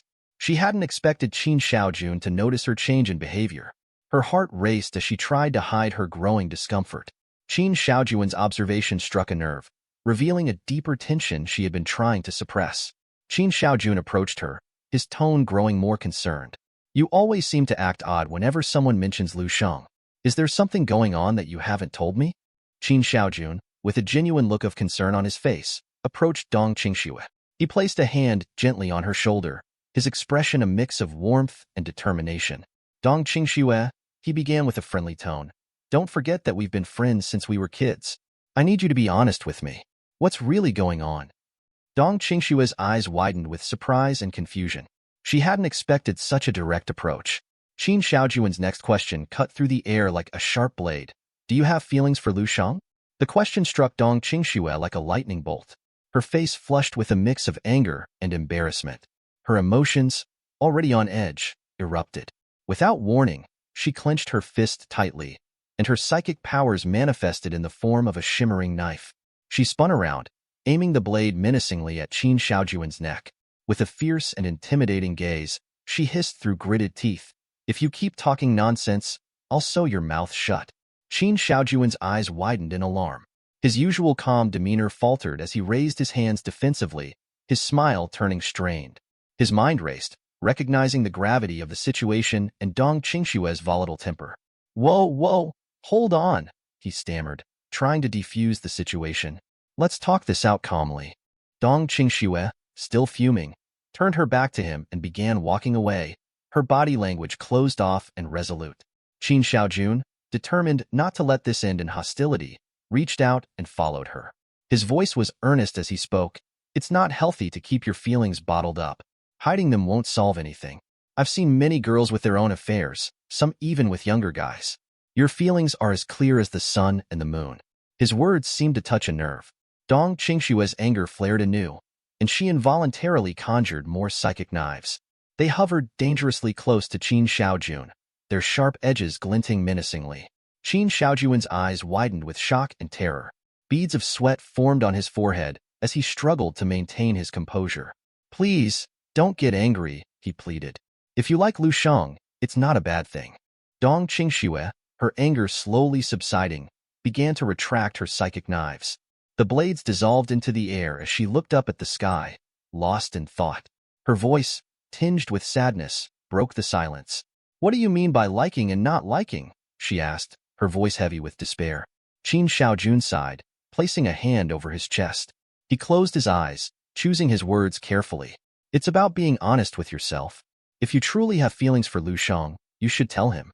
He's a person of great potential, and you might not find someone like him again. Sometimes, it's worth taking the risk." Qin Xiaojun's gaze sharpened as he approached Dong Qingxue, his eyes studying her with a mischievous glint. He placed a hand thoughtfully under his chin, his expression a mix of mockery and curiosity. "You know," he began, a smirk playing at his lips, "is it possible you think you're too old for Lu Sheng? Or maybe you feel your martial arts skills don't measure up to his. That's why you're hesitating to make a move." Dong Qingxue's arms were tightly crossed over her chest, her posture rigid with a growing sense of frustration. The words struck a nerve, and her cheeks flushed with anger. Despite her irritation, she took a deep breath, struggling to maintain her composure. "Maybe you're right," she admitted, her voice tinged with sadness. "Perhaps those are the reasons I'm hesitating." Qin Xiaojun's eyes widened in genuine surprise. He approached her, his demeanor shifting to one of sincere concern. "You're serious?" he asked, his tone softer now. "I was just joking." He turned his back to her, running a hand over his forehead as he closed his eyes, contemplating his next words. "But seriously," he said, his voice filled with a mix of mock seriousness and genuine advice. "You should know what this kind of student-teacher relationship is called in society." Dong Qingshue's face turned beet red at the implication. Her frustration boiled over, and she reached out toward Qin Shaojun, attempting to halt his teasing. "What are you talking about?" she demanded, her voice trembling with a mix of anger and embarrassment. Qin Shaojun, still facing away from her, pressed on with a mocking tone. "Such a relationship is considered scandalous in society. You know, something that would definitely raise eyebrows." Dong Qingshue's anger flared. Her brows furrowed deeply as she clenched her fists, her psychic power manifesting around her like a swirling aura of energy. With a sudden burst of frustration, she launched herself toward Qin Shaojun, her energy crackling with intensity. "Die!" she shouted, her voice echoing with a fierce determination. She began to rain blows upon him, her psychic energy making the air around them shimmer with power. Qin Shaojun, caught off guard by the intensity of Dong Qingshue's reaction, started to flee. His usual composure gave way to a frantic scramble as he darted away from her wrath. I'm sorry," he yelled over his shoulder, his voice filled with a mix of fear and regret. "I was just joking. Please don't hit me." Despite his pleas, Dong Qingshue's anger was unwavering. She pursued him relentlessly, her spiritual energy manifesting in the sky like an ethereal display of her frustration. Qin Shaojun's attempts to escape only seemed to fuel her anger further. Eventually, Qin Shaojun's energy waned. He stopped running, placing one hand on his chest and the other on his knee, panting heavily. His face was flushed with exertion, and he closed his eyes, his breath coming in ragged gasps. Wait, he pleaded, his voice strained. "I can't run anymore." As Dong Qingxue drew closer, ready to deliver the final blow, Qin Shaojun collapsed to the ground, a forced smile on his face. "Please," he gasped, his voice trembling with both exhaustion and humor. "Don't hit me. I promise I won't joke around like this again." Qin Shaojun, still on the ground and visibly exhausted, rested one hand on the earth while extending the other towards the sky. His expression was serene, framed by a sincere smile that seemed to capture both wisdom and warmth. "Look," he began, his tone earnest and reassuring. "We're in an era where age differences are no longer a big deal. It's not uncommon for a master in their 100th year to marry an 18-year-old student. This kind of thing doesn't even make the top 100 scandals anymore." Dong Qingxue, her expression a mix of contemplation and confusion, watched him intently. She remained silent, absorbing his words and letting them settle in her mind. The thoughts seemed to linger in the air, heavy with unspoken concerns and hidden emotions. To break the tension, Qin Shaojun inserted a coin into a nearby soda machine, his movements casual and nonchalant. As he pulled out a can of soda, he continued speaking with an air of playful certainty. "Honestly, I think you and Lu Shang could make a great couple. From the very beginning at the training camp, I could see there was some sort of chemistry between you two." He settled onto a nearby chair, popping open the can and taking a refreshing sip. Dong Qingxue, now seated next to him, crossed her arms defensively, her eyes narrowing as she addressed him with a serious tone. "Are you trying to get yourself into trouble with all this talk?" Qin Shaojun, unfazed by her response, continued with a pleasant demeanor. "I'm serious. I'm not just talking nonsense. In fact, I've even done a bit of digging into Lu Sheng's feelings. I think there's a chance he might also be interested in you." Dong Qingxue listened in silence, her expression a blend of skepticism and curiosity. Qin Shaojun's words had a genuine ring to them, and his sincerity was evident. "Let's face it," he added, his tone softer. "There's probably not a single teenager out there who hasn't had a crush on someone as attractive as you." At this, Dong Qingxue's face flushed a deep shade of red. Her initial shock gave way to a more subdued, introspective look as she stared at the ground, lost in thought. The compliment, though flattering, seemed to shake her resolve. "Forget about it," she murmured, her voice barely above a whisper. She reached for the pendant around her neck, a small gesture of comfort as she grappled with her emotions. Qin Shaojun rose from his seat, his demeanor shifting to one of determined encouragement. He clenched his fist and brought it close to his chest, a gesture of support and conviction. With a warm smile, he addressed Dong Qingxue. "How can you be sure of the outcome if you don't at least try? Perhaps you're worried about rejection or embarrassment, but don't let that stop you. With me around, You've got nothing to fear. Dong Qingshua's expression grew distant, her gaze falling to the ground. The hint of vulnerability in her voice was palpable as she confessed, "You don't understand. They won't approve of Lu Shang and me being together." Qin Shaojuan's face went pale, his eyes widening with alarm. His voice trembled as he asked, "Are you talking about your older brothers?" The mention of her brothers sent a wave of dread through him. He recalled vividly who they were: Dong Putian, a high-level Supreme Master and first-grade Grandmaster of the Central Military Region, and Dong Shengyi, who had been taken under the wing of the revered Chaoyue martial saint at just 16, becoming the third closed-door disciple by the age of 25. Dong Qingshua's face was somber as she explained, "Even though they're my half-brothers, they've always treated me like a daughter. They've protected me since I was little. You might even remember that they were the ones who gave you a hard time when we were young."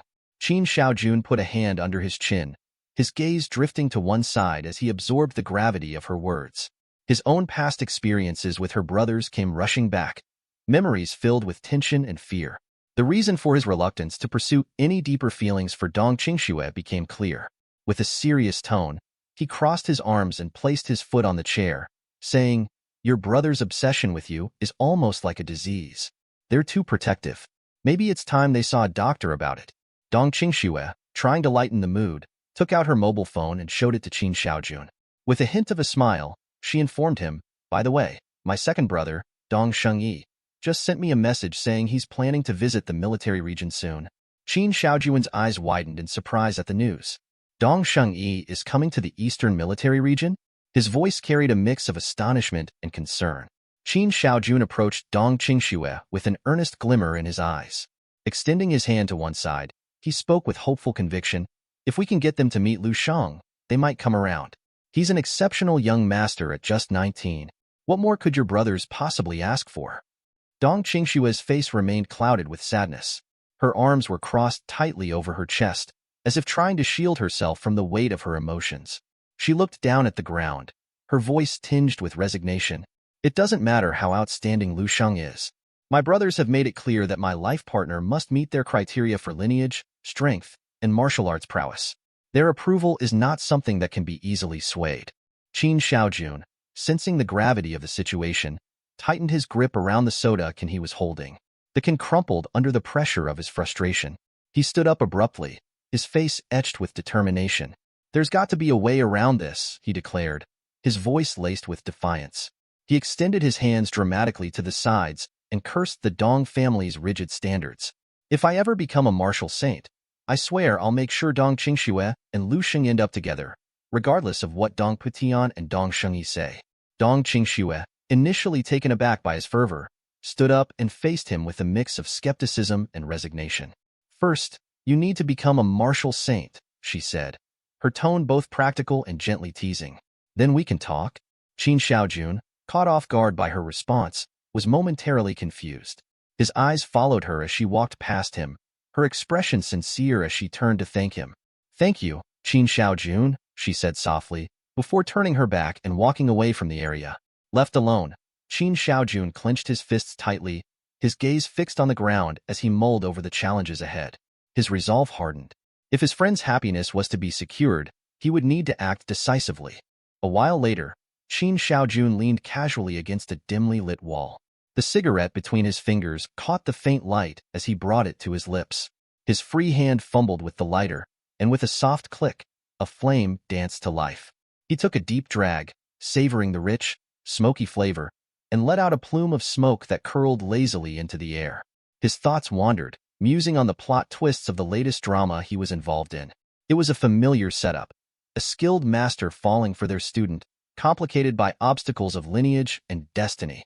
Yet, here, the plot took an unexpected turn, mingling clichés with fresh twists. He was just beginning to ponder the absurdity of the situation when the distant sounds of hurried footsteps and muffled shouts caught his attention. Nearby soldiers scrambled in a flurry of activity, their footsteps echoing off the concrete. One soldier, clearly in charge, turned back momentarily. He flashed a grin and gestured for the others to quicken their pace, a blend of excitement and urgency in his movements. Qin Shaojun, puzzled by the commotion, took another drag from his cigarette and watched with a mix of curiosity and bemusement. He pushed off from the wall, his cigarette still burning between his fingers, and approached the soldier with a deliberate calm. "What's all this rush about?" he asked, his voice steady and inquisitive. The soldier's initial irritation flickered into recognition as he saw Qin Shaojun standing there. His face went pale, and he snapped to attention, his expression shifting to a mix of respect and apprehension. "Commander Qin," he saluted with a swift motion, his voice tinged with anxiety. "We've just received word that a new 12th star general has emerged in our 9th battle zone. He's made it to the top of the star general list." Qin Shaojun's eyebrows arched in surprise as he took the cigarette from his mouth and let the smoke escape. His mind raced with the implications of the soldier's words. The soldier continued, his voice rising with excitement.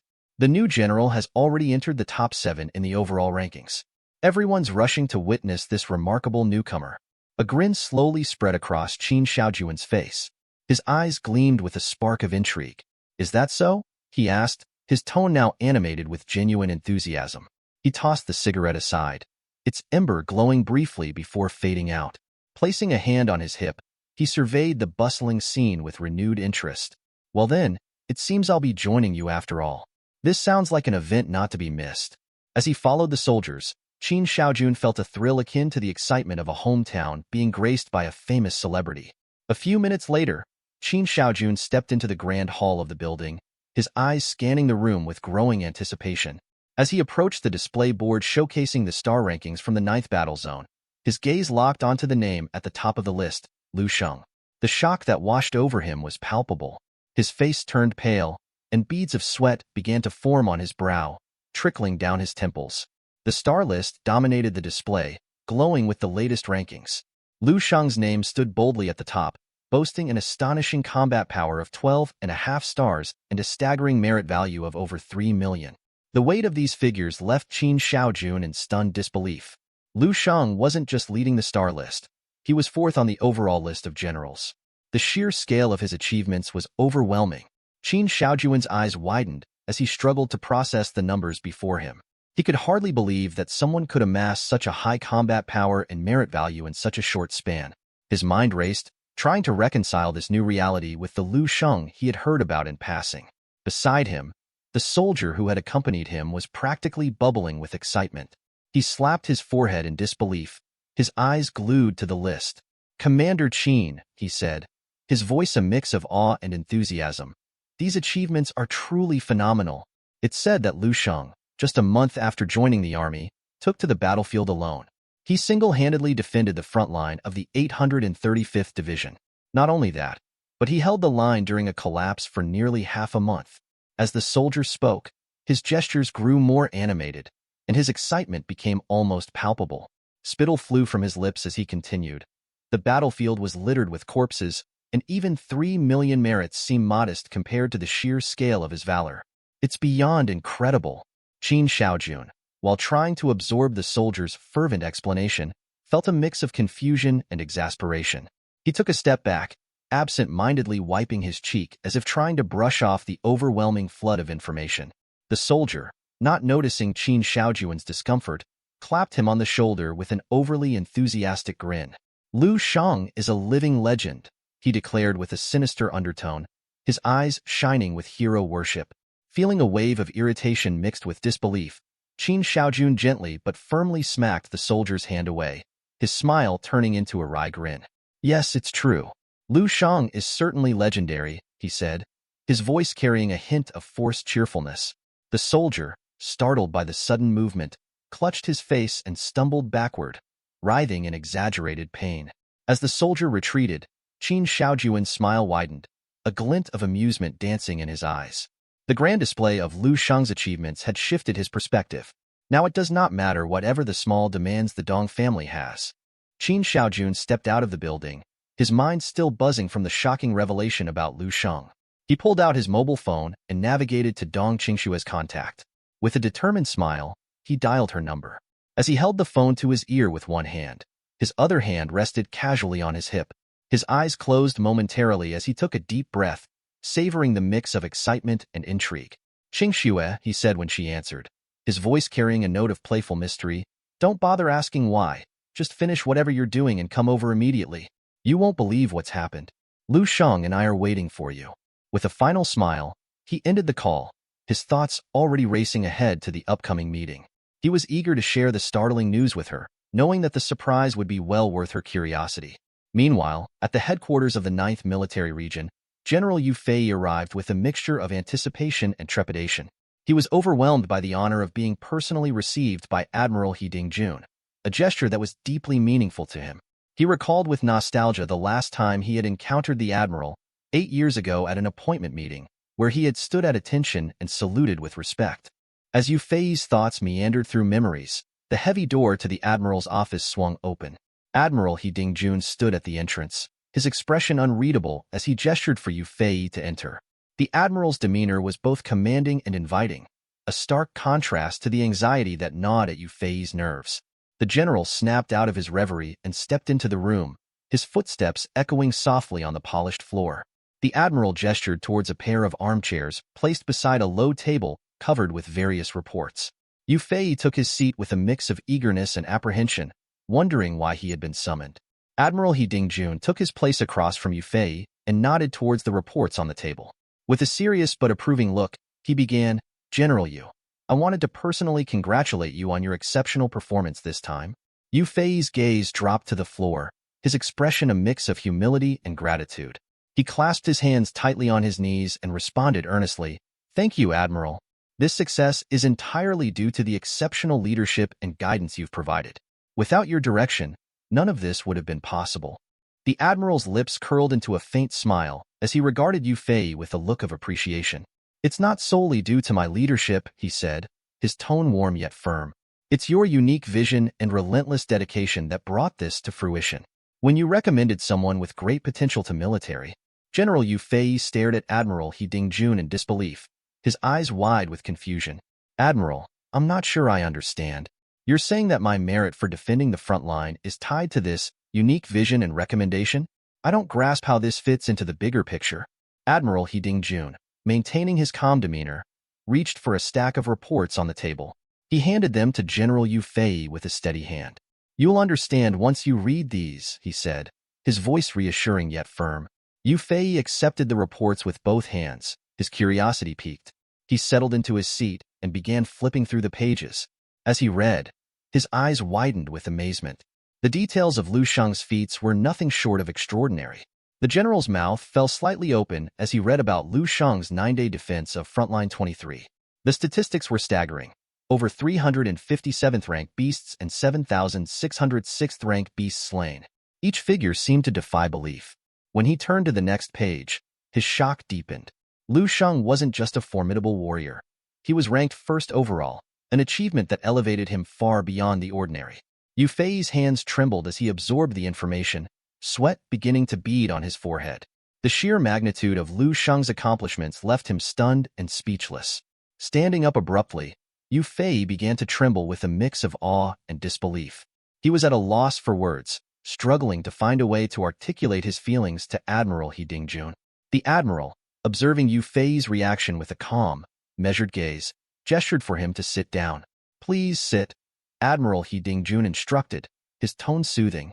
"There's no need to be overwhelmed. I was equally astonished when I first learned of this." As Admiral He Dingjun approached and placed a reassuring hand on Yu Fei's shoulder, his eyes met the general's with a look of genuine respect. "You've shown exceptional skill in recognizing talent," he praised. "It's not every day we encounter someone with such remarkable capabilities." Yu Fei met the Admiral's gaze, his own eyes reflecting a mix of gratitude and contemplation. He had indeed discovered an exceptional talent for the Eastern Military Region. Holding the report tightly, he continued to absorb the gravity of what he had just read, his thoughts consumed by the implications of Lu Shang's rise. Admiral He Dingjun turned his back, beginning to walk away with a purposeful stride. "From now on," he said over his shoulder, his voice taking on a tone of authority, "you will be in charge of the 3 core divisions, 1182, 835, and 794. Additionally, you will be promoted to the rank of Lieutenant General." General Yu Fei's eyes widened in shock, and he started to sweat profusely. The unexpected promotion and responsibility left him reeling. "Thank you, Admiral," he managed to stammer, his voice laced with disbelief. The Admiral's words echoed in his mind, and he recalled Lu Shang's earlier jest about promoting him once he became a supreme martial artist. What had seemed like a casual promise now felt like a profound reality. As the day wore on and the sun rose over Lu Shang's residence, the morning light cast long shadows. Two soldiers stood vigil outside the house, their post reflecting the significance of the day. Inside, Lu Shang stood before the bathroom mirror, the sound of running water filling the room.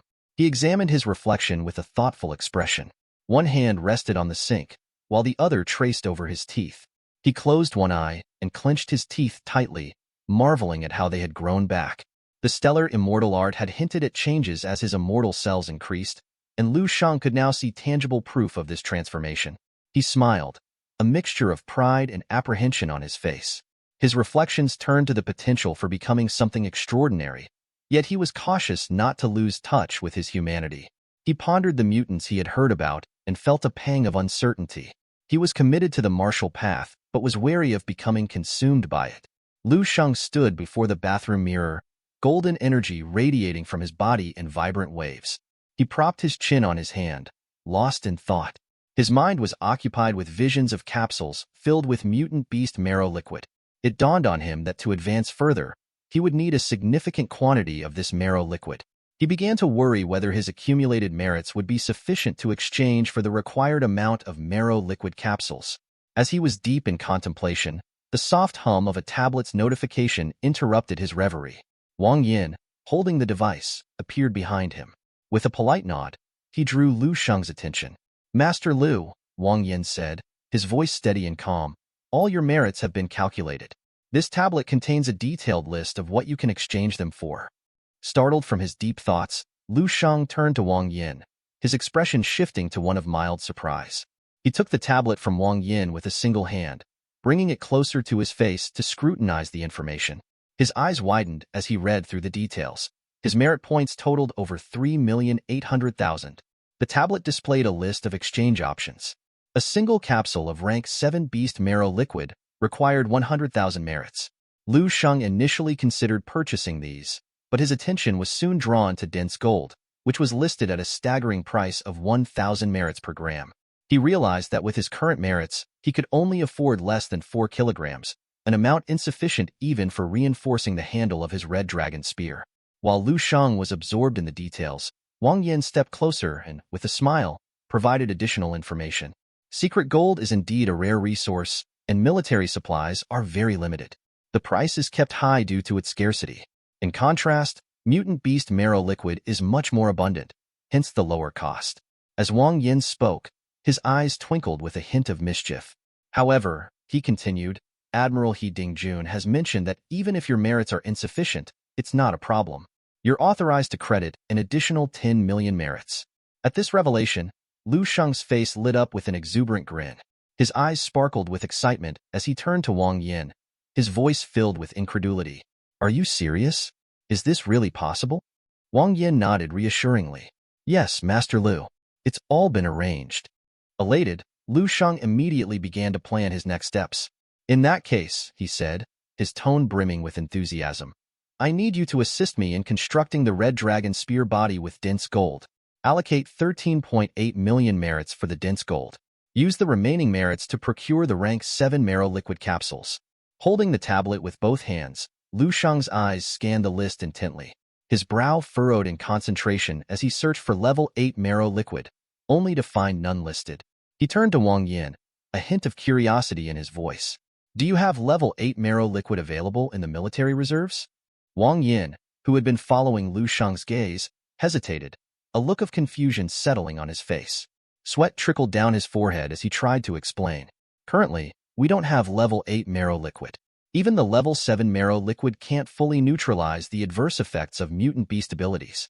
The level 8 marrow liquid is even more unstable and dangerous. No one in the army can absorb it directly because the side effects can be severe.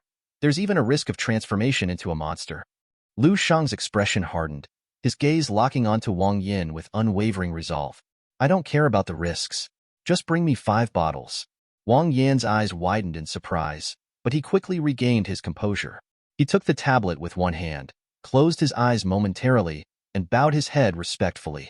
"Understood, Master Lu. However, I must inform you that level 8 marrow liquid is 10 times more expensive than level 7. I will arrange for someone to purchase it from HQ." At the mention of the exorbitant price, Lu Shang sneezed in disbelief. He reconsidered and decided to scale back his request. All right, start with just one bottle. Wang Yin raised his head, his expression a mix of relief and determination. I will handle it. Also, I found some information on Lu Qiming. Should we pay special attention to him? Lu Shang turned his head slightly, his gaze serious. Ensure that Lu Qiming isn't assigned to any dangerous front lines. Wang Yin nodded. Understood. As Wang Yin prepared to leave, Lu Shang was lost in thought, reflecting on his past school days. He remembered Lu Qiming, his only true friend back then. Lu Qiming had stood by him when others ridiculed him, offering companionship and support. Though Lu Shang was no saint, he felt a strong sense of loyalty to those he cared about. Protecting Lu Qiming, even in this new life, was a way of honoring that past bond. If anyone accused him of favoritism, Lu Shang thought with quiet resolve, they were welcome to voice their objections. Suddenly, the ringtone of Lu Shang's mobile phone pierced his thoughts. The caller ID displayed an unknown number. He answered the call, and to his surprise, it was Dong Qingshui on the other end. His heart skipped a beat. Hello, Lu Shang. Dong Qingshui's voice came through, warm and inviting. Are you free tonight? Qin Xiaojun, and I would like to invite you to dinner. A smile spread across Lu Shang's face. Yes, I'm free. What time should I come? Dong Qingshui's voice was light with a hint of excitement. How about 8 p.m.? We'll pick a place and let you know. Lu Shang agreed, his smile widening as he hung up the call. As he looked at his phone, a faint blush crept onto his cheeks. Despite his mastery over his body and its reactions, the mere mention of Dong Qingshui's name had caused his heart to race uncontrollably. It was a feeling he found difficult to explain. Lost in thought, Lu Shang imagined Dong Qingshui, his gaze softening with affection. He contemplated the peculiar nature of his feelings, wondering if it was fate that drew him so strongly toward her. With a sigh, he realized that despite the extraordinary changes in his life, some emotions remained profoundly human and authentic. As the sun dipped below the horizon, casting a soft glow through the window, Dong Qingshui retreated to her room. With a sigh of resignation, she placed her hand on her forehead, staring blankly at the screen in front of her. Her thoughts were a tangled mess of emotions and uncertainties. She crossed her arms tightly over her chest, her cheeks tinged with a gentle blush as a calm determination settled over her features. She moved toward the window, her mind wandering to Lu Shang. In her imagination, he stood casually on the first floor of the building. He held his phone with one hand, his other hand comfortably resting in his pocket. The image of him, so effortlessly relaxed, caused her heart to flutter. As she gazed outside, lost in these thoughts, the sound of the door opening caught her attention. Qin Xiaojun, with a playful grin, stepped into the room. His eyes twinkled with mischief as he leaned against the doorframe. So, Dong Qingshui, he said, his voice laced with mock curiosity, are you all set for your little rendezvous with Lu Shang tonight? Startled from her reverie, Dong Qingshui turned her gaze back to the window, her tone calm but with an edge of irritation. Yes, we've arranged to meet at 8 p.m. at the Blue Pigeon restaurant, she replied, her voice betraying none of the turmoil she felt inside. Qin Xiaojun sauntered closer, a smirk playing on his lips. He leaned in, his voice dropping to a teasing whisper. I have to say, I never imagined you'd be the one leading the charge in romance. But the way you look at Lu Shang, it's almost obsessive. I knew something was off. At first, Dong Qingshui's silence was her only response, but the mockery in his voice was too much to bear. With a swift, decisive motion, she delivered a powerful kick, sending Qin Xiaojun tumbling out of the room. He crashed against the wall in the hallway, a look of surprise etched across his face. Breathing heavily, Dong Qingshui's hand instinctively reached for the jade amulet that Lu Shang had given her. Her fingers caressed the smooth surface, and she was momentarily transported to thoughts of her second brother, Dong Shengyi, the Eastern Supreme and Chaoyue Saint's successor. A fierce resolve burned within her. She vowed to break through to the martial master realm as soon as possible, no matter what it took. As dawn broke the next day, the golden rays of the sun illuminated Lu Shang's mansion. He walked through the corridors with a relaxed demeanor, one hand tucked into his pants pocket. The tranquility of the morning was interrupted by the persistent ringing of his mobile phone. Pulling the phone from his pocket, he glanced at the screen. A message from Wang Yin had just arrived. Lu Shang opened it and read the contents, his brow furrowing slightly. Wang Yin had informed him that the level 7 marrow liquid he had requested was now in the lobby on the second floor. There was also a special tube of level 8 marrow liquid included, with a cautionary note to use it with care. Lu Shang's eyebrows arched in surprise as he observed the speedy arrival of the liquid he had ordered. With a thoughtful expression, he rested his hand under his chin and cast a cheerful glance to the side. Well, it's still early, he mused, a smile playing on his lips. Plenty of time to train before meeting at 8 p.m. Determined to make the most of his day, Lu Shang ascended to the second floor of the mansion. There, he found an array of tubes neatly arranged, each filled with the marrow liquid he had requested. As he inspected them closely, his eyes were drawn to the green tubes, the unmistakable sign of rank 7 marrow liquid. Among these, a single, much larger and more luminous tube stood out, drawing his attention. Approaching the radiant tube, Lu Shang's suspicion was confirmed. This was indeed the level 8 marrow liquid. His curiosity piqued. He reached for one of the smaller green tubes. Unscrewing the cap, he peered inside and noted the powerful energy emanating from it. Without hesitation, he lifted the tube to his lips and began to drink. The rank 7 marrow liquid was known for its potency, offering more than 10 times the energy of rank 6 marrow liquid. Lu Shang drank with swift efficiency, emptying each tube in rapid succession. As the last drop was consumed, he discarded the empty tubes onto the floor, their hollow clinking sound the only indication of the task completed. A grimace crossed his face as he wiped his mouth with the back of his hand. The taste had been far from pleasant. Despite this, a satisfied smile tugged at his lips. The immediate effect seemed subdued, leaving him feeling oddly unremarkable. But then, a peculiar sensation began to stir within him. Lu Shang's expression shifted from casual contentment to one of intense confusion. He stood still, his eyes widening as an array of ghostly figures began to manifest around him. Spirits of mutant beasts, their ethereal forms swirling in the air. He clenched his fists, his gaze fixed on these spectral entities. His mind raced, attempting to decipher their presence. Could these be the residual wills of the exotic beasts? He pondered. As the spirits danced around him, an influx of negative emotions began to flood his body. Lu Shang's hand instinctively moved to his chest, where a faint glow began to emanate. His inner Dan, once a reservoir of latent energy, was now overflowing. The energy surged within him, expanding with a force that was both exhilarating and overwhelming. Seconds ticked by as Lu Shang's resolve hardened. With a determined glint in his eyes, he clenched his fist tightly, signaling the beginning of a critical transformation. He extended his arms outward, and his body began to resonate with the energies of all natural elements. The room seemed to hum with raw power as he took control of the swirling forces around him. Negative emotions, cease, he commanded, his voice firm and unwavering. As he spoke, a brilliant golden light began to emanate from his forehead, casting a warm glow across the room. Lu Shang initiated the Sutra of the Enlightened Dark King, a technique known for its extraordinary power. His immortal cells, undergoing an intense process of death and rebirth, multiplied their transformations exponentially. First, 1,000 cycles. Then, 1,000,000. Soon, the numbers reached 10 million and beyond 1 billion. The cells were reborn and reformed countless times, reaching the threshold where the second immortal cell successfully formed. The third stage of the immortal golden body advanced by a significant step. With this breakthrough, the negative emotions that had plagued him dissipated like mist in the morning sun.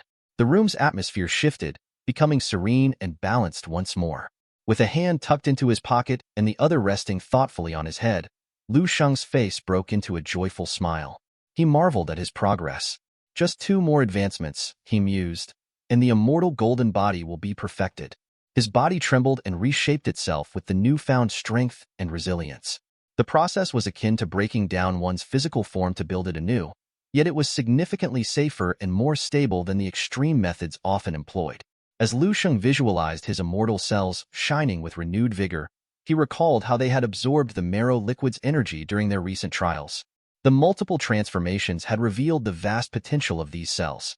He wondered about the implications of further advancements, imagining what would unfold with billions or even trillions of transformations. He stared at his hand, contemplating the incredible possibilities. Would his cells achieve an astonishing state of power and purity? The thought was both thrilling and daunting. Suddenly, a vision of rampaging mutant beasts filled his mind. Their roars and destructive presence evoked a sense of dread. Lu Shang's gaze fell to the ground, seeking an explanation. As he scrutinized the scene before him, realization dawned. He clenched his fist tightly, shaking it from side to side, his expression growing serious. A bead of sweat traced down his cheek as he concluded that the marrow liquid was not yet completely purified. The hint of imperfection in the liquid's energy meant that further refinement was necessary. After finishing the rank 7 marrow liquid, Lu Shang turned his gaze toward the tube containing the rank 8 marrow liquid. His expression was calm, yet his mind was buzzing with anticipation. He had taken 8 tubes of the lower rank liquid, but their effect had been minimal. It was still early in the day, and he felt a surge of determination to push his limits further. With steady hands, he approached the larger tube of rank 8 marrow liquid. As he unscrewed the lid, a dark, sinister energy began to seep from the bottle, curling in the air like tendrils of shadow. Lu Shang's eyes narrowed as he observed the red liquid within, a stark contrast to the green of the previous tubes. He didn't hesitate. Raising the tube to his lips, he began to drink. The moment the liquid touched his tongue, a peculiar sensation overwhelmed him. His expression shifted from calm curiosity to shock and confusion. The sensation was unlike anything he had felt before. He could not finish drinking the liquid. He cast the tube aside, shattering it against the floor, causing the remaining red liquid to spill and spread. As the liquid pooled around him, Lu Shang's veins began to bulge ominously. A trickle of the red liquid leaked from his mouth as he looked downward, his confusion deepening. His veins throbbed more intensely, and soon, the veins around his eyes began to bulge as well. He stared at them, unable to understand the nature of this new, disturbing sensation. In that moment, a menacing figure materialized before him. A demon with 2 curling horns, its eyes glowing with malevolent energy. The demon exuded an aura of pure darkness, and Lu Shang recognized it instantly as his inner demon. It fixed its gaze upon him, a twisted smile spreading across its face. Lu Shang's initial shock gave way to excruciating pain. His stomach twisted in agony, and he fell to his knees, clutching his abdomen with one hand while bracing himself against the ground with the other. A guttural scream of pain escaped his lips, echoing through the room. As he writhed on the floor, the energy from the demon began to seep into him, merging with his own. His veins swelled further, and his body started to radiate the same dark energy. His teeth clenched tightly, his mind racing with a growing sense of dread. This was not just pain. It was a full-scale transformation. With a struggle, Lu Shang lifted his head. His eyes transformed into those of the demon, reflecting a fierce, demonic light. His screams grew more frantic, each sound a raw expression of his inner torment. The demonic energy surged from him, spreading outwards with a dark, pulsating force. The room filled with the oppressive energy, swirling and converging around Lu Shang. Amidst the chaos, a voice echoed in his mind, a somber warning that he could not withstand this torrent of energy. In the midst of the chaos, a sinister apparition took form, a demon crafted from pure demonic energy, its shape mirroring Lu Shang's own. Its eyes pierced through the darkness with a malevolent glare. The demon's diabolical smile widened as it spoke, its voice dripping with venomous satisfaction. "We are one," it intoned, its voice echoing with a chilling resonance. "Submit to me, and accept our unity." Lu Shang, crouched on the floor and trembling with fury, could not suppress the surge of anger that surged within him. He clenched his teeth tightly, a growl of frustration escaping his lips. In a sudden burst of defiant strength, he surged to his feet and launched a powerful strike at the demonic figure. "Begone!" he roared, his voice a thunderous command. The force of his blow shattered the demon's form, causing it to dissipate into nothingness. However, the aftermath was a violent upheaval of demonic energy that began to ravage the mansion. The walls shook with an ominous tremor, and the mansion itself seemed to groan under the strain of the dark power. On the first floor, the maid clasped her hands over her head, her eyes squeezed shut as she trembled in terror. Wang Yin, standing beside her, looked up at the ceiling with wide, horrified eyes, unable to fathom the source of the turmoil. His mind raced with anxious questions. What in the world is Lu Shang doing? As the demonic energy continued to rage, it began to exert an uncontrollable influence over Lu Shang. His body swelled with increasing power, veins bulging grotesquely as his form expanded into a hulking, muscular figure. His shirt tore apart under the strain, exposing his engorged muscles. With a renewed sense of urgency, Lu Shang regained a sliver of clarity. He gazed at his distorted hand and recognized the impending danger. If this continued, his body would surely explode from the overwhelming energy. Determined to prevent this catastrophe, he closed his eyes, focusing intently. Taking a deep breath, Lu Sheng invoked the natural breathing method, summoning a serene blue energy that began to envelop his form. Within his mind, two colossal hands materialized, their presence commanding and reassuring. These giant hands grasped Lu Sheng's spirit, guiding him through the second phase of the void state technique. The immense hands enveloped Lu Sheng's body, exerting a powerful pressure that crushed and condensed the rampant energy. For several tense seconds, the struggle continued as the energy was forcefully contained.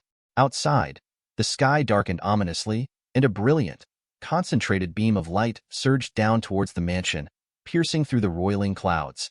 In a matter of moments, the overwhelming demonic energy was expelled, and Lu Sheng's form began to revert to its original state. The once massive and muscular figure returned to normal, bathed in a pure and powerful aura. As the energy settled and the sky cleared, Lu Sheng gazed upward, his expression one of silent contemplation. As the sunlight began to filter through the window onto the second floor, Lu Sheng remained still with his eyes closed. The light revealed the astonishing transformation that had taken place. His skin began to peel away, falling in delicate flakes to the ground, exposing the shimmering, immortal golden body beneath. Each piece of peeling skin was a testament to the profound metamorphosis he had undergone. After several tense seconds, Lu Sheng finally opened his eyes. He stared calmly at the ceiling, his body now even more muscular and imposing. The room was enveloped in floating dust particles that danced in the shafts of sunlight, creating a surreal and almost ethereal atmosphere. With a thoughtful smile, Lu Sheng examined his clenched fist and then his other hand, the sense of achievement washing over him. Without destruction, there can be no construction, he mused. The third stage of the immortal golden body had been successfully completed, a monumental step in his journey. Glancing to the side, Lu Sheng noticed the clock on the wall. The time read 11:52 p.m. A wave of panic swept over him as he realized he had completely lost track of time. I've overdone it, he thought, his heart racing as he realized he had missed their 8 p.m. meeting. A sheen of sweat broke out on his forehead, his nerves getting the better of him. Just then, his mobile phone began to ring. Fumbling slightly, Lu Sheng pulled it from his pocket and answered the call with a shaky hand. On the other end was Dong Qingxue. Her voice was calm but carried an edge of concern.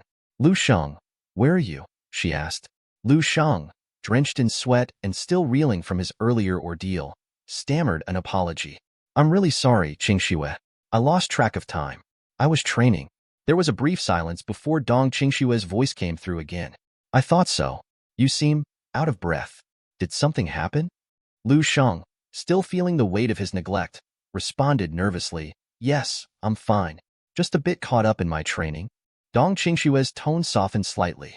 I'm also going to train. Maybe we can reschedule. After a brief pause, she added, Goodbye, Lu Sheng, and the call ended. Holding the phone in one hand, Lu Sheng touched his cheek with the other, a mix of relief and anxiety playing on his face. He wondered if Dong Qingxue was truly angry with him or just understanding of his situation. Uncertainty gnawed at him, leaving him uneasy. Just as he was about to gather his thoughts, his mobile rang again. This time, the caller ID showed Qin Shaojuan's name. Lu Sheng's confusion deepened. Why was Qin Shaojun calling him now? He answered the call, only to be met with a barrage of loud, agitated shouting. Lu Sheng, you've ruined everything? Qin Shaojuan's voice was a piercing screech. He went through so much trouble to set up this date for you and Dong Qingxue, and now Lu Sheng messed it all up. The volume and intensity of Qin Shaojuan's anger were overwhelming. Lu Sheng instinctively pulled the phone away from his ear, his face paling as he listened to the tirade. Fearful of Qin Shaojuan's wrath, he felt a cold sweat trickle down his back. Qin Shaojuan's voice crackled with irritation over the phone. Lu Sheng, do you realize that tonight was the first time Dong Qingxue ever invited a man to dinner? And you stood her up. How could you? Lu Sheng, holding the phone with one hand, used the other to cover his ear, trying to block out the escalating frustration in Qin Shaojuan's tone. He closed his eyes, feeling a wave of regret wash over him. I'm really sorry, Qin Shaojun.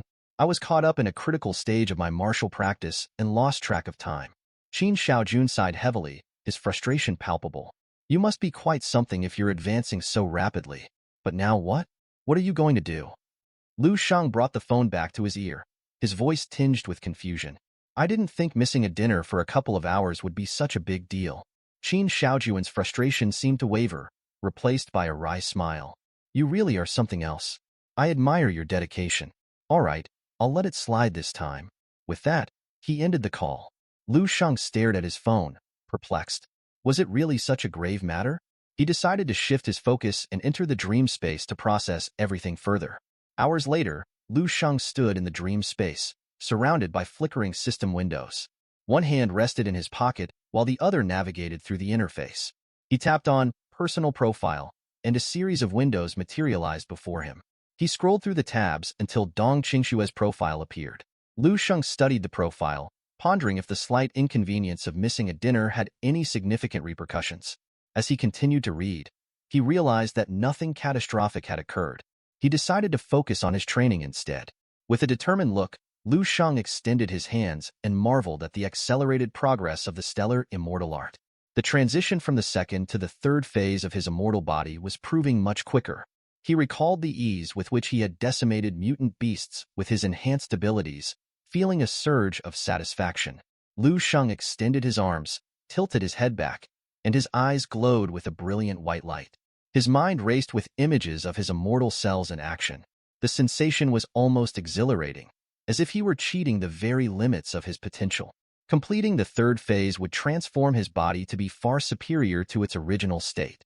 As his eyes shone, the immortal cells began to tear through his skin, revealing the powerful musculature beneath. Sitting cross-legged, he brought his hands together, generating a surge of golden energy. His body, now a blend of internal and external power, seemed to pulse with vitality.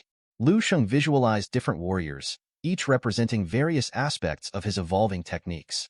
He imagined a warrior encased in blue energy, wielding a sword with precision. Another figure appeared, radiating golden energy from their palms, suggesting prowess in hand-to-hand combat. He visualized a powerful, muscular, bald warrior surrounded by flames, embodying raw strength and fiery resolve. As Lu Sheng stood in the vast emptiness of the dream space, he felt a profound sense of transformation taking place. His gaze, intense and unwavering, was fixed on the colossal spirit of Eastern Evil Sun before him. Compared to the towering figure, he was like a mere ant. Clenching his teeth, Lu Sheng reflected on the monumental task ahead. Even if he mastered the stellar immortal art to the level of Eastern Evil Sun, he knew he could never surpass the grandeur of the technique, for it had been created by the Eastern Evil Sun himself. With a determined smile, Lu Sheng allowed his body to decompose into shimmering particles. The moment marked a turning point. He was about to remodel himself completely. He floated upwards, extending his hand toward the sky, and his body erupted with a vibrant green energy, a testament to his mastery of the natural breathing technique. His fists tightened, and his form was soon enveloped in a blazing fire energy. As he directed his hand downward, he wove his fingers together, conjuring a radiant golden aura around him. Harnessing the natural breathing technique, Lu Sheng adapted his body to the stellar decrease, merging all his techniques into one powerful force. He extended his hand skyward again, and the stones beneath him shattered into fragments. Bringing his palm closer, ice energy coalesced into delicate crystals. His smile widened as he admired the result, recognizing the profound compatibility of his new form, which surpassed even the creator, Eastern Evil Sun. It was time to bestow a name upon this evolved martial body. Lu Sheng envisioned a fetus floating in the cosmic expanse, encircled by a golden planet and surrounded by all energies. He decided to call this new form the immortal body. He recalled the legendary bodies of ancient warriors, the supreme celestial demon, the sacred primordial path body, and felt a sense of kinship with these legendary figures. His body now stood among the most formidable in the universe. With a hand resting on his belt and the other atop his head, Lu Sheng closed his eyes and smiled. His golden aura radiated with a brilliance that confirmed his newfound strength. This wasn't mere fantasy. His body was truly manifesting its new power. In a triumphant gesture, Lu Sheng clenched one fist tightly and extended his other hand skyward. A colossal golden sphere materialized, which he named the Immortal Star. The sphere's energy expanded violently, causing the dream space to tremble and crack. Buildings shattered into debris under its force. Lu Sheng spread his arms wide, his eyes gleaming with an intense light, and soared through the rift space. A massive golden dragon materialized behind him, and his body was cocooned in an unyielding golden energy. With a steely resolve, He surveyed the horizon, contemplating his new level of combat strength. Even the top experts would find it challenging to breach his defenses now. He placed his hand thoughtfully under his chin, lifted his head, and pondered aloud. What level of combat strength could I achieve now? Doubling it wouldn't be far-fetched, would it? He had resolved to test his newly acquired power. As he stepped outside, his gaze fell upon the lifeless corpse of a zombie, lying amidst the rubble. He clenched his fists tightly, examining the decayed remains with a serious expression. This was the perfect opportunity for a real-world test of his new abilities. In the distance, amid the ruins of a once thriving base, Lu Sheng spotted a figure standing atop a shattered stone. The figure wore a red cape and had scars crisscrossing his face. On his forehead, an amulet shaped like a moon gleamed ominously. Lu Sheng recognized him instantly. Gu Xian, the martial saint Swordsteam, now a formidable zombie warrior. Lu Sheng's heart raced with anticipation. He had been itching for a challenge, and here was a sword master, poised and ready. With a confident smile, Lu Sheng taunted Gu Xian, inviting him to face his power. He slipped his hands into his pants pockets and braced himself, lifting one foot to strike the ground. Gathering his strength, he launched a powerful kick that shattered the surrounding debris into fragments. The impact of Lu Sheng's kick resonated through the area, drawing Gu Xian's full attention. The sword master's gaze hardened as he prepared for a counterattack. Without a hint of hesitation, Gu Xian unleashed a devastating blue energy wave from his sword. The sheer force of the attack cleaved through two skyscrapers, sending them crashing to the ground. Lu Sheng's eyes widened in shock. The intensity of Gu Xian's strike was beyond what he had anticipated. Reacting swiftly, Lu Sheng's body collided with the incoming energy wave. The difference in power sent him hurtling backward. His body propelled through the air until he crashed into a series of buildings. He tumbled from structure to structure, his form barely visible amidst the swirling debris. After several seconds, he finally managed to halt his trajectory, his feet planting firmly on the ground, creating a massive cloud of smoke. Lu Sheng's body was battered and bruised, the remnants of the attack evident across his form. As the smoke began to clear, he looked down at his wounds, contemplating the overwhelming power of Gu Xian. Raising his head, Lu Sheng's expression hardened with resolve. His body shimmered with a powerful purple energy, and a determined smile spread across his face. He was resolute. A single cut would not defeat him. He was ready to take Gu Xian down. The immortal cells within him began to glow, radiating a brilliant golden light. Behind him, the ethereal spirit of a god appeared, its hands clasped in a solemn pose. An ice phoenix materialized beside it, followed by a fire phoenix, their fiery and icy auras intertwining with Lu Sheng's own energy. These spirits represented the pinnacle of martial willpower. With his fists clenched and eyes closed, Lu Sheng activated the natural breathing technique. His muscles swelled, his body enveloped in a fiery aura. The combined wills of martial arts infused him with immense power. His aura intensified, a storm of elemental energy swirling around him as he prepared for the final confrontation. As the thick curtain of smoke began to dissipate, Gu Xian's senses sharpened. Realizing the gravity of the situation, he tightened his grip on his sword, adopting an aggressive stance. A deep purple energy began to emanate from him, forming a swirling vortex of power. His lips curled into a grim smile as he focused on Lu Sheng, whom he now perceived as a mere boastful opponent. Gu Xian was determined to end this with a single, decisive blow. Lu Sheng, however, remained unfazed. As the smoke cleared, he observed Gu Xian's movements with an intrigued expression. To his surprise, he could sense Gu Xian's thoughts with startling clarity. It was a new, unsettling ability, but Lu Sheng welcomed it as an opportunity to teach Gu Xian a lesson in humility. Activating his perfected state, Lu Sheng summoned several energy duplicates of himself, each radiating a distinct aura. The copies, embodiments of his complete martial arts mastery, surrounded him. They were diverse in their forms. Some wore armored gloves, others wielded spears, and a few brandished swords. Each was a testament to Lu Sheng's versatile combat skills. With a determined look, Lu Sheng extended his hand towards Gu Xian, then leaped forward. His copies followed in perfect unison, each one moving with precision and purpose. The air crackled with their combined energy as they advanced toward Gu Xian. Gu Xian, unfazed by Lu Sheng's display, focused on his own preparation.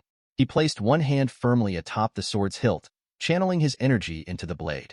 The sword grew in size, its blade shimmering with a menacing blue light. With a fierce glint in his eyes, Gu Xian readied himself for a finishing strike, intent on crushing Lu Shang's arrogance in one devastating attack.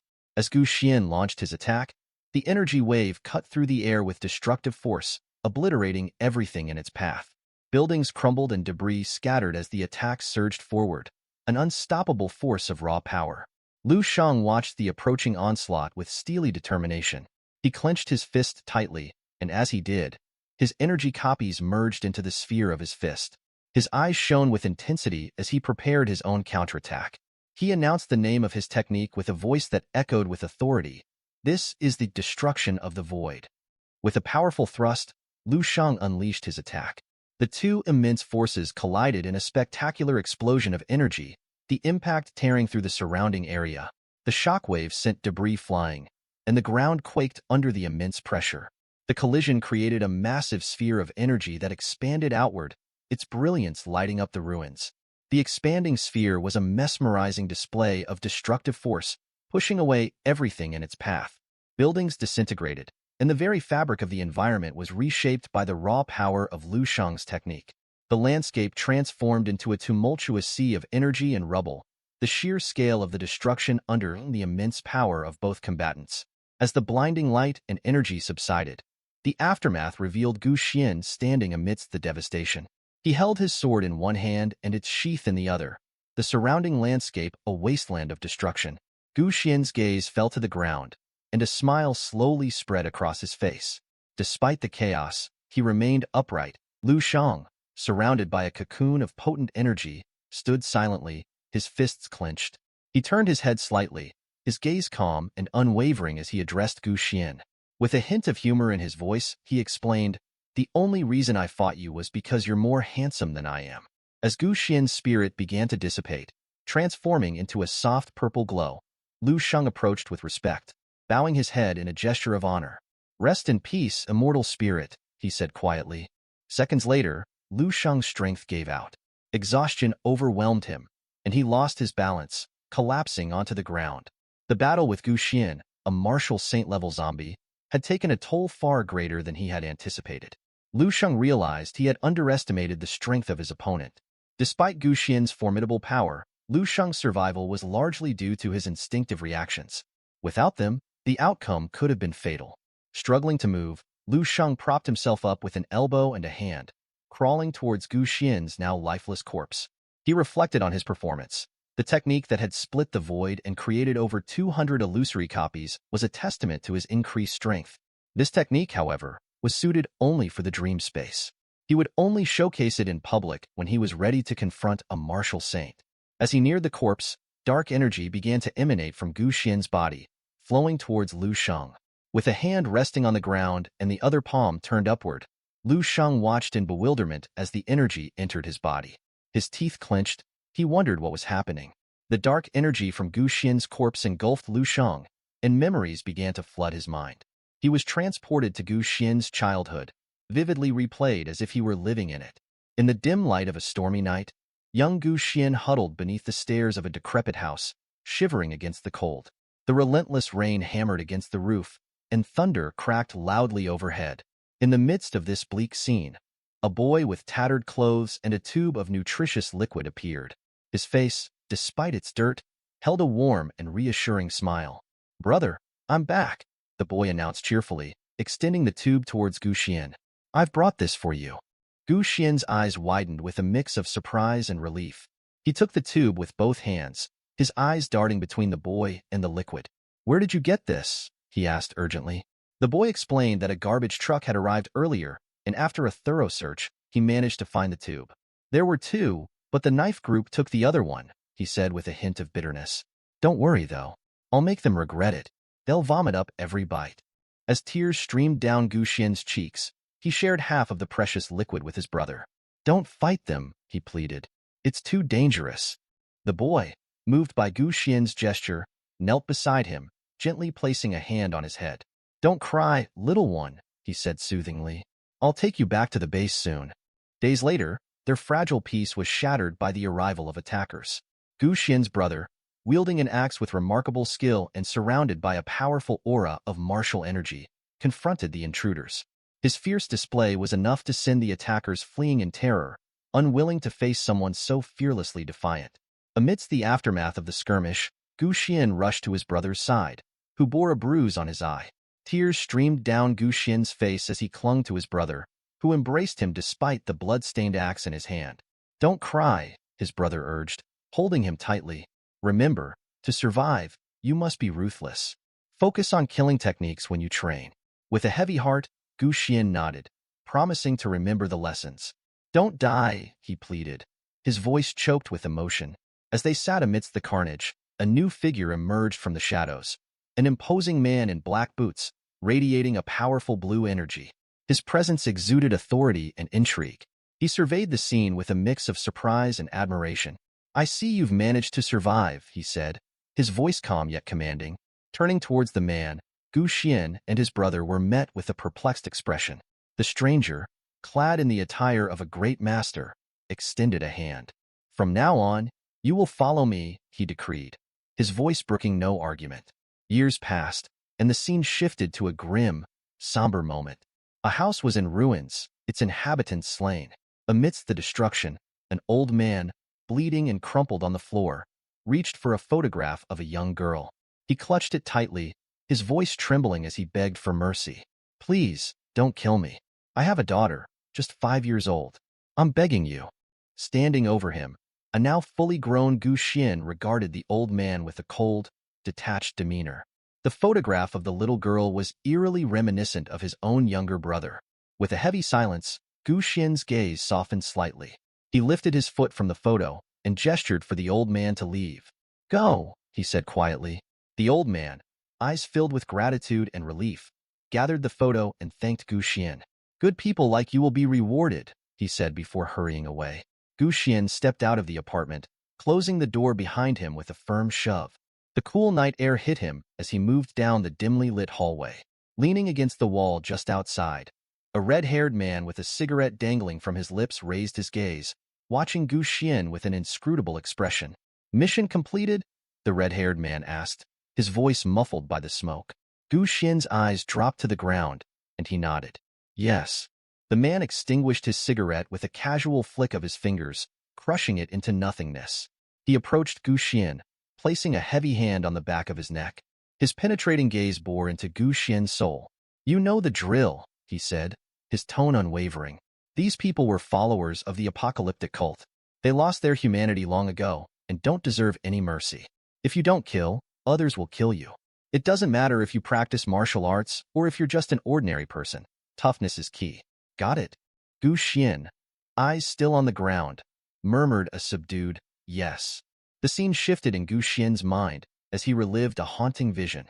He was meditating in a dimly lit gym when suddenly the vision revealed the devastating news. His brother had died. He snapped his eyes open, his heart pounding. The anguish was palpable as he reached for the hilt of his sword with one hand and the sheath with the other. The memory of his brother's sacrifice echoed painfully in his mind. His master, turning his back and walking away, left him with a parting remark. "I've told you before, those from the apocalyptic cult are no longer human. They're humanity's greatest hidden tumor. Nothing they say is true." Gu Xian's gaze locked onto the sword, his face contorted with rage and despair. The reality of the revenge he sought consumed him. His eyes glowed with a fierce intensity, and a maniacal smile slowly spread across his face.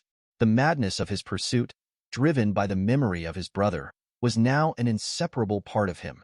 Years passed, and Gu Xian's form evolved into that of a formidable warrior. Clad in striking red samurai armor, he sat in a meditative pose.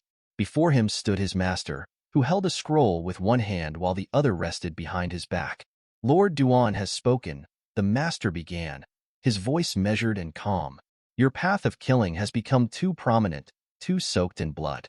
For now, you must master the knife rotation technique." He tossed the scroll to Gu Xian, who caught it with a steady hand. "Once you've quenched your thirst for blood, Lord Duan will reconsider." Gu Xian trained relentlessly, perfecting the technique and unleashing his fury upon spirits. Despite his efforts, his bloodlust grew, not waned. 10 years later, his transformation was complete, his once vibrant spirit now marred by relentless violence. corpse-laden trees stood as grim testaments to his unyielding nature. Gu Xian, his red armor streaked with grime and blood, threw his sword to the ground in frustration. Kneeling among the hanging corpses, he extended his arms, screaming into the void. His internal torment was as unrelenting as his killing spree. One day, as he meditated on a solitary rock, his master reappeared. With one hand behind his back, he delivered the final verdict. Duan no longer wishes to see you. From now on, you're on your own. You must fend for yourself. As the wind rustled around him, Gu Xian remained seated, contemplating his fate. Was he truly lost? The weight of his master's words pressed heavily on him. He lowered his gaze to the ground, feeling a profound loneliness. His hands spread out to his sides, and a brilliant golden energy enveloped his body.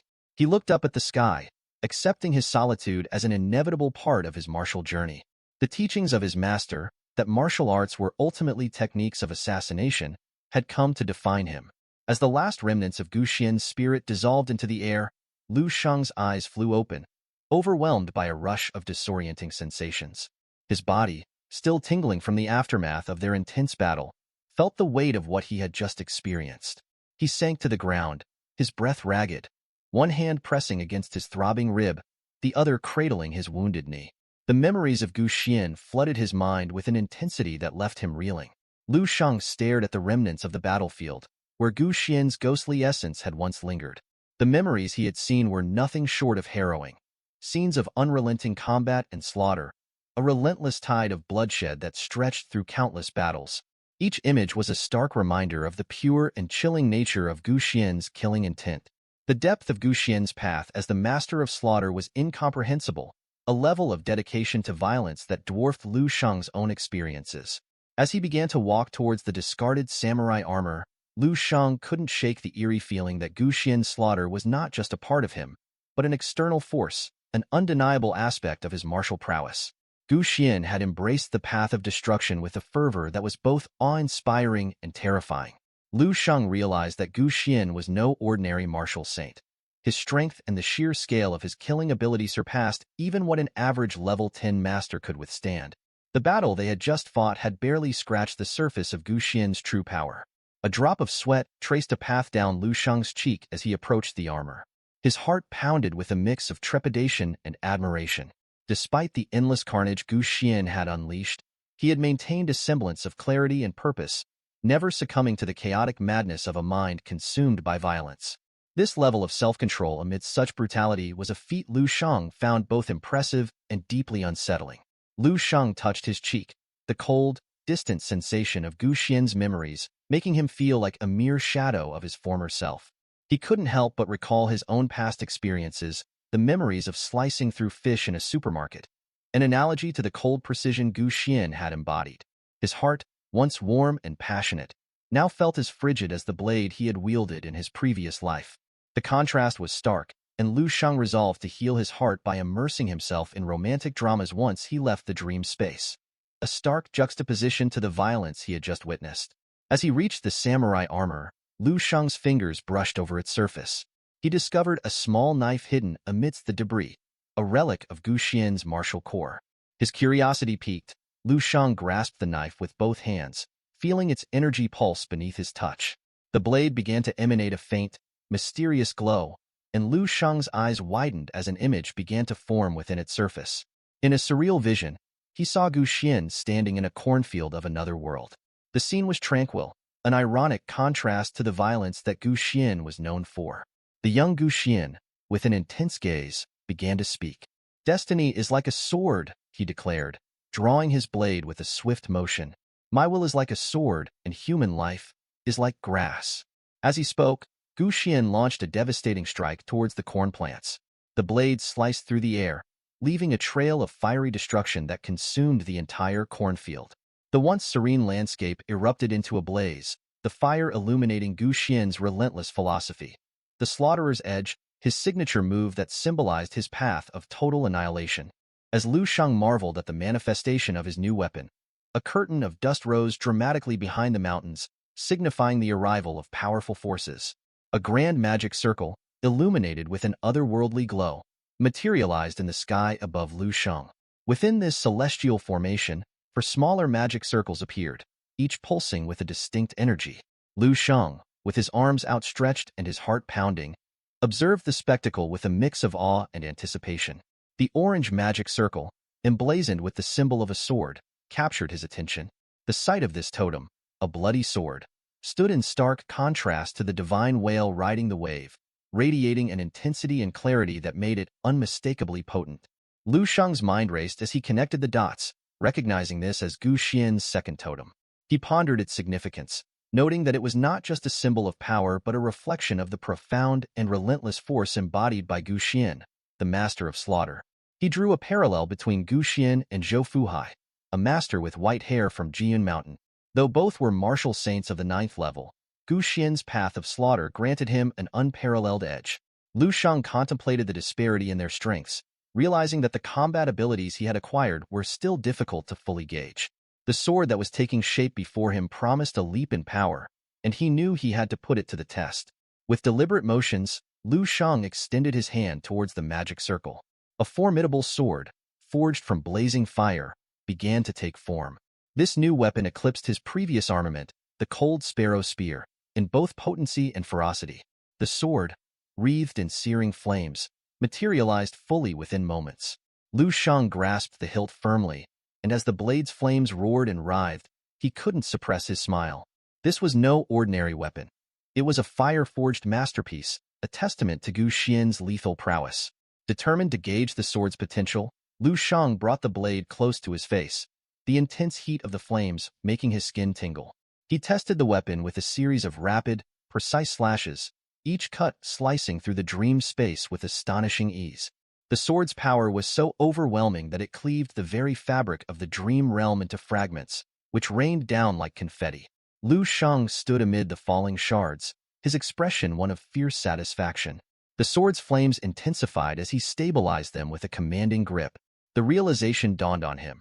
Gu Xian's refined killing intent had become an unparalleled weapon in his own hands. The sword's ability to disrupt and dismantle the dream space was a clear testament to its extraordinary capabilities. However, as he admired the sword's might, a pang of regret struck him. The 8 million merit points he had invested in upgrading the red crystal spear now felt like a waste. The newfound power of the sword rendered his previous investment obsolete. Despite the initial disappointment, Lu Shang's mood brightened. Surrounded by a vibrant blue aura, he reveled in the triumph of having acquired a weapon perfectly suited to his martial style. The sword was more than just an instrument of power. It was an extension of his martial art, seamlessly integrated into his combat techniques without any of the adverse effects that plagued other warriors. But even with this formidable weapon at his disposal, Lu Shang knew his journey was far from over. He needed to secure additional resources, dense silver and gold, to further enhance his capabilities. The morning sun filtered through the windows of Lu Shang's mansion, casting a soft glow across the opulent dining hall. Lu Shang, freshly awakened from his dreams, took his place at the dining table, a tablet in hand. With the serene ambience of the room, he sipped his tea while skimming through the day's headlines. The first article he read reported the successful quelling of a riot at the SS-level spatial crack in the Northern Military District. Lu Shang's eyes briefly lingered on the text, acknowledging the tactical prowess required for such an achievement. The second article raised concerns about potential new spatial rifts forming at the front lines of the northern region, hinting at future conflicts and challenges. As he continued scrolling, the third article highlighted the successful defense of the spatial crack on the 9th front of the Eastern Military District. This crack, now classified as a AA rank, was a significant victory. Lu Shang's thoughts wandered to the implications of this defense, recognizing the dedication and strategic brilliance behind it. Holding the tablet with one hand, Lu Shang brought his cup of tea closer, preparing to take a sip. His gaze, however, was caught by an intriguing headline. A broad smile began to spread across his face as he read about the upcoming grand competition among the military branches. Preparations were underway for a military exercise in the General District, where top military personnel would vie for supremacy. The structure of the competition was clear. First, a rehearsal across the military districts, followed by the great competition in the General Military District. The contest would compare the 3 levels of Star Generals: General Star Level 7, General Star Level 8, and finally, the aspirants for the position of Great General. In the entire Eastern Military District, only 4 Grand Generals existed, and across the Dragon Country, fewer than 30 held such a title. This competition was set to be a grand and defining event. As Lu Shang prepared to sip his tea, another headline drew his attention. He scanned the summary of popular candidates for the new general, his eyes widening slightly when he saw his own photo at the top of the list. It was anticipated that he would rank among the top 20 contenders in the upcoming military competition. His calm demeanor shifted to one of contemplation as he read further, noting that only individuals with a combat power of 12.5 stars or higher could hope to secure a top 20 position. The realization dawned on him. Apart from himself, there were numerous supreme masters in the army. His mind conjured the image of a formidable general, a man with a claw scar and a robotic arm, crackling with electricity. This Eastern emperor, the top-ranked individual with a combat strength reaching 27 stars, was said to have an actual combat strength exceeding 30 stars. The marshals, even more powerful than the grand generals, were a testament to the army's immense strength. Lu Shang's thoughts turned reflective as he continued to read. The army's obsession with level 9 martial saints, despite their vast number of formidable warriors, was understandable. The lack of a single level 9 martial saint was a striking anomaly, a challenge that the military had yet to overcome. A smile returned to Lu Shang's face as he considered Tan Zhengyu's test and the opportunity it presented. The talent he had displayed as a student at the university had captured Tan Zhengyu's interest. Securing first place in the military competition would not only surprise Tan Zhengyu, but also earn him significant merits. The prospect of rising to the challenge invigorated him, fueling his desire to excel in the upcoming trials. As Lu Shang continued reading the news, his expression shifted drastically. A chilling report flashed across the screen, detailing a horrific attack by a cult on the Eagle Nation. The article described masked men who had launched a brutal assault on a village, resulting in a mass sacrifice. The cult's influence had been spreading, reaching into the western regions with increasing aggression. In the past 3 years alone, their attacks had claimed 13,671 lives, left 126 seriously injured, and wounded 325 others. Lu Shang's anger surged uncontrollably. His fingers tightened around the tablet until it shattered under the pressure, the screen cracking into a web of fractured glass. His eyes burned with fury as he stared at the remnants of the device. The gruesome details of the cult's actions, men drained of blood, wrapped in women's skins, and fed to the cult followers, filled him with a profound rage. He recalled Gu Xian's memories, revealing the cult's dark dealings with otherworldly forces. Their thirst for power drove them to ally with mutant beasts and sow chaos among humanity. In Lu Shang's mind, these malevolent insects needed to be eradicated immediately. Determined to act, Lu Shang resolved to first venture into the depths of a high-risk spatial crack to acquire essential mineral resources. He knew that to confront the cult effectively, he needed both powerful equipment and a strategic advantage. Reaching for his mobile phone, he dialed Hongyu. As the call connected, Hongyu's voice crackled with surprise and concern. Upon hearing Lu Shang's intent to explore the depths of a AAA-rank spatial crack, she was taken aback and asked if he was truly set on this perilous journey. Soon after, Hongyu assembled her team to discuss the mission. With a hand resting on her waist, she made another call to Lu Shang, confirming their arrangement. They would serve as guides in exchange for a tenth of the resources they collected. They agreed to meet at the entrance of the task center in the evening. Back at Hongyu's team headquarters, the bald man's excitement was palpable. His fists clenched with enthusiasm as he shared the news with the others. The prospect of being chosen by a first-class general for such a mission was unprecedented. He eagerly anticipated the opportunity, knowing that other level A teams would be envious of their fortune. Hongyu, however, maintained a measured tone, emphasizing the importance of building a good relationship with General Lu Shang rather than focusing solely on the reward. Her team nodded in agreement, their expressions a mix of anticipation and understanding. Amused by the interaction, the team members began teasing Hongyu about her potential romantic prospects with Lu Shang. They suggested she take advantage of the situation to win his favor. Hongyu, blushing and slightly annoyed, scolded them to stop their joking. As the evening approached, Hongyu's team prepared for the journey. The bald man took the wheel of their rugged jeep, while Hongyu, with a hint of disappointment, sat in the front seat. She had hoped to ride alongside Lu Shang, but instead, he drove a sleek, advanced SUV. As the convoy set off, Lu Shang's SUV quickly gained speed, leaving the jeep trailing behind. A few minutes before their departure, Lu Shang, with one hand casually resting on the steering wheel, addressed Hongyu. "I've recently picked up driving," he said with a nonchalant grin. "I thought I'd get some practice before we head in. You and your team can take the other car." Hongyu's face fell as she heard this. The carefully crafted plan to get closer to Lu Sheng was unraveling before her eyes. Tears threatened to spill as she realized her chance to build a personal connection with the general was slipping away. She swallowed her disappointment and nodded, knowing there was little she could do. 3 hours later, the convoy arrived at a desolate stretch of wilderness under a sky tinged with an eerie purple hue. Lu Sheng parked the SUV and stepped out, surveying the unfamiliar terrain. Hong Yu and her team emerged from the jeep, their expressions a mix of awe and apprehension. Lu Sheng scanned the area and turned to her. "Is this the place?" As dusk settled, the car lights illuminated the ominous entrance of the underground spatial crack. Hong Yu, positioned behind Lu Sheng, took a deep breath and confirmed, "Yes, this is it." She gestured toward the dark abyss, her tone serious.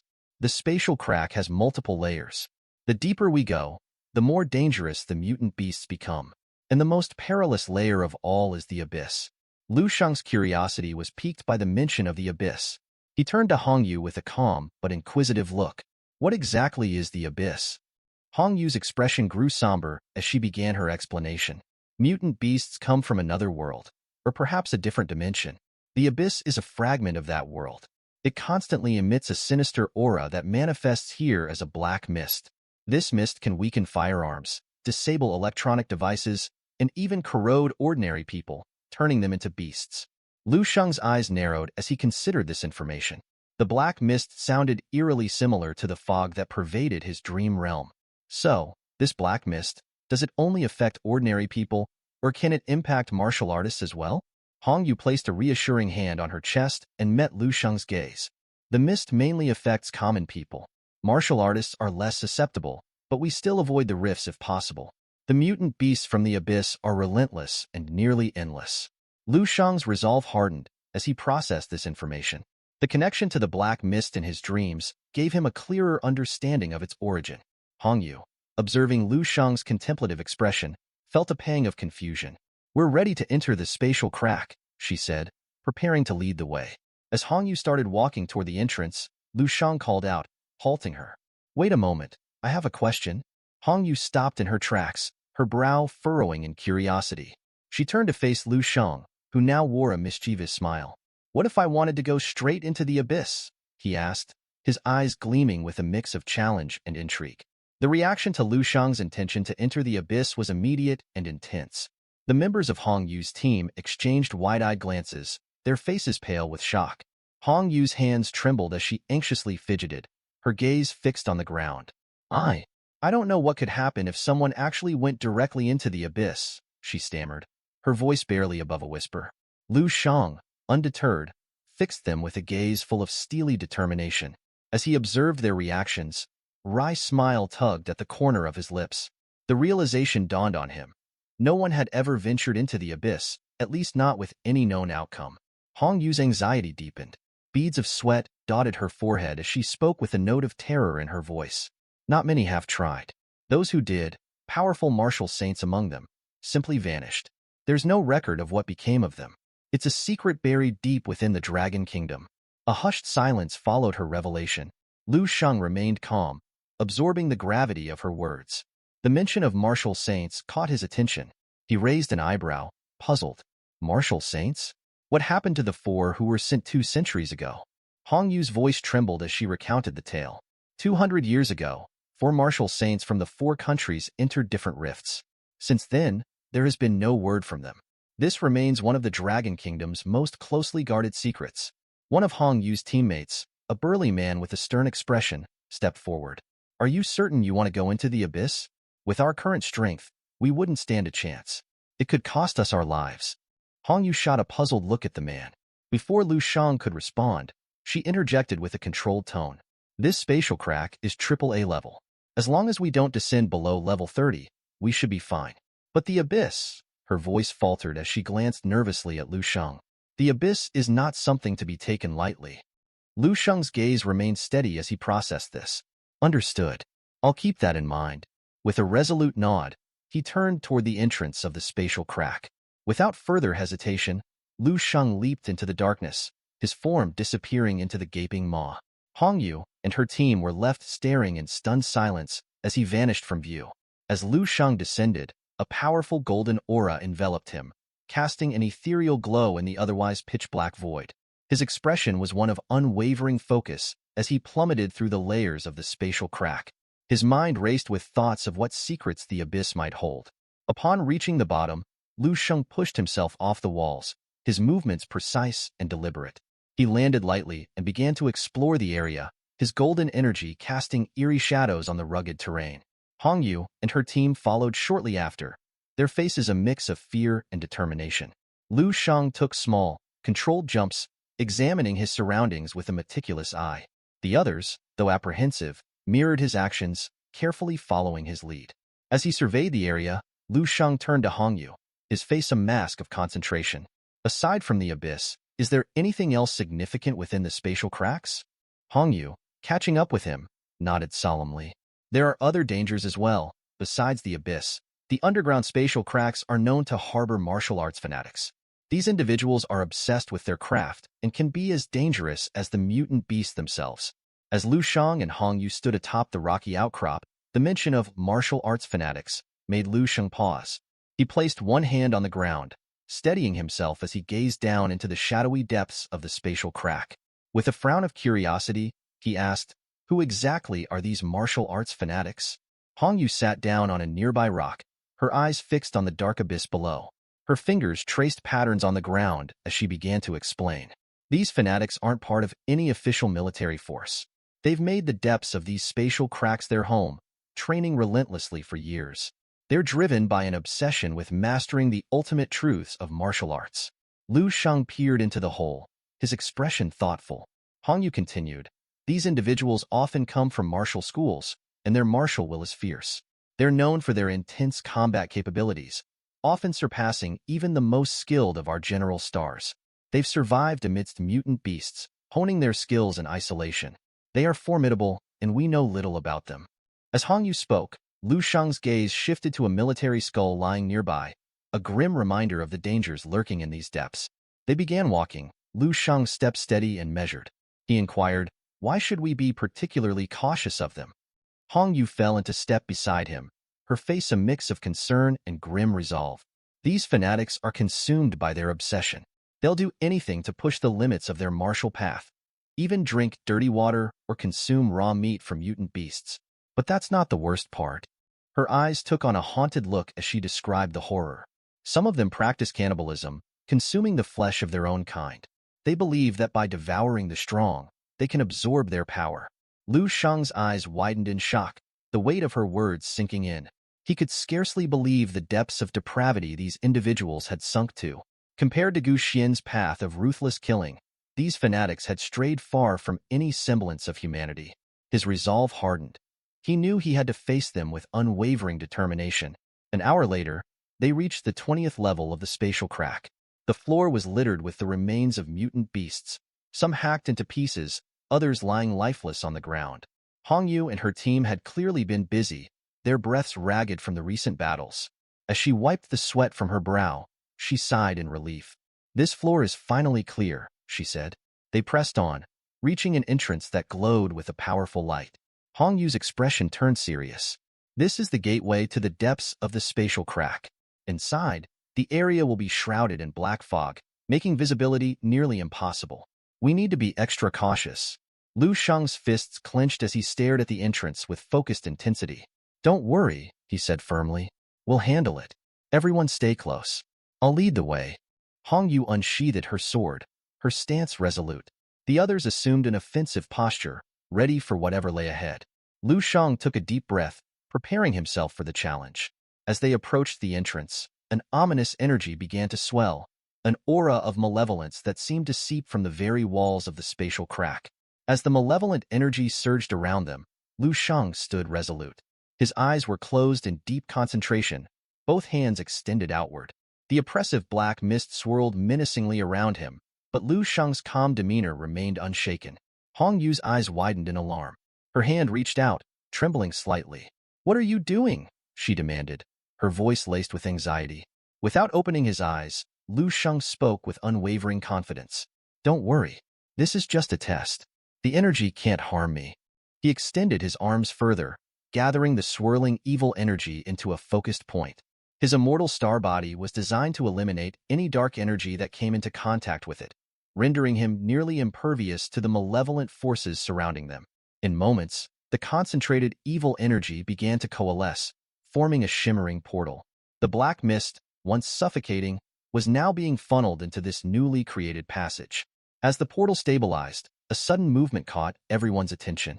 A mutant beast lunged from the shadows, its eyes gleaming with predatory intent. Hong Yu's heart raced. She shouted urgently, "Be careful! There's a beast coming from behind." Lu Shang, still with his eyes closed, remained calm. He continued his steady advance, seemingly oblivious to the threat. As the beast closed in, it was met with a brilliant golden barrier that enveloped Lu Shang's form, repelling the beast's attack effortlessly. The barrier pulsed with an intense light, disintegrating the mutant beast before it could even touch him.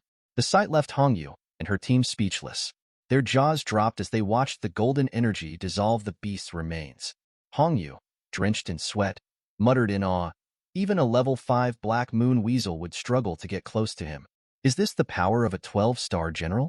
The bald man behind her was equally stunned. His eyes widened as he remarked, "It's not just his physical strength. His spiritual power is immense. Don't forget, General Lu Shang has been battling mutant beasts nonstop for half a month, expending immense vital energy." Hong Yu, overwhelmed by the display of power, could only stand in stunned silence. Her gaze softened as she watched Lu Shang stride confidently forward, his body radiating with golden energy. The purple-haired man shook his head, arms crossed. "I don't know how Lu Shang trains, but compared to him, I always feel inadequate." The orange-haired man nodded in agreement, adding, "I thought I'd have to fight alongside him to earn merit points. Now it seems like he's handling everything on his own." Hong Yu, her cheeks flushing with admiration, finally spoke. "We should consider this an honor, accompanying General Lu Shang through the spatial crack. Not everyone gets this privilege." Suddenly, Lu Shang gathered his energy and charged forward with impressive force. His golden aura flared brilliantly as he collided with the wall of the spatial crack. The impact shattered the wall, sending a thick curtain of smoke billowing outwards. The bald man's eyes were wide with disbelief. "Is there still a mutant beast beneath the ground?" he asked, his voice tinged with concern. Hong Yu, also taken aback, feared for Lu Shang's safety. Without a moment's hesitation, she ran towards the smoke-filled area. "Are you all right?" she called out, her voice echoing through the haze. From within the dissipating smoke, Lu Shang emerged, standing triumphantly atop the corpse of a massive blue mutant beast. He casually adjusted his grip on his wrist with his other hand and offered a reassuring smile. "I'm fine," he said calmly. "I was just testing my strength without using weapons." He surveyed the area with a nod. "Now, let's collect any useful liquids and move forward." Lu Shang went ahead. Hong Yu's astonishment grew as she noticed the giant mutant beast lying motionless nearby, its blood staining the ground. She couldn't fathom how anyone, let alone a single person, could deal with such a threat so easily. Her thoughts were interrupted when she noticed more figures approaching through the haze. As Lu Shang turned his head, his expression shifted from calm to one of genuine surprise. "We've got company," he announced, his voice laced with intrigue. Hong Yu's eyes darted back, and panic set in. Her previous shock quickly morphed into alarm. The appearance of strangers in such a perilous part of the spatial crack was unsettling. With a determined look, she unsheathed her swords and ordered her team to remain on high alert, ready to defend against any threats. The members of her squad took up defensive positions, their weapons drawn and eyes scanning the shadows for any signs of danger. The approaching figures emerged from the darkness, their blood-stained boots marking their grim journey. Hong Yu's fear turned to shock as she recognized them. The Red Snail Star team. They were battered and wounded, each member showing signs of severe fatigue. Among them was a woman with a bleeding arm, supported by a man whose own injuries were evident.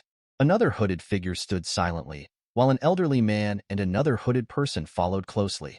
As relief washed over Hong Yu, she waved vigorously and called out, "Yao Yu, it's good to see you alive. You're an ally."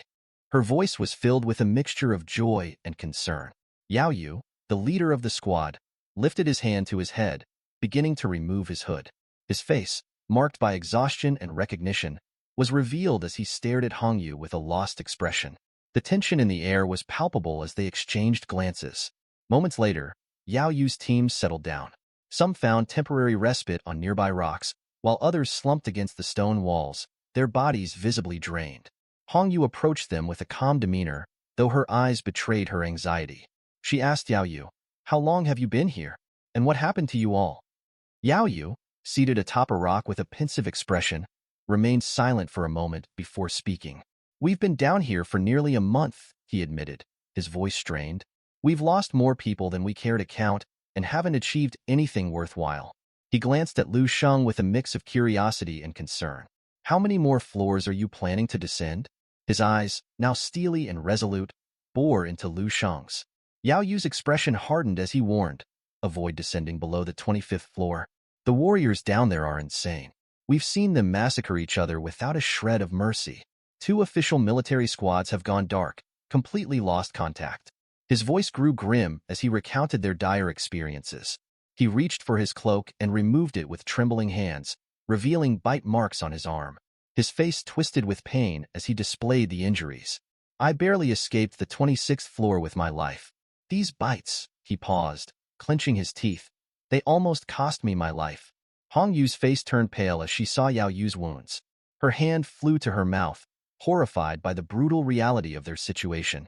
She looked at Lu Sheng with wide eyes, recognizing the ferocity and madness that had overtaken the martial arts fanatics. Lu Sheng's gaze shifted from Yao Yu's wounds to the darkened depths of the spatial crack. The ferocity of the fanatics was now clearer to him than ever. Hong Yu approached Yao Yu, her expression tinged with concern. "I can't believe they're already attacking the generals," she murmured. Yao Yu's face was grim as he explained, "It's a full-blown revolt. We need to report back to headquarters immediately."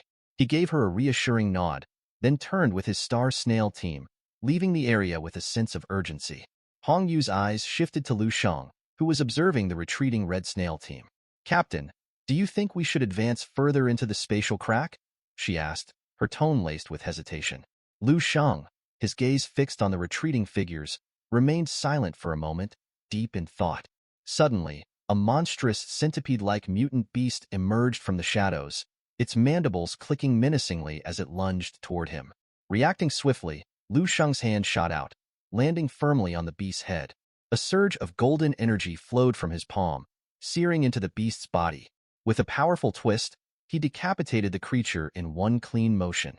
The lifeless body crumpled to the ground with a heavy thud. Hong Yu stared at him in astonishment. Lu Sheng, a smile of satisfaction on his face, wiped the blood from his hands with a casual flick. "No need to worry," he said cheerfully. "We don't have to venture beyond the 25th level. I've got it covered." His calm demeanor and effortless display of power left the Tiger-Scorpion team in awe. Lu Sheng's body began to radiate a brilliant purple energy, filling the air with a palpable sense of strength. He fixed his gaze on the group with an unwavering confidence. "Rest assured, I can handle anything that comes our way. Just as I led you here, I can guide you out without issue." Hong Yu, her initial shock melting into resolute determination, placed her hands on her hips and nodded firmly. "Understood," she said, her voice steady. The team set off again, moving cautiously through the treacherous terrain. As they pressed on, more mutant beasts emerged from the shadows, their grotesque forms slithering and lunging at them. Lu Sheng responded with a flare of golden energy enveloping his body. With swift, decisive movements, he cut through the beasts effortlessly, their bodies falling apart in a spray of gore. Hong Yu and her team watched in stunned silence as Lu Sheng dispatched the creatures with terrifying ease. Lu Sheng's purple energy pulsated through the air, creating a protective barrier around him. Each step he took seemed to slice through the oncoming threats, his power effortlessly decimating the mutant beasts. He closed his eyes momentarily, savoring the sensation of his energy sweeping through the area. As they reached the 25th level, a wave of satisfaction washed over him.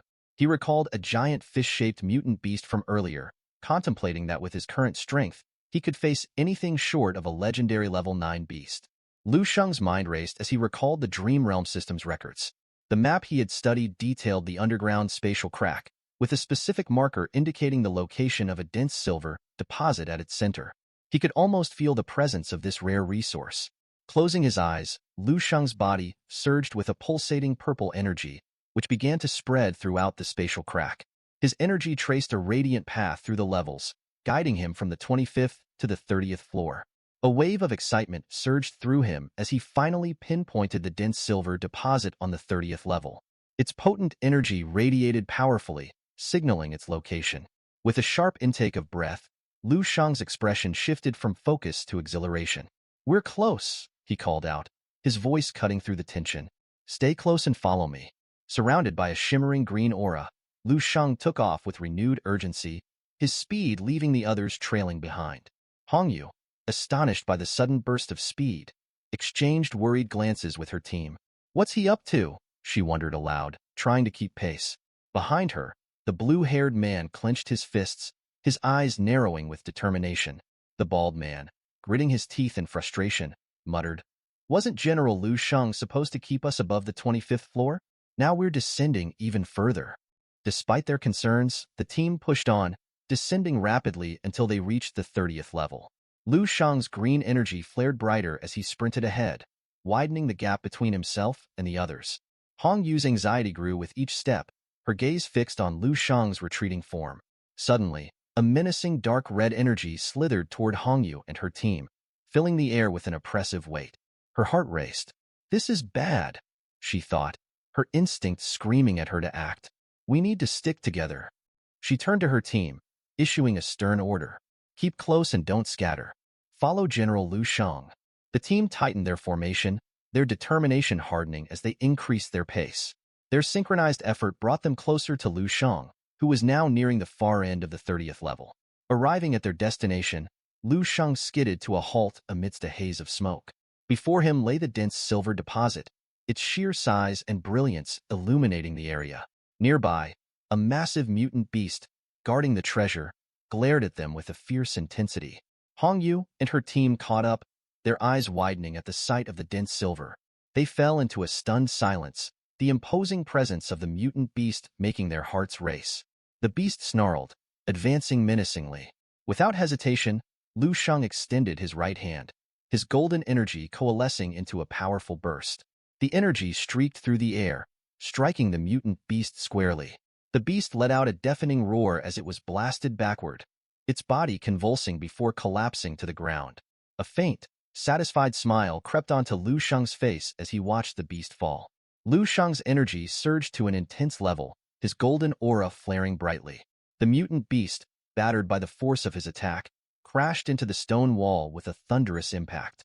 In an instant, its life was extinguished, and the beast's lifeless body crumpled to the ground. With a satisfied smile, Lu Shang approached the fallen beast. With minimal effort, he hoisted its corpse and tossed it aside, the carcass landing near Hong Yu and the others. "Tiger Scorpion team, collect the marrow liquid," he ordered. The team moved swiftly. Hong Yu and her companions, eyes wide with curiosity and anticipation, approached the beast's corpse. The bald man, marked with a distinctive tattoo, began shifting the surrounding stones. His fingers brushed against something metallic, and he unearthed a gleaming stone. He picked it up, examining it with increasing excitement. "This is dense silver," he exclaimed, his voice tinged with disbelief. The discovery caused a stir. The team, abandoning their backpacks, focused intently on the newfound treasure. The bald man turned to Lu Shang, grinning widely. "With this, we're set for riches," he declared, extending his hands to display the dense silver. Hong Yu's gaze shifted from the bald man to Lu Shang, her confusion evident. Lu Shang's face broke into a knowing smile. The bald man and the blue-haired man eagerly gathered two more dense silver deposits, their faces alight with joy. Hong Yu, intrigued, joined in. She picked up a dense silver stone, her eyes widening with pleasure as she examined it. "This deposit is of high purity," she announced, her voice laced with excitement. "The vein must be substantial." As the bald man clutched the dense silver with one hand and placed the other on the blue-haired man's shoulder, both men's eyes sparkled with greed. They imagined the possibilities: improved equipment, enhanced capabilities. The bald man's grin widened as he speculated about the upgrades, while the blue-haired man envisioned acquiring a coveted rank 7 dense gold shield. The mood shifted as the dense silver's dark energy began to seep into their minds. The orange-haired man, his gaze wild and frenzied, thought of upgrading his combat suit to an S-level model. The atmosphere grew charged with avarice, the air thick with unspoken desires. Hong Yu, sensing the shift, felt a pang of unease.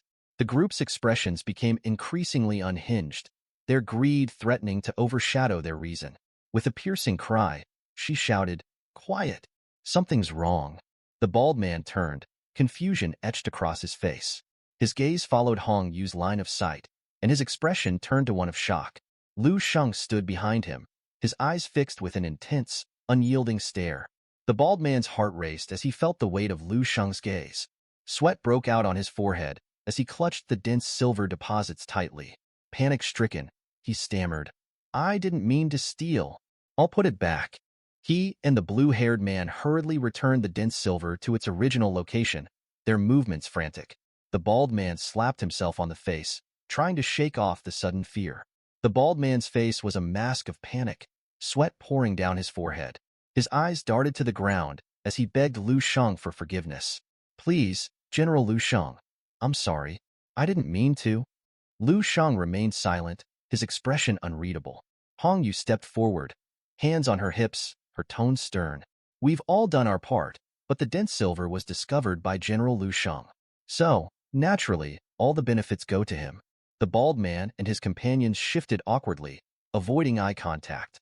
With forced smiles, they muttered in agreement, their embarrassment palpable.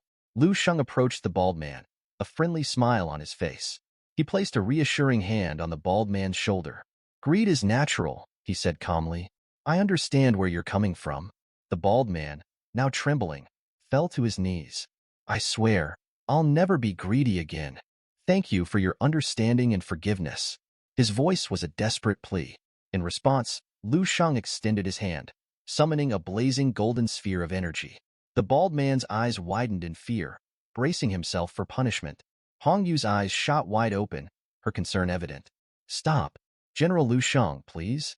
But Lu Sheng was already in motion. His golden energy surged, morphing into powerful slashes that sliced through the dense silver deposit. His body radiated a potent purple energy that cut the dense silver into small, precise cubes. The cubes floated down, forming neat stacks on the ground. Lu Sheng, with one hand on his waist, pointed back at the cubes with his thumb. "What are you waiting for?" he asked the Tiger Scorpion team. "Help carry all this dense silver." The three men stared in shock, their jaws dropping. With a stunned yes, they scrambled into action. Hong Yu, feeling a wave of relief, wiped sweat from her brow. At least Lu Sheng hadn't let his anger get the better of him. She was grateful for his understanding. The team swiftly unpacked their backpacks, filling them with the precious dense silver. The bald man and the blue-haired man exchanged uneasy glances, their earlier greed now replaced with a mix of guilt and astonishment. They murmured to each other about their uncharacteristic behavior. Had they been possessed by some dark force? Hong Yu approached them, her gaze steely. "Stop chatting and get to work," she ordered firmly. Nervous and sweating, the two men intensified their efforts. The bald man grumbled to himself, regretting giving away their extra supply bags to the Star Snail team. "If only we hadn't given those bags away," he muttered. "We could have carried so much more dense silver." The blue-haired man beside him nodded, his thoughts mirroring the bald man's. "It would have been better to keep the extra bags for ourselves." As Lu Sheng's body blazed with fiery energy, he couldn't help but feel a growing unease. The Tiger Scorpion team's behavior had shifted dramatically. Their initial camaraderie had turned into a disturbing display of greed and selfishness, something that wasn't evident before they reached the 30th level. The oppressive black fog seemed to be altering their attitudes, and Lu Sheng suspected it had something to do with this. The fog began to dissipate, revealing footprints etched into the ground. Lu Sheng's senses sharpened. He stood up, fists clenched, ready for whatever was coming. The fog cleared to expose several entrances on the 30th level, and strange voices began to echo, hinting at the presence of others. Figures emerged from the shadows, their eyes fixed on Lu Sheng and his team. Lu Sheng quickly recognized them as the martial arts fanatics that Hong Yu had mentioned, obsessed individuals hiding deep within the spatial crack. Closing his eyes, he focused, sensing their malevolent intent. A smile crept across his face. "Let them come," Lu Sheng announced with a confident tone. "I'll deal with them all at once." His purple energy flared brightly as he prepared for the confrontation. He was determined to eliminate the threat in one decisive move, avoiding a tedious search for each fanatic. Meanwhile, Hong Yu and her team continued their work, diligently packing the dense silver deposits into their backpacks. The sound of metal clinking and the rustling of bags filled the air. As the backpacks grew heavier, the team's morale lifted. The bald man, lifting a heavy bag, couldn't hide his joy. The blue-haired man, also visibly pleased, marveled at their progress. Hongyu, not far from them, examined a dense silver crystal and noted, "There's still a lot left. We need to keep going." Lu Sheng, observing their hard work, decided to reward their efforts. Smiling, he made a generous offer. "Once we return to the Eastern Military Headquarters, I'll share 10% of the total gains with your team." The bald man's face lit up with gratitude.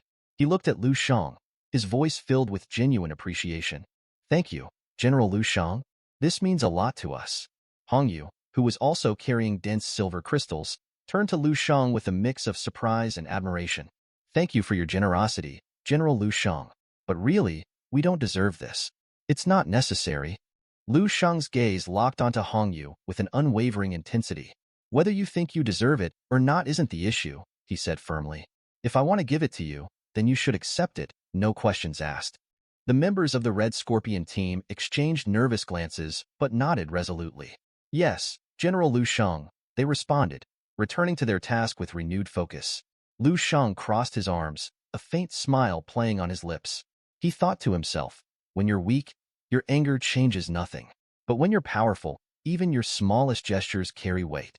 Suddenly, Hongyu's expression shifted to one of alarm. She turned to Lu Sheng, her voice tense. "We might have enemies closing in on us." Lu Sheng raised a hand reassuringly. "I'm already aware." His calm demeanor was almost serene as the shadows around them began to stir. Figures with glowing eyes emerged, moving steadily toward them. Lu Sheng's gaze remained steady as he addressed the team. "I'm just waiting for them to arrive." As the shadows parted, zombie-like warriors staggered into view, their movements jerky and unnatural. The bald man and the others gaped in shock, recognizing that these creatures were martial arts masters. Hongyu's voice trembled with fear as she spoke. "These must be the martial arts maniacs the rumors mentioned. They're the ones who attacked the Star Snail team and caused the military to lose contact." Hongyu continued, her voice laden with dread. "They even devour their own kind. I had heard they acted alone, but it seems they've organized into a group now." Lu Sheng's demeanor remained calm as he analyzed the situation. "There's only one possibility. Among them is a leader with absolute power. They call him the king." The revelation left Hongyu and the others stunned. Their shock deepened as a figure emerged from the shadows. Clapping his long, sharp nails together, a man dressed in a black, Gothic suit stepped forward. His long hair framed his face, and his crimson eyes glowed with a sinister light. "You're very perceptive," the man said with a twisted smile. "I'm Lu Moying, and I must say, your strength intrigues me. I imagine your flesh and blood would be quite delectable. Consuming you would make me even stronger." Behind him, a cannibalistic human addressed him. "Lord Lu Moying, you can keep Lu Sheng for yourself, but we'll feast on the rest." Lu Moying's eyes flashed with a deeper crimson hue as he licked his lips. "No," he said with a hungry smile. "Only I am worthy of consuming the finest prey." The name Lu Moying struck fear into Hongyu's heart. Her face went pale as she whispered to her team, "He's the Eastern Star from the last generation? I thought he died more than a decade ago." Lu Sheng turned his gaze toward Hongyu, his calm demeanor unwavering. "Do you know this person?" he asked. Hongyu's eyes flickered nervously between Lu Sheng and Lu Moying. "You're not aware of the full story," she began, her tone tense. "Back then, the Eastern Military District had the most powerful geniuses, known as the Stars of the East. Lu Moying was ranked 3rd overall with a combat strength of 13 stars. But over a decade ago, during a mission to quell an uprising in the spatial cracks, he vanished without a trace." Lu Moying observed Hongyu in silence, his crimson eyes gleaming with a malevolent light. Hongyu continued, sweat trickling down her cheek. "Everyone thought he was dead. I never expected him to be here, reduced to surviving by devouring the flesh of his own kind." The bald man's eyes widened in disbelief. He had 13 stars of combat strength, but Lu Sheng only has 12.5 stars. He looked around with a sense of impending doom. Panic surged through Hongyu. "Quiet," she snapped at the bald man. Even if Lu Moying was once at 13 stars, without resources for over a decade, his strength must have diminished. "We might still have a chance." Lu Moying's laughter echoed through the space, maniacal and chilling. "Trying to comfort yourselves, are you?" His eyes narrowed as a dark, swirling energy began to envelop his body. "Do you really believe there's a shortage of resources here?" He raised his hand towards the sky, and a torrent of malevolent energy surged around him. The force was so intense that Hongyu and her team shielded their faces, their fear palpable. Lu Sheng remained calm, a steady presence amidst the chaos. With a dramatic transformation, Lu Moying's form shifted. Demonic horns sprouted from his head, and his body morphed into a formidable mutant beast, complete with wings. His roar reverberated through the spatial crack, sending shockwaves of energy in all directions. Hongyu, standing beside Lu Sheng, stared in terror, unable to comprehend the source of such power. Lu Moying's eyes glowed with a predatory light as he looked at Hongyu. "Feel the surge of my power," he said with a twisted smile. "This is the greatest thrill a warrior can experience." He extended his hand, now surrounded by a vibrant green energy, and began to recount his past. "Once upon a time, I was just another weakling among the stars of the East, like an ant in the grand scheme. During my descent into the spatial cracks, I was attacked by a mutant beast, left bleeding and near death. But as I teetered on the brink of consciousness, I received divine guidance." Lu Sheng raised an eyebrow, a hint of surprise in his eyes. "Divine being? What do you mean by that?" Lu Moying, now transformed into a monstrous mutant beast, fixed his gaze on Lu Sheng with a twisted grin. "The essence of martial arts is to grow stronger by any means necessary," he declared. The divine being's wisdom was clear. If consuming mutant beasts can enhance a warrior's strength, then devouring fellow warriors must be even more potent nourishment for martial arts advancement. Unfazed, Lu Sheng maintained his calm demeanor. "And who exactly is this divine being you keep mentioning?" Lu Moying's eyes gleamed with dark amusement as he spread his grotesque wings, his laughter echoing with malevolent intent. "I am no longer the star of the East," he proclaimed with an arrogant flourish. "I am the Eastern Wicked Sun. Soon, my radiance will pierce through the spatial cracks and shine across the earth." Lu Sheng took a deliberate step forward, his voice cold and insistent. "I've asked you twice now. Are you deaf or simply refusing to answer?" He advanced with purpose, his body cloaked in an oppressive energy that seemed to weigh heavily on the air. Lu Sheng's gaze was unwavering, sharp as a predator's. The pressure of Lu Sheng's presence startled Lu Moying. His eyes widened with confusion. "Who are you really?" he demanded. But before he could react, Lu Sheng moved with blinding speed. In a fluid motion, he raised his hand, and a surge of golden energy swept through the air. In an instant, Lu Sheng's hand cleaved through Lu Moying's mutated form, slicing it into pieces with ease. The golden energy engulfed the dismembered remains, and within seconds, Lu Moying's body erupted in a spectacular explosion of light and force. As the golden energy dissipated, Lu Sheng turned away from the wreckage, a smirk playing on his lips. "If you're the sun," he taunted, his voice dripping with mockery, "then what does that make those who are far stronger than you?" The lifeless head of Lu Moying rolled to the ground, coming to a halt amidst the scattered bodies of fallen mutant warriors. The remaining combatants, their faces etched with fear, stared in disbelief at the sight of their fallen leader. Lu Sheng, standing amid the chaos, turned to face the stunned onlookers. His expression was calm, almost indifferent. "I'm surprised Lu Moying was so weak," he remarked coolly. "He couldn't even withstand a single hit." Hong Yu's jaw dropped. The Eastern Star Lu Moying had once wielded power surpassing 13 stars. To see him defeated so effortlessly left her speechless. The power Lu Sheng displayed was beyond anything she had anticipated. With their king defeated, the remaining mutants scrambled to escape.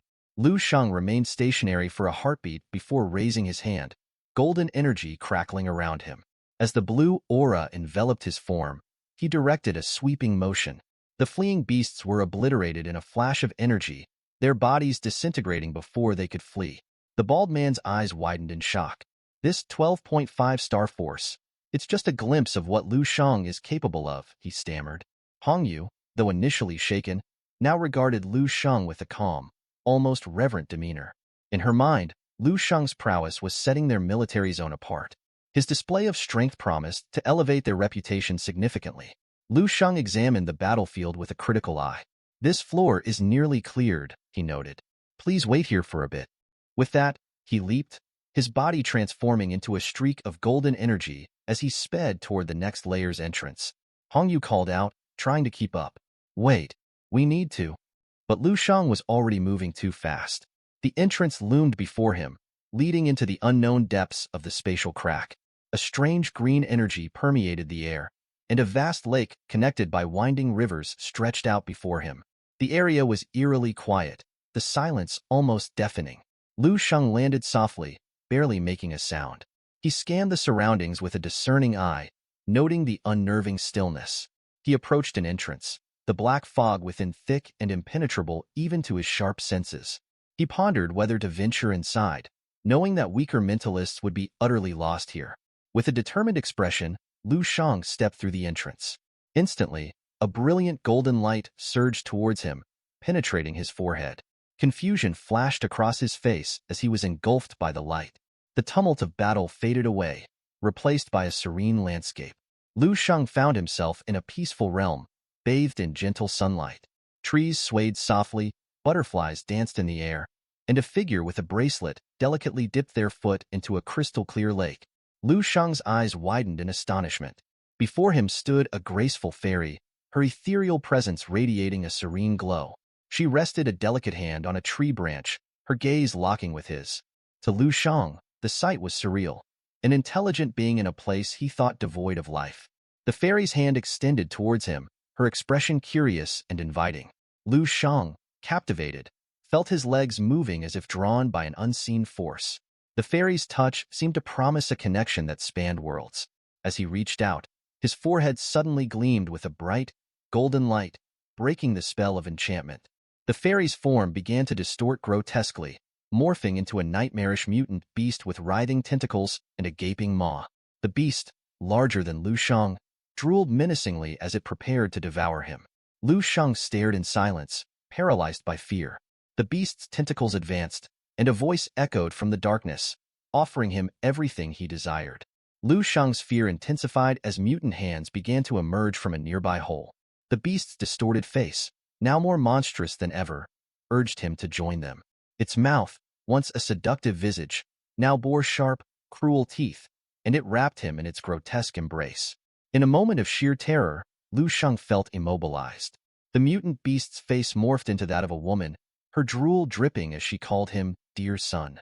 His terror reached its peak until he snapped back to reality, fueled by a surge of defiance. Lu Sheng extended his hand, summoning a torrent of golden energy. With a swift motion, he severed the beast's head and tentacles effortlessly. Surrounded by a brilliant aura, he smirked. "Did you really think you could scare me?" he taunted. He followed with a mocking gesture, calling the beast an idiot. The mutant beast's fury ignited. "I despise disobedient children," it roared. The entrance began to emanate a dark, malevolent energy, as it commanded its minions to seize Lu Sheng. Mutant beasts emerged from the entrance, advancing with lethal intent. Meanwhile, Hongyu discovered an identification card on the ground. Her eyes narrowed as she examined it closely. "This is Lu Moying's badge," she announced, her voice tense. The bald man and the others sifted through the debris. The orange-haired man examined a corpse and confirmed, "This is Chaoyue Martial Schoolmaster." The bald man, eyes wide with realization, added, "This is Master Hong Feng from Thunder Martial School. Their headmaster is here." Hong Yu and her team gathered around the fallen masters, their badges in hand. Hong Yu, her expression serene, instructed the group, "Make sure to keep these identification badges safe. We'll need to report them to the military area once we're back. We've just witnessed the largest incident in years, almost 30 martial artist masters slain in a single blow." The bald man, crossing his arms, scrutinized the corpses with a detached air. "They're all dead from a long time. They simply died once again. We can't call them good people." Hong Yu, acknowledging the bald man's point, nodded in agreement. Suddenly, a noise from behind them drew their attention. Lu Sheng landed with a thud. A heavy backpack filled with dense silver crystal slung over his shoulder. His presence was commanding as he approached Hong Yu and the bald man. "Prepare to move out immediately," he ordered, his voice carrying urgency. Confusion flickered in Hong Yu's eyes. "What's happening?" she asked, glancing at Lu Sheng's intense expression. Lu Sheng's aura flared with a suffocating orange energy. "I accidentally stirred up some fiends deeper in the crack. We need to leave now." A thunderous roar echoed from the entrance of the next layer of the spatial crack. Small mutant beasts and a towering humanoid mutant beast stormed out, their eyes blazing with rage. Lu Sheng notified everyone that the monsters are rioting. The humanoid mutant beast, resembling a twisted, enraged woman, bellowed orders for the beasts to pursue and annihilate Lu Sheng and his team. Lu Sheng's face hardened with determination. "Move!" he shouted. The team sprinted, with Lu Sheng leading the way, his power blazing a path through the chaos. Hongyu and her team followed closely, the weight of their dense silver deposits adding urgency to their escape. The orange-haired man's fear was palpable as he cast a terrified glance over his shoulder. Lu Sheng's fists were clenched, his speed and strength clearing the way as they dashed toward the exit. They reached the spatial cracks exit, Lu Sheng leading the charge. With a powerful leap, they soared out, leaving a dramatic cloud of smoke behind them. The team landed on the surface, their escape successful. Relief washed over them as they took stock of their haul. Hongyu, wiping sweat from her brow, let out a sigh of relief. "We made it," she said, her voice carrying a mix of exhaustion and triumph. Lu Sheng, standing in front of her, allowed himself a rare smile, satisfied with their successful escape. After some time, the mutant beasts had also ascended toward the exit. However, instead of escaping, they remained at the threshold, their eyes filled with a mix of frustration and hunger. Hongyu and Lu Sheng approached the exit and noticed the beast's predicament. Hongyu, visibly relieved, turned to Lu Sheng and asked, "What's going on? Why haven't the beasts followed us?" She reflected on their recent escape, recalling how the sheer number of mutant beasts had slowed their progress. "Luckily, the crowd was so dense that it delayed them considerably," she explained. "That's why they haven't pursued us further." Lu Sheng, smiling reassuringly, replied, "Don't worry about it. It's best to get these dense silver deposits to the military zone first." The three men, carrying the precious backpacks, lifted them high with both hands, their faces lit with satisfaction. Hongyu, also smiling, closed her eyes in contentment as they prepared to leave. As Hongyu and her team walked toward their off-road vehicles, Lu Sheng stood by the spatial crack exit. He clenched his fists, took a deep breath, and punched the air with a smile. He thought to himself, "If I were deceived by a mere insect, I'd be furious too. And if that insect ever dared to challenge me again, I'd make sure it regretted it." Hours later, the headquarters of the Eastern Military District buzzed with excitement. A crowd gathered around the dense silver crystals that Lu Sheng and his team had brought back. Gasps of awe filled the air as people inspected the gleaming treasures. One man grabbed a chunk of dense silver and stared at it, wide-eyed. Another man, equipped with a magnifying glass, scrutinized the deposits closely. His eyes widened with each passing second as he confirmed the high purity of the silver. "This is incredible," he announced. "The quantity and quality of this dense silver are beyond anything we've seen. We're looking at a massive fortune here." The Tiger Scorpion team, including the bald man and his companions, couldn't contain their joy. They laughed loudly, their excitement palpable.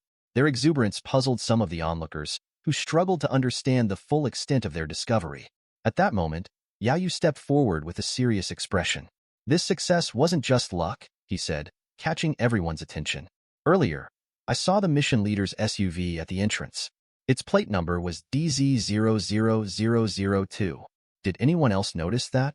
Yao Yu's words sent a wave of panic through the crowd. They began sweating profusely.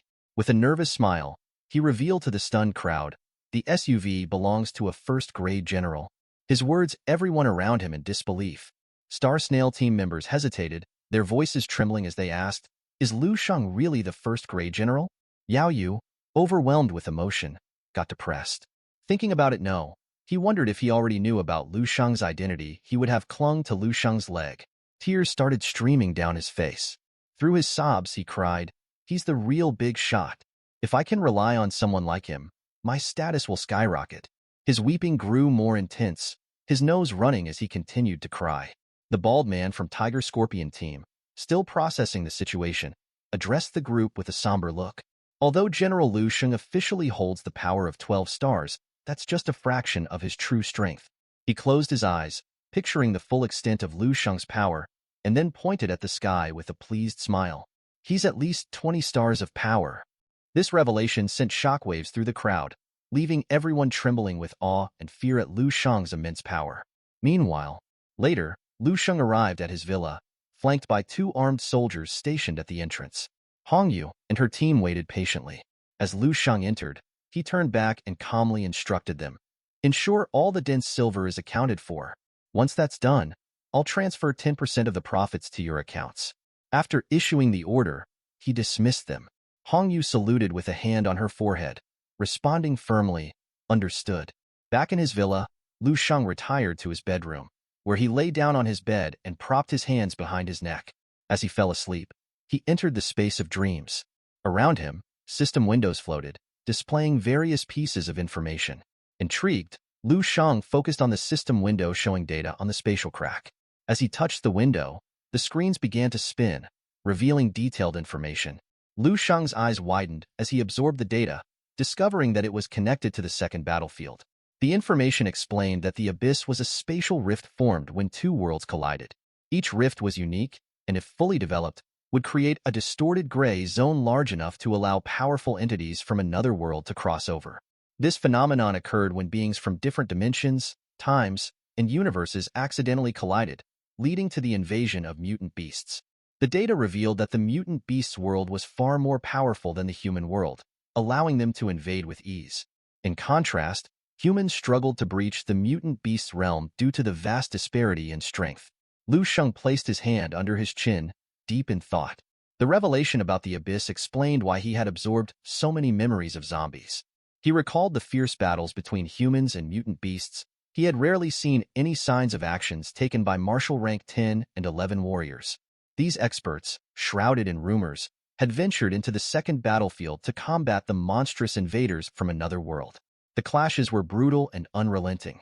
Humans and beasts alike fell in droves, with the mutant beasts growing stronger with each confrontation. As Lu Shang continued to digest the system data, he realized that the martial arts world would face a relentless struggle over the next 10,000 years.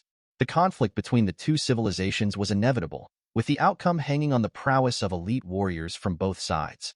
According to the system, the battle would be chaotic, introducing mutant beasts of unprecedented power. Despite the efforts to produce a powerful level 12 warrior through Project Spark, humanity's chances of victory remained uncertain. The prospect of defeat loomed large, pushing the urgency to produce a formidable level 12 warrior to the forefront. Lu Shang's gaze remained fixed on the system window, his expression grave as he pondered possible solutions. A flicker of joy crossed his face as he remembered that entry to the second battlefield required at least level 10 in martial arts. His past experiences in the army, where he had trained for 300 years without gaining entry, seemed insignificant now. Determined, he resolved to reach martial rank 11 within 300 years and considered whether he could confront the powerful beings from the other world directly. The thought invigorated him with a fierce resolve. With a steely determination, Lu Shang extended his arms, drawing down a blinding light from above. His golden energy surged, expanding throughout the space of dreams. This display of martial will was both a declaration and a preparation. Surrounded by intense, suffocating flames, he examined his hands and questioned whether his goal was now clear. Staring intently at the system window, Lu Shang's serious demeanor underscored his newfound clarity. The idea was not only feasible but necessary. He vowed to ascend to level 12 swiftly, penetrate the second battlefield, and tackle the threat at its source. With unwavering resolve, he committed himself to crushing the menace once and for all. Lu Shang's mind raced as he envisioned the future. In his mind's eye, he saw a colossal tornado swirling ominously, accompanied by a relentless swarm of mutant beasts. The thought of a protracted war stretching over 10,000 years was unacceptable. His eyes gleamed with fierce determination as he resolved that the impending crisis of civilization's extinction had to be tackled within his 300 years of martial arts training. He envisioned himself standing at the threshold between worlds, his spirit gripping the door to the other realm with resolute hands.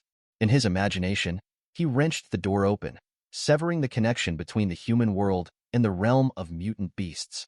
The sun's rays streamed through the tall windows of Lu Shang's opulent mansion, casting a warm glow over the dining room. Butler Wang Yin, impeccably dressed, and the maid Li Dai, carrying a delicate tray with a cup of Ling Chuan Dragonwell green tea, approached the dining area.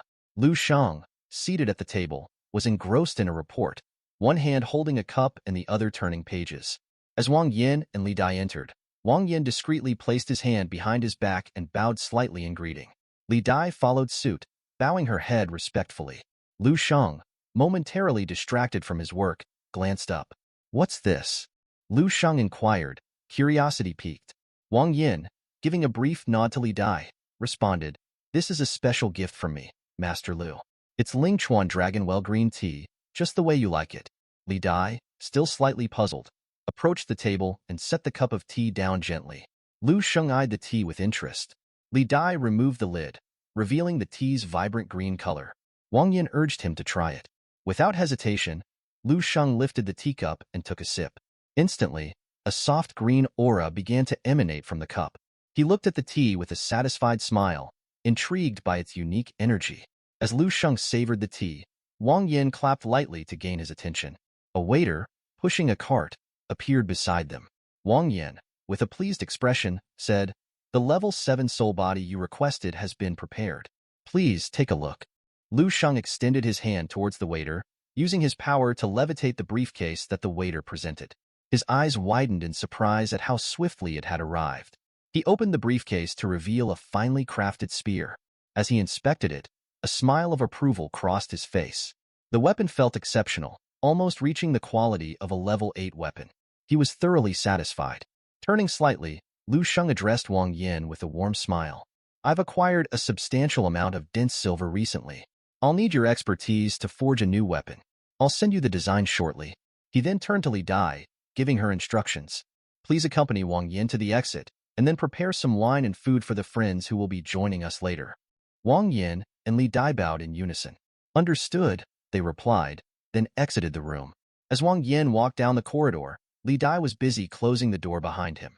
Wang Yin paused, casting an approving glance at her. With a smile, he remarked, "You're quite fortunate to be working with someone like Master Lu." Li Dai's cheeks flushed a deep red as she looked down, barely managing a soft, "yes." Wang Yin, turning away, gave her a friendly wave. "Work hard and don't disappoint him. He's placed his trust in you. If you keep this up, you might stand out in the future." Li Dai's blush deepened, and she could only nod silently. Just then, a hooded figure emerged from the shadows, leaning casually against the wall with a smirk. His presence startled Li Dai, who instinctively placed her hands over her chest, her eyes wide with apprehension. The man chuckled, his voice a low, reassuring murmur. "Don't be afraid. I'm an old friend of your parents. I used to carry you around when you were a child." Li Dai blinked, her confusion evident. "Who are you?" she asked, her voice trembling slightly. The hooded man chuckled softly. "I'm someone who knows your family well. I see you're now working for Master Lu. How about a chat? I promise it'll be worth your time." Li Dai hesitated, her mind racing. After a few moments of thought, she reluctantly agreed to chat with the stranger. Dong Qingxue stood at the bustling 3rd District Airport, her arms crossed and her gaze scanning the surroundings. A man with striking yellow hair and glasses approached her, his eyes lighting up with interest as he removed his glasses. His gaze lingered on her chest before moving up to her face, clearly impressed by her presence. With a confident stride, he approached and casually struck his fist against the wall. Dong Qingxue turned, her expression one of curiosity mixed with mild annoyance. "Can I help you?" The man's eyes gleamed with amusement as he asked, "Which war zone and division are you from?" Dong Qingxue's eyes flicked to his badge, noting the 7 stars. Realizing he was a 7-star general, she raised her hand to her forehead and executed a crisp military salute. "I'm Colonel Dong Qingxue, serving under Lieutenant General Yu of the 1182nd Regiment in the 9th Combat District. It's an honor to meet you." The general's smile widened. "I don't know Lieutenant General Yu personally, but I'm familiar with the general of the 9th Combat District. How about joining me for dinner tonight? I'd like to extend the invitation to your general as well." Dong Qingxue closed her eyes momentarily, then turned to face him with a polite but firm refusal. "I appreciate the offer, but I'm already committed to another engagement this evening." The general's demeanor shifted abruptly. His expression darkened, and he snapped, "Cancel your plans. You're coming to dinner with me tonight." Dong Qingxue began to walk away, her voice steady as she explained, "I can't cancel. If I miss this meeting, it will upset someone greatly." The general's aura crackled with a dark, menacing energy. A cold, mocking smile curved his lips. "Let him come too. I'm curious to see who in the 3rd Combat District could cause more trouble than me." Just then, a loud, mocking laugh cut through the tension. A hand landed on the general's shoulder, causing him to turn in surprise. His confusion turned to shock as a white-haired man emerged, his eyes gleaming with a predatory glint. The white-haired man's grip tightened around the general's neck, lifting him effortlessly off the ground. "Let's see if you can really make an impression," he said, his tone dripping with disdain. The general's eyes widened in panic as he struggled to comprehend who this formidable figure was. With a powerful jerk, The white-haired man slammed the general against the wall, creating a massive dent. The general's body slumped, unconscious, as he crumpled to the floor. Turning his back on the defeated general, the white-haired man muttered, "Did you really think you could impose your will so easily? As her older brother, I can't allow that." His gaze shifted to Dong Qingxue, who watched in astonishment. With a warm smile, he softened his demeanor. "Dong Qingxue, it's been a while. You're becoming even more charming with time." Dong Qingxue, arms crossed and expression serene, felt a mix of emotions. With a polite nod, she decided it was time to leave. She turned her back on him and began to walk away. The white-haired man's smile widened as he observed her.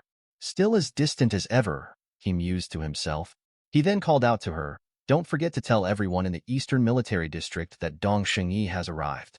Meanwhile, somewhere in the military district, the bar was bustling with activity, the clinking of glasses and lively chatter filling the air. Lu Shang and Qin Xiaojun were seated at a corner table. A waitress in a bunny dress moved gracefully between tables, her presence adding to the vibrant atmosphere. Lu Shang, savoring a glass of fine wine, turned his gaze to Qin Xiaojun. "Has Dong Qingxue managed to locate anyone of significance in the 3rd Combat District?" His tone was serious, reflecting his interest in the matter. Qin Xiaojun, leaning casually against the table, took a sip of his own drink before responding with a smirk. "Yes, but we haven't had much luck so far. Seems our search continues." Qin Xiaojun closed his eyes and pointed at Lu Shang with a mischievous grin. He called over the waitress, instructing her to bring more wine, with the promise that he'd cover the bill. The waitress smiled brightly and responded, "Okay." Lu Shang, holding a glass of wine, took a thoughtful sip and glanced at Qin Xiaojun. "Why is Dong Qingxue going to pick up a relative personally? Isn't there someone else who could handle it?" Qin Xiaojun, lifting his glass to take a sip, explained with a calm demeanor, "It's not just any relative. It's her half-brother from her father's side, Dong Shengyi." As Lu Shang began to get a bit tipsy, he stared up at the ceiling, trying to picture this mysterious figure.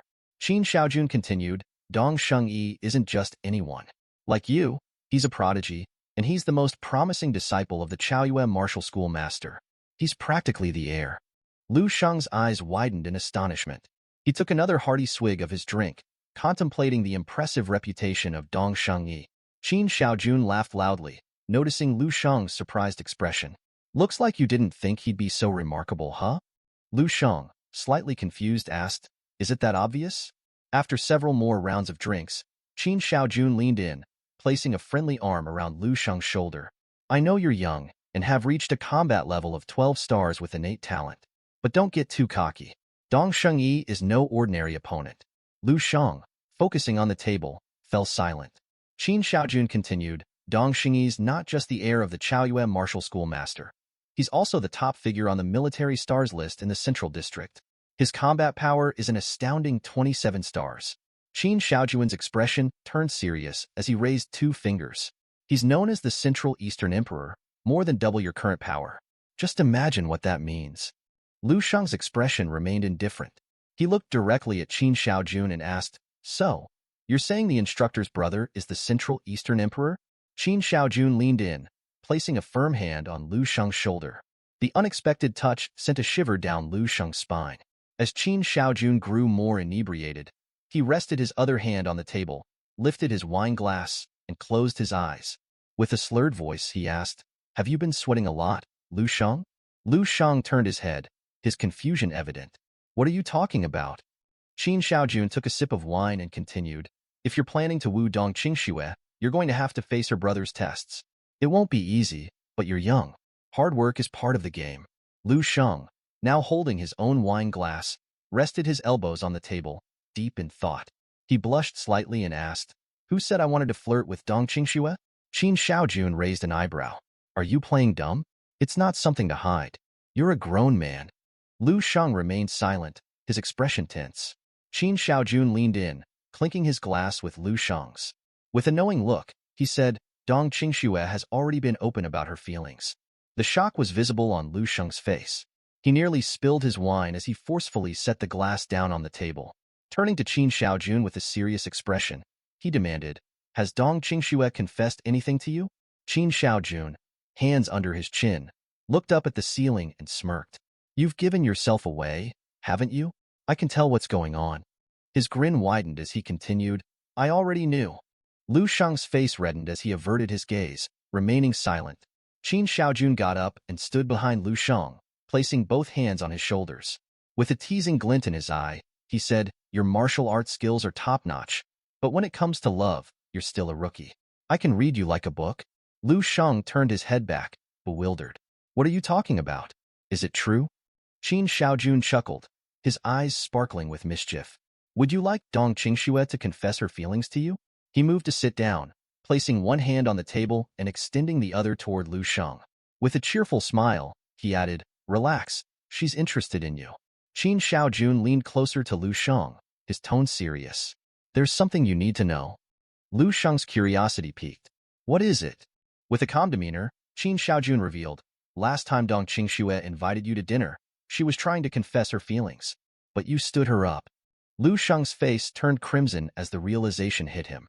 His heart raced, and he looked at Qin Shaojun with newfound understanding. Dong Qingxue had feelings for him too. Qin Shaojun poured a bit of wine into Lu Shang's glass. Don't worry, he said reassuringly. I know Dong Qingxue well. Once she decides on something, it's hard for her to change her mind. This will work out. After setting the glass in front of Lu Shang, Qin Shaojun, with one hand resting on the table, reminded him, remember, the real challenge is dealing with her two brothers. Lu Shang stared at the glass of wine, lost in thought. At that moment, the bar door swung open, and the clamor of conversation grew louder. Two men entered, drawing attention. The blue-haired man spoke to his friend. Dong Xingyi is something else. He just arrived in the Eastern Military District and defeated the top two stars, Sun Hengyu and Zhang, on his first day. The bald man, fists clenched, nodded with a grin. With the top two down, who's left to challenge him? Dong Xingyi seems unstoppable. As they passed by Lu Shang and Qin Shaojun, the blue-haired man continued, Dong Xingyi's here to prove his invincibility by breaking through all four military districts. It's his path to becoming a martial saint. The bald man looked skeptical. Becoming a martial saint is a bit exaggerated. There are plenty of experts in the districts who could stop him. Qin Shaojun's gaze hardened as he listened. Dong Xingyi's arrogance is showing, challenging everyone with the great Eastern competition approaching. It's bold, but also reckless. Lu Shang's gaze was fixed on Qin Shaojun, absorbed in thought.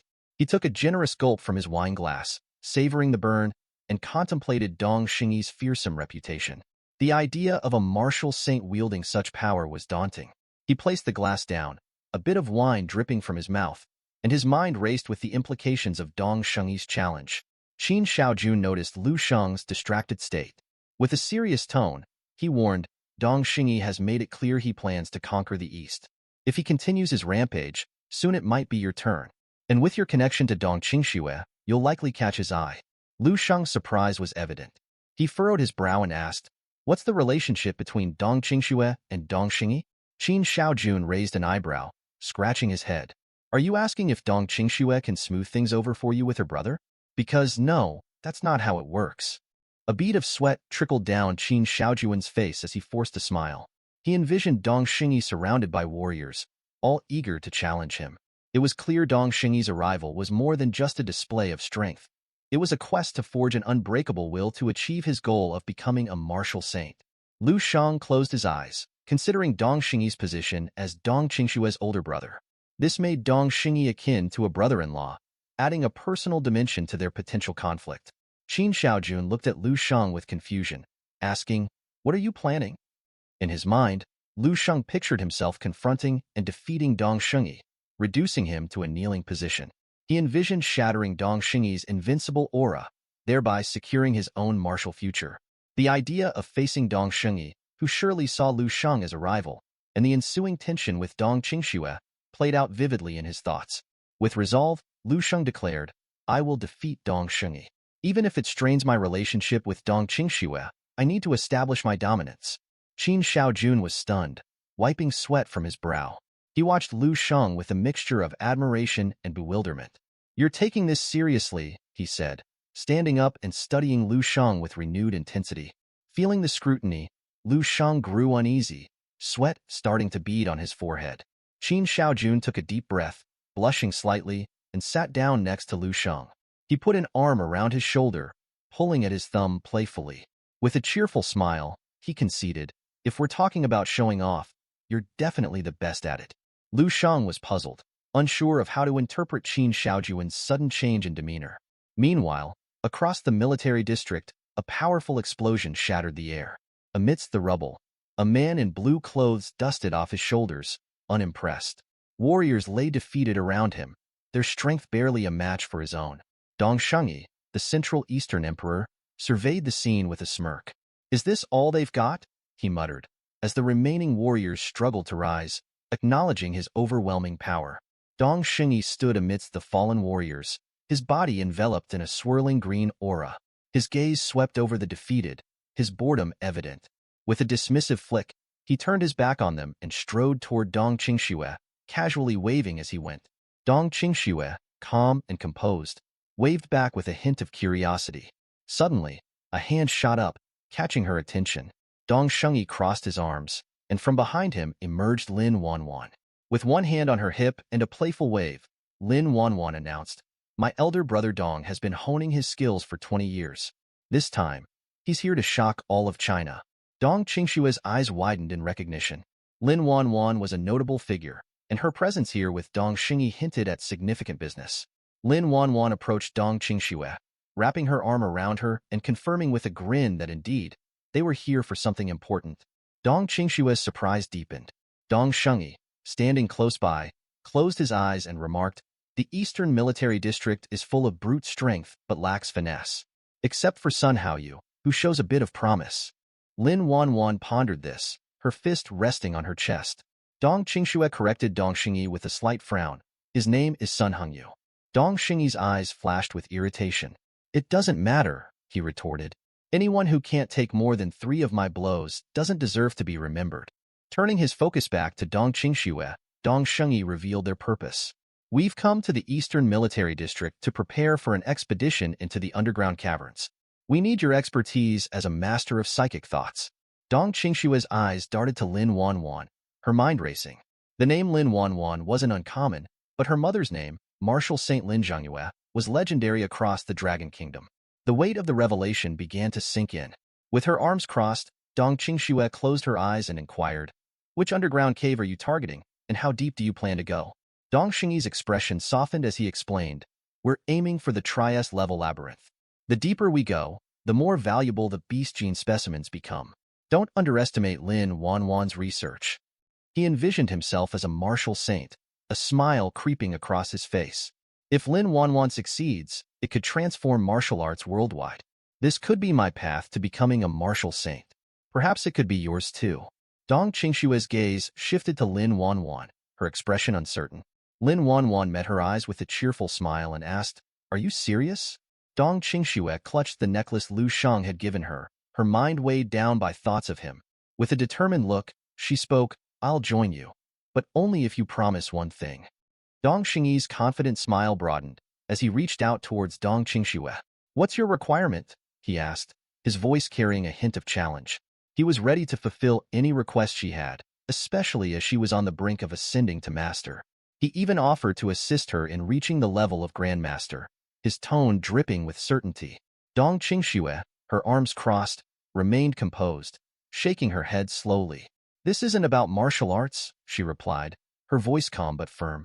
She then asked, her gaze fixed on him, "Do you plan to defeat the generals of the East according to their ranking?" Dong Shengyi, still brimming with confidence, touched his neck and smiled. "Yes," he said, almost dismissively. To him, they were not worthy rivals, but he would treat it as a warm-up exercise. At his answer, Dong Qingxue's cheeks flushed a deep red. She looked away, her emotions betraying her stoic demeanor, and with a soft, almost trembling voice, she asked, "Could you skip Star General number 4? Dong Shengyi's expression turned serious as he pondered her request. For a moment, he was unsure who this 4th-rank general was. Dong Qingxue stood quietly behind him, her heart pounding in her chest. Then, as if struck by a sudden realization, Dong Shengyi's smile returned, more excited than before. "General number 4.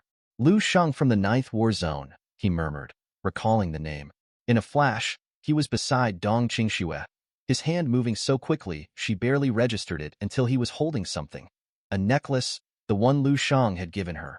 Dong Qingxue's eyes widened in shock, her heart racing with a mix of confusion and anger. "Give it back," she demanded, her voice sharp as she reached out towards him. Dong Shengyi studied the necklace, a gleam of interest in his eyes. "So this is from Lu Shang," he mused aloud, noting the pure martial will imbued in the simple trinket. Amused, he tossed it back to her with a laugh, teasing her about her unchanged temper since childhood. Catching the necklace, Dong Qingxue turned away from him, clutching it tightly in her hands, her mind racing. She knew her brother well enough to understand the weight of his words, but she remained silent, her thoughts a whirlwind. Dong Shengyi, sensing her turmoil, softened his tone slightly.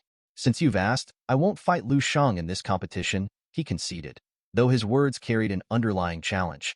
He tightened his fist, the blue energy surrounding him flaring up as he continued.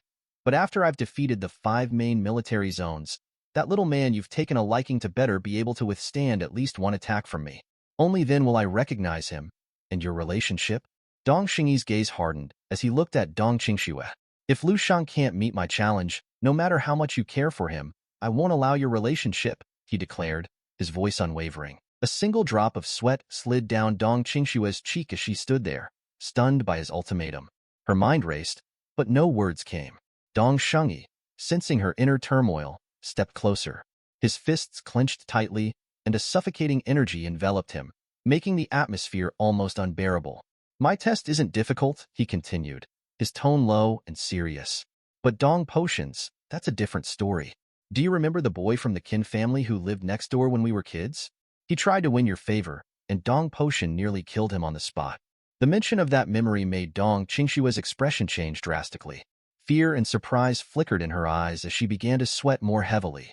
Dong Shengyi placed a firm hand on her shoulder, his gaze softening just a little. "Think it over carefully," he advised. "Not all of your brothers are as understanding and elegant as I am." Before Dong Qingxue could respond, Lin Wanwan approached, gently taking Dong Qingxue's hand in both of hers. She smiled warmly, her eyes closed, and reassured her, "Don't worry, Qingxue. When the time comes, I'll make sure big brother Dong Xingyi keeps his word. I won't let Lu Shang get hurt." Her tone was kind, but the underlying determination was clear. Dong Qingxue looked at Lin Wanwan, her mind swirling with confusion and worry, but she remained silent. Dong Shengyi, who had been watching the exchange, turned his head slightly towards Lin Wanwan. "If you ever find yourself a boyfriend, he'll have it worse," he said with a teasing grin. "Your mother is a martial saint, and you've got a pack of brothers who are all champions in their own right." Lin Wanwan, still holding Dong Qingxue's hand, turned her head sharply to look at him, surprise flashing in her eyes. But she quickly regained her composure. With a confident smile, she raised 2 fingers and replied, "My mom listens to me, and all my siblings listen to her, so I have nothing to worry about." A moment later, the 3 of them began walking together. Dong Shengyi cracked his fingers, his smile returning as he looked ahead. "In 3 days, I'll sweep away all the experts from the Eastern Star list," he announced, his voice full of anticipation. Lin Wanwan, her eyes gleaming with excitement, fell in step behind him. Dong Qingxue, arms crossed and a serious expression on her face, walked beside them. As they moved forward, Dong Xingyi's thoughts shifted to the cave they were about to enter. "Prepare well," he instructed, his tone firm. "After 3 days, we'll be entering the cave. And now, I've got my sights set on Lu Shang." As night fell in the dream space, the city grew darker, and the once lifeless zombies began to roam the streets aimlessly. Lu Shang, with a determined expression, made his way to the system room, his mind focused on the task at hand. The system windows floated before him, casting a faint glow in the dimly lit room. He had never paid much attention to the evaluations of those around Dong Qingxue, but now, curiosity piqued, he began navigating through the system interface, bringing up the information about Dong Qingxue and her brothers. The system windows flickered as they revealed the evaluations. 5 stars for Dong Xingyi, 6 stars for Dong Potion. Lu Sheng's brow furrowed as he read the details. Dong Xingyi was impressive, but it was Dong Potion who caught his attention. A level 9, martial saint, having reached that level after over a century of training, was indeed remarkable. Many martial artists were stuck at the level 8 Grandmaster stage for 100 years or more, but Dong Potion had broken through, earning him the title of an extraordinary talent. Lu Sheng closed his eyes and sighed, dismissing the information with a casual thought. Just a martial saint, he mused. In the vast history of martial arts, there had been countless martial saints, Even the three current martial saints in the Dragon Realm weren't ranked among the top in 3,000 years of martial history, let alone someone as insignificant as Dong Potion. Opening his eyes, Lu Sheng's thoughts drifted to Dong Qingxue. Her image appeared before him, floating in the sky. Her gaze met his, and for a moment, the world seemed to pause. He reached out, extending his hand toward her, and a soft smile played on his lips as he acknowledged the truth he'd been avoiding. To say he didn't like her would be a lie. When he was younger, he had admired her deeply. Dong Qingxue's image mirrored his gesture, her hand reaching out to meet his. Lu Sheng's mind wandered to a saying he'd heard once. More than 90% of men, in their youth, had secretly fallen in love with one of their masters. Whether man or woman, the combination of hormones and admiration planted seeds in their hearts, seeds that often withered before they could grow. As their hands met, Dong Qingxue's form began to fade, disappearing like a wisp of smoke. A wave of sadness washed over Lu Sheng, and he realized that these subtle emotions, over time, had dissipated like smoke in the wind. His feelings for Dong Qingxue had been rekindled when he saw the spouse box in the system, but now, he wondered if this was destiny or just a fleeting thought. He stared at his hand, the one that had just reached out to her, and with a determined smile, he decided it was time to train a bit before sleep. He'd earned some money for milk and had been preparing for the inevitable confrontation with Dong Sheng. When the time came, he'd be ready, using whatever techniques necessary to emerge victorious. Lu Sheng put his hand under his chin, closing his eyes with confidence. He was certain that his situation would remain undiscovered. As for Dong Xingyi, the future brother-in-law he'd likely encounter frequently, Lu Sheng knew he had to make a good impression. 3 days passed, and the sun shone brightly on a seemingly ordinary day as Lu Sheng sat in his mansion. He lounged in a chair, legs crossed, holding his phone in one hand. His mind wandered to Zhang Dandan and Yang, and with a calm expression, he resolved not to bother those who weren't listed in the spouse box. He scrolled through his contact list and stopped at He Ling Su's name. It had been a long time since they last communicated. On a whim, he decided to send her a message, initiating a conversation. Minutes later, his phone buzzed with her response, but it wasn't just a simple reply. She had been waiting for an opportunity to reach out to him, and now bombarded him with a flood of messages. Lu Sheng, who had been holding the phone lazily, closed his eyes, a wave of regret washing over him. Reaching out to her had been a mistake. Her messages, filled with updates and chatter, quickly overwhelmed him. A while later, she sent him a document, a thesis report, of all things. Lu Sheng stared at it, wondering if someone like her could ever become his wife. The thought of her being more focused on work than on their relationship made him sigh deeply. It was clear to him that this wasn't going to work. Lu Sheng leaned back in his chair, fingers tapping idly on the sleek surface of his phone as he sent a message to He Ling Su. The weather's getting colder. Take care of yourself and don't overwork. Health comes first. On the other side, He Ling Su sat with her mobile in hand, eyes widening as she read the message. Her cheeks flushed with a sudden warmth. Lu Sheng, the vampire, caring about my health? She shook her head in disbelief, a smile tugging at her lips. Lu Sheng placed his phone down, picking up a report from the stack on his desk. As he began to read, his phone buzzed again. Curious, he glanced at the screen and saw a new message from He Ling Su. Who are you, and how dare you use Lu Sheng's phone? If you found it, return it immediately.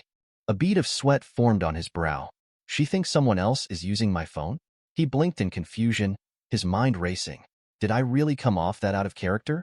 His thoughts were interrupted as he turned his attention back to the situation with Dong Shengyi. 3 days have passed. Why hasn't he come yet? Lu Sheng mused, swiping through the latest news.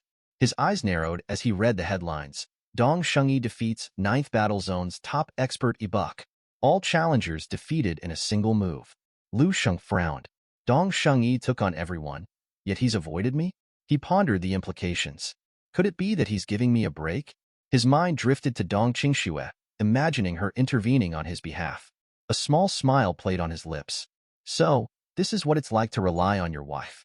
He reached for a glass, savoring the cool liquid as he contemplated his next move. If Dong Shengyi isn't going to bother me, then I won't provoke him. But I need to make my mark too. I have to show that I'm worthy of standing by Dong Qingxue. Setting the glass down, he stood up, his expression resolute. Time to dive back into training. The competition is just around the corner, and I'll need every advantage I can get. After all, weapons and marriages both cost money, and I'll need plenty to support a wife and family. He turned toward Li Dai, who stood quietly in the corner. Prepare my things. I'm leaving the mansion, he ordered, his voice steady. Li Dai bowed her head in acknowledgement, hands resting on her abdomen. Understood. Meanwhile, in the double S-level dungeon, Lin Wanwan landed softly, one knee and hand touching the cold ground. She stood, wrapping her arms around herself as she shivered slightly. It's colder than I expected down here, she thought, her breath visible in the frigid air. Ahead, Dong Qingxue stood with her arms crossed, her eyes focused on the path ahead. Beside her, Dong Shengyi rested his hands on his waist, a grin spreading across his face as he spotted Lin Wanwan. If you spent more time on martial arts, you wouldn't feel the cold. With genes like yours, it's a waste not to push yourself harder. Lin Wanwan grasped the necklace tightly in one hand, her other hand hovering just above it as a soft, radiant glow began to emanate from the pendant. Her eyes sparkled with a mischievous glint as she looked up at Dong Shengyi. Not everyone wants to walk the martial path, she remarked, her tone light but resolute. As she spoke, a shimmering energy enveloped her body, pulsing gently with warmth. With a confident smile, she placed both hands on her waist, closed her eyes, and laughed softly. There, that's better. No more cold for me. Lin Wanwan then retrieved an amulet from her belongings, turning to Dong Qingxue with a knowing smile. Here, she said, handing it to her. As Dong Qingxue activated the amulet, a powerful aura flared to life around her, the air humming with its intensity. She stared at the amulet, silent and contemplative, feeling the strength it imbued within her. Dong Shengyi, noticing the exchange, turned towards them with an amused grin. This amulet, it's not unlike what Lu Shang gave you, Qingxue, but the value of this one is incomparable. The will of a martial saint contained within it is beyond measure. Both women turned to him, their expressions shifting from surprise to curiosity. Dong Qingxue's gaze dropped to the ground as she absorbed his words, her mind racing. It's much better than I thought. Dong Shengyi cracked his knuckles, a faint green energy swirling around his body like a serpent ready to strike. His smile widened, a mixture of confidence and anticipation. There's not much more to say. It's time to begin. We're here to explore the cracks, nothing more. You two won't need to lift a finger. I'll handle all the beasts myself. After several hours of trekking, a lone figure approached the entrance of an S-level cave, its dark maw filled with the bones of fallen mutant beasts. The figure was none other than General Lu Shang, a hardened warrior carrying a heavy backpack on his back. As he neared the entrance, he placed one foot on a large rock and gazed into the depths of the cave. The last time he had ventured inside, it had been nighttime, a setting that amplified the cave's eerie atmosphere. But now, in the daylight, the sense of dread was diminished, yet not entirely gone. With a steely expression, Lu Shang reminded himself that any monster or mutant beast lurking within was nothing more than an illusion, a mere shadow before his might. Lost in thought, he suddenly heard a voice in his mind, a whisper that echoed ominously. A single blow can destroy everything. Without a second thought, he leaped forward, diving into the cave's gaping mouth. As he descended, his mind raced. Is that consciousness still here? He mused. Does it only exist in this S-level cave, or is it a presence in every cave like this? His body began to radiate a powerful green energy, enveloping him like a protective shield. With hands outstretched, he accelerated his descent, hurtling toward the bottom. I'm not afraid, he told himself. The last time he had encountered the consciousness, he had tested its strength, discovering it to be nothing more than a paper tiger. Yet, despite his increased power, he knew he was still vulnerable. There was little he could do from this side of the rift. Glancing downward, he questioned why the entity was using tricks to lure him back. Seconds later, Lu Sheng landed at the bottom of the cave. As his foot touched the ground, the energy surrounding him blasted the earth beneath him into fragments. He brought a hand to his face, surveying the cave's interior with a wry smile. If I encounter it again, he decided, it's better to withdraw immediately. His thoughts momentarily drifted to Dong Qingxue, wondering what she might be doing at that very moment. Meanwhile, deep within another cave, Dong Qingxue, Dong Shengyi, and Lin Wanwan faced their own challenge. A hulking mutant beast emerged from the shadows, its growls reverberating through the cavern. Dong Shengyi, ever composed, drew his sword with a swift, practiced motion. He took an offensive stance, his eyes narrowing as he assessed the beast. With a single, precise strike, he cleaved the creature in half, his blade moving with effortless grace. Behind him, Lin Wanwan couldn't contain her excitement, jumping up and down in sheer joy. On the other side, Dong Qingxue remained composed, her arms crossed as she silently observed the scene. As the beast's corpse hit the ground, a thick curtain of smoke rose around them, shrouding the cavern in a temporary haze. Dong Shengyi sheathed his sword, his expression serene. That should be enough, he thought, satisfied with his display of skill. Lin Wanwan brought her fists to her face, her eyes squeezed shut as she grinned from ear to ear. Dong Qingxue, however, focused her attention on Dong Shengyi, her gaze steady and unreadable. Without a word, she activated her spirit arrow technique, her eyes glowing with a vibrant purple energy. The technique allowed her to scan the entire area, searching for any remaining threats. After a moment, she spoke, her voice calm and measured. The area is clear. We can start collecting samples now. Lin Wanwan placed her backpack on the ground, donned a mask, and approached the beast's corpse with determined precision. She pulled on her gloves, her movements swift and practiced, as she readied a syringe to extract the beast's blood. The green liquid that filled the syringe was thick and ominous, almost like acid. Even in death, the beast's corpse radiated a malevolent energy. Holding the syringe up to the light, Wanwan observed the blood's eerie glow, a faint smirk playing on her lips. This is what I expected from a level 7 mutant beast, she thought, satisfied with the intensity of the sample. Dong Shengyi, meanwhile, approached Dong Qingxue with a confident grin. The source of a martial artist's power lies in their body, he remarked, his eyes gleaming with pride. Every part is a weapon, far superior to those useless stellar generals who rely on their fancy techniques. Dong Qingxue remained focused on the path ahead, her expression unreadable. She didn't even glance at him, letting his words hang in the air. Annoyed by her indifference, Dong Shengyi gripped his sword tightly and continued. If it weren't for the need to speed up my progress, I wouldn't even dirty this blade with the blood of these beasts. Her patience thinning, Dong Qingxue finally responded, her tone icy. If you're done with your arrogant speeches, either help with the samples or stay quiet. Her cutting remark struck a nerve. Dong Shengyi, suddenly self-conscious, wiped a bead of sweat from his brow and nodded, swallowing his pride. He turned his focus to helping collect samples, silently fuming but unwilling to provoke his sister further. As they moved deeper into the spatial crack, the atmosphere grew tenser. Mutant beasts continued to appear, but Dong Shengyi made quick work of them, his sword flashing with deadly precision. His skill was undeniable, but Dong Qingxue's mind was elsewhere. She couldn't help but feel uneasy, the thought of how Dong Shengyi's prowess might impact Lu Sheng gnawing at her. He's powerful, but that arrogance. It could be his downfall, she mused. The further they ventured, the more beasts they encountered. Dong Shengyi met each challenge head-on, slicing through the creatures with ease. But as the numbers grew, so did the intensity of the battles. Dong Qingxue watched him closely, her expression hardening.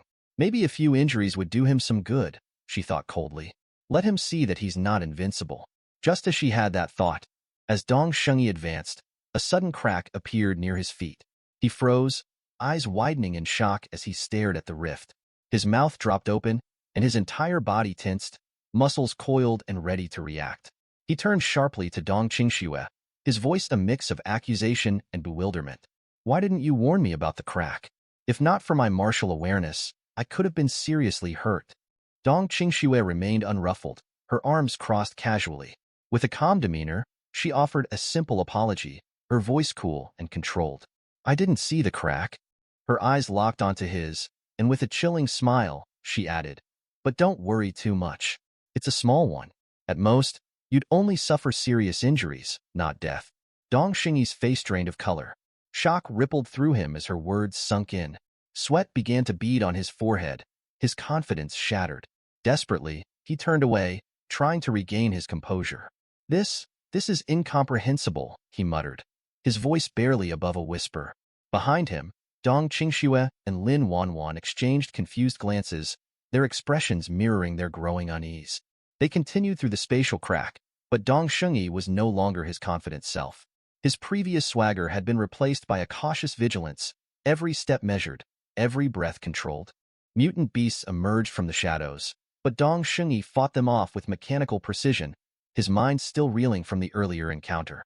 As he sliced through another beast, a second rift opened nearby. He narrowly dodged it, his heart pounding in his chest. Moments later, yet another rift appeared, nearly piercing his chest. He barely avoided it, his movements increasingly frantic. Dong Shengyi slammed his sword into a beast's body, the blade sinking deep into its flesh. But as he pulled it free, a third crack materialized, dangerously close to his face. His anger boiled over. He closed one eye, glaring at Dong Qingxue with the other. "What are you doing?" he snapped, his voice laced with accusation. He backed away from the rift, his gaze never leaving Dong Qingxue. The realization dawned on him, and his blood ran cold. "She's trying to kill me," he thought, panic rising in his chest. Dong Qingxue, arms still crossed, offered a serene smile. "Apologies," she said lightly. "I didn't see that crack either." His anger flared, and he pointed a trembling finger at her. "You're lying. You knew it was there. You made sure I would run into it. And you were the one who insisted on coming this way." Dong Qingxue turned to face him, her expression unreadable. "I really didn't see it," she repeated calmly. "But I promise, I'll pay more attention next time." Dong Xingyi's fear was palpable now. Sweat drenched his face, and his hands shook. "She's dangerous," he realized, his thoughts spiraling. He placed a hand on his waist, pointing at her with the other. Forcing a smile, he said, "Little by little, the truth is coming out. You haven't even married yet, and you're already putting your brother in danger. What will happen in the future?" Dong Qingxue remained silent, her gaze steady and unwavering. Lin Wanwan's eyes widened as she processed Dong Xingyi's accusation, her shock evident as she glanced between the two siblings. Dong Qingxue, however, turned away, her gaze distant, lost in thought. Dong Shengyi's frustration mounted, his teeth grinding together as his temper flared. Lin Wanwan hesitated, then stepped closer to him, her voice laced with concern. "Dong Shengyi, please calm down," she urged, trying to diffuse the tension. But Dong Shengyi, his hands shoved into his pockets, turned his head toward her, a bitter smirk playing on his lips. "Wanwan, never follow her example when you're out with someone," he warned, his tone sharp. "She's got a black heart now." Lin Wanwan blinked in surprise, while Dong Qingxue, catching the words, began to sweat, her expression unreadable. They pressed onward, reaching level 34 of the spatial crack, where more beasts awaited. Dong Shengyi, wielding his sword with lethal precision, dispatched them with ease. Yet, as another crack materialized near him, his nerves frayed. He sidestepped just in time, though the edge of the crack tore through his clothes. His gaze snapped to Dong Qingxue, frustration boiling over. "Enough of this, Qingxue. If I get hurt, none of us will make it out of here alive. There are level 8 mutant beasts lurking around." Dong Qingxue met his glare, her expression stoic. She remained silent for a moment before turning away, her voice carrying a hint of seriousness. "I didn't see the crack," she repeated, her tone unwavering. Dong Shengyi froze, disbelief washing over him as he started to sweat profusely. Dong Qingxue moved closer to another crack, examining it with a critical eye. "It appeared suddenly," she mused, her voice calm but edged with concern. "This wasn't here before. It's problematic." Dong Shengyi's heart pounded in his chest, terror creeping in as he realized she might have been lying earlier. Lin Wanwan covered her mouth in shock, her mind racing with the implications. Dong Qingxue stood, placing a hand on her hip as she faced them, confusion flickering in her eyes. "What's with those looks?" she asked, her tone casual, but the undercurrent of tension was unmistakable. Lin Wanwan slowly lowered her hands, her voice trembling as she responded. "You said you didn't see it this time? Does that mean you pretended not to see them before?" Dong Shengyi's mind raced, his hands trembling as he covered his face. The truth was unbearable. She wanted him to hurt himself. Dong Qingxue, noticing his panic, blushed slightly, turning her head to the side. "Don't be ridiculous," she muttered. "The situation isn't that serious." She glanced around as more cracks began to form, the space around them fracturing at an alarming rate. Dong Qingxue's demeanor shifted, her voice firm. "We need to leave now. The spatial crack is about to break, and we can't afford to linger in a double S-class area any longer." Lin Wanwan hesitated before stepping closer to Dong Qingxue, her gaze sincere. "I still have some samples left to collect," she said quietly, trying to break the tension. Dong Shengyi, now distrustful of Dong Qingxue, didn't even bother to respond to her. His eyes narrowed, and he turned to Lin Wanwan instead. "Don't worry about it. We're moving forward," Dong Shengyi declared, dismissing any further discussion. Dong Qingxue met his gaze but said nothing, the weight of guilt hanging heavily over her. She knew that her earlier actions had led to this distrust, and now, there was no undoing it. Meanwhile, deep within the spatial crack, Lu Shang had already reached level 35. A massive mutant beast lunged at him from behind, but with a single powerful punch, Lu Shang obliterated it. The creature's body crumpled to the ground as Lu Shang casually brought a hand to his mouth, yawning out of sheer boredom. Behind him, a mountain of mutant beast corpses lay in disarray, a testament to the carnage he had wrought. He walked over to the pile of corpses, placing one hand on his waist as he began extracting the marrow liquid using a tube. After observing the Tiger-Scorpion team perform this task countless times, the process had become second nature to him. However, just as he was finishing, something caught his attention, and his expression shifted dramatically. Shock registered on his face as he froze in place. Closing his eyes, Lu Shang raised a hand to his nose, an overwhelming sensation washing over him. His immortal cells were buzzing with strange signals, a disturbance he hadn't encountered before. His serene expression masked the turmoil inside as he began to decipher the messages encoded in those signals. Seconds ticked by, each one stretching into what felt like an eternity. When Lu Shang finally opened his eyes, understanding dawned on him, and with it came a chilling realization. Either he or someone important to him was in grave danger. His mind raced as he processed this revelation, the urgency of the situation pressing down on him like a weight.